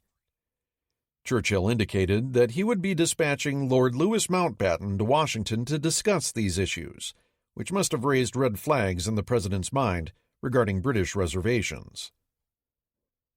Molotov landed on 28 May. Roosevelt, in response to the foreign minister's entreaties for a public statement, asked Marshall whether planning for Bolero and Sledgehammer was far enough advanced that Molotov could at least report to Stalin that a second front was in the works for 1942. Marshall, having left London under the impression that all parties were agreed, and being none the wiser now, answered in the affirmative. As Marshall's biographer Forrest Pogue noted, in so doing, he implied a pledge to Stalin that the British were not prepared to underwrite, and that the president must have suspected as much. However, at the end of Molotov's visit, Roosevelt went a step further, issuing a public communiqué that full understanding was reached with regard to the urgent task of creating a second front in Europe in 1942. Whether this was done because Roosevelt honestly believed Sledgehammer was practical this year, or to placate Molotov, or to spur the British to greater aggression, is unknown. Unfortunately for the American president, who had badly overstepped his brief, he would surely have to renege on his promise. This would understandably cause Stalin heartburn and make the Western Allies look like unreliable partners in Soviet eyes. American labor mobilization. Hugh Rockoff characterized 1942 as much like a gold rush, and the movement of America's wartime labor nicely coincided with this model, picking up and heading to America's new war factories for the simple reason that there was a lot of money to be made. The issue with gold rushes, of course, is that they are inherently messy, chaotic affairs, and just about the last thing America needed right now was chaos in its labor force. As President Roosevelt remarked, "The problem is to have the right numbers of the right people in the right places at the right time. We are learning to ration materials, and we must now learn to ration manpower." For all of Washington's aspirations for order, however, the nation's manpower, and woman power, now had dramatically more say in the matter. So too did the physical location of the nation's main war production centers. America's shipyards were, of course, located on the coasts, naval vessels primarily on the east, a great deal of merchant shipbuilding on the west. Aircraft production, too, clustered on the west coast, with 8 major companies in California and Boeing in Seattle, although most of the industry's engine producers were in the east. And finally, in a belt of Midwestern states stretching from Pennsylvania to Illinois, lay what Richard Overy rightly called the largest manufacturing complex in the world. Clustered near the shores of the Great Lakes and fed iron ore from the Minnesota Range, these included Chicago, Milwaukee, Cleveland, Pittsburgh, Columbus, and of course Detroit, the auto industry's beating heart. The bulk of America's unemployed or underemployed, many of them either agricultural or domestic workers, resided in the South and the interior plains. A Southern black woman, who might have been making $3.50 a week as a housemaid, could now pull in $10 a day in a West Coast aircraft factory and become solidly middle class almost overnight. A skilled worker such as a shipfitter or engineer could do even better. Salaries like that spoke for themselves, particularly after a dozen years of the Depression. The result was one of the largest migrations in American history. By the end of the war, fully 1/5 of Americans would have moved, more than 25 million people, either as a result of military service or for economic reasons. More than half of them would never return to their original residences. Historian David Kennedy describes it as if the entire continent had been tilted, with millions of citizens streaming not only south to north, but also, primarily, east to west. The Great Plains would never be the same, nor the South, as farms were denuded of sharecrop workers heading elsewhere for better opportunities. Meanwhile, the population of the West Coast exploded by more than 1/3 in 4 years. Across America, a total of at least 17.3 million new workers would be injected into the nation's factories during the next 4 years. 7.5 million had been unemployed before the war. Along with them came 5.2 million women entering the workforce for the first time, and another 5 million men, many of whom had been underutilized and underpaid where they had previously been living. The U.S. was far more laissez-faire in its approach to labor allocation than either the Germans or the Soviets. The British, too, had robust controls over manpower, allocating specific numbers to specific sectors in accordance with agreements hammered out in the highest levels of government. But trying to impose that level of control would have cut against the American grain of free enterprise and social mobility. The result was that labor was often hard to come by, and both factories and farms were badly short of hands. War factories routinely poached workers from each other, and no amount of governmental persuasion could seem to curb it. For their part, skilled workers were more than happy to move around, chasing the bigger paychecks that came with the sudden spike in their worth. Average wages increased by 70% during the war years, accompanied by phenomenal amounts of labor turnover. The way to get one good man is to hire 4 because 3 will quit, became a truism with personnel managers nationwide. However, the employment benefits of the war boom were unevenly distributed. Despite the popular image of Rosie the Riveter, there was initially a great deal of resistance to American women joining the workforce or filling jobs other than clerical. Eventually, though, the all-consuming need for labor ended up trumping male preconceptions regarding what jobs women were fit for. One engineer at North American Aviation recalled that the shortage of draftsmen became so acute that management had little choice but to give women a shot at it. They were immediately impressed. They were smart and meticulous, just about perfect for the job. Soon, women were drafting plans for everything under the sun. That same basic story held true across the board, with many men noting that women were more nimble with their hands, more patient with detail, more capable of enduring repetitive jobs without their attention straying, more willing to take direction and learn in general.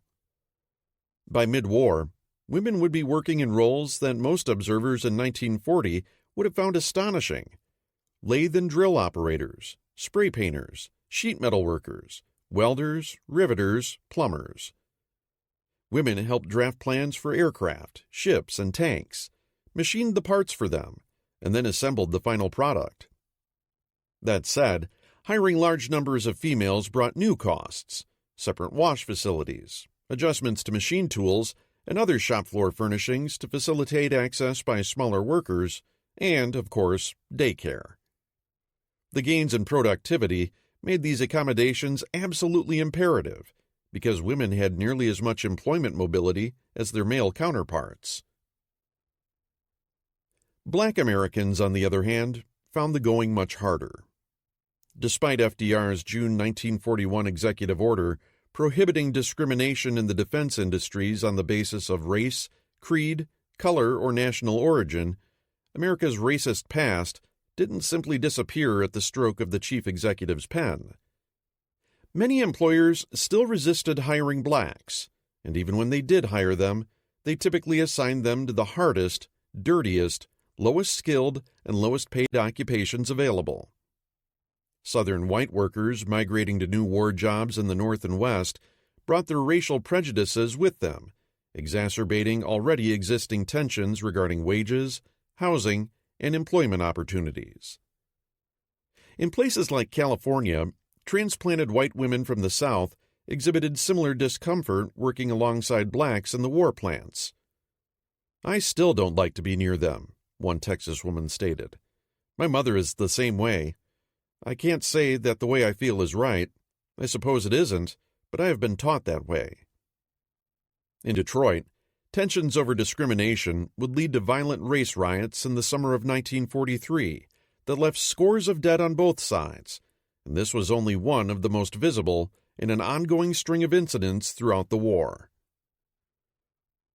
Just as the war did not magically bridge the nation's racial gulf, neither could it alter the ongoing strain between labor and corporate management. American labor leaders were concerned that this new war would see a repeat of the First World War, when appeals to patriotism, cynical or not, demanding unimpeded war production for the boys at the front, had allowed management to suppress labor's demands. Inflation had eaten up whatever gains in pay were secured from America's industrialists. At the same time, though, nobody wanted repeats of the ugly 1941 strikes at Ford and North American Aviation. The unions understood that, in the midst of a war, slowing vital production would damage their reputation. Eventually, the solution that got hammered out was that labor would conform to a no-strike pledge, and the administration guaranteed that all new workers in any existing union shop would be automatically enrolled in unions. Labor's other main foe, inflation, was management and the administration's enemy as well. It was attacked by another 1942 mechanism, the General Maximum Price Regulation, known colloquially as General Max. Besides controlling the price of cars, tires, sugar, gasoline, coffee, shoes, meat, and other items, it established rent controls and other market regulations. Administered by Leon Henderson's Office of Price Administration, General Max had to wage a war of its own against flimsy enforcement, dozens of loopholes, black markets, and those gaming the system to make a buck. Though an imperfect solution at best, it did manage to hold wartime inflation to about 28%, short of regulators' aspirations, but just a quarter of what had been experienced in the First World War. Ultimately, real adjusted wages for workers increased 27% during the war, meaning American workers were solidly better off than they had been. Meanwhile, at the top of the capitalist food chain, industrial profits doubled. All these hiccups aside, America's loosey-goosey approach to its labor problems was broadly successful. Workers did what U.S. workers had always done throughout America's short, chaotic history. They went where there was money to be made, while government was left playing catch-up. American ingenuity, depth of technical and managerial skill, and the ability to spend lavish amounts of capital on worker productivity meant that even by the middle of 1942, productivity in the armaments industry was already surging toward what would be an almost unbelievable level of output in 1944. The whole process was messy, sharp-elbowed, and improvisational, but it was working. Battle of the Atlantic. Tanker slaughter in the Caribbean.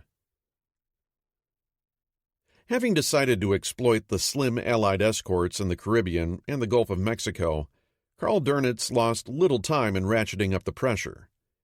In April, 29 boats visited American waters, 4 venturing south of Florida.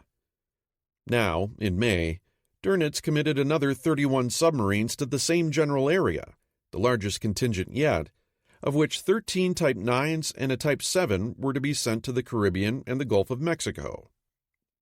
They would be supported by 2 U-tankers, which would supply extra torpedoes, fuel, and food to help keep the attack boats on station longer. The results were immediate and spectacular, with the Type 9s having an absolute field day. Ulrich Folkers and U-125 redeemed a lackluster first patrol in January by penetrating deep into the Gulf and sinking 9 ships for 47,000 tons.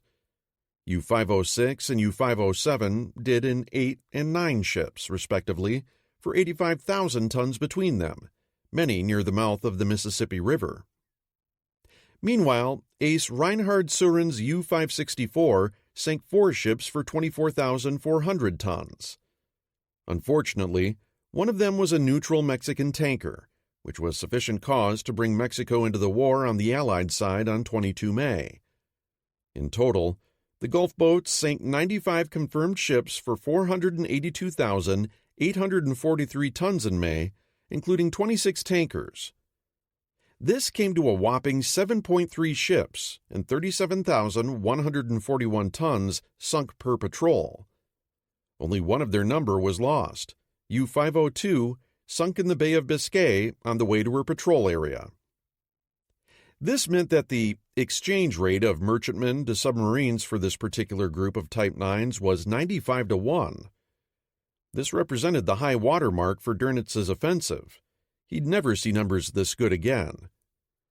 Counting the other boats sent to Canada and the U.S. East Coast, Dönitz's total haul this month came to 133 ships, including 33 tankers, for 600,000 tons, with another 20 ships damaged. The only ray of sunshine in this larger panorama of Allied disaster was a series of quasi-independent private convoys that the desperate and determined Canadians mounted of their own volition. With bunker fuel stocks dwindling to just 15 days' worth of reserves, an exasperated Vice Admiral Percy Nellis, chief of the Royal Canadian Navy's staff, announced, "To hell with that, we'll get our own," and ordered a pair of destroyers south to the Caribbean. This meddling in operations formerly in the American sphere irritated Admiral King. But since the U.S. Navy was in no position to undertake convoying in the Caribbean yet, he let the matter be. From May to July, when the USN finally put in place more formal arrangements, this and several similar Canadian operations conveyed 37 tankers back to Portland, Maine, where it could be refined into fuel oil to keep the RCN steaming. Not a single ship was lost.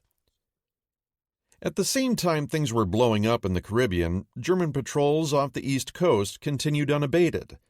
They were significantly less productive. The Navy and Coast Guard had 172 aircraft operating overhead by May, as well as additional Army planes. Coastal convoying was finally in full swing, though the quantity and quality of their escorts were far from optimal. Regardless, German submarines were now encountering heavy patrols, and sinkings dropped dramatically. A tangible note of relief was evident in the war diary of the U.S. Eastern Sea Frontier, stating that while April was the worst month within the frontier since the submarine first invaded this coast, by May, there was an extraordinary change in the fortunes of the war beneath the sea. Not a single ship had been lost during the first 17 days of May. Only 4 more were lost there the rest of the month.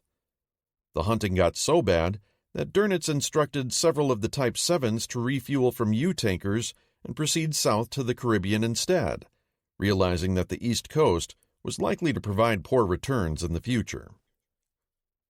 On the North Atlantic convoy routes, convoy ONS 92 had the misfortune of becoming the first convoy to suffer a major assault since December, running into a group of 6 U-boats in the middle of the Atlantic, led by the highly capable Johann Mohr in U-124 and Otto Eitz in U-94.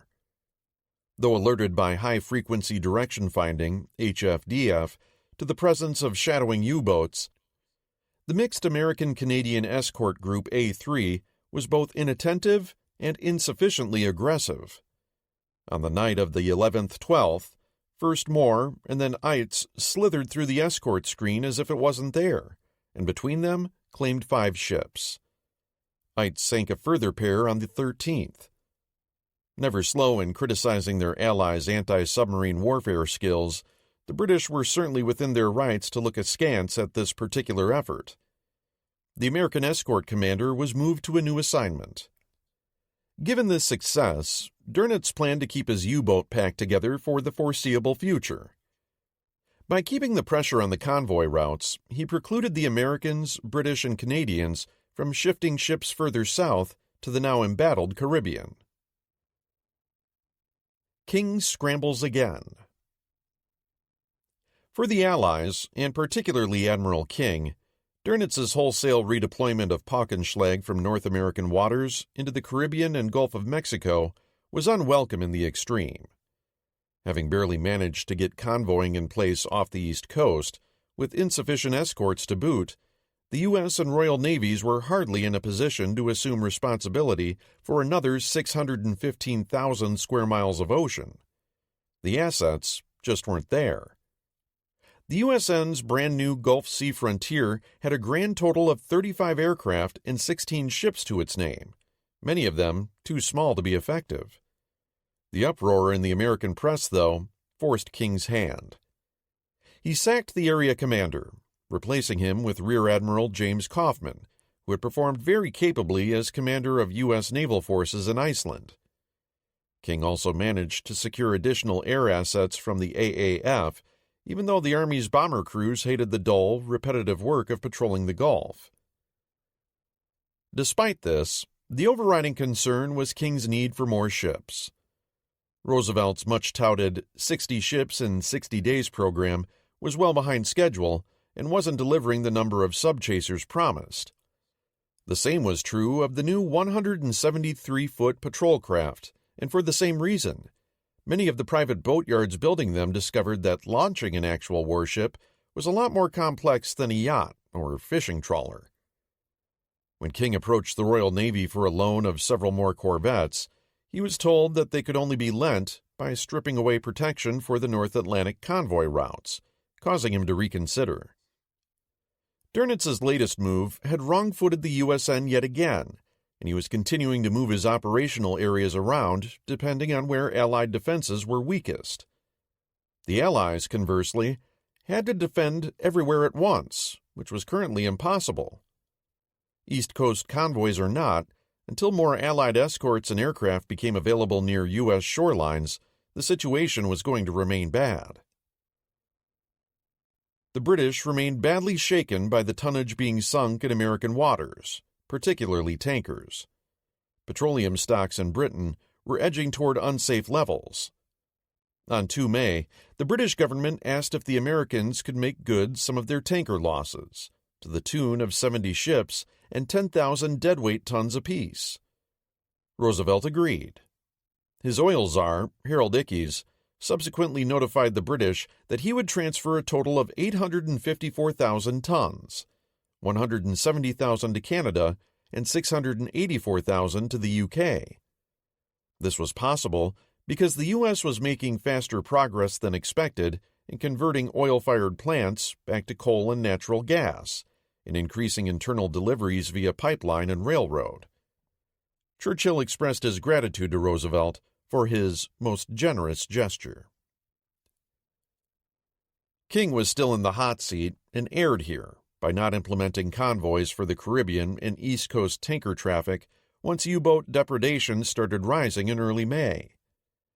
Tankers were qualitatively different than other merchant ships, in that their cargo was more precious to military operations, and the ships themselves were more expensive and slower to construct than other types. And the criticality of petroleum products to every facet of modern warfare cannot be overstated. Without gasoline, Allied armies, navies, and air forces were going nowhere.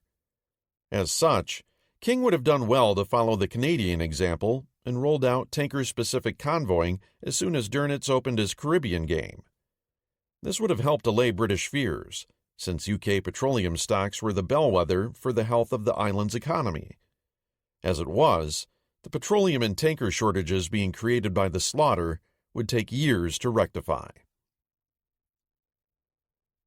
Hitler questions the U-boat war. Ironically, at the same time Dönitz's force was sinking Allied ships by the score off America, and Goebbels' propaganda ministry was parading a photogenic lineup of ruggedly unshaven submarine skippers before the adoring German public, warning flags were being hoisted concerning the efficacy of the U-boat war. On 13-14 May, Dönitz and Grand Admiral Raeder were summoned to the Wolfschanze to defend U-Bootwaffe's campaign to the Führer. As mentioned previously, Hitler's economy was divided into semi-independent spheres of influence, constantly competing for resources to support their own pet building projects. High-grade steel, copper, and other raw materials spent on U-boats meant commensurately smaller allocations for tanks, aircraft, flak guns, or other projects. The other German service branches were pointing out that despite Dönitz's success against the Americas, his efforts were ultimately doomed to failure.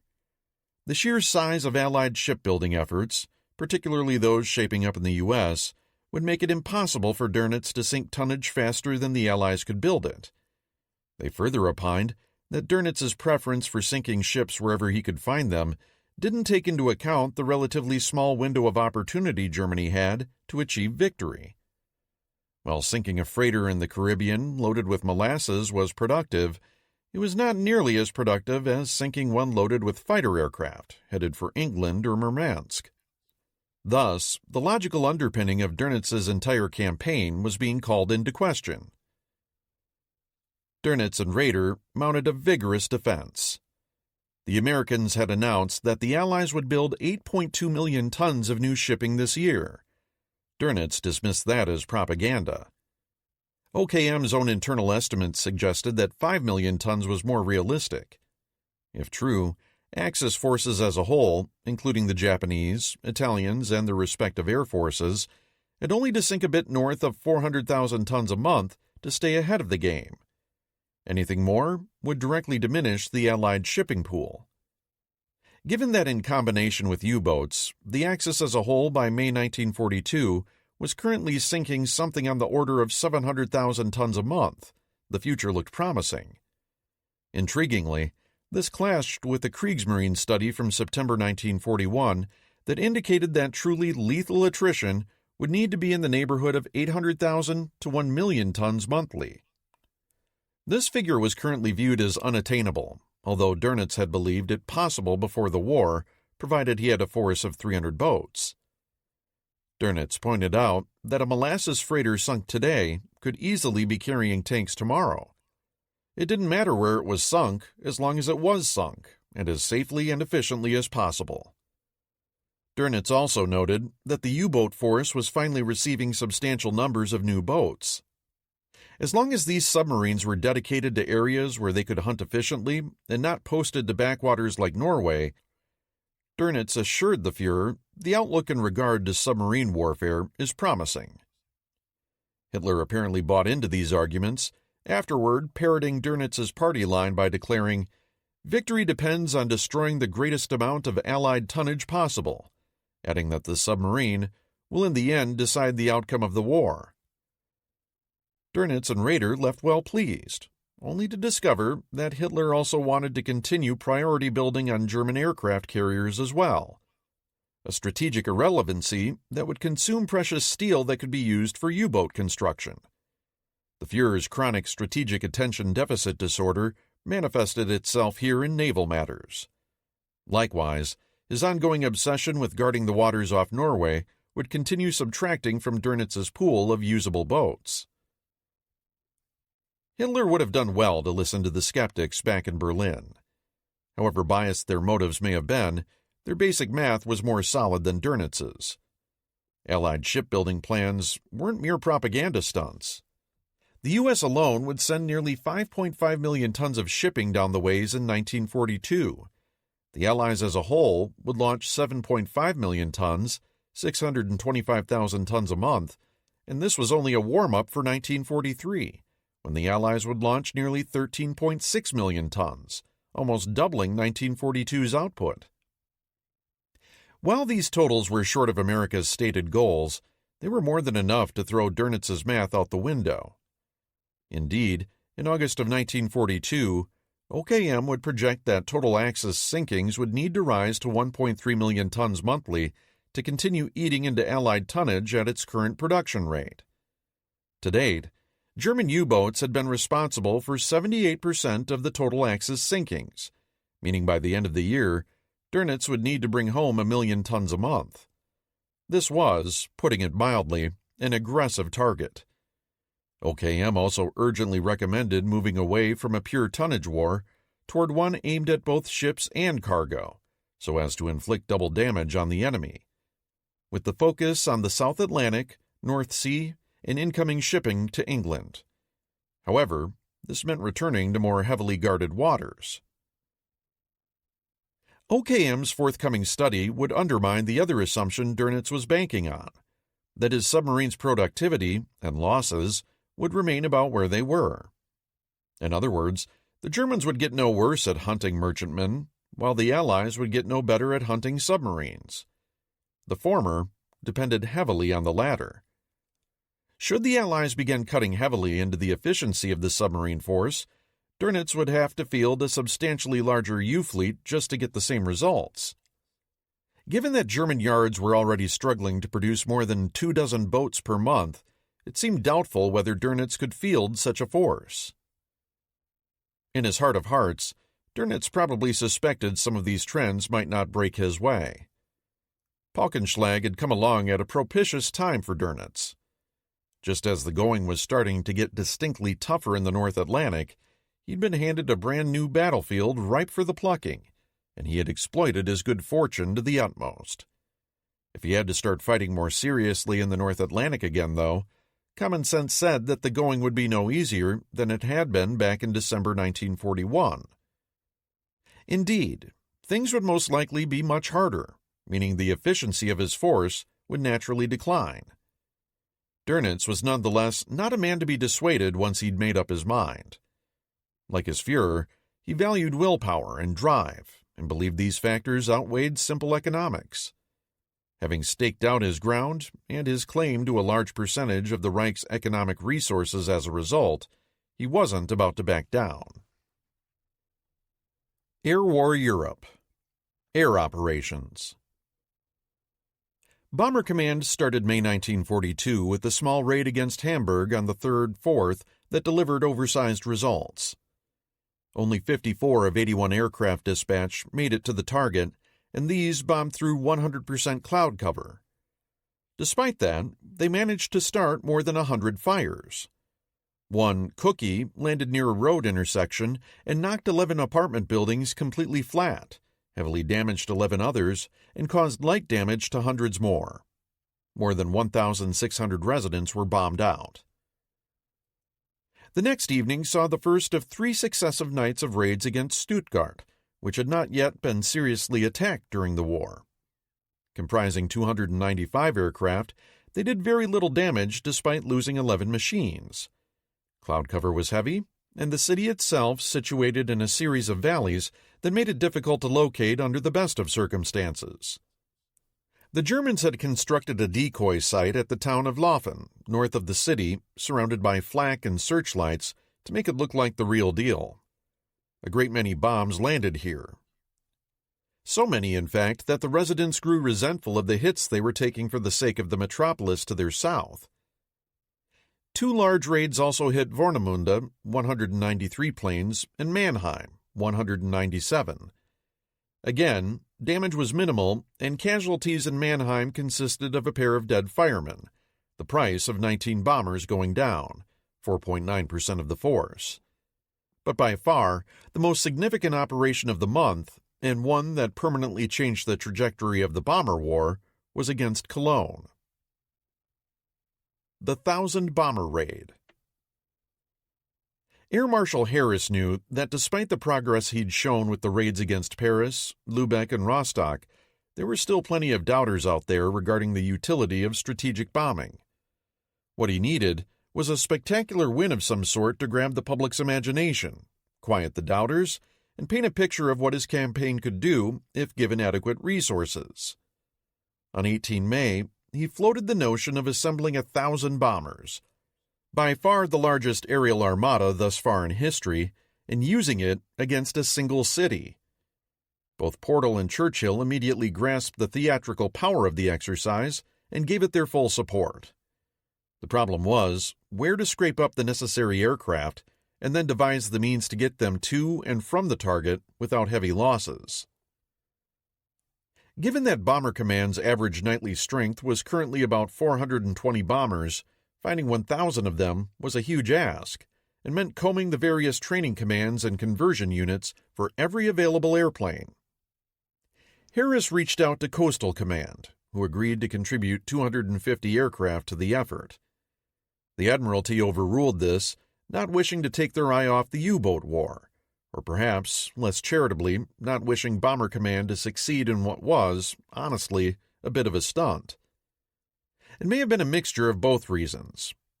Whatever the truth, Harris was left to scrounge up 1,000 planes on his own. This he did, but only by pressing every available bomber into service, along with their flight instructors and trainee crews. If Harris was not to cripple his training programs by killing off these new crews, he needed to keep losses low. Throughout the early part of 1942, Bomber Command had been sussing out the nature of the German Kammhuber defenses, and by now had a pretty good idea of how things worked. Furthermore, components from a Würzburg radar captured during a commando raid on France back in February had helped nail down its performance characteristics. By May, Harris's operational research team had reached a simple solution for breaching the Kammhuber line: swamp it. They estimated that in any given Himmelbett box, German ground controllers could only vector about 6 night fighter interceptions an hour. The key, then, was to get as many planes through that box as quickly as possible. This led to a proposed solution: the bomber stream. Instead of pilots flying their own independent routes to the target, each plane would be given an altitude band and time interval, hopefully far enough apart that they wouldn't collide with each other in the darkness, but still packed together like spawning, bomb-laden salmon as they rushed through the defenses. Up to this point, 200-plane raids had been a rarity, and it often took as long as 4 hours from the first plane's arrival over the target to when the last one's bombs were dropped. The new plan was to move a force 5 times that size completely through the line in 90 minutes, and then do the same over the target. By the end of May, more than 1,000 machines were sitting on various fields in eastern England, waiting for the weather to clear up while mechanics strove mightily to keep this gigantic force at peak readiness. 3/4 of them were 2-engine ships, including over 600 sturdy Wellingtons. But Harris couldn't be choosy, and more than 150 suspect Hamptons, Whitleys, and Manchesters were in the mix as well. Another 292 4-engine models, predominantly Halifaxes, rounded out the fleet. Though most planes had an experienced pilot at the controls, many of them being instructors, 49 would be piloted by trainees. This was astonishingly risky. If this force were decimated, Bomber Command would have essentially consumed its seed corn and wrecked its training pipeline for months to come. On the 30th, the weather forecasts wavered between Hamburg and Cologne, with the former preferred by Harris for its size. Finally, during the afternoon briefing, Harris stabbed his finger down on the evening's weather map and said simply, "The 1,000 planned tonight. The target? Cologne." A total of 1,046 bombers lifted off that evening and formed up, G-equipped flare ships in front, heavier machines better able to take a pounding in the back. The bomber stream tactic largely worked. Night fighters picked off a total of 23 machines coming and going. The bombing took longer than wanted, about 2.5 hours. Even so, German defenses were indeed swamped. Bomber crewmen in the middle of the formation began seeing the eerie glow of fires springing up ahead of them and the wildly waving beams of searchlights. 868 aircraft claimed to have bombed the target, depositing 1,455 tons of bombs, most of them incendiaries. On the ground, Luftwaffe flak units shot off all their ammunition, claiming another 16 aircraft. Overwhelmed and increasingly surrounded by flames, they faltered as the raid went on, as did the fire department and civil defense workers. When the bomber stream turned for home, the glow was visible for 150 miles. At dawn, an RAF Mosquito recon plane buzzing high overhead noted a vast cloud of smoke billowing up from the still-burning city. Later that day, the immense, smoke-blackened spires of Cologne's cathedral looked down on a scene of devastation. A total of 3,330 buildings had been destroyed, another 9,510 damaged. The subsequent Cologne police report ran to 119 pages and cataloged a litany of destruction. 1,500 factories and businesses totally demolished, and another 1,000 damaged. 41,000 housing units lost or damaged. Water mains, gas mains, and electric and telephone cables all smashed. The tram system rendered inoperative for a week. Casualties were 469 people killed, 5,000 wounded, and 45,000 rendered homeless. After the raid, the city's population fell by around 135,000 to 150,000, as residents fled to the suburbs or countryside. Of these, 64,000 left entirely. Losses were 41 bombers, 3.9% of the force, though that didn't include 116 that had been damaged, 12 beyond repair, meaning that effective losses had been 5.0%. Even though this was technically in the tolerable range, it still represented the largest one-night write-off of aircraft since the disastrous Berlin raid back in November. Astonishingly, the training units took lower average casualties than the mainline forces, about 3.3%. Even so, losses of this magnitude couldn't continue for very long. In Germany, the reaction to Cologne's devastation was one of disbelief, with initial reports indicating that tens of thousands might have died. Although these were proven wrong, no one had seen destruction on this scale before. The attack drove a wedge between Hitler and Goering. The Luftwaffe's porcine leader tried putting the best spin on it he could manage during the raid's aftermath, but the Führer was well informed via Nazi Party channels just how bad it had been, and was no longer buying the rosy Luftwaffe reports coming across his desk. An aide remembered this as the first time he could recall Hitler criticizing Goering, writing that after Cologne, Hitler never regained absolute confidence in the Reichsmarschall.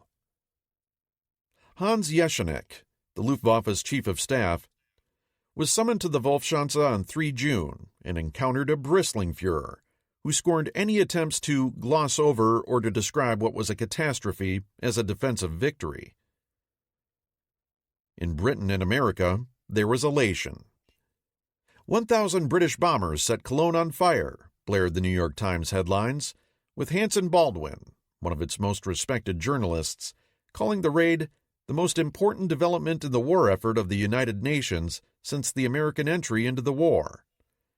Baldwin opined that attacks like these were unlikely to win the war outright, but he immediately discerned the connection between the Western Air War and the Eastern Front, noting that the bombing attacks amounted to direct aid to the Soviets by forcing the Luftwaffe to shift airplanes to defend Germany.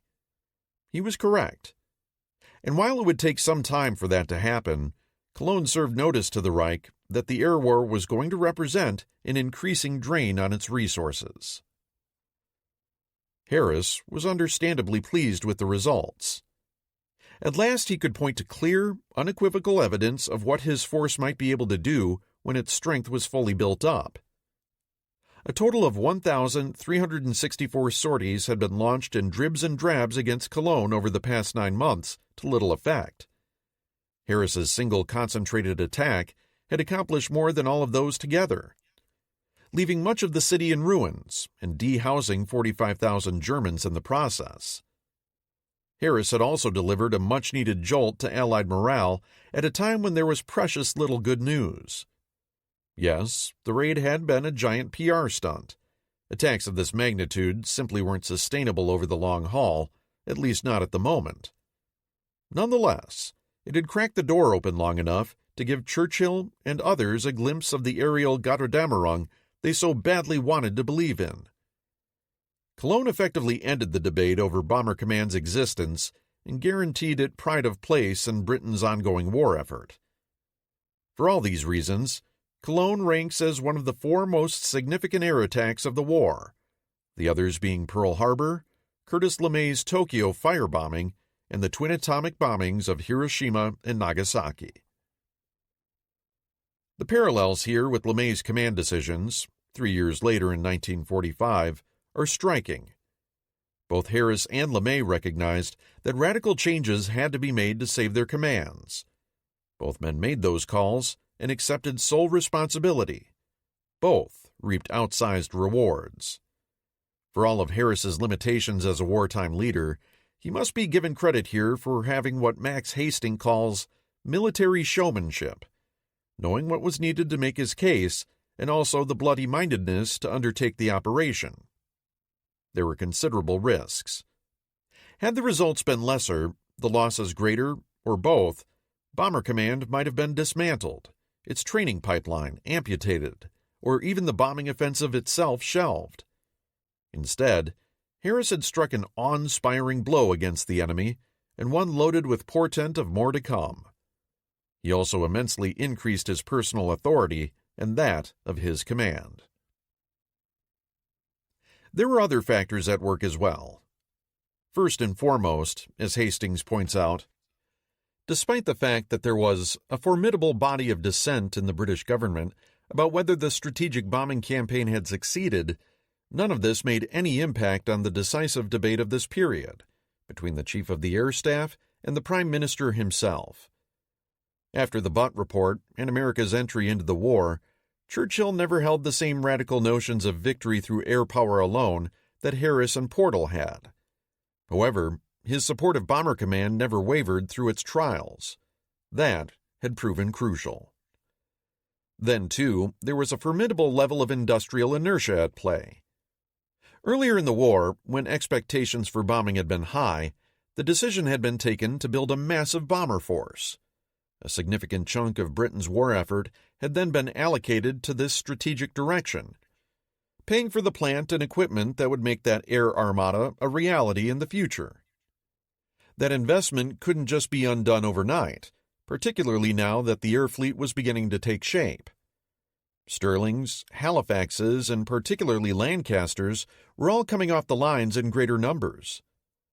After Cologne, it seemed better to most parties to figure out how to use those aircraft to best effect, rather than dislocating the whole war economy by radically reallocating resources toward either ground or naval assets. Britain was going to stay in the bomber business and increase its production still further. Bombing had to be made to work. Setting up an air force. As it happened, Hap Arnold, Dwight Eisenhower, Ira Eaker, and a group of other Americans were all having dinner at Chequers with the Prime Minister the night Cologne was being burned. They weren't aware it was going on, though the following day's reports impressed them with the destruction Harris had wrought. Arnold later remarked that Cologne was the real beginning in the world's eyes, and in Germany's eyes, of round-the-clock destruction of Germany from the air. America's senior airmen had been over since 23 May, discussing with the British how to establish Arnold's Air Force in country. The 5-month tug-of-war between Arnold and Major General James Cheney, the Army commander in Britain, regarding the mission and organization of 8th Air Force had come to an abrupt close on the 1st of the month, with Cheney conceding defeat. Arnold then used this London trip to hammer out an agreement with Portal that 8th Air Force would be an equivalent command to the RAF. Eaker's 8th Bomber Command, likewise, would operate independently in cooperation with the British Bomber Command, but would be an equivalent organization, and very much not under them. Eisenhower, who was rapidly becoming George Marshall's right-hand man, was along to assess General Cheney's fitness for command and had already gotten an uneasy feeling that either we do not understand our own commanding general and staff in England, or they don't understand us. Our planning for Bolero is not progressing. He would leave those meetings on 3 June, recommending Cheney's replacement to Marshall. A week after his return, a somewhat dumbfounded Eisenhower recorded in his diary, "The CS, Chief of Staff, says I'm the guy." He would be turning right back around to England in late June to take over Cheney's job as European Theater of Operations, ETO commander, in preparation for the 1943 invasion of Europe that he and Marshall were dead set on creating, and which, to Marshall's way of thinking, the British had just agreed to earlier in the month. Eisenhower's imminent arrival as theater commander was not necessarily good news as far as America's airmen were concerned. They didn't particularly like Cheney, but Eisenhower's mission wasn't their preferred mission either. From Arnold on down, the airmen felt the massive buildup of American forces under Bolero was basically fine. It was what happened afterwards that was of concern. The Army Air Forces were not at all keen on either Marshall's sledgehammer or roundup invasion plans. As General Spaatz put it to Henry Stimson in a memo around this time, whereas the European strategy had originally been conceived as involving the use of air power supported by ground forces, it was now a matter of air power supporting ground forces. This was not at all to his liking, nor that of General Eaker. Despite AWPD-1 giving more than just lip service to the notion of the AAF playing as part of a combined arms team, America's airmen wanted the opportunity to at least see if they could get the job done on their own. Instead, Marshall's ground-centric approach and the enormous logistical requirements to support those landings was threatening to upset their apple cart. Moreover, the need for maritime patrol aircraft for the East Coast, the rapidly expanding training programs back home, and the fast-growing commitments in the Pacific, including the newly foisted defense of Australia, were creating aircraft demands that simply could not be met. Spaatz and Eaker wanted to stay focused on what they saw as their primary mission, but the exigencies of war were quickly diluting the assets needed to make that happen. Whatever the case, by mid-May, Eaker's diminutive team had been on the ground 3 months and had made substantial progress preparing the way for 8th Bomber Command. Much of that was thanks to the goodwill of their hosts. Eaker and his staff found the British unfailingly generous in their support and unstinting and honest in their advice. Food, labor, motor vehicles, office space, maps, all were handed over without protest, as were many other items offered to the Americans they hadn't even known they needed. Eaker, for his part, was appreciative of his host's efforts and made every effort to reciprocate, noting in a report to Spaatz that other incoming American commanders must take the same pains we have to nurture and maintain the excellent relations which now exist. Probably the most precious thing the British began turning over was topsoil, as there were a lot of air bases that needed constructing in England in very short order. AWPD-1 had laid out that, by mid-1943, there would be 60 American combat groups in Britain, 33 of them bombers of various sorts, for a total strength of 3,500 aircraft. That was more than the current standing strength of the RAF in the UK, although the British had ambitious expansion plans of their own. By May, AWPD-1 was rapidly being overtaken by events, and by now, the number of heavy bomber groups planned for the UK had been increased to 45, with another 27 light, medium, and dive bomber groups, and 26 fighter groups. In other words, a force more than 50% larger than originally anticipated. That was going to require a lot of air bases. Eventually, 8th Bomber Command would occupy 67 fields, mostly in East Anglia, with fighters on another 17 scattered across southern England. Each bomber airfield needed runways, taxiways, insufficient hard stands, hangars, maintenance, and other facilities to house a group's nominal 48 aircraft. The frontline forces would be supported by additional fields in rear areas around Liverpool and Northern Ireland, with training and transport squadrons, along with major repair facilities. 28 strips already completed for the RAF would be vacated once the Americans had airplanes and could take over base operations. Each base required 3 heavy runways capable of handling the 1 ton per square inch load of a landing bomber. This meant a trio of 6-inch thick slabs of concrete, each 150 feet wide and stretching 4,000 to 6,000 feet. Just one of these Class A standard airfields required 18,000 tons of dry cement, 90,000 tons of aggregate, and 50 miles of drain pipe and conduit. All in all, 8th Air Force's bases would gobble up 40,000 acres of farmland during a time of widespread food scarcity. Yet anticipating the forthcoming need, many of the East Anglia airfields were already being built by a British construction force of 50,000 men, at a cost to the Exchequer of £115 million. Additional American construction troops would shortly be added to that effort. The logistical requirements underpinning America's forthcoming Air Force were even more gargantuan. A single raid by all of the projected heavy bomber groups, a theoretical maximum of 900 aircraft, would consume roughly 2 million gallons of avgas, deliver 2,000 tons of bombs at a go, and require thousands of man-weeks worth of maintenance just to get the bombers up in the air and then repair their damage when they made it back. The fuel required by 8th Bomber Command alone would mean a T-2 tanker tying up in Liverpool every 5 days. Until Dönnitz's U-boats were defeated, that was a dicey proposition indeed. Just manning those aircraft would require thousands of aviators, and for every man who flew, 20 on the ground would be required to support him, maintaining his aircraft and airfields, performing staff work, manning hospitals and fuel dumps. The list went on and on.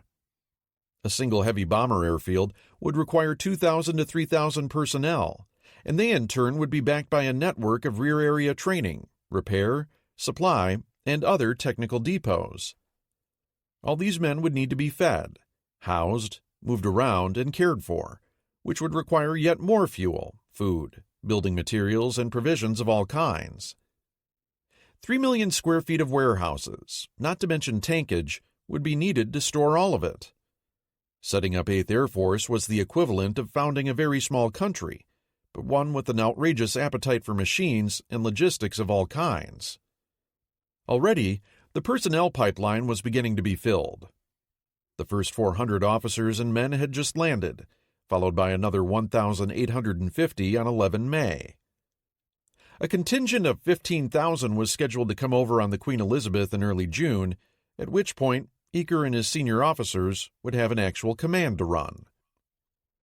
The problem of getting aircraft across the ocean to Britain also had to be solved.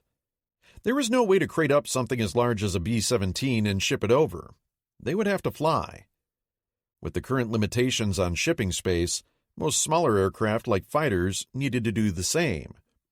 This was just 15 years after Charles Lindbergh's first crossing of the Atlantic.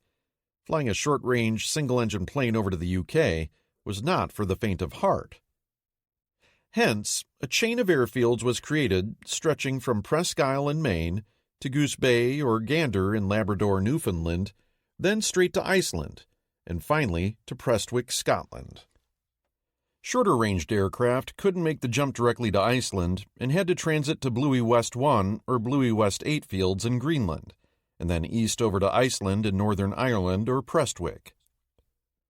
During 1942, just over 4% of the aircraft sent to Britain in this fashion were lost, though many of their crews were recovered. Dedicated ferry pilots who were familiar with the hazards of the route would later be used, improving safety by a factor of 4. Movement of single- and two-engined aircraft had to be stopped during the winter. Flying conditions were simply too awful and losses too high. Deliveries in 1942 totaled 882 bombers, fighters, and transport aircraft. But having proven the basic routes, their usage would be expanded throughout the war, delivering 5,900 aircraft in 1944 alone. By then, 8th Air Force would be the mightiest air armada on the planet. Mediterranean Theater. Operation Venezia. Out in the western desert, the Germans and British had now been staring at each other for 4 months, with the British sitting hunkered down behind a defensive line that ran south from the coastal town of Gazala out into the desert. Erwin Rommel had been building up supplies for months now, in anticipation of renewing his offensive before the British could do the same to him. The time had come to attack. The shape of Rommel's forthcoming offensive, Unternehmen Venezia, against Britain's Gazala position was Prusso-German right down to its jackboots, relying on sudden, decisive maneuver to discomfit and destroy a larger enemy. Panzer Army Africa's commander knew he couldn't help but be outnumbered. He had around 90,000 men, more than half of them Italian. British 8th Army had over 100,000. Despite having driven the British out of Cyrenaica in January, Rommel knew his opponents were experienced, as well as lavishly supplied with trucks and supplies. In terms of armor, his own situation was parlous. Though he was well past the dark days of January, when a couple dozen Panzer IIIs dumped hastily on the docks in Benghazi had saved his neck at El Agheila, Rommel was still at a disadvantage. There were about 588 tanks in the Axis inventory, 225 of them decidedly inferior Italian models. Of the 363 German tanks, only 41 were PZ-4s with a 75mm weapon, and not all of those were the potent, long-barreled variety. The remainder were PZ-3s, 238 bearing a mediocre 50mm short gun, and only 19 armed with the more potent 50mm L-60. He did have a number of lethal 50mm and 76.2mm AT guns, but these were less mobile and less well protected. Outnumbered, outgunned, and undersupplied, a typical starting scenario for the Desert Fox. German intelligence estimated the British had 650 AFVs. The real number was 849.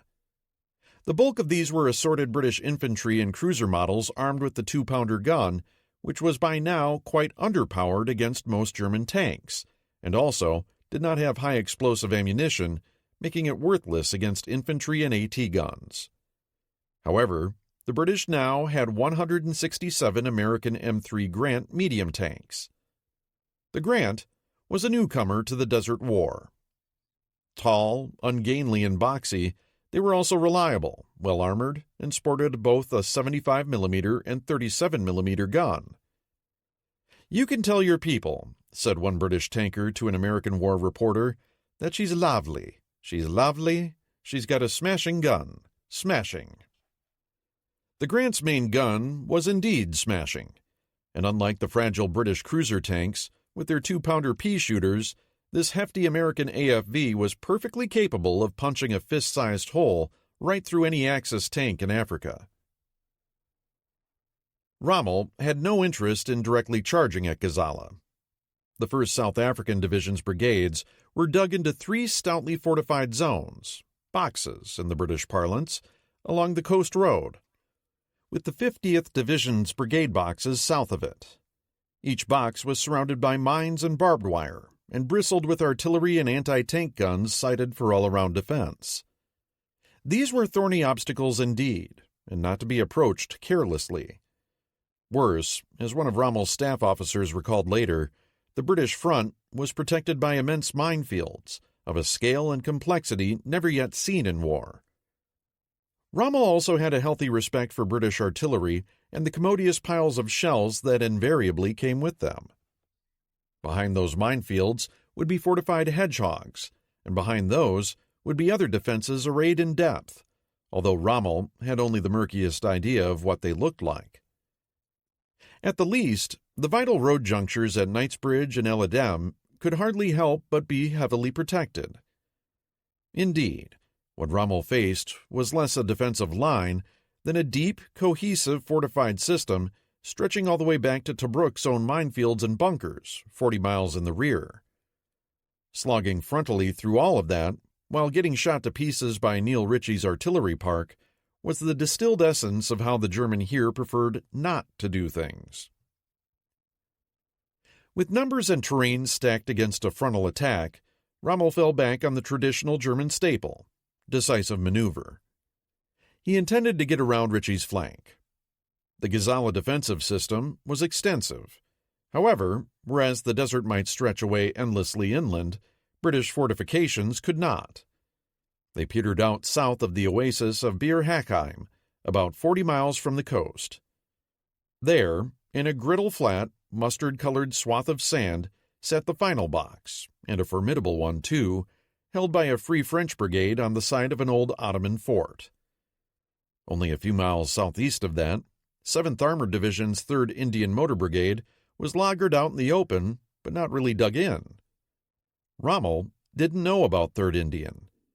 He did know about Bir Hakeim, but hoped, mistakenly, that it wasn't held in great strength.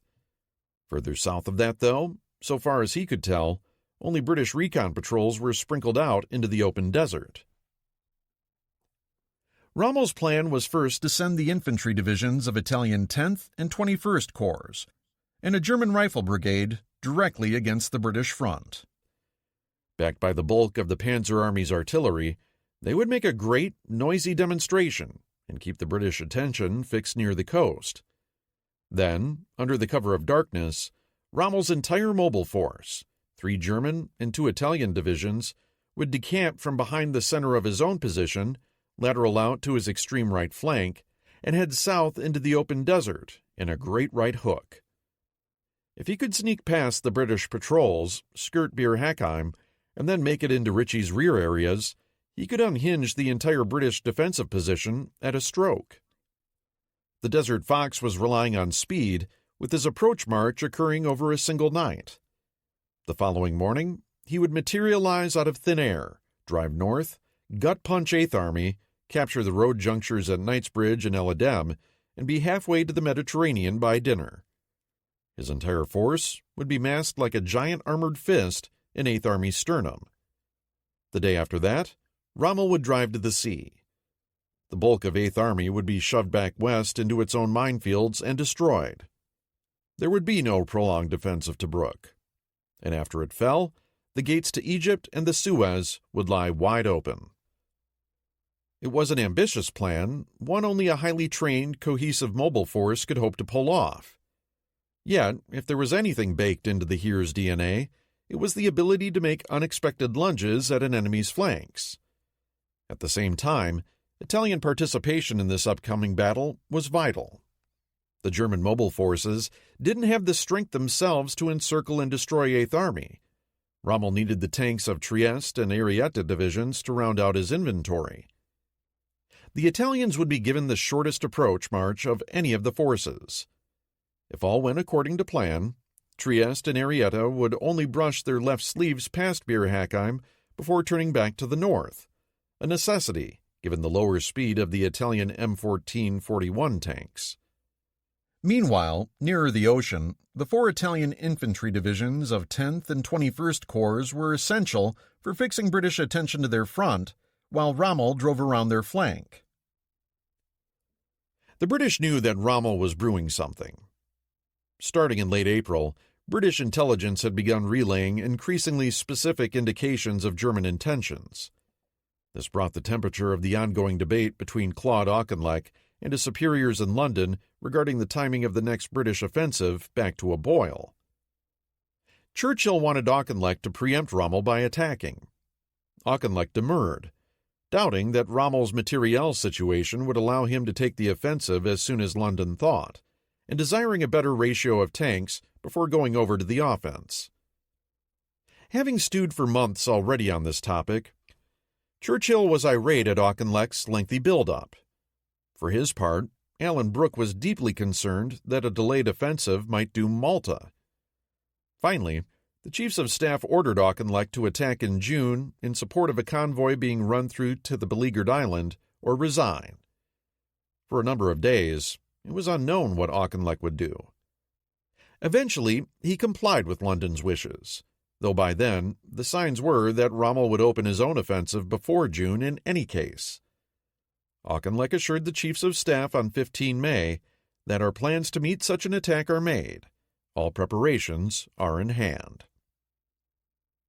On the face of it, Auchinleck and Ritchie were warranted in feeling a measure of confidence. The minefields protecting their front were formidably deep and dense. The brigade boxes behind them each presented a defensive hedgehog. The addition of the Grant tank had likewise added considerable punch to Ritchie's armored forces. His army was well supplied and well dug in. Auchinleck, appreciating the flexibility of the German Kampfgruppe approach to armored tactics, had lately ordered 8th Army to begin reforming its own combined arms doctrine. He wanted better coordination between British armor and infantry, such that neither attacked without the support of the other. Given the poor tactical performance of 8th Army when it came to maneuver-based warfare, Auchinleck was well within his rights to seek improvements. But as yet, these were mostly notions in the CNC's mind and hadn't been translated into realistic training. In the words of historian James Colvin, this meant that 8th Army became caught in an unfortunate confusion between several distinct doctrines, none of which were ideal. Here was a critical issue. At this point in the war, there was no uniform British approach to armored warfare. Per Colvin, the closest thing in hand, the 1935 Field Service Regulations 3, was concerned with little more than clarifying terms and procedures and identifying hazards in each phase of war. Subsequent editions abandoned any attempt at clear concepts, describing the principles of warfare as all simply common sense and all instinctive to the properly trained soldier. When it came to something as technically complex and demanding as combined arms operations, common sense was a poor substitute for putting in the real homework needed to weld all the necessary elements together. The British hadn't done much interwar thinking on the matter of tactics or organization, which had prompted one British armor advocate to declare the years 1919 to 1939 the Ice Age of military thought. Now, with a crying need for solid tactics, there was instead a welter of voices, from the regimental level on up, all opining sagely about how to use armor, despite many of them having very little practical knowledge of what they were talking about. Without anyone's ability to assert order on this babble, or to discern good ideas from bad, the result in the upcoming battle was that the armor and infantry brigades operated much as they had before, that is, independently. Auchinleck seems to have been something of an outlier in recognizing the true level of professionalism Rommel's men were bringing to the table. Despite having been exposed to German tactical methods in the desert now for more than a year, and often manhandled by them, the British military in the main remained inexcusably smug. The enemy tactics are rigid and rather stereotyped, one report remarked, with the Germans characterized as slow to adjust to altered circumstances. Their action tends to conform to prearranged plans, carried through, where possible, to the letter, stated a military training pamphlet. These were a laughable misreading of the matter, and demonstrate how difficult it would be for the British to learn from the enemy. Beyond the messy doctrinal state of Auchinleck's army lay another problematic matter: his subordinate General Ritchie's tactical dispositions. Formidable as the British brigade boxes were, they were still scattered here and there across a long front. The defenses were thick enough in the northern end of the Gazala line, 5 boxes across about 20 miles. But slightly south of the Tri-Capuzzo track, which roughly bisected the battlefield into north and south, The 150th Brigade held the only box until you got to Bir Hakeim, a good 15 miles beyond. The intervening terrain wasn't being covered in any meaningful sense of the word. It was simply a sea of mines. Further, the use of brigade boxes meant there wasn't a single concentrated British division to be found anywhere on the battlefield. This was particularly true of the British Armored Reserve, 30th Corps. Its 1st and 7th Armored Divisions were distributed a brigade at a time all over the place. Moreover, the bulk of their divisional infantry and artillery was concentrated in a support group, which was intended to stake out a chunk of ground, occupy it statically, and then function as a pivot of maneuver around which the armored brigades would pirouette. In the words of Colvin, the support group was to work in conjunction with armor, rather than being integrated with it on the German model. This explicitly meant that the division's AT guns, considered infantry equipment, were not working directly with the tanks. Meanwhile, the armored brigades themselves contained only a company of infantry apiece.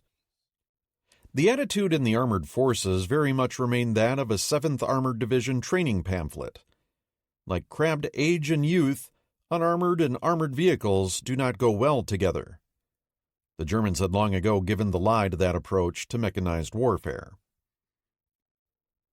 Penny packet dispositions of 8th Army's reserves were something Auchinleck had specifically counseled Ritchie against. They have been trained to fight as divisions, I hope, and fight as divisions they should. His preference would have been to keep both formations concentrated around Knightsbridge. From there, they could have dealt a heavy counterpunch to an attack coming either from the front, which Auchinleck suspected, or around the southern flank. Yet, as Citino noted, at this point in the war, the British Army, and especially its tanks, always seemed most comfortable when fighting in the smallest units possible. The German concept of a Schwerpunkt, point of maximum effort, might as well have been spoken in tongues, as far as Ritchie was concerned.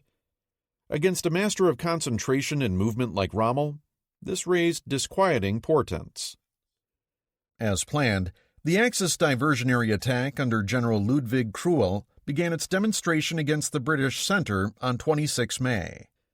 That afternoon, Rommel began his approach march. It was a thing of clockwork beauty. Each Axis division formed in massive, mobile squares, the entire grouping of 10,000 vehicles composing an almost solid mass of armor 30 miles across. Rapid reaction groups of tanks and AT guns were ahead and on the flanks of each division. Softer units were in the middle. A sandstorm blew up, but the German formations were prepared to navigate by compass in any case, and German pioneer units had clearly marked the approach routes with hidden lights. Refueling stops were cleverly positioned southeast of Bir Hakeim to top up each division right before it was to go into battle. There was, however, one foul-up.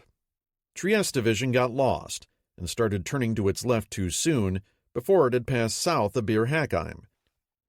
It ended up running into the minefields north of the French stronghold and was basically lost to Rommel for the first day. Still, for the most part, Panzer Army Africa Staff Officer Colonel Mellenthin had every right to brag that the whole thing had gone off with the smoothness of a well-oiled machine. Rommel's opening maneuver had been a masterstroke, a demonstration of the German army at the pinnacle of its craft. Paradoxically, this masterstroke should also have been a failure. Unbeknownst to the Desert Fox, his forces had been under constant observation by British armored cars almost from the get-go. By the evening of the 26th, 8th Army scouts had noted large masses of panzers on the move and sent multiple messages. According to one source, incredibly, none of their 52 messages was passed through to 30th Corps, because no one had thought to order the British Mobile Reserve to monitor the transmissions of 8th Army's recon forces. Another source in 30th Corps, though, says that the messages were indeed passed along to 7th Armored Division, but ignored. Either way, Ritchie was utterly ignorant of what was shaping up in the desert south of Bir Hakeim until it was too late. When dawn broke on the morning of the 27th, troops of 3rd Indian Motor Brigade awoke to find enemy tanks materializing on their flank as if a nightmarish desert mirage had come to life. Its commander frantically reported being charged by a whole bloody German armored division. As it happened, they weren't German tanks, but rather Arietta's M1340s. The results were the same. 3rd Indian, its positions completely overrun with enemy tanks in the box, was destroyed before breakfast. 15 miles east, 90th Light Division caught 7th Armored 7th Motor Brigade by surprise and hurled it violently backward. 4th Armored Brigade started south to counterattack in defense of its neighboring brigade, ran straight into 15th Panzer, and was blown to the winds. Its survivors retreated north to El Adem. 7th Armored Division's headquarters was then overrun by 90th Light, with its commander, Major General Sir Frank Meservey, briefly captured by the Germans. He escaped and managed to elude his pursuers by hiding in a dry well for much of the following day. But 7th Armored Division had basically been decapitated, with half its strength scattered, and would not be under effective command again until the 29th. Meanwhile, 1st Armored Division's lead tank brigade, the 22nd, was met near noon by the combined forces of 15th and 21st Panzer and sent careening back toward Knightsbridge. About half of the British Armored Reserve had thus been dispersed by lunchtime. Ritchie's communications were already so disrupted that he didn't even learn about the fate of 7th Armored Division until the following morning. For the Africa Corps, so far, so good. Yet despite his initial success, things were already unraveling for Rommel. Trieste Division, as already mentioned, had essentially taken itself out of the battle and was now trying to grope its way through the minefields it had run into. Arietta, flushed with victory from having overrun 3rd Indian Motor Brigade at dawn, got a little too aggressive for its own good. Making a hard left, it attempted to bull rush Bir Hakeim from the east and ran smack into the stronghold's thick minefields. Well-hidden French 75s began barking tongues of flame as their gunners opened a merciless fire on the Italian armor wallowing in the sand in front of them. A few tanks managed to run the gauntlet, but doughty legionnaires dashed out to shove hand grenades and pistols through the Italian vision slits, slaughtering their crews. In short order, 31 Italian tanks were burning or otherwise knocked out. Arietta recoiled and resumed its march to the north, leaving the French in possession of their redoubt. During the afternoon, Rommel's rush was finally checked north of Knightsbridge. He'd bypassed that bristling strongpoint, but then the enemy ripostes began. All through the afternoon, the British rained down a flurry of armored attacks, supported by artillery, inflicting heavy losses on Rommel's advancing columns. The Germans' first encounters with the Grant tank and its smashing gun had been markedly unpleasant, as panzer after panzer was knocked out at ranges they couldn't answer. Against the Grant, the German 88mm was just about the only antidote. Either that, or closing the range hell-bent for leather while the British sat back and took their shots. Attacked from all points of the compass, DAK's momentum abruptly fizzled out. Darkness descended. The British, in the words of their official history, ended the 27th more satisfied with the day's fighting than was General Rommel. Rommel felt the same way. British forces had been farther south than expected. He'd failed to reach his key targets, and a third of DAK's tanks were lying wrecked on the battlefield. The Italians weren't much better off. Far to the east, 90th Light Division was isolated near El Adem. In short, the original plan had clearly failed. There was absolutely no prospect of advancing all the way to the sea the following morning. At 1810, Rommel gave the order: form up, dig in, all-around defense. The Desert Fox's supply situation was dire. His divisions were already running short of fuel. The two main east-west tracks crossing the British line, the Trik Capuzzo and Trik El Abd, were both knee-deep in mines and dominated by British artillery. Until they were cleared, German supply columns could only get to the Africa Corps by taking the long way and running past Bir Hakeim.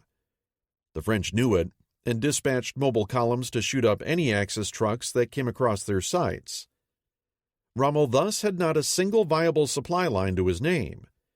As he remarked later, "I will not deny that I was seriously worried that evening." The next few days saw a lot of violent action, but little in the way of decisive movement. The Germans made some gains, advancing north and rejoined by 90th Light Division, but taking heavy losses and now critically short of supplies. At this point, all of Rommel's mobile forces were concentrated in a roughly circular area to the west of Knightsbridge that came to be called the Cauldron. For once, it was the Germans who were caught in a Kessel and ringed on all sides by their opponents, hardly the position any self-respecting German general could relish. On the other hand, in a slightly positive development, the Trieste and Pavia infantry divisions had by now managed to create a pair of slender pathways through the minefields. These routes were still threatened by British guns and often traversable only at night, but enough supplies trickled through to keep the Panzer Army alive. Only now, on the morning of the 30th, did Rommel finally realize that immediately behind his own position lay a powerful, unreduced British defensive box.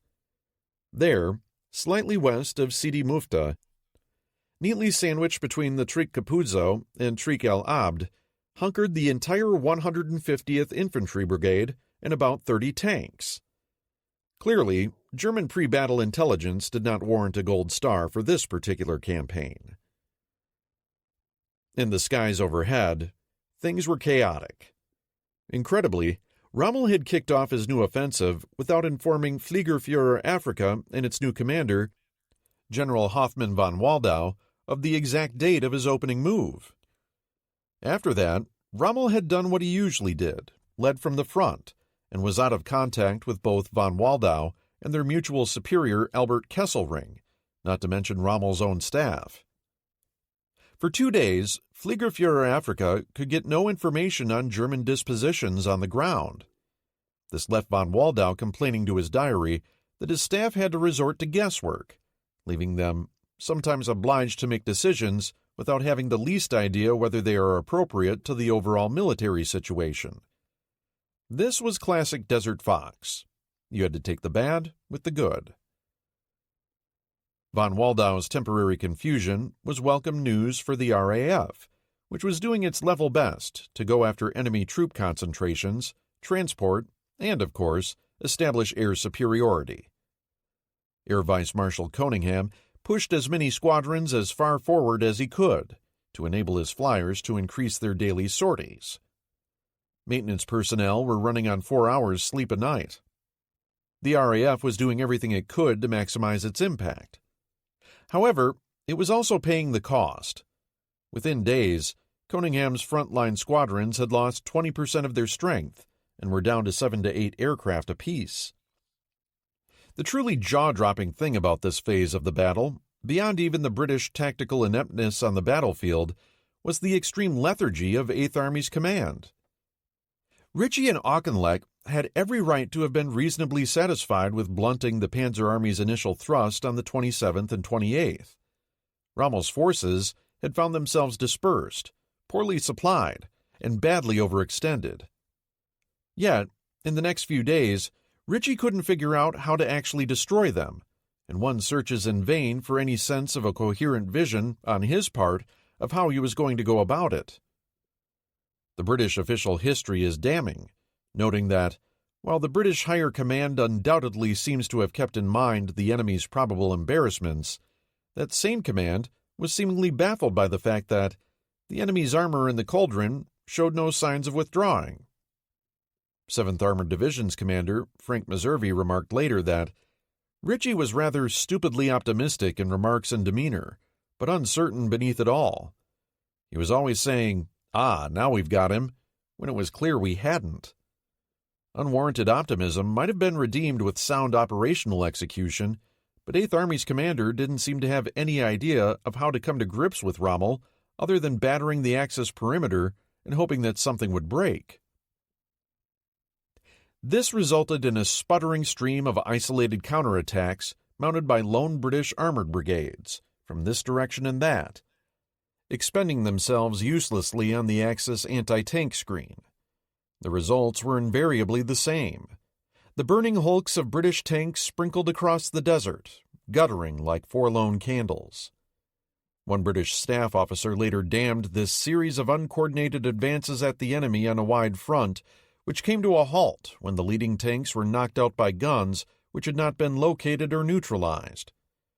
What was needed, he noted, was a concentrated attack on a limited front, supported by the concentrated artillery available to an armored division, whose indirect fire should have been used in a systematic attempt to locate and destroy, by high explosive fire, all the anti-tank guns within range. Instead, there was no depth and weight in our attacks, and nothing to follow them up. There were some positive signs here, in that the British were finally beginning to cotton to the fact that fighting AT guns with tanks alone was a losing proposition. The best way to knock them out was with indirect high-explosive artillery fire, which was the British Army's strong suit. Yet even this staff officer's cogent analysis completely missed the other key component of combat power that is always the final arbiter for possession of a piece of ground, the infantry. He understood the value of firepower, but not of manpower, except possibly obliquely as a means of following up the armor. In other words, the British still had no idea about the real meaning or value of combined arms, and it was killing them on this battlefield. Ritchie also seems to have given no thought to just how his isolated boxes at Sidi Mufta and Bir Hakeim were to hold out against Rommel should he turn about and bring his full weight to bear on them. And yet even as Rommel was beginning to put 150th Brigade in his sights, 8th Army Headquarters remained oblivious to its fate. Simply put, this was no way to run a battle. By 31 May, a full 5 days after Rommel's most brilliant maneuver had paradoxically landed him in the tightest pickle of his career, the British had yet to seriously menace the cauldron. The German official histories note that Ritchie's inactivity and lack of focus at this crucial time represented the nadir of British generalship during the Desert Campaign. The British didn't know it, but by the beginning of June, the time for a decisive riposte against the Desert Fox had come and gone. Malta's travail. As battle raged near Tobruk, the island of Malta struggled on, as ever, alone. Kesselring's air offensive had temporarily abated as units of Flieger Corps II were moved out of Sicily and down to Libya to support Rommel. But the island lay largely in ruins. No supplies had gotten through since a scant few thousand tons had been landed from convoy MW-10, right after the Second Battle of Sirte back in March. By now, civilians were subsisting on about 1,200 to 1,500 calories a day. Infant mortality had shot up 35%. The island's governor, General Lord Gort, was predicting that Malta would have to surrender within 2 months if something was not done. Lacking sufficient fighters to resist Kesselring's incessant bombardment, the RAF was pushed into survival mode. Its bomber squadrons were now reduced to conducting nuisance raids against Axis air bases in Sicily, but could do little to stanch the flow of materiel across the Mediterranean. The Royal Navy had fled back to Alexandria. In the words of Douglas Austin, by May 1942, Malta had become, in military terms, a liability. Its offensive capability was suppressed, and its defense absorbed precious resources. The temporary lack of offensive capability on Malta was the primary reason Rommel's logistical situation had improved sufficiently for him to be able to take the offensive at Gazala. In April and May, hardly a single Italian merchantman had been sunk. More than 235,000 tons of Axis cargo had crossed the Mediterranean during that time, with only a trifling 3% lost along the way to the British. Much of it had been trucked to the front by now. It was Italy's best performance of the war. Mare Nostrum, at least temporarily, was Italian once again. There were 2 bits of bright news for the British, though.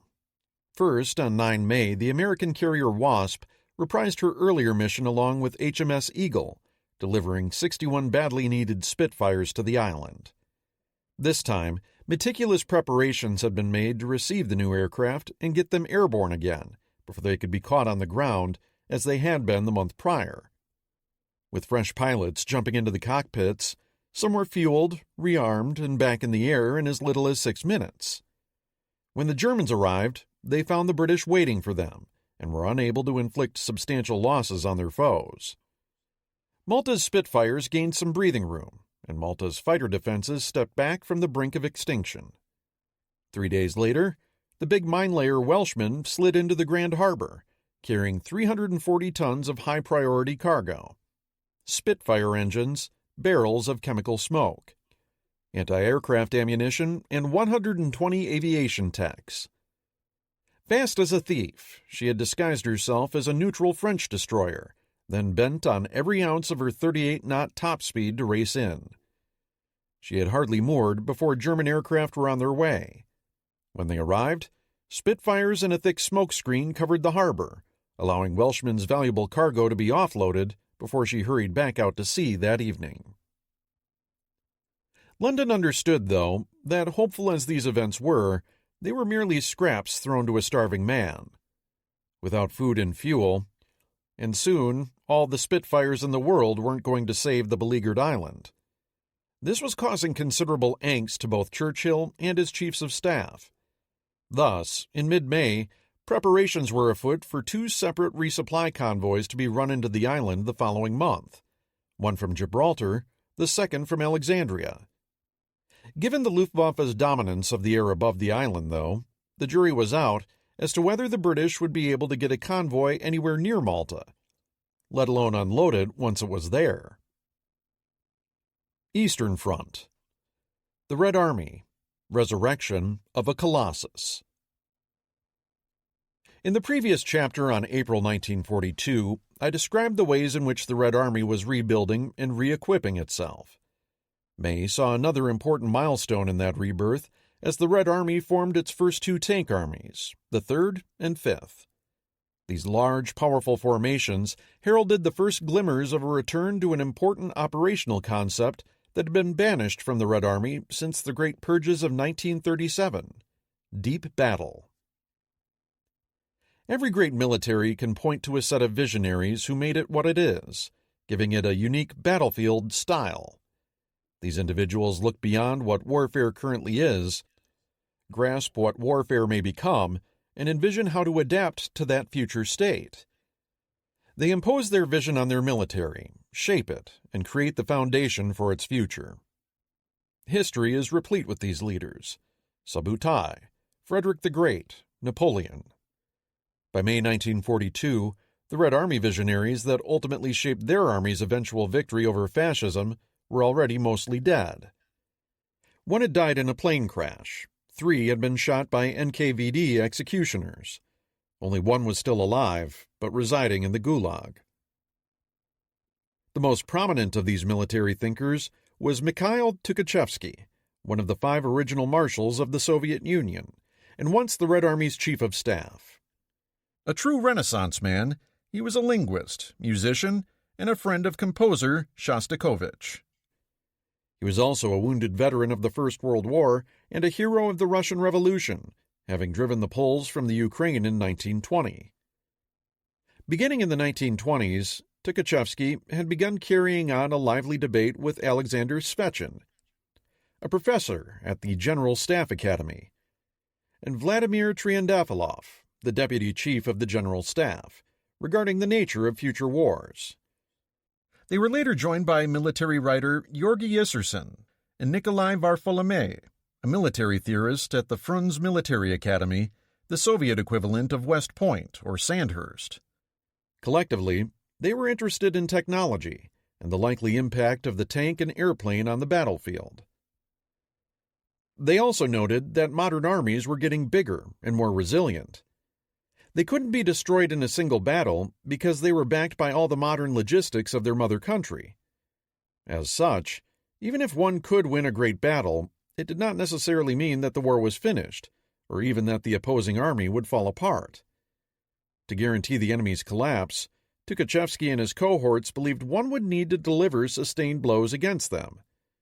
Tukhachevsky's name for this new mode of warfare became deep battle, later deep operations, Glubokaya Operatia. Like the German Bewegungskrieg, Deep Battle envisioned a war of maneuver, but the emphasis was less on kesseling the enemy's formations than on delivering repeated blows to his rear areas.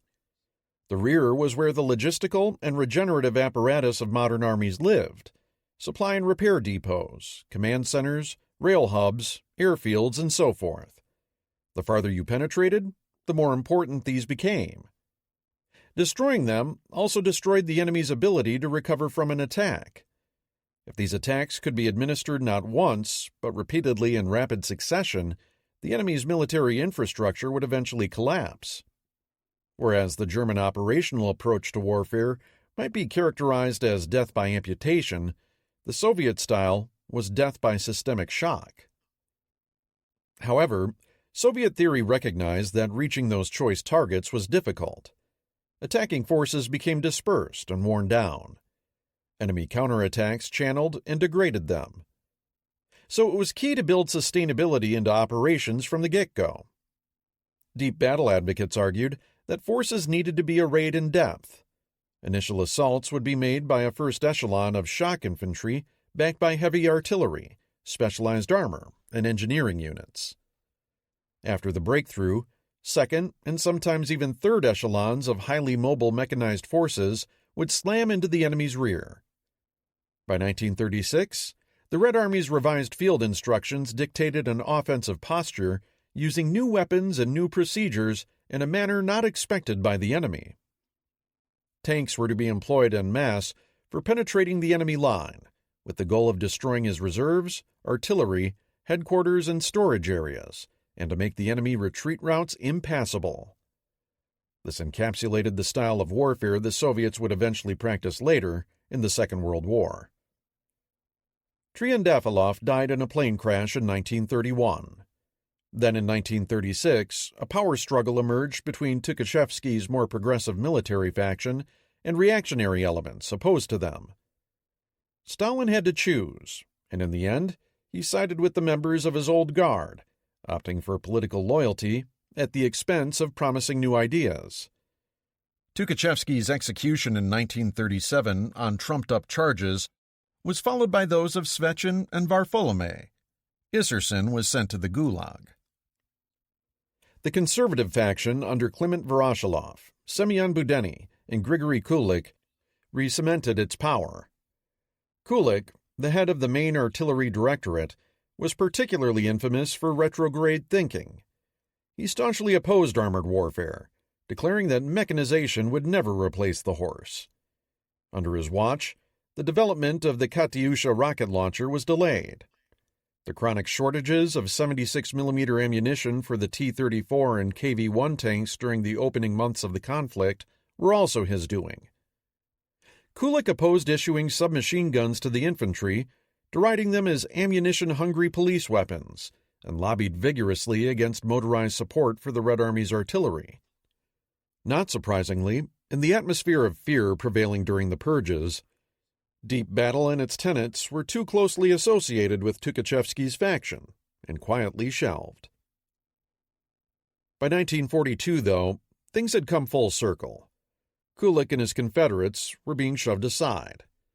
The defeats during Barbarossa's opening months made it clear that the Red Army required powerful, well-organized armored forces.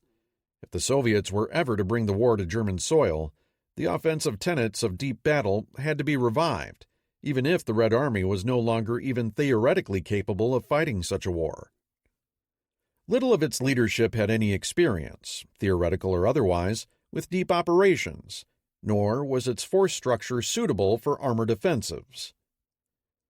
The formation of the 1st Tank Corps back in March, and now the 1st Tank Armies, meant the Soviets were beginning to field forces theoretically capable of putting Tukhachevsky's vision into practice. Deep Battle was beginning to reassert itself within the Stavka's collective imaginations. In another 6 months, that vision would be realized in a truly decisive fashion.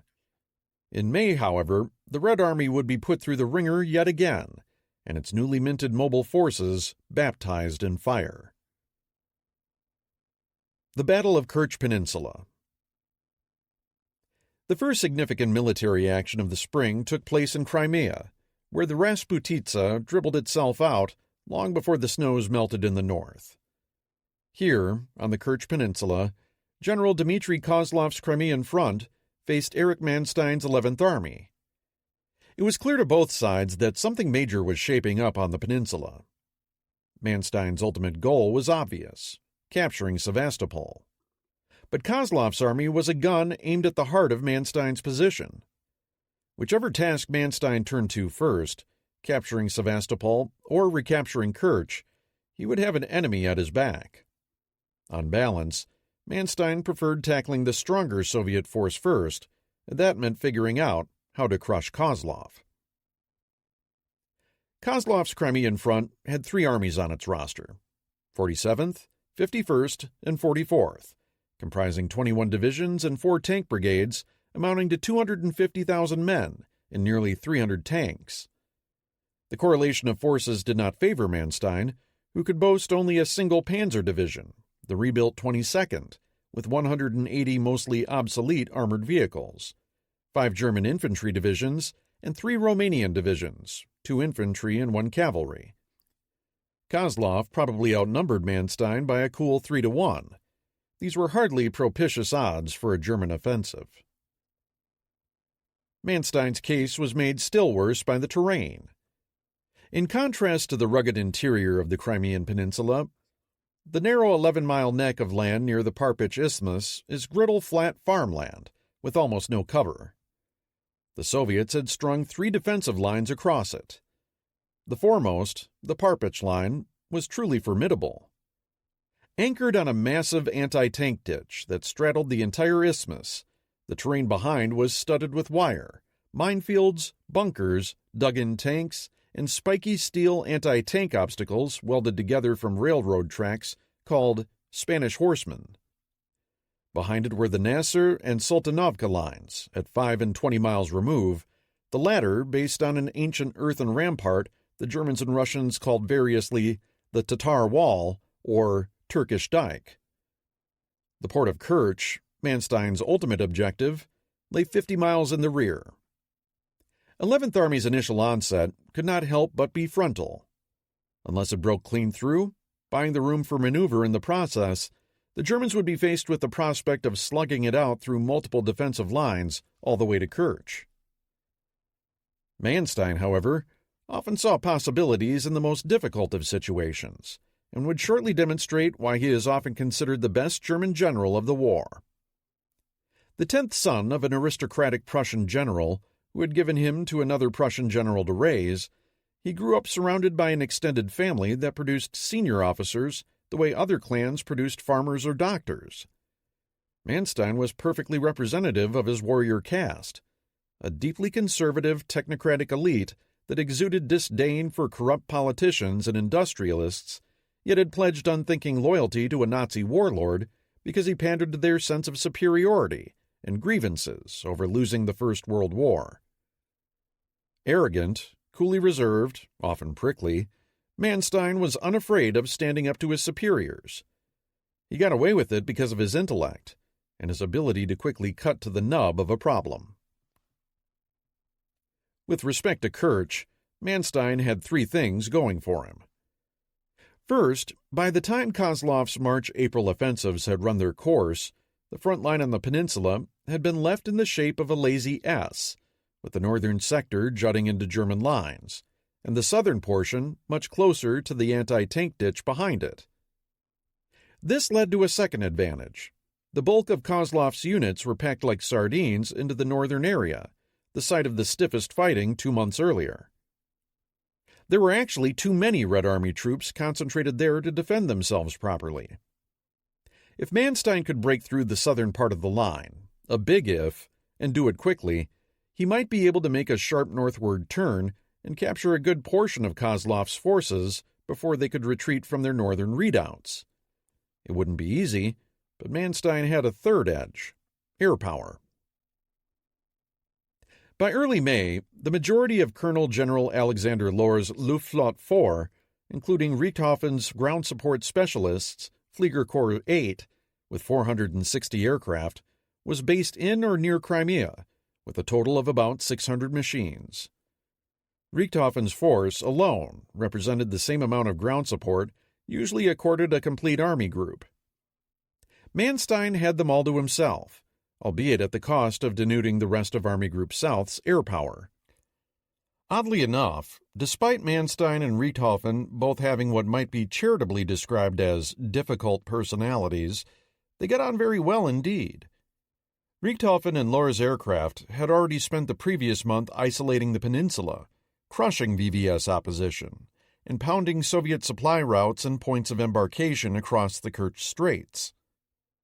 When the day of battle came, Richthofen's force would shift over to tactical support, which Manstein was convinced could be used to pull the infantry forward in the face of even the stiffest Soviet resistance.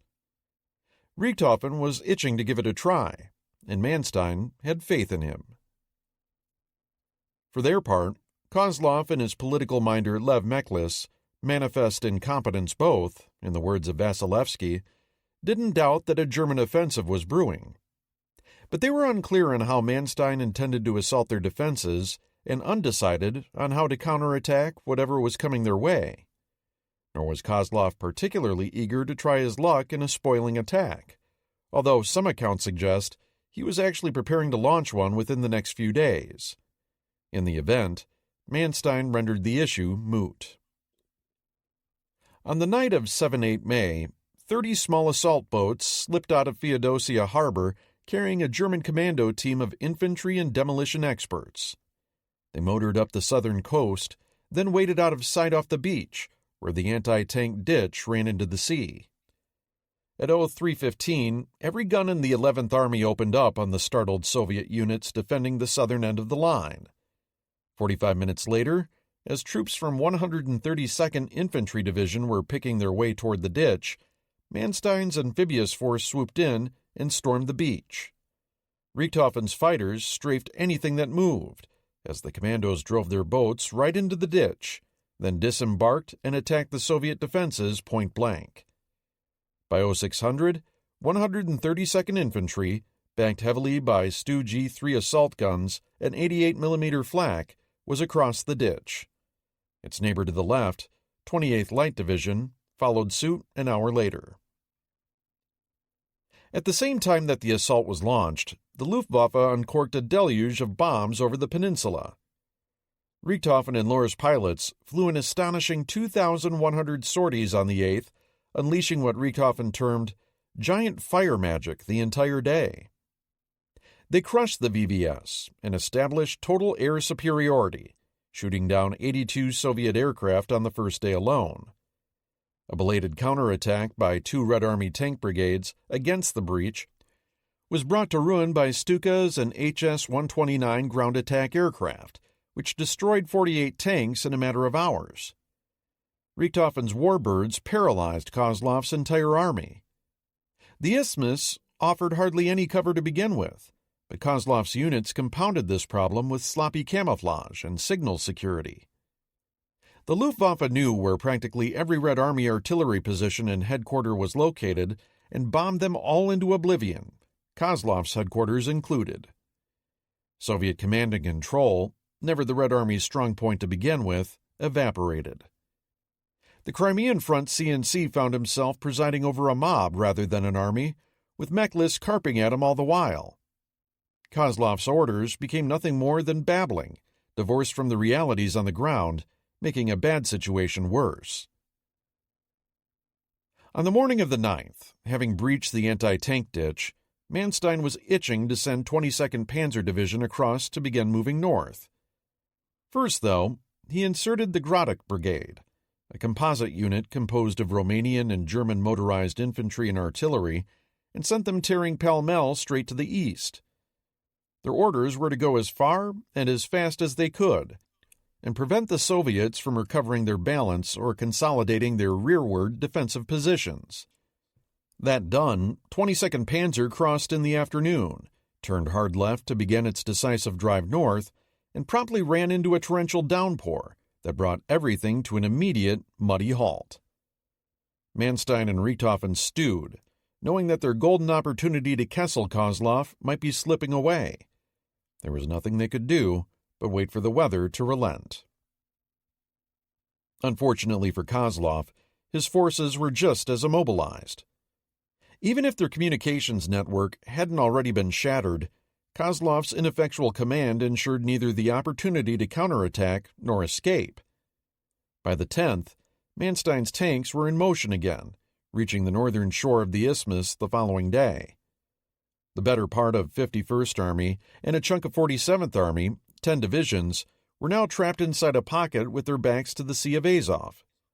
German 62 Corps, which was mostly Romanian, began liquidating the enclave, while 22nd Panzer and 130th and 170th Infantry Divisions turned east and began the long march to Kerch. The Stavka had ordered Kozlov to retire his army to the Soltanovka line as early as the 10th, but he was in no position to do so. Half of his men were cut off, and his remaining units were streaming to the rear. In most cases, they had no ability to communicate with the front commander, meaning that the orders to retreat weren't even disseminated until the 12th. Meanwhile, the Luftwaffe was wiping out Red Army concentrations wherever it found them, shoveling thousands of small anti-personnel bombs nicknamed Devil's Eggs and other explosives down on the packed masses laboring in the mud. The Soviets were slaughtered wholesale. General V.N. Lvov, 51st Army's commander, was one of them, killed by a bomb on the 11th just as the trap snapped shut on his force. Richthofen reveled in the carnage, almost chuckling over his ability to inflict the highest losses of blood and materiel. Later, when he got out of his Storch command plane and surveyed one of the blasted, corpse-ridden fields firsthand, he was more somber. Terrible. I have seen nothing like it so far in this war. Meanwhile, Gradek's composite brigade had driven to the far side of the Soltanovka line.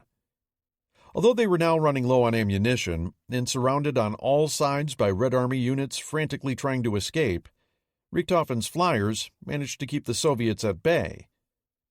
This came at the cost of several friendly fire miscues, however, one of which led to the mortal wounding of Gradek himself.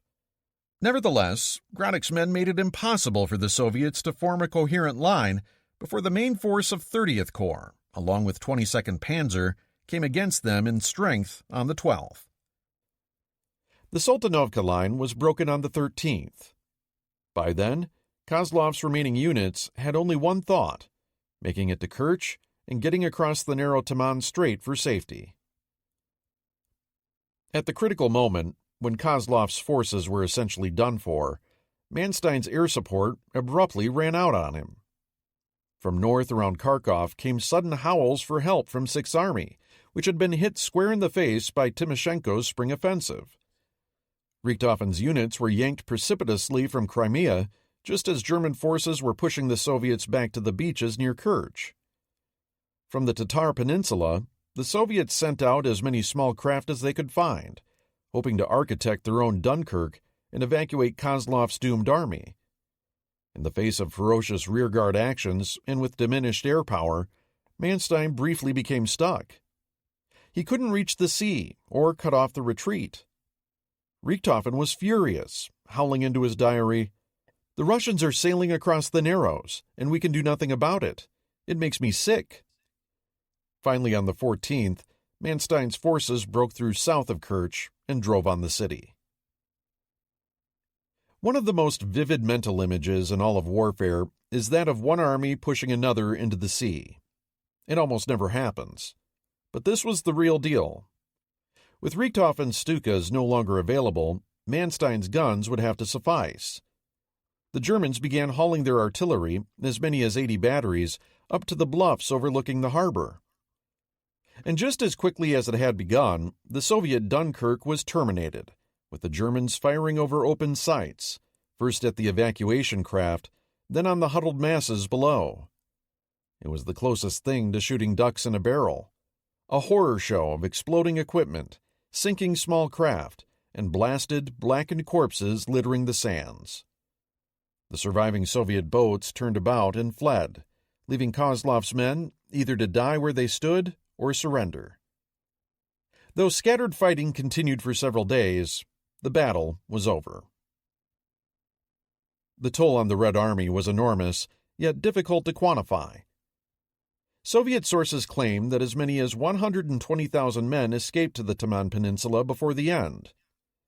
This seems unlikely in light of other Soviet sources listing an initial force of 249,800 men and 176,566 casualties suffered, most of them undoubtedly prisoners. The Germans claim to have marched 170,000 men to the camps. Another 13,000 Red Army soldiers retreated into the catacombs of the Adjamushke quarry and held out until October. Only a handful ultimately survived. The Soviets lost 258 tanks and over 1,100 guns, along with 323 aircraft. German casualties were 7,588 killed in action. Manstein had proven his operational prowess. In a contest pitting him and Richthofen against Kozlov and Meklis, it hadn't even been close. The result had been a walkover, with the Soviets wallowing in what John Erickson termed a nightmare of confusion and incompetence. By 15 May, though, an even tougher challenge awaited 11th Army's commander, capturing the fortress of Sevastopol. The Battle of Kharkov. On the evening of 11 May, a small farewell party was held at General Paulus's 6th Army headquarters at Kharkov for a staff member leaving to take up a divisional command. As the libations flowed, Colonel Anton von Bechtolsheim, the senior chief of staff for 29th Corps, delivered a short speech recounting the travails of the bitter winter now past. With Russian snows now safely in the rearview mirror and Unternehmen Blau due to commence in another month, he raised his glass in a toast for 6th Army success in the days ahead. Even as he spoke, unbeknownst to Paulus's merry party, Soviet assault echelons were moving into their assault positions. At 0630 on the 12th, Bechtolsheim was awakened by a deep, ominous rumble as every gun in Southwestern Front's artillery park began opening up on German lines. After a 1-hour bombardment, the VVS weighed in, hitting German artillery batteries, headquarters, and other exposed rear positions for another quarter hour. Barely had the smoke begun clearing when the Soviet attacks rolled in. Up until this point in the war, massed infantry assaults, poorly supported by any coordinated armor, air, or artillery, had often been how the Red Army opened even major operations.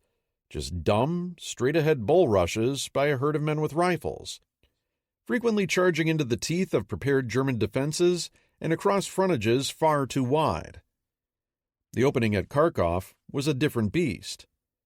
Shocked Germans, crawling out of their dugouts after the punishing opening bombardment, watched as hordes of Soviet armor came in alongside the infantry. The Soviets were attacking selected points on the German line, massing overwhelming fire and manpower to crush their opposition.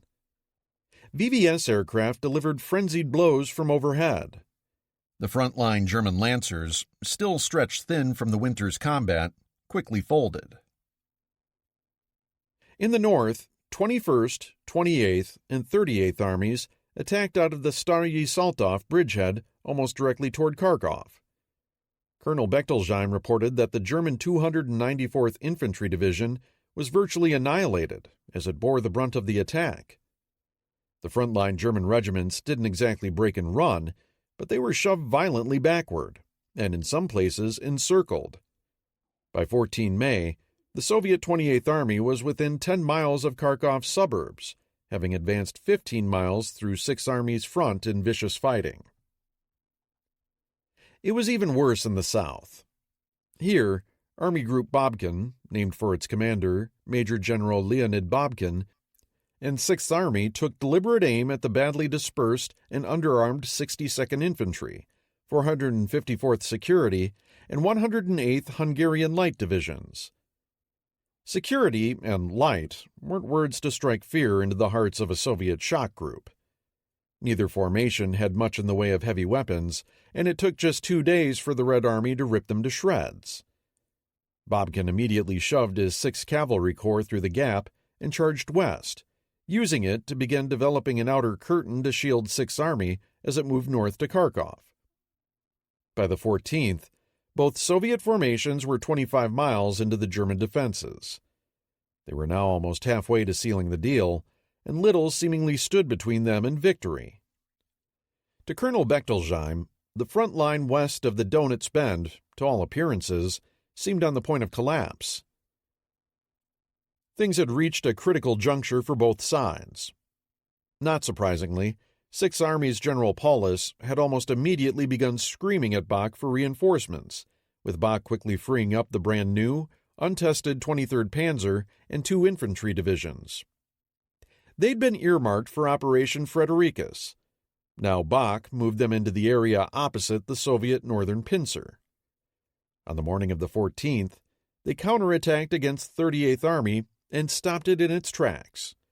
But farther north, 28th Army was still advancing directly on Kharkov. Between that and the Izium break-in menacing his rear, Paulus needed more help. Bach, in turn, was trying to make Halder, Hitler, and OKH aware of how dire the situation was. Halder was initially unimpressed, telling Bach to stop worrying about blemishes in his lines. Bach, more than a little tired of his superior's Olympian removed from the realities at the front, retorted that Sixth Army was fighting for its life. "It's neck or nothing," he snarled. The question at OKH was whether or not to reconfigure and then unleash Fredericus to restore the situation. In Bach's eyes, there were significant problems with that notion. Fredericus had been envisioned as a classic double envelopment, with pincers coming in from north and south and snipping off the Izium bulge. But with the mobile forces of the northern pincer currently fully engaged defending the approaches to Kharkov, it was conceivable that General Ewald von Kleist's 1st Panzer Army would have to bridge the 55 miles from Slavyansk north to Balakleya all by its lonesome. This was not appealing to Bach, who'd had more than his share of unhappy experiences trailing an exposed flank in front of the Russian Bear. The only other option, though, was lateraling 1st Panzer Army's mobile forces out to the western edge of the Izium salient, and then shoving the Soviets straight back the way they had come. Hitler wasn't having anything to do with that option. He wanted a big solution, something decisive, not a frontal assault directly into Group Babkin. And the thought of cutting off 2 complete Soviet armies in the Izium bulge was simply too good to pass up. That night, orders were cut to hustle 1st Panzer Army up to the southern side of the Izium bulge and turn a single pincer Fredericus loose. For Timoshenko, the evening of the 14th also represented a watershed. He could smell victory. Though 38th Army's assault had been blunted, his northern pincer still held possibilities, as 28th Army continued grinding ahead. His southern assault was almost through the German defenses and into the operational depths of the Nazi rear. The question was, how to follow it up. Timoshenko's operational exploitation groups, 3rd Guards Cavalry Corps in the north, and 21st and 23rd Tank Corps in the south were nearly assembled. The Stavka's post-mortem judged that on the 14th, conditions for committing the mobile group into the penetration were most favorable. Most post-war histories concur. Now was the time to commit breakthrough forces and go for broke. Timoshenko hesitated. 3rd Guards Cavalry was still not fully assembled, and 6 of the 8 independent tank brigades in the Northern Shock Group were already committed to fighting defensively against 23rd Panzer. Likewise, poor staff work meant that 21st and 23rd Tank Corps were still 25 and 15 miles behind the fast-moving edge of the Izium front. They couldn't be committed instantaneously. Timoshenko also seems to have been spooked by erroneous reports of German armored forces assembling directly opposite Babkin's break-in. The Stavka later explicitly noted that the success of the operation depended entirely on achieving high offensive tempos. Yet now, for whatever reason, Timoshenko hesitated to throw a haymaker at his shaken enemy. Whether throwing that jab would have negated the gut punch that Bach was already aiming at Southwestern Front's underbelly remains a matter of debate, but it certainly would have complicated the Germans' operational problems. As it was, for 3 more days the Soviet attacks ground ahead without reserves, with the Red Army making slower and slower progress against coalescing German defenses. Meanwhile, undetected by Soviet intelligence, the Germans had now stealthily assembled their armored force on the southern flank of the Izium salient. The morning of 17 May dawned hot and sticky. When Army Group Kleist opened its counterattack at first light, it could scarcely have found a riper target. Despite rumblings of things building up to the south, Soviet 9th and 57th Armies were almost completely unprepared for what hit them. 3 complete German Army Corps, including 2 panzer divisions, the seasoned 14th and 16th, 60th Motorized, and the mobile 97th and 100th Light Infantry Divisions as well. Moreover, with Manstein's victory in sight at Crux, the bulk of Luftflotte 4, along with Richthofen's crack Fliegerkorps 8, had been peremptorily yanked away from Crimea and sent up to 1st Panzer Army. Kleist's ground forces were supported by no fewer than 10 bomber, 6 fighter, and 4 Stuka groups, a truly deadly concentration of 500 to 600 aircraft. To this point, the VVS had contended with scattered Luftwaffe fighter elements around Kharkov. Now the air was thick with gray wings, changing the character of the battlefield instantaneously. Soviet ground formations in the Bulge found their every move spotted, with waves of air attacks never far behind. Meanwhile, Luftwaffe ground security teams, armed with lethal 88mm guns, lent their own support to the front lines. Soviet 9th Army was Kleist's main target, and it fell to pieces. In the burning heat, the Luftwaffe unleashed thousands of sorties. Some aircraft flew as many as 10 missions the first day, decimating the opposition in front of the panzers. 9th Army's headquarters was reticent to let Timoshenko know how badly things were going. Then it was bombed, its radios went silent, and the resulting lack of coordination turned defeat into a rout. By the end of the 17th, 14th Panzer had bullied its way 15 miles up the middle and into the town of Barvenkovo. Attacking out of Slavyansk up the line of the Donets, 16th Panzer achieved similar gains and was 2/3 of the way to Izium. Even worse for Timoshenko, that same morning he finally made the decision to release 21st and 23rd Tank Corps to attack 6th Army. Thus, even as the Izium salient was having its knees chopped out from under it, Timoshenko was sending his 2 most powerful armored formations west, away from the developing threat, and further into the trap. In Moscow, the nightly meeting of the Stavka found Alexander Vasilevsky, the Red Army's deputy chief of the General Staff, pressing the panic button. In his opinion, 9th Army was clearly in desperate trouble, and 57th Army, a pure infantry formation, did not have the strength or mobility to rescue its neighbor to the east. He argued the only possible course of action was for the tank-heavy 6th Army to put the helm over hard, come about smartly, and bring every ounce of its armored power to bear southeast. Yet, the offensive was also a big, unwieldy ship, and its skipper, Timoshenko, disagreed strongly with Vasilevsky. He proposed instead detaching just 23rd Tank Corps and a pair of rifle divisions to the south to remedy the situation. Stalin, still fixed on the glowing prize of Kharkov, was unwilling to overrule his old comrade. Orders were duly cut to 23rd Tank Corps to retake Barvenkovo, but otherwise Group Babkin and the 6th Army were to continue heading west. Timoshenko was not reading the situation realistically. Not until the 19th, when the situation in the south had completely fallen apart, did the Stavka finally relent and order Timoshenko's forces to begin moving eastward out of the sack. It was now too late to stave off catastrophe.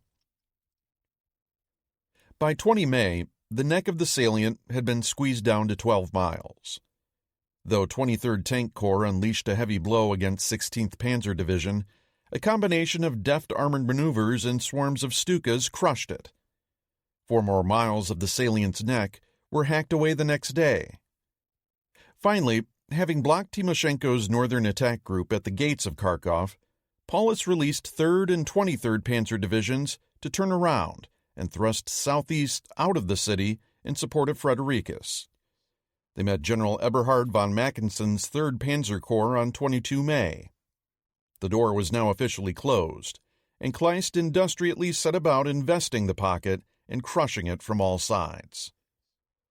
The Red Army rained heavy blows from within and without to break the encirclement. Furious, suicidal counterattacks were launched as Mackensen steadily shoved the pocket west, away from the river. Almost, 23rd Tank Corps managed to break free of the trap. Then, having clawed its way out of the inner encirclement on the 25th, it ran smack into 1st Mountain Division and swarms of Luftwaffe bombers. The attacks did not abate at nightfall. In awed tones, 1st Mountain's divisional diary spoke of massed Soviet infantry attacks opened under the light of thousands of white flares. The results were simply mass murder. By daybreak, thousands of Red Army dead lay in front of the division's lines. In the farmlands northwest of Petrovsko, the muddy Bereka River meanders a couple dozen miles through the fields before making its way to the Donets. There, in the gullies and woods around the creek, the remnants of Timoshenko's once mighty host were brought to bay on 26 May. Bach made his way down from Kharkov to witness his foe's final paroxysms. It wasn't every day you got to witness the destruction of a complete army group. From a hilltop near Lozovenka, he gazed southwest at an overpowering picture. Hundreds of thousands of enemy soldiers were crammed into perhaps 20 square miles of wood and scrub that were being systematically blasted by everything the Germans could bring to bear. The pounding the smoking pocket was taking from our batteries on all sides was being answered only weakly by the Russians. Masses of prisoners streamed to the rear, while our panzers and elements of the 1st Mountain Infantry Division passed them as they advanced to attack. It took 3 more days of fighting to end it. By then, nothing was left of the Izium offensive except acres of still smoking landscape carpeted with charred corpses and the blasted detritus of every sort of hardware imaginable. There had been other defeats more massive than this in 1941. But having started so propitiously, and coming hard on the heels of the disaster at Kerch, the Kharkov fiasco was a particularly disheartening blow. The Soviets had lost 266,927 men, including 207,000 prisoners, out of a total force of 765,300. Gone with them were 540 aircraft, 652 tanks, and 4,924 guns and mortars. Only 6 tanks from 23rd Tank Corps and about 22,000 men from various units managed to escape the pocket, most in small groups. 21st Tank Corps was annihilated and its commander killed.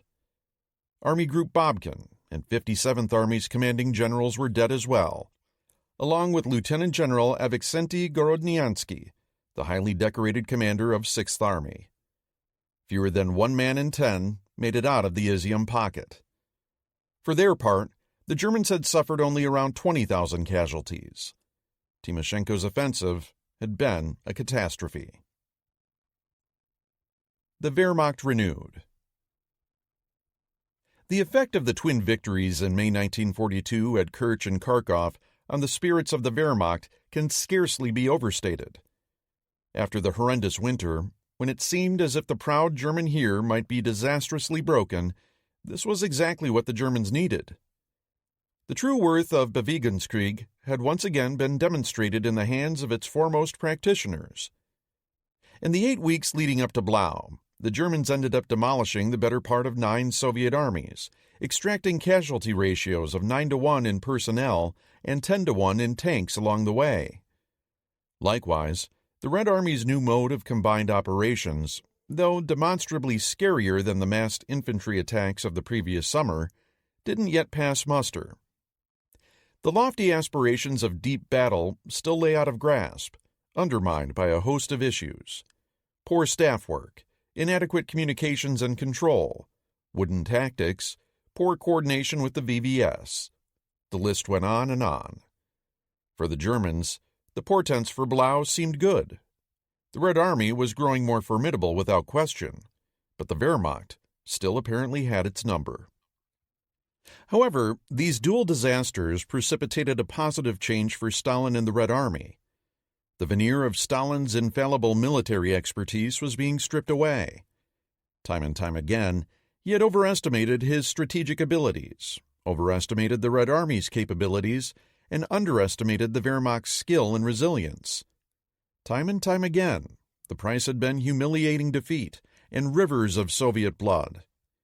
At the end of May, he at long last started becoming a little more honest with himself. One of the first indications of this change was the pending relegation of some of Stalin's more onerous cronies into less important positions.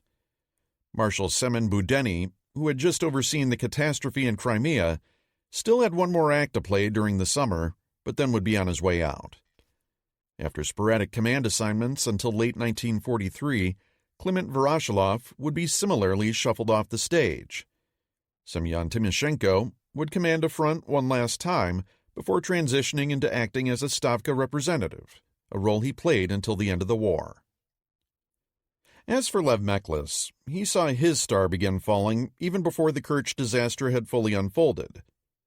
On 8 May, when news of Manstein's break-in became known, the commissar sent his master a telegram claiming to have foreseen its time and location. While opining that now was no time to make complaints, he launched into a laundry list of Kozlov's deficiencies as a commander, while complaining bitterly that his recommendations for an effective defense had been set aside. Stalin was having none of it, responding caustically, "You are adopting the strange position of a detached observer who accepts no responsibility for the affairs of the Crimean front.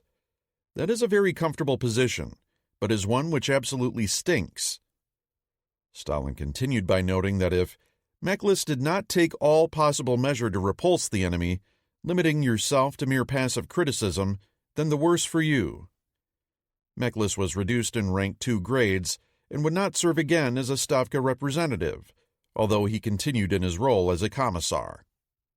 As for Kozlov, he was lucky to escape with his life. Despite these catastrophic defeats, there were some bright spots. The initial portions of Timoshenko's counterattack had actually worked quite well. This wasn't the same Red Army as a year ago, whose calling card had been largely uncoordinated masses of infantry. By May 1942, it had a lot more firepower and mobility in its tool bag. The complete package hadn't come together yet, but when aimed against formations like the Hungarian 108th Light Infantry or German security divisions, the Red Army's failings in coordination hadn't really mattered.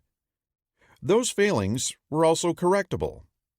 In the words of Robert Citino, what the Red Army had at this point may not yet have been deep battle, but it was immensely effective. The recipe for eventual success against the Germans lay somewhere in the wreckage of Kharkov. Pacific Theater. Capturing Madagascar. As mentioned in April's chapter, the Allies had been cooking up Operation Ironclad since March, aimed at capturing Madagascar from Vichy France to prevent it falling into Japanese hands. Nagumo's Indian Ocean rampage in April had then highlighted British weakness in the region. In the wake of the rout, the Royal Navy's Eastern Fleet had been forced to flee temporarily from both Ceylon and Adu Atoll, rebasing some 2,500 nautical miles west at Mombasa, Kenya. This made the threat to the crucial British supply lines running up the east coast of Africa to both the Middle East and India even more acute. On 5 May, the British landed the better part of a division on Madagascar's coast, west of Diego Suarez. Their troops were backed by a formidable squadron of 50-odd warships, including the battleships Warspite and Ramil, and carriers Indomitable and Illustrious. Vichy ground forces fought much more fiercely against the British than they ever had against the Germans or the Japanese. As well, British ground operations were not exactly a smoothly oiled machine. That said, the outcome was never really in doubt. Diego Suarez surrendered on 7 May, although military operations to secure the remainder of the island would continue until September. Thereafter, political problems remained, for the British had no clear-cut idea of how to hand over authority on the island to a competent and friendly French government.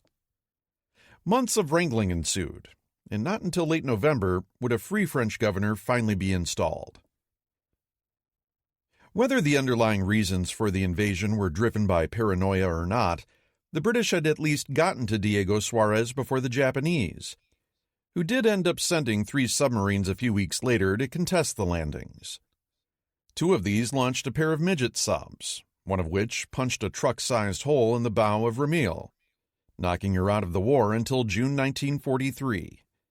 Starting in November 1941, it had not been a good run for the Royal Navy, losing 2 carriers and 3 capital ships sunk, and 3 more battleships badly damaged.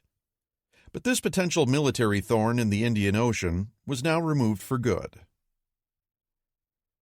The end in the Philippines. By early May 1942, in the Philippines, Major General Kitajima Kaneo's artillery park had been blasting away at Corregidor essentially non-stop since the middle of April.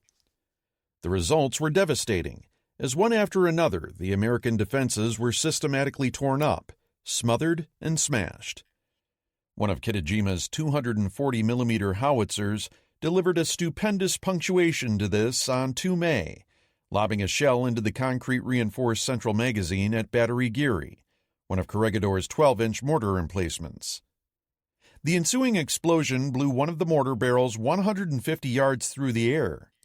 Concrete slabs weighing tons landed half a mile away. By now, all of Corregidor's heavy mortars and disappearing gun shore batteries had themselves kinetically disappeared. The Americans were down to only 3 working 155mm pieces. Corregidor's artillery wasn't the only thing that had suffered. The beach defenses had been extensively worked over, shredding barbed wire, trench lines, and communications. Food was running short, and water shorter still. The pumps and electrical station had all been put out of action. Since the shelling had begun, nearly 600 had been killed or wounded, impersonally culled a handful at a time. American morale had plummeted to their boots. Everyone in Wainwright's final readout knew there was no hope of rescue. One soldier recalled a morgue-like gloom steadily settling on the hearts of many. Wainwright estimated his chances of beating off an assault at less than 50-50. On 5 May, Kitajima's cannons began roaring at a volume not heard since the bombardment's beginning, an ear-splitting barrage that demolished almost everything left intact on the northern shores of the island. "I don't like the sound of that, Lou," Wainwright remarked to his chief of staff. "This sounds to me just like artillery preparation before an attack." He wasn't wrong. Slightly before midnight, the sound of boat motors could be heard closing in on Corregidor's northern shore. Kitajima's bombardment lifted like a fiery curtain being drawn back, and now Lieutenant General Hama's soldiers came. They came, and they damn near failed. The Japanese were perfectly competent amphibious practitioners, but their doctrine mainly called for landing at night against undefended locales. On those few occasions when they had faced stiff opposition, Wake Island being a notable example, Imperial troops had often suffered fearsome casualties. They paid in full measure this night, too. The 2 lead battalions of 61st Infantry Regiment landed badly out of position and were exposed to all manner of mayhem. Firing down from the 20-foot cliffs that girded much of the northern shore, the few automatic weapons the outnumbered Marines had left to them lanced streams of tracers into the landing craft at point-blank range. The result was sheer massacre, according to one Japanese survivor, as barges were smashed and sunk, and the invaders sawed down in the water by Browning automatic rifles and machine guns. Soon, hundreds of bodies, each in its orange life preserver, were bobbing under the bright stars like ripe aquatic fruit. Those Imperial troops that made it alive to shore found themselves hunkering under the same cliffs, with Marines hurling grenades down on them. Some played dead to escape the furious barrage. After landing the follow-up 3rd Battalion of 61st Infantry at 0400, General Hama was informed he had only 21 landing craft left. He was convinced he had failed once more. As it turned out, however, 3rd Battalion made the difference between victory and defeat. They overwhelmed some Americans' positions and bypassed others by debouching through ravines. Despite losing perhaps 800 casualties from the initial wave of 1,600 troops, the Japanese managed to put around 1,500 men ashore by dawn. With them, crucially, were 3 light tanks, one being an American M3 captured on Bataan. Driving a wedge between the Marine defenders at the very tip of the island, 61st Infantry then wheeled west and began grinding laboriously toward Malinta Tunnel's entrance. The Japanese situation was desperate, sodden, disorganized, and with barely enough ammunition to make it to lunchtime. The Americans were even worse off. The hospital tunnels were overflowing with untreated sick and injured. Some 1,600 to 1,800 U.S. troops had already fallen dead or wounded during the fighting, and their counterattacks during the morning failed to dislodge the Japanese. This meant Hama could now reinforce as needed. The thought of what might happen to the patients and nurses if enraged Imperial troops got into the tunnels and started fighting there chilled the blood. After sending a signal to Washington and MacArthur, Wainwright hauled up the white flag at noon on the 6th. By 1700, he was sitting in front of General Hama on Bataan. The meeting, much like General King's the previous month, did not go well. Wainwright, looking thin as a crane, according to one Japanese officer, was confronted by the robust Hama, who demanded not only Corregidor's surrender, but also that of the 20,000 Americans still resisting on the southern islands of Cebu, Mindanao, and the Visayas. Wainwright argued that these forces were no longer under his command. Hama wasn't buying any such thing and stalked out of the meeting, firing an angry admonishment back at Wainwright to return to Corregidor and think the matter over. There was no need. Wainwright knew he had no real choice. His men, now disarmed, were effectively hostages. Immediately upon his return to the Rock, he agreed to Hama's terms. The following day, he was hauled over to Manila, where he broadcast his surrender instructions to all the Philippines at around midnight. Wainwright's capitulation, one of the most pathetic scenes witnessed by Japanese expeditionary forces, according to Japan's papers, brought an end to the 5-month struggle for America's most prized overseas possession. Later that night, Eisenhower wrote in his diary, "Poor Wainwright. He did the fighting in the Philippine Islands. Another got such glory as the public could find. MacArthur's tirades, to which I so often listened in Manila, would now sound silly to the public, as they then did to us. But he's a hero. Yeah." In America, Wainwright's capitulation was greeted with a mixture of sadness, resignation, defiance, and pride. Secretary of State Cordell Hull issued a statement to the New York Times noting that Corregidor and Bataan will live forever in the memory of Americans. They stand for reverses that are but preludes to victory. Analyst Hanson Baldwin called the news tragic, though expected, but noted that any fortress surrounded by overwhelming forces as Corregidor was can be taken by the enemy just as soon as the enemy is willing to pay the price. The phrase, overwhelming force, was uttered in practically any article on the matter one cared to read, and with this bromide, the Americans contented themselves. Thus, despite being on the losing side of a campaign that had been a disaster from beginning to end, H.P. Wilmot noted that the Americans believed they had done well, and this was as important as actually doing well. Wainwright's ragged men had outlasted Percival's Malayan fiasco by nearly 3 months, the crushing of the Dutch by 2, and had nearly outlasted Britain's ignominious rousting from Burma as well. The Philippines may have been a defeat, but it hadn't been a walkover. That, at least, was something to grab onto. The fact remained that, however heroic, in purely strategic terms, the protracted American defense had accomplished almost nothing. The Japanese timetable for capturing the southern resource area had not been affected a jot by Wainwright's stubborn stand. The Indies had gone down just the same and just as quickly. The Army's dregs that Imperial GHQ had grudgingly sent Hama to help their problem child wrap up his neglected campaign had not been doing anything particularly vital in any case, nor had the Philippines operation in its entirety cost the Japanese heavy casualties. Despite the florid claims of America's newspapers, Luzon had cost roughly 3,000 Japanese dead and 5,000 wounded. Half of the dead had been tallied during the piecemeal annihilation of 20th Infantry Regiment's 3 battalions during the battles of the Points and the Pockets. Hama's final offense in April had cost the Japanese a trivial 227 killed and 402 wounded to secure the surrender of General King's 75,000 troops. Corregidor had cost another 903 casualties to capture 12,800 Americans. Even were Hama destined to be relieved shortly for his tardiness, the campaign had still been an American debacle. Why had Japan succeeded?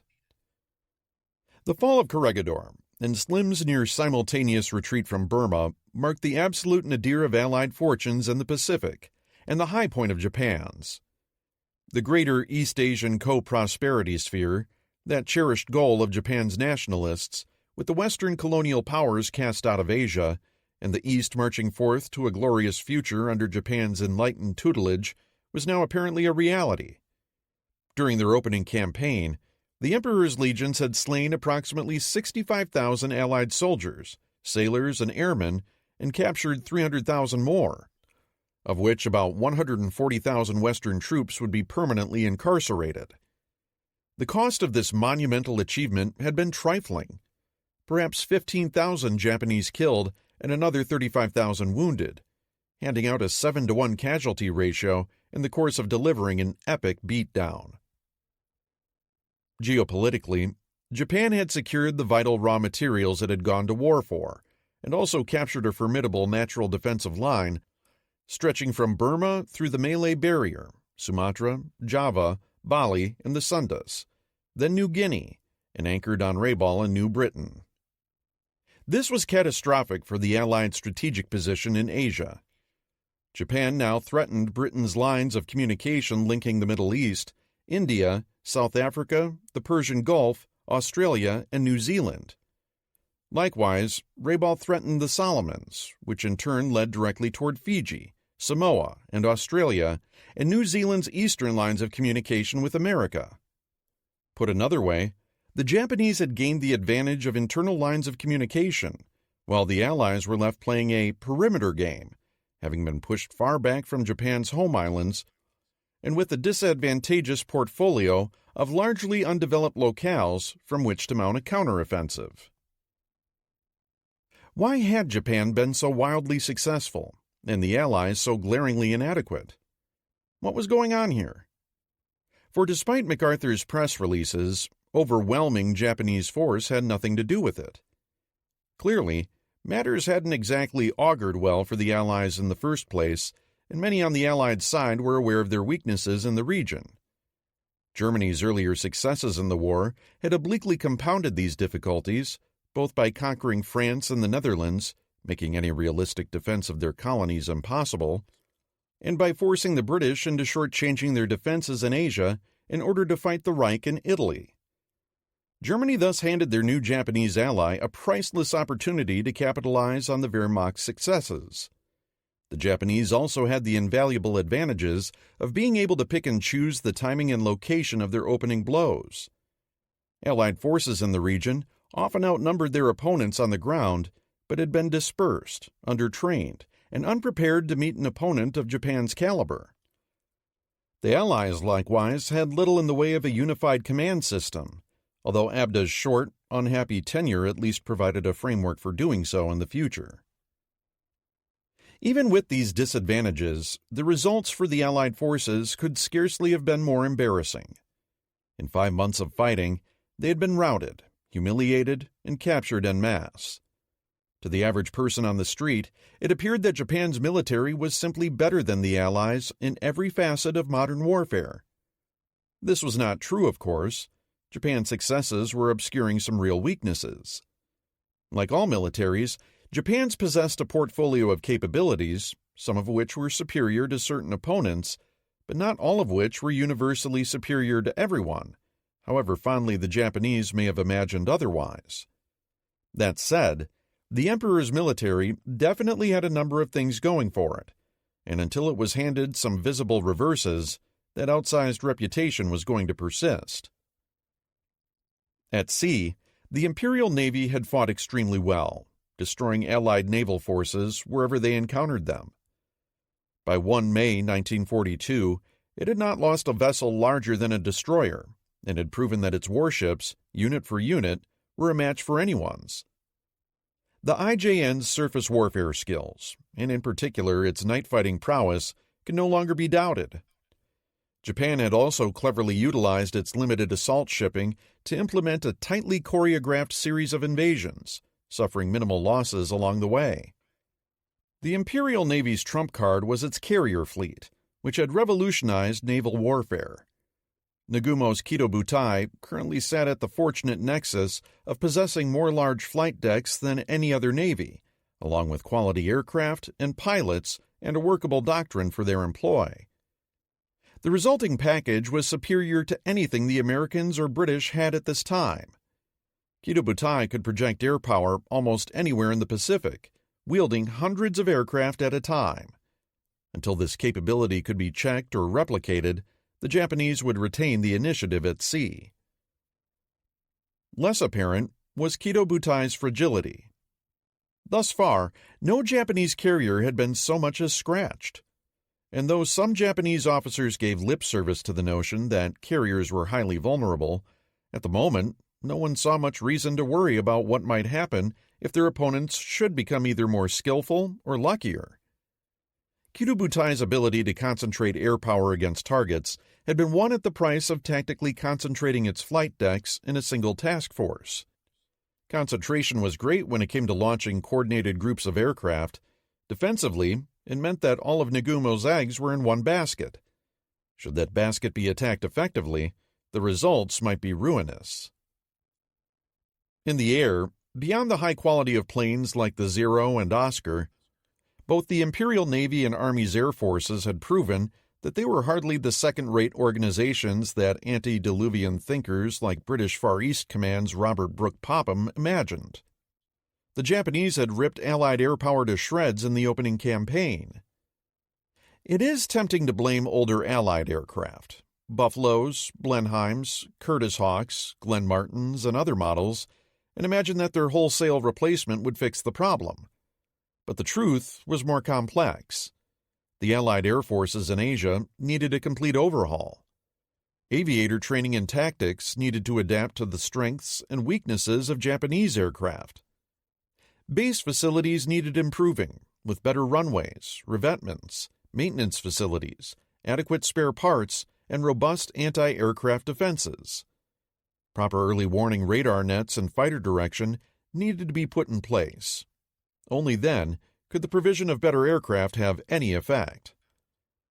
For their part, Japan's air forces had demonstrated that they were good at attacking enemy airfields, fixed fortifications, warships, and population centers.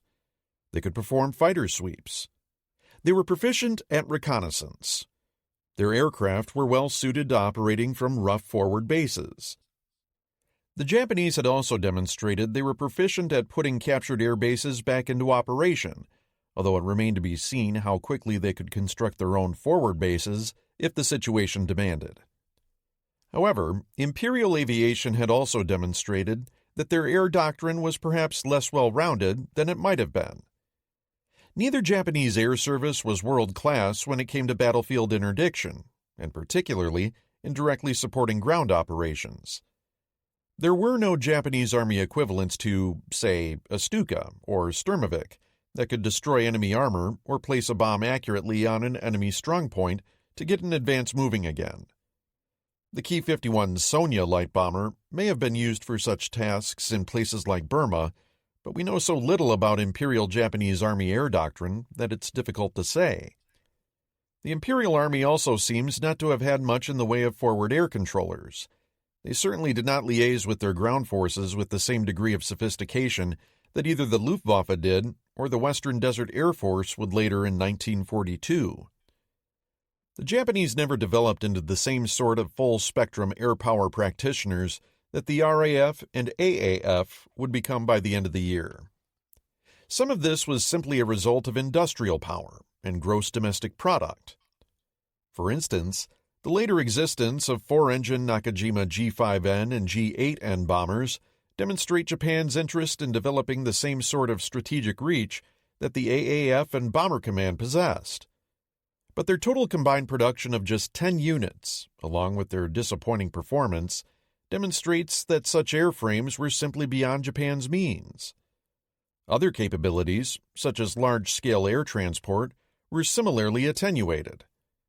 The picture that emerges is of twin air services that were quite good at some things, particularly air superiority. The Naval Air Service obviously also had strong maritime strike capabilities. However, both air forces were always going to be weaker in other mission types, such as ground support, interdiction, air transport, and strategic bombing. It was on the ground itself that things were most revealing.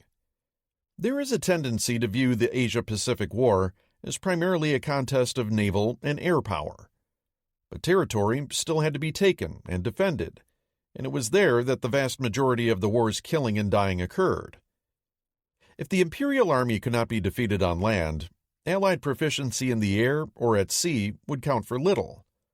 Thus far, almost everywhere the Imperial Army had gone, they had bested the Allies. Grim as the final catastrophe on Bataan had been, it was also about the best performance of any Western army so far. That said, MacArthur's opening defense at Lingayen had been an embarrassment. In the Indies, Burma, and particularly Malaya, Allied ground forces had performed miserably. In late spring 1942, much like the Red Army was currently grappling with its own remaking, the Western Allies were going to have to substantially up their game if they hoped to deal with the Japanese Army. For one thing, senior leadership had to improve. From the divisional level up, Allied generals had largely been unimaginative, uninspiring, defensive-minded, often incapable of wrapping their heads around how good their opponents were, and then slow in adapting. MacArthur and Wavell, Percival, Bennett, Murray Lyon, Smith, all of them had failed in at least some of these respects. Only a relative handful, Slim in Burma, Wainwright in Luzon, and Shu Yu at Changsha, could point to reasonably good performances. Japanese generals, on the other hand, with the exception of outliers like Hama, had demonstrated laudable aggression, flexibility, and a zeal for playing the up-tempo game that so favored their troops. They moved fast, used bold maneuvers to pry their opponents out of prepared positions, and were quick to take advantage of weakness. General Slim's summarization of his own drubbing in Burma aptly describes the Allied experience in general. He noted the difference between command styles, pointing out that Japanese leadership was confident, bold to the point of foolhardiness, and so aggressive that never for one day did they lose the initiative. Not only did they have a perfect instrument for the type of operation they intended, but their use of it was unhesitating and accurate. The Allies needed generals who were less concerned about not losing and instead more focused on destroying the enemy. They needed hard-eyed realists who could quickly discard outmoded mental models and develop new tactics. Above all, the Allies needed leaders who could inspire confidence in their troops, repair the damage done to their morale, show them how to win, and make them believe that they would.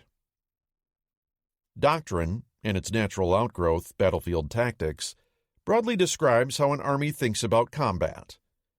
Sound doctrine flows from evaluating the likely circumstances of battle, understanding the enemy, assessing the physical environment where one is operating, and crafting appropriate tactical approaches to all that. Japan's core doctrine had been intended for fighting the Soviets. Knowing they would be outnumbered by the Red Army, the Japanese envisioned night combat, relentless infantry attacks, and advances deep into the enemy's rear as keys to keeping a more powerful enemy off balance. Much of that approach had been right on the money for their opening campaign in Southeast Asia as well. The Imperial Army was focused on staying on the offensive and using movement to destroy the enemy's forces rather than worrying about supply lines or possessing territory. They always preferred to be in motion and maneuvering. While the Japanese appreciated the value of roads, they weren't tied to them when it came to fighting, and were adept at moving cross-country through even the most forbidding terrain. The Imperial Army made a virtue out of necessity by traveling light, thereby putting the minimum load on their fragile logistical means. They were also adept at using the cover of night for both marching and fighting, relying on a high operational tempo and tactical surprise to destroy their enemies. Despite the Japanese having built an outsized reputation as jungle fighters, much of that was an illusion.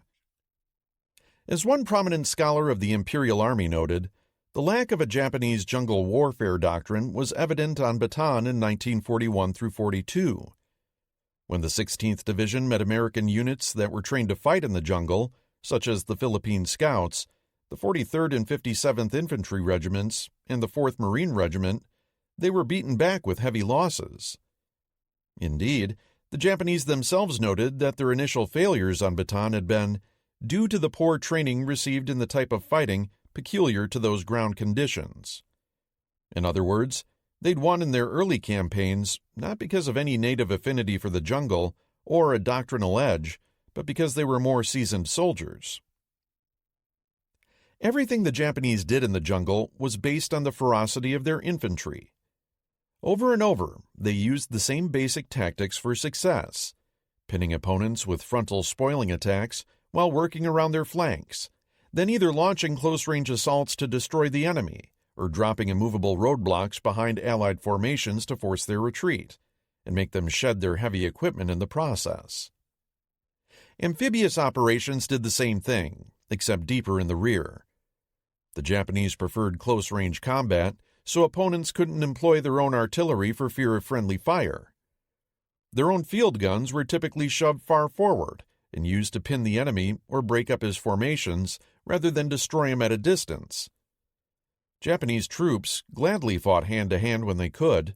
They preferred killing face-to-face.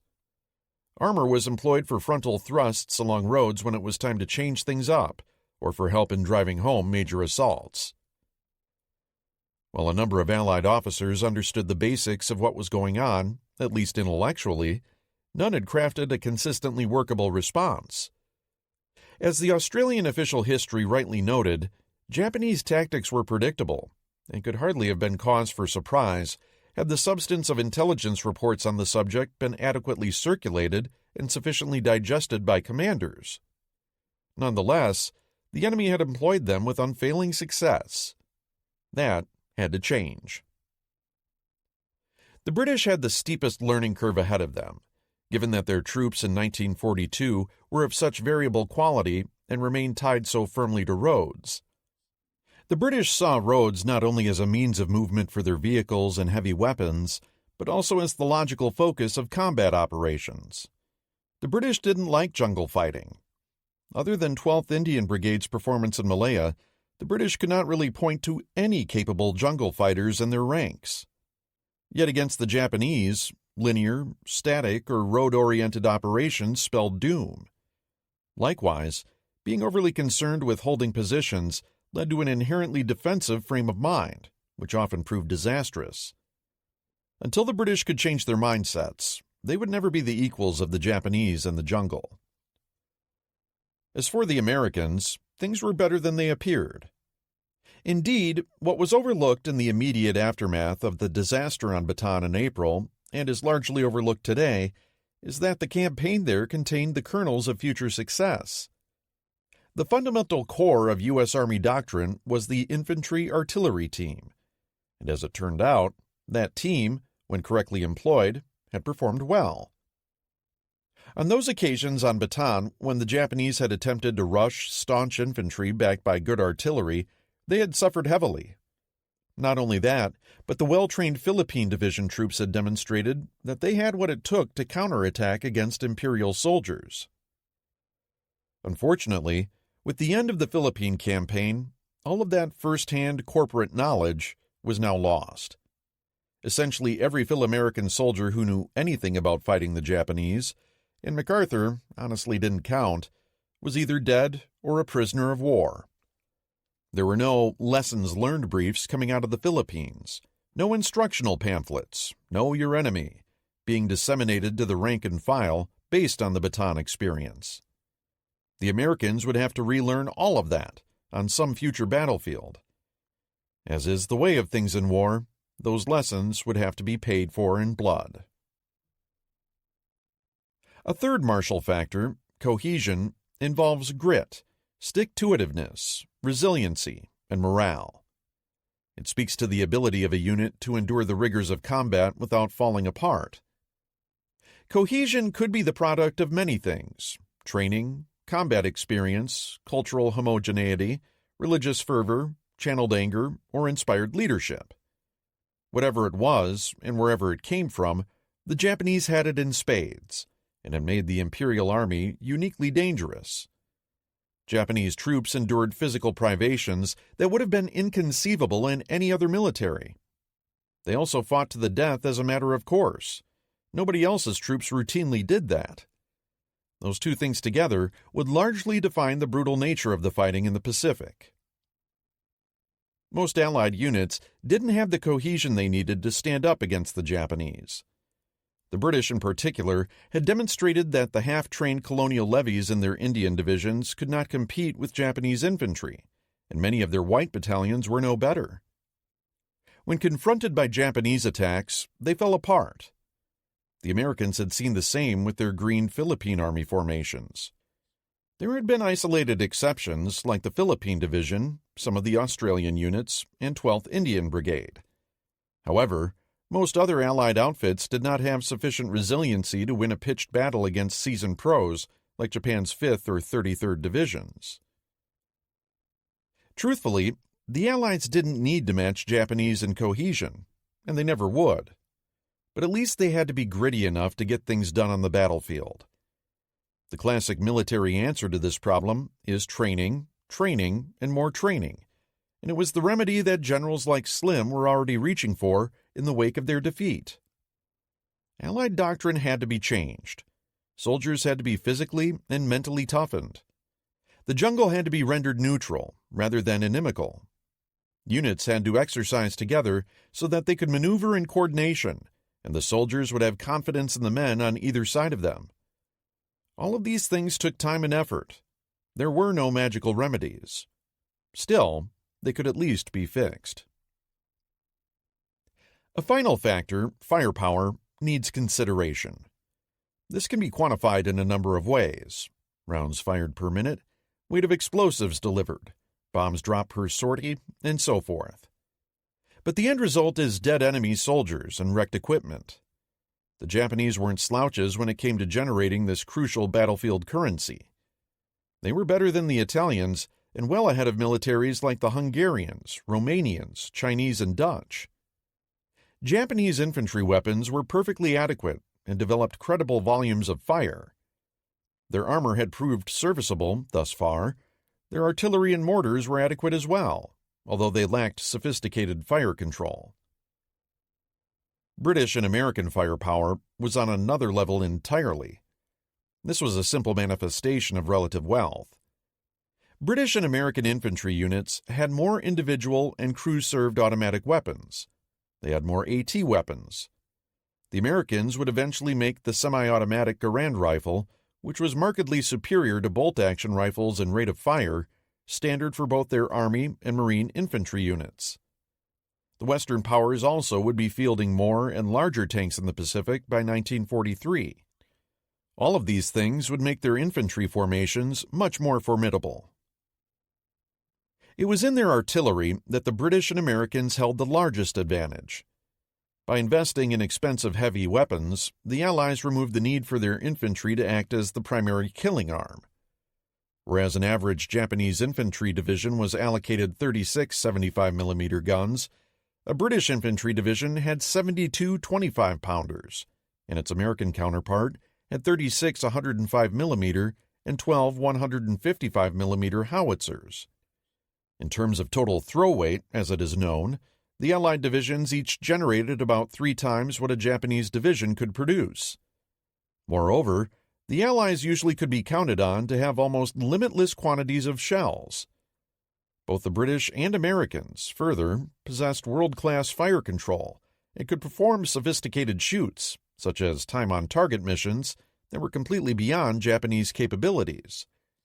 The Imperial Army had by this point in the war not encountered modern American artillery in any quantity, but on Bataan, they had already learned to respect American firepower. Post-war Japanese monographs on that campaign are peppered with mentions of fierce American artillery barrages, and note that the enemy thinks very highly of concentrated firepower. Yet most of this mayhem had been inflicted using First World War vintage 75mm guns, along with a handful of 155s. If the Americans could get more modern weapons into the hands of troops that actually knew how to use them, there was no telling how effective they might become. Firepower alone was not a magic fix, as the British and Australians had recently learned to their cost in Malaya and Burma. Other martial components had to be in place as well. The key for the Allies lay in bringing up their failing grades in leadership, doctrine, and tactics, and cohesion sufficiently that their superior firepower could be used to better effect. But in the middle of 1942, it remained an open question as to whether the Allies could close those gaps. To the folks back home, wrestling with a deluge of bad news, the prospects of a widespread Allied turnaround against Japan's fearsome jungle fighters seemed dim. Planning Operation MI. Having won the bureaucratic battle back in early April to launch an offensive in the Central Pacific, Admiral Yamamoto set his staff to work creating the plan for Operation MI, the assault on Midway. As the political price for Yamamoto's being allowed to undertake his operation, though, Naval GHQ had demanded that points in the Aleutian Islands be captured as well, resulting in an interrelated plan called Operation AL. Given the tight timetable, huge geographic extent of the battle area, and array of assets assigned, more than a dozen formations comprising 186 warships, submarines, and transports, planning had been hurried. Nevertheless, by the end of April, orders had been cut to the various operational commands. A few days later, on 1 May, Combined Fleet's commanders were summoned to battleship Yamato's cavernous wardroom to wargame the upcoming operation. Yamamoto's plan was notable for its optimism, dispersion of forces, and undue complexity. However, his approach was congruent with a military culture whose interwar approach to naval planning frequently inclined toward the Baroque. Yamamoto envisioned kicking things off on 3 June, local, with simultaneous carrier attacks against both Midway and Dutch Harbor in the Aleutians, employing Vice Admiral Nagumo's Kido Butai against Midway and Cardiv 4, Junyo and Ryujo in the north. Once its air power was eradicated, Midway would be invaded and captured on the 6th, and turned almost overnight into an operational fighter base. During these proceedings, Yamamoto's main body, containing Yamato and his largest battleships, would remain out of sight. The U.S. Navy, it was assumed, was a demoralized force that would have to be coaxed out of Pearl Harbor to its doom. Yamamoto didn't want to prematurely spook Nimitz and his staff by laying all of Japan's battleship cards on the table. Instead, he would dangle his invasion transports and their covering force, containing 2 fast battleships, as bait. This juicy target would lure the shaken Americans out of their Hawaiian redoubt. The Americans were expected to dutifully sortie from Oahu with their carriers, as well as those battleships that had survived Pearl Harbor. These would be detected and attacked by a picket line of Japanese submarines lying between Oahu and Midway.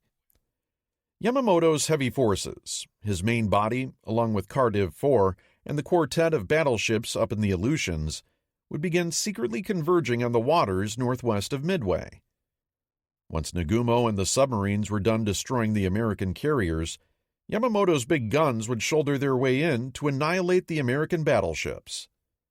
In other words, the final version of Yamamoto's battle plan was aimed at destroying not just America's carriers, but its remaining Pacific battle line as well, a perfect expression of Japan's pre-war Kantai-Kessen, decisive sea battle doctrine.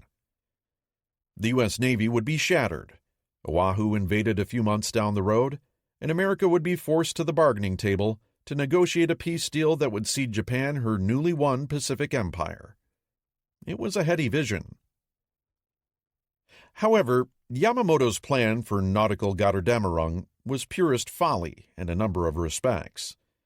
The first was the core assumption that underlay his planning, that the Americans were already psychologically beaten. From this flowed Yamamoto's decision to disperse his forces.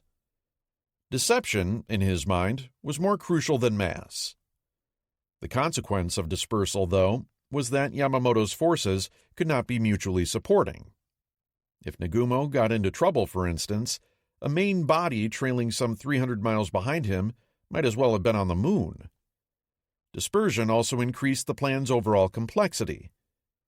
Even if the initial encounters with the Americans went well, the notion that Yamamoto would somehow magically be able to assemble his disparate surface units into a cohesive whole to fight the decisive surface battle was wishful thinking.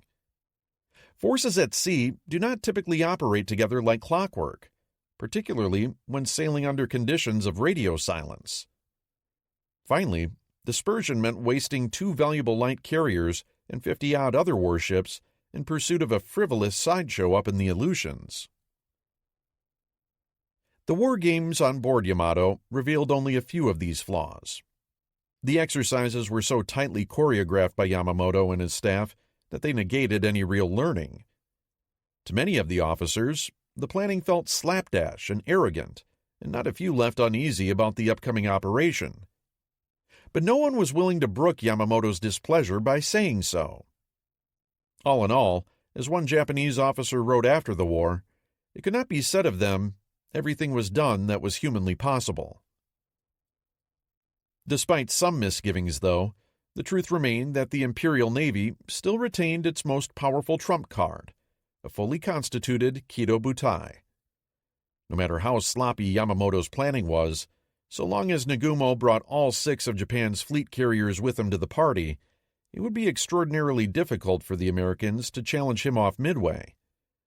Once Shokaku and Zuikaku returned from Operation MO, Nagumo's Pearl Harbor juggernaut would be reunited once more, and Operation MI could proceed with a high degree of confidence. The Battle of the Coral Sea. As it happened, Corregidor's fall coincided with the opening moves of Operation MO, Japan's intended capture of Port Moresby. Ever since the occupation of Rabaul in late January, the Japanese had devised follow-on operations both to safeguard their important new base and to further discomfit the Australians.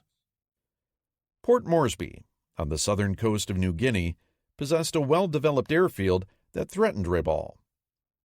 In Japanese hands, however, it would threaten northern Australia. As such, as early as February, the Army and Navy had issued separate instructions to their commands to seize key locations in British New Guinea and the Solomons. This, in turn, led to their determination to seize Port Moresby, and also the island of Tulagi in the Solomons, to begin extending their air power toward Fiji and Samoa. There is a piece of strategic illogic here that bears closer examination because it was so typical of Imperial GHQ's approach to making war. During Japan's initial onslaught, the justification for capturing Rabaul had been that it provided a useful outpost that would screen Truk, Japanese primary naval base in the South Pacific, from bomber attack. This made a certain amount of sense.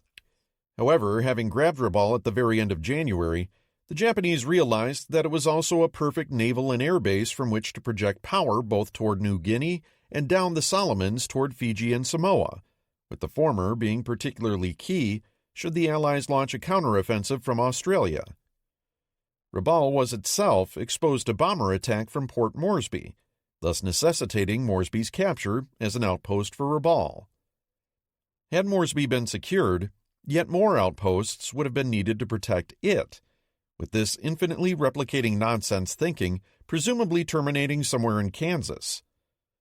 Japan's strategic appetite was always bigger than its operational silverware, and the imperial military never developed the discipline to distinguish between what was truly required and what was merely nice to have. True to form as well, the commander of Japan's Fourth Fleet, Vice Admiral Inoue Shigeyoshi, then produced a typically complex plan of attack. Once Tulagi was seized on 3 May, an invasion convoy bound for Moresby would leave Rabaul, covered by Rear Admiral Godo Aritomo's MO main force, built around the light carrier Shoho.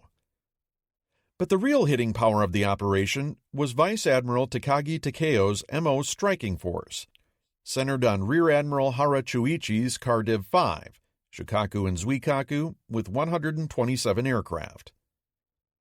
Takagi would take his carriers on a wide flanking run around the eastern end of the Solomons before charging back to the west once he entered the Coral Sea.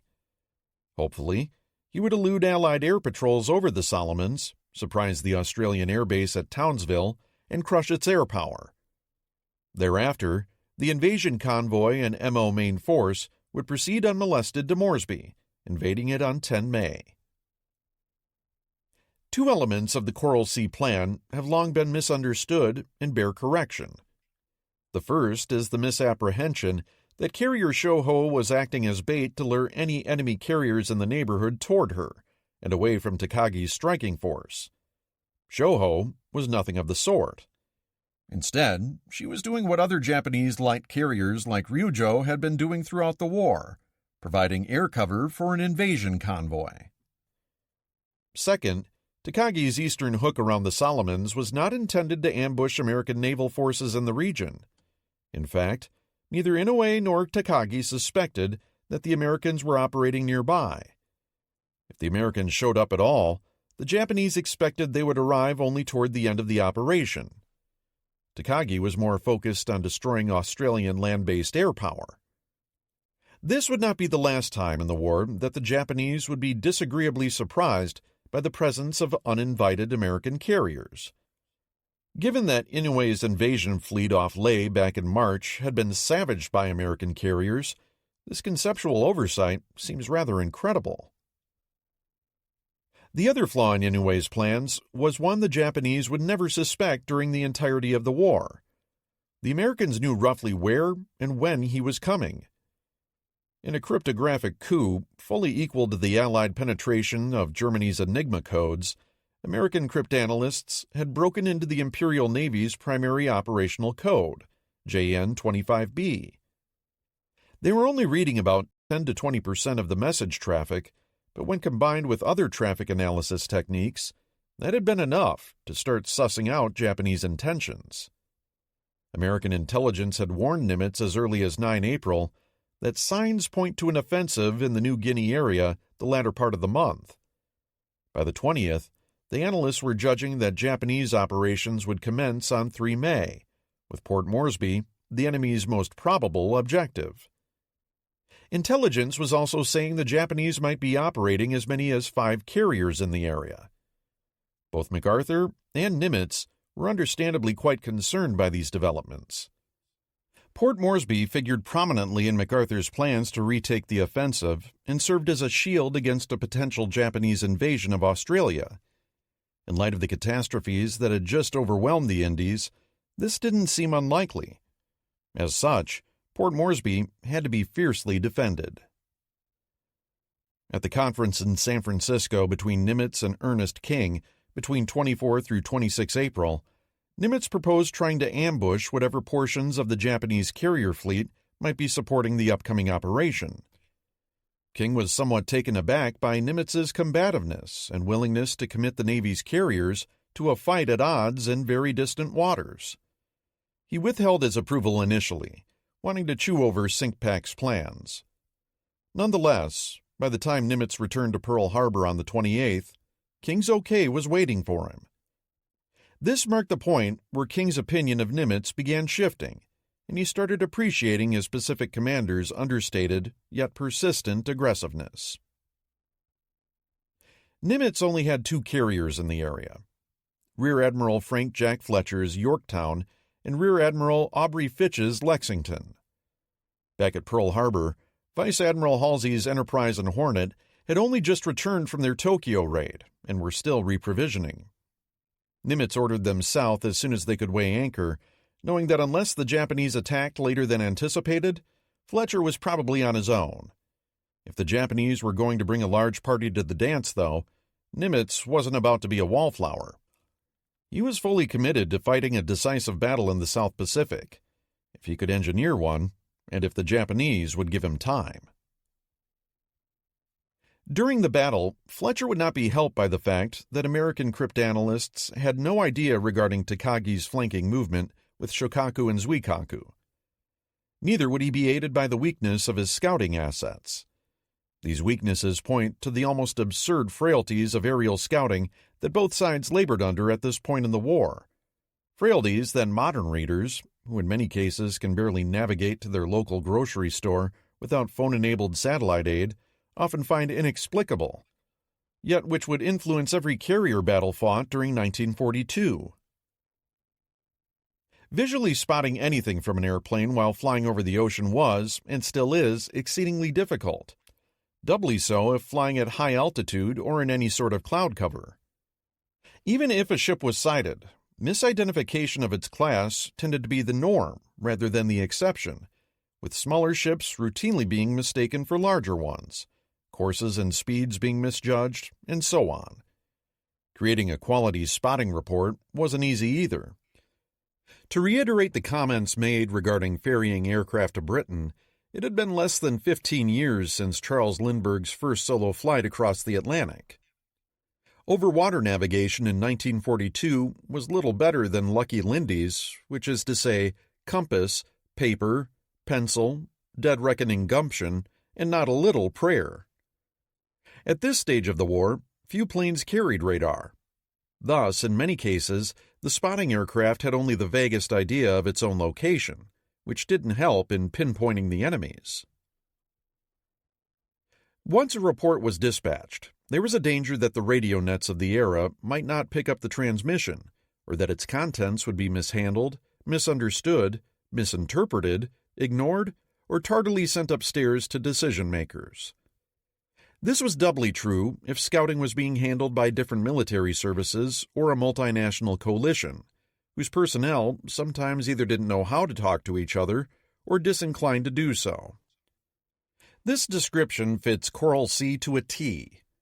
Searches were being undertaken by ground-based Australian, New Zealand, and U.S. aircraft belonging to MacArthur's Southwest Pacific Command, SOWESPAC, which in turn had to provide timely information to both USN and RAN vessels that were not under his command, and did not share a common set of codes or deciphering machines.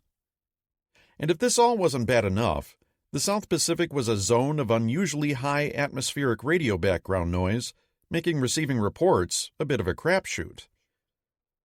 Even with the sighting report in hand, the carrier commander often couldn't tell a good dispatch from a lousy one, and once he made the decision to attack a target and launched his own planes, they were beyond his control. To preserve radio silence, the carrier often would not transmit mid-course guidance or new intelligence to its aircraft. Once aloft, strike aircraft maintained formation with each other visually using hand signals. Any sort of bad weather, endemic to the South Pacific, could send a formation off course or throw it into hopeless confusion.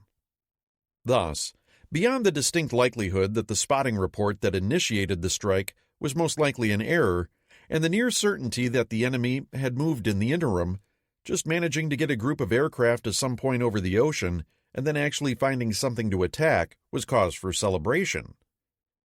It is against this technological and organizational backdrop that the decisions of 1942 carrier commanders must be judged. The first part of Admiral Inouye's plan came off without a hitch, as Tulagi was seized on the morning of 3 May. That afternoon, Fletcher received a sighting report, 26 hours old, of Japanese transports south of Santa Isabel Island, heading for Tulagi. This was his first real indication from SOWESPAC that anything was afoot. Despite the report's farcical tardiness, Fletcher determined to hit the Japanese anyway, though Lexington was currently refueling and unavailable. Tenuous logistical arrangements while operating this far south meant that warships took every conceivable opportunity to refuel, to be topped off in case action loomed. Fletcher's two-carrier force consumed roughly a tanker's worth of oil every week, and fuel exerted a constant, nagging pressure on every carrier commander, invisibly tethering their flat tops to oilers that might be operating hundreds of miles to the rear. Likewise, particularly early in the war, the destruction of a single oiler could scotch an entire naval operation, because there was often zero slack capacity when it came to these particular ship types. With Lexington temporarily unavailable, Fletcher led Yorktown north, and her air group descended on Tulagi on the morning of 4 May, finding Inouye's ships still in the neighborhood. His flyer succeeded in beaching an old destroyer, sinking 3 minesweepers and damaging several other ships. Inouye was shocked and immediately ordered Takagi's carriers and Rabal's aircraft to locate and destroy the American intruder. Takagi, however, was in no position to respond quickly. He'd been delayed by a sideshow to deliver 9 Zeros to Rabal, and a series of weather-related mishaps meant he was now far behind schedule and far north of where he ought to have been. Fletcher, his work done, promptly withdrew south to meet up again with Lexington. Only now did U.S. intelligence confirm to him that Japan's Cardiff 5 was indeed operating in support of this new Japanese offensive, meaning there were probably heavy carriers nearby somewhere. Moresby wouldn't be safe until Shikaku and Zuikaku had been faced. A lull settled over the proceedings on 5 May, with Fletcher drawing fuel from the oiler Neosho. His plan was to mark time east of the Louisiade archipelago, which would have to be traversed by any Japanese invasion force heading to Moresby, and see what developed. Unbeknownst to him, Takagi's carriers had rounded San Cristobal Island and were now heading back west for their own refueling date with an oiler lurking 180 miles west of Tulagi. Each carrier force was intent on destroying the other. Neither had a clue where the other was, and neither suspected that the other was closer than they realized. However, a sighting report by the Japanese on the morning of the 6th, botched as it was in terms of position, course, and speed, gave Takagi his first clue that enemy carriers were operating south of him. Given this, the wisdom of Inouye's afternoon decision to have the invasion convoy and Shoho's covering force continue pressing south comes into question. However, timetables were timetables, and both forces continued advancing. Throughout the day, Fletcher was copying reports from MacArthur's search aircraft that an enemy carrier was well off to his northwest, making Fletcher believe that Cardiff 5 was still some 400 to 500 miles distant. At 15:30, he bid Neosho farewell and made his way toward the enemy at 21 knots. Takagi had already been steaming south himself. The stage was now set. With so many warships packed into such a small space, it was almost inevitable that blows would be traded the following day. The Japanese knew roughly where Fletcher was, while Fletcher had no idea that danger was stalking him almost from behind. At dawn on 7 May, searches were sent aloft on both sides, and it didn't take long for things to start developing. Around dawn, Fletcher detached his Anzac support group of 3 cruisers and 2 destroyers to steam west. Led by the Royal Navy's Australian-born Rear Admiral John Crace, their job was physically blocking the Jomard Passage through the Louisiades. At 0815, the Americans received a report of 2 carriers and 4 heavy cruisers near Du Bois Island, north of the Louisiades. This appeared to be exactly what Fletcher was looking for, a carrier division plus escorts. Briefly closing the range with both his flight decks, Lexington sent up 50 planes at 0930, with Yorktown's 43 aircraft shortly following suit. Takagi's scouts missed Fletcher's duo, as they were hidden under clouds much of the day. However, at 0722 he received a report of 1 enemy carrier, a cruiser, and 3 destroyers to his south. At 0815, Harrah's 2 flat tops launched 78 aircraft to go after them. When Fletcher's flyers arrived in the neighborhood of Misama Island, they sighted wakes ahead. Rather than finding Takagi's 2 big flat tops, though, they instead encountered the much smaller Shoho. She never stood a chance. The Americans swatted aside the 5 combat air patrol, cap fighters the Japanese had overhead, then moved in. In short order, the diminutive carrier ruinously collected no fewer than 7 torpedo and 13 bomb hits. Merely 5 minutes after suffering her 20th and final blow, sleek Shoho plunged by the bow, taking 631 men with her. Only 131 others were left swimming in the warm waters of the Coral Sea. Back in Crux, an incredulous Admiral Inoue immediately ordered Operation MO postponed until the American carriers were dealt with. With the towering smoke column from Shoho's demise clearly visible on the southern horizon, the Japanese invasion convoy turned about and fled north. Meanwhile, Takagi's flyers had arrived over their contact, only to be disagreeably surprised by discovering not an American carrier, but an oiler and her cruiser consort. After circling the area, looking for more worthy targets, time and fuel were running short. Finally, in disgust, the Japanese wheeled about and began diving on Neosho and destroyer Sims. The latter they sank outright, with heavy loss of life. The oiler was left drifting without power and would sink 4 days later. Fletcher was now without fuel anywhere near at hand. Both admirals recovered their aircraft, each now aware that powerful enemy forces lurked nearby. Fletcher declined to try an afternoon attack, as he had not definitely located Takagi. At 15:18, Neosho began broadcasting a plaintive one-word transmission: sinking. This clearly indicated that Japanese carriers were likely somewhere to Fletcher's east. Takagi, for his part, attempted a dusk strike, but it fared poorly. Planes got lost in the murk, and several were shot down by American fighters when they got too close to the American carriers. In a bizarre incident, 3 Japanese Kates, apparently confused, actually tried landing on Yorktown before being shooed back into the shadows by anti-aircraft fire. Takagi thus subtracted 9 aircraft from his roster for no gain, while confirming for Fletcher that his opposite numbers were definitely in the neighborhood. The Americans were close enough to Takagi that they could detect Japanese high-frequency homing beacons, and their radar even observed parts of the Japanese landing pattern over the horizon to the northeast.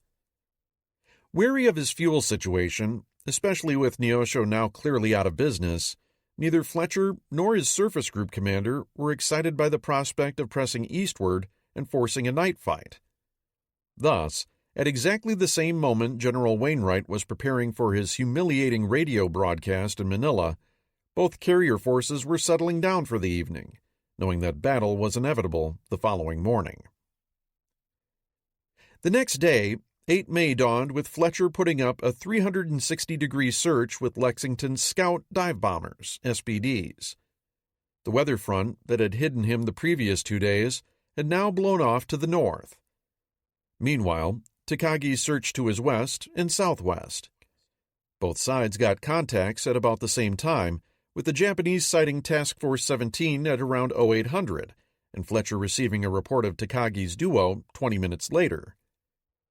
At 0857, the Americans began sending up the first of 75 aircraft. Half an hour later, Takagi put up 69 of his own. Takagi took his lumps first, starting at 1100. Zuikaku, largely hidden under the same rain squalls that had shielded Fletcher the day before, avoided serious attack. But her sister Shokaku enjoyed no such immunity and was set upon first by American dive bombers, then torpedo planes. Though she avoided all 11 fish aimed at her, 3 1,000-pound bombs made a shambles of the forward and aft extremities of her flight deck.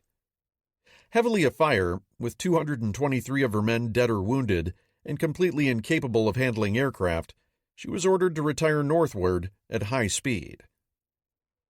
It was now Fletcher's turn. The Americans had the vital advantage of radar on board both carriers, which detected the incoming Japanese strike at 10:51 while it was still 68 miles distant. However, at this point in the war, American fighter detection was in its infancy, and their Wildcats were out of place and low on gas. The Japanese began going after both flat tops with dive bombers and torpedo planes, starting at 1113. Excellent ship handling avoided the bulk of the weapons being aimed at them, but Yorktown collected a 250-kilogram bomb that dropped her speed to 25 knots. A near miss opened a gash in her fuel tanks, leaving a glittering, slippery trail of oil behind her. Lexington, much longer and cursed with a mammoth turning radius, received 2 torpedo hits and 2 bombs. Her forward elevator was jammed in the up position, and a set of boilers were knocked offline. But at the end of Takagi's onslaught, she was still able to steam at 24 knots and apparently wasn't heavily damaged. Later that afternoon, Hera began landing his strike planes back on board Zuikaku alone. Losses had been heavy. The Japanese recovered only 46 aircraft and immediately pushed a dozen of the most badly damaged over to the side to make room for more. Japanese pilots were certain that they had sunk a Saratoga-class carrier and hit a Yorktown-class carrier so badly as to practically assure sinking. With no prospects for a second strike that day, Takagi turned north, confident he had won the battle. Inoue confirmed this decision at 15:45. For his part, Fletcher had lost 13 strike aircraft. Many others were badly damaged. He knew that an undamaged enemy carrier still lurked to his north, but he had few fighters left, and Lexington's damage was still unknown. After talking it over with his staff and asking Fitch his opinion, Fletcher decided to retire and send Lexington to Pearl Harbor for repairs. She never made it. The torpedo hit she had taken forward had opened the seams in her fuel tanks, allowing gasoline vapors to seep into the forward half of the ship. At 12:47, a spark sent a large explosion rumbling morbidly through her innards. By 13:55, Lexington sent a terse signal to Fletcher. Fires are not out. In fact, they were much worse than not out. Black smoke began leaking ominously from under her flight deck, and at 14:42, an enormous explosion ripped through her, followed by a second monstrous detonation at 15:12. Lexington careened through the formation, completely out of control, then glided to a stop. With fires now raging unchecked throughout the vessel, her crew began abandoning ship. Lexington was scuttled that evening, taking 216 of her crew with her. The battle was now over, though not before Imperial Naval GHQ in Tokyo furiously demanded that Takagi come about, pursue the beaten enemy, and complete the capture of Moresby. Takagi did as he was told, but Fletcher by then was far to the south, running for safety as quickly as his tenuous fuel state would allow. Cooler heads eventually prevailed in Tokyo, with the senior brass realizing that trying to capture Moresby still necessitated tangling with Australia's untouched land-based air power. Shoving Zuikaku's ruined air group into that maw was foolhardy.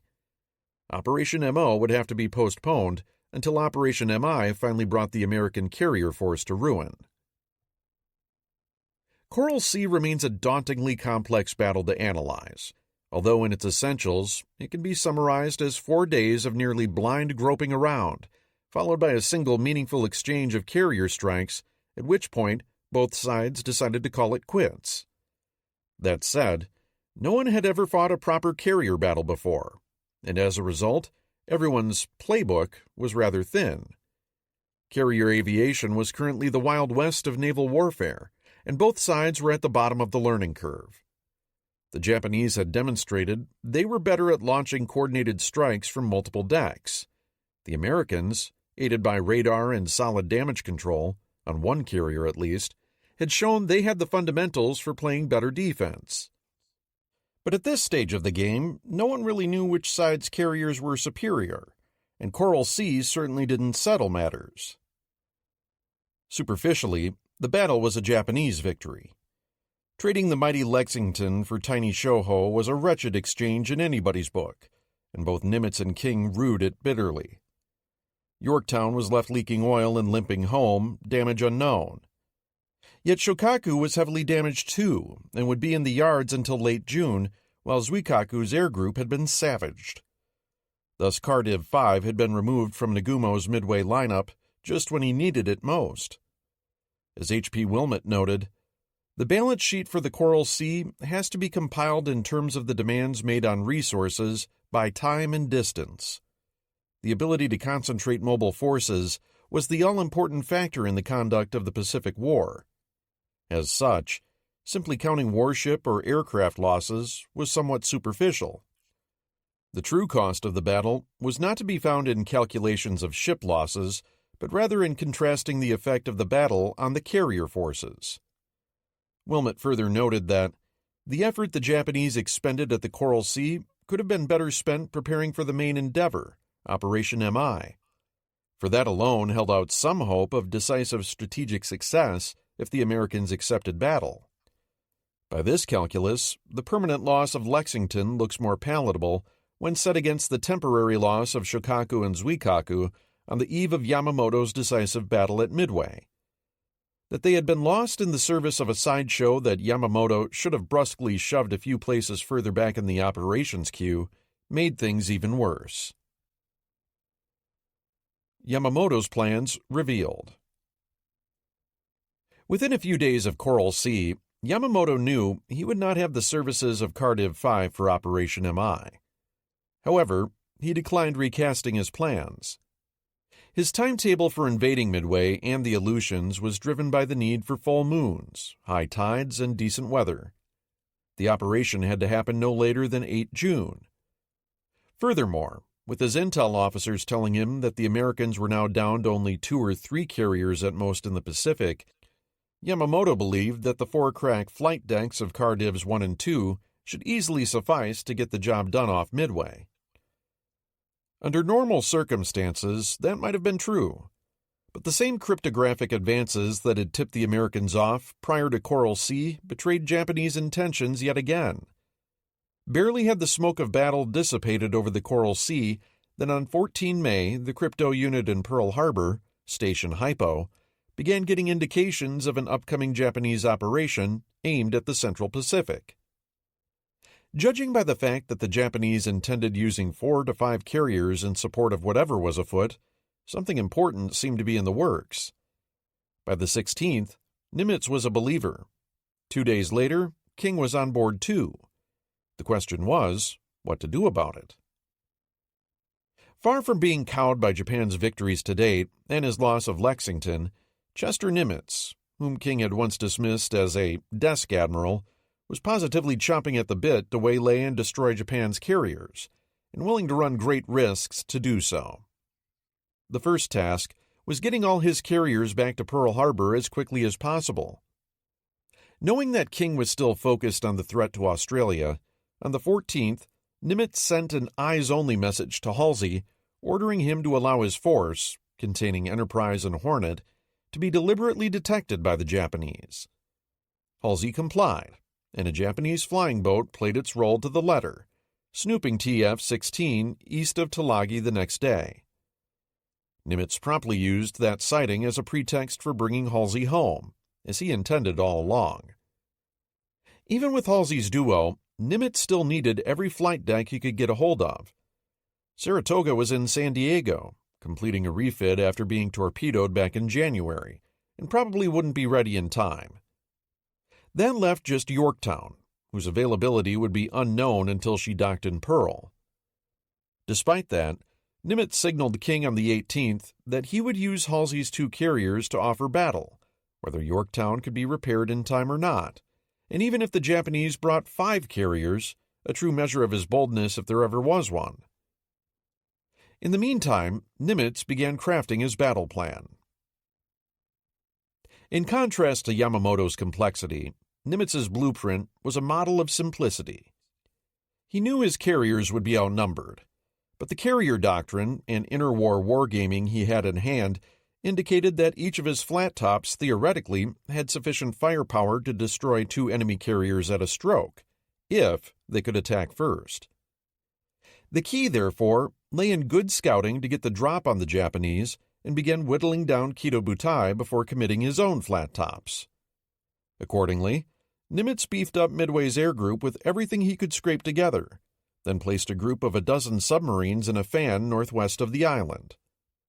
These forces, he hoped, would be able to even the odds through what Nimitz termed strong attrition tactics. During this attritional phase, the American carriers would be lurking 325 nautical miles northeast of Midway, at a location dubbed Point Luck, which was well clear, 360 nautical miles, of where the Japanese were predicted to appear, and outside their scouting range. There, they would remain secluded until after the attritional forces had done their work. Only once that had been successful would the American carriers commit themselves, most likely on the second day of battle, and deliver their own surprise attack. Nimitz was clear with his commanders that they should not offer battle if it was likely to incur heavy losses in our carriers. Swapping flat tops a la Lexington for Shoho was to be avoided at all costs. Instead, his battle plan instructed his commanders that they were to be governed by the principle of calculated risk, which you shall interpret to mean the avoidance of exposure of your forces to attack by superior enemy forces without good prospect of inflicting greater damage to the enemy. Their initial positioning at Point Luck was meant as a risk management tool, allowing the Americans the time and distance to make an informed go, no-go decision before committing themselves to battle. The corollary was that Midway itself was seen as expendable. If the battle was not going well, Nimitz wanted the carriers to back off, preserve themselves for future battles, and let the 2,500 Marine defenders on the atoll hold the place. That's what they were there for. As Sinkpak told one of his officers, he was confident that even should Midway fall, they can't hold it, and we will get it back. Nimitz wasn't interested in a do-or-die struggle for the diminutive atoll. Nonetheless, he was determined to fight for Midway as hard as was prudent, and inflict as much damage as he could along the way. Still badly damaged and trailing oil from her weeping tanks, Yorktown limped into Pearl Harbor on 27 May. By any measure, she needed a 3-month refit. Instead, she was the focus of one of the war's most remarkable displays of American determination and know-how, as 1,400 workers swarmed on board her and started toiling like men possessed. On the morning of 30 May, after round-the-clock repairs, Yorktown exited dry dock and headed back out to sea. She was fully battle-ready, with propulsion and watertight integrity restored. Hornet and Enterprise had sailed the day before. But they had sortied without the fiery William Halsey, who had been sent to the hospital with a case of dermatitis so severe that it was impossible for him to sleep. In his place as commander of TF-16's 2 carriers was his cruiser commander, Rear Admiral Raymond Spruance. Frank Jack Fletcher, in Yorktown, would lead TF-17 and be in overall command of the upcoming operation. On 2 June, Yorktown reached Point Luck and rendezvoused with her 2 sisters.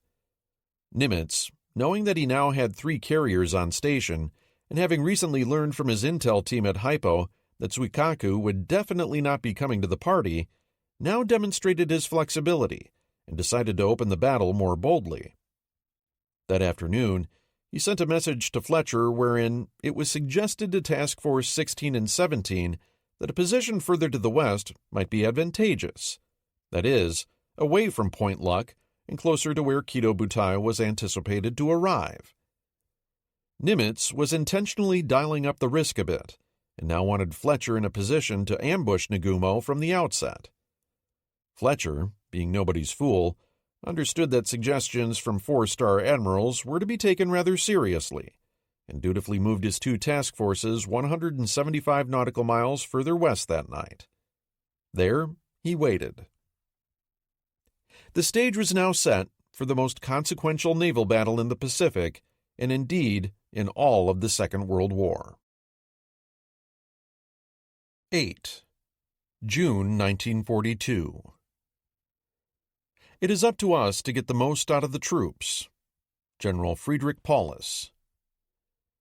No one, least of all I, could say whether the army could be rallied and reformed soon enough to hold Rommel and save Egypt. General Claude Auchinleck. The whole course of the war in the Pacific may hinge on the developments of the next 2 or 3 days. U.S. Pacific Fleet's Gray Book. Grand Strategy, Economic. The Greater East Asian Co-Impoverishment Sphere. In the February chapter, I discussed how badly Germany was mismanaging the Grossraum's economic affairs, much to the detriment of its war effort, and even more to Poland's Jews. Japan's administration of Southeast Asia featured none of the industrialized genocide that was the salient characteristic of Hitler's German Empire, though the Japanese were certainly not shy about killing non-combatants. But the grotesquely incompetent economic administration, combined with callousness toward the fellow Asians they were ostensibly liberating, would ultimately end up extinguishing huge numbers of innocent lives as well. It just took a little longer. By the end of May, with the final routing of the British in Burma, the full scope of Japan's new empire had now been defined. It was one of the largest in world history, totaling 3 million square miles of land and an eighth of the Earth's surface. Emperor Hirohito had more than 516 million subjects under his control, far more than Hitler would ever be able to boast. Within Japan's new holdings were vast deposits of crucial materials: oil, tin, rubber, manganese, nickel, and copper, and a plenitude of rice. If these treasure troves could be fully exploited, Japan would secure the material basis of economic self-sufficiency, as well as a ready-made captive trading bloc in which to peddle her economic wares.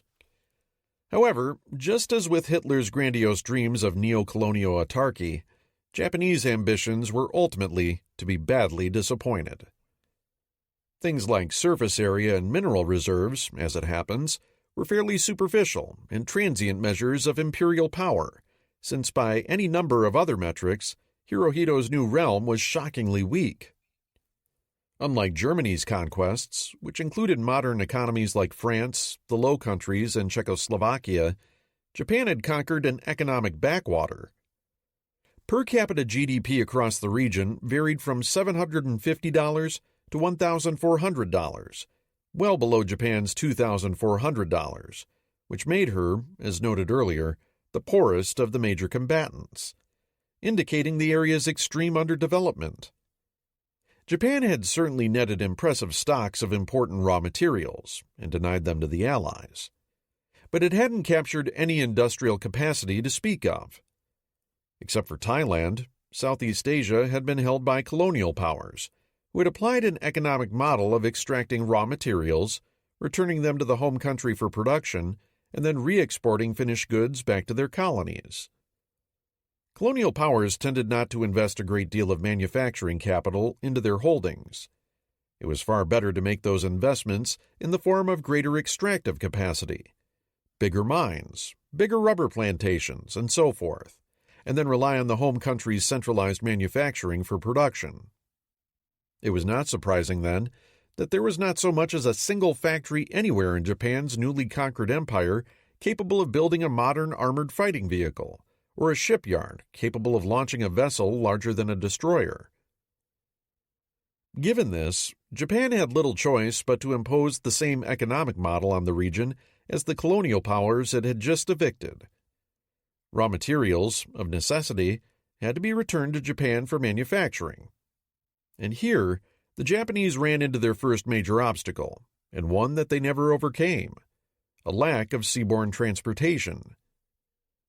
The fundamental geography of the area featured a series of north-south communication pathways, all depending on seafaring trade to supply them with foodstuffs and raw materials. Just as sea transport was the gating factor for everything the Western Allies could do militarily, so too cargo capacity placed similarly ironclad restrictions on Japan, both to exploit its new holdings and to reinforce them against attack. Prior to the war, the area's ports had been served by the combined merchant fleets of the entire Western world, comprising an aggregate of around 53 million tons of shipping. Now, Japan's 5.6 million tons was entirely responsible for maintaining the trade of this enormous region. Japan's shipping capacity was utterly insufficient for even her own military needs, let alone the requirements of what amounted to the bulk of the Asian-Pacific economy. Western Europe's occupied nations had gone into a steep economic decline in the fall of 1940 as Britain's naval blockade severed the continent's traditional trading connections. The same thing was beginning to happen now in Southeast Asia, but even worse. Most of the countries here specialized in a handful of commodities: rice, rubber, tin, sugar, petroleum, and bauxite. In terms of food staples, only southern Vietnam, southern Burma, and Thailand were large-scale rice exporters, and their economies likewise relied on being able to sell to food-deficient areas like northern Vietnam, Malaya, the Philippines, and Indonesia, particularly Java. Beginning in mid-1942, the region's economies began contracting rapidly as they were cut off from the colonial powers that had been their largest trading partners. Intra-regional trade began dissolving as well, because transport for anything other than Japan's immediate military requirements dried up. Southeast Asia quickly began heading for collapse. Japan's economy, for its part, only had an immediate need for oil and bauxite. Ironically, for all the press given to the critical importance of the rubber reserves it had recently conquered, Japan's auto industry wasn't nearly large enough to absorb even a fraction of what it now had in hand. Japan plundered between 60,000 and 150,000 tons of Malayan rubber immediately after Singapore's fall. Another 39,000 tons made it to the home islands later in the conflict. That made up the sum of Japan's rubber imports for the entire war, and the vast majority of it hadn't been bought from the local population, but rather stolen. The rest of that unused production did nothing more than lessen Allied war-making potential. So, whereas in 1941, Malaya and Indonesia had exported 1.2 million tons of rubber, by the end of 1942, that fell to only 300,000 tons. Given that rubber cultivation represented the livelihood of nearly a third of Malaya's workers, the effects of an implosion of 83% of the industry's production can be imagined. Wages dried up, and replanting the abandoned rubber estates with staple foods was only semi-successful in staving off hunger. This same general pattern replicated itself across the region. Tin exports from Malaya and Indonesia in 1937 had totaled 54,500 and 32,000 tons, respectively. Production in 1942 would fall to 16,000 and less than 10,000 tons between the two. Production would recover somewhat in 1943, but then collapse even more precipitously as the war turned against Japan and American submarines began roaming the area more freely. By 1945, regional tin production had evaporated, totaling only 3,150 tons from Malaya and another 1,050 tons from Indonesia, a 95% decrease. While the economic effects were not as dire as rubber's collapse, because mining accounted for a smaller percentage of the workforce, it nevertheless represented a significant diminution of regional cash flow. Oil and bauxite were different. Japan needed as much of both as it could get. Oil production, unsurprisingly, remained strong throughout the war, until Allied destruction of Japan's tanker fleet began crippling the home island's abilities to bring its booty home. Bauxite, too, the basic raw material for aluminum production, and hence aircraft, saw significant increases in production. Indonesia rose from 274,000 tons in 1941 to 297,000 tons in 1942 and a whopping 650,000 tons in 1943, before similarly collapsing due to lack of shipping. However, bauxite and oil exports could not compensate for the calamitous drop in every other kind of regional export, nor offset the almost complete lack of Japanese imports to its new colonies, since once the war began, it was focused on producing war materiel, not exporting goods. Thus, despite owning the entire region wholesale, Japanese trade with Southeast Asia actually fell by nearly 40% from 1941 to 1942, and by 1944 would sit at only 31% of its pre-war levels. GDP in every country in the region but Thailand would ultimately recede by more than 50%, far outstripping the magnitude of Europe's wartime recession and representing one of the most catastrophic economic contractions in modern history. It was in agriculture, though, that things became dire almost from the beginning of Japan's occupation. In Indonesia, production of cash crops like sugar, tea, coffee, tobacco, copra, and palm oil contracted by nearly half from 1941 to 1942 before falling still further, particularly on the larger European-owned estates. By 1945, they would be sitting at between 8 to 16% of their pre-war levels. Similar tales unfolded in the Philippines, where the Japanese deliberately curtailed Filipino sugar production, its major cash crop and the foundation of the local economy, in favor of Japan's own Taiwanese sugar plantations. By the end of the war, Filipino production had fallen to 1.4% of its pre-war levels, and the sugar industry had been completely destroyed. Copra, abaca, and tobacco production plummeted too, forcing many of the region's agricultural workers to revert to subsistence farming. Food shortages in the larger towns and cities were already leading to localized famine by 1943. Burma, Vietnam, and Thailand were the three major rice-producing exporters in the area. Burma was by far the largest of the three, shipping more than 3.1 million tons in 1940, followed by 1.6 million for Vietnam and 1.3 million for Thailand. But almost immediately, Burma was abandoned as an exporter by the Japanese, for the simple reason that it was too remote to warrant the shipping to bring its rice back to Japan. With no export markets, Burmese production went into a tailspin, plunging by more than half by 1943 and down to just 38% of pre-war levels by 1945. Thailand fared better, being a more favored nation and also physically closer to Japan. Yet even at the beginning of the Japanese occupation, not enough rice was being exported to the region's food deficit areas, and the situation tilted downhill from there as the transportation system began falling apart. While access to food would ultimately represent the region's most life-threatening issue, there were severe shortages in every conceivable sort of consumer good as well. Southeast Asia had been totally dependent on the West for every sort of basic consumer commodity: cloth and clothing, leather, soap, matches, cigarettes, medicine, electronic products, even nails. As soon as the colonial powers were ejected, everything immediately became scarce. The Japanese set up authorized distributors for consumer goods, but inevitably, thriving black markets sprang up too. In Japan's view, there would be little need to export civilian commodities to the region, because in the words of Japan's finance minister, the culture of the inhabitants is low, and because the area is rich in natural products. Nails and light bulbs, however, did not grow on palm trees. The result by the end of the war would be a complete absence of even the most basic goods.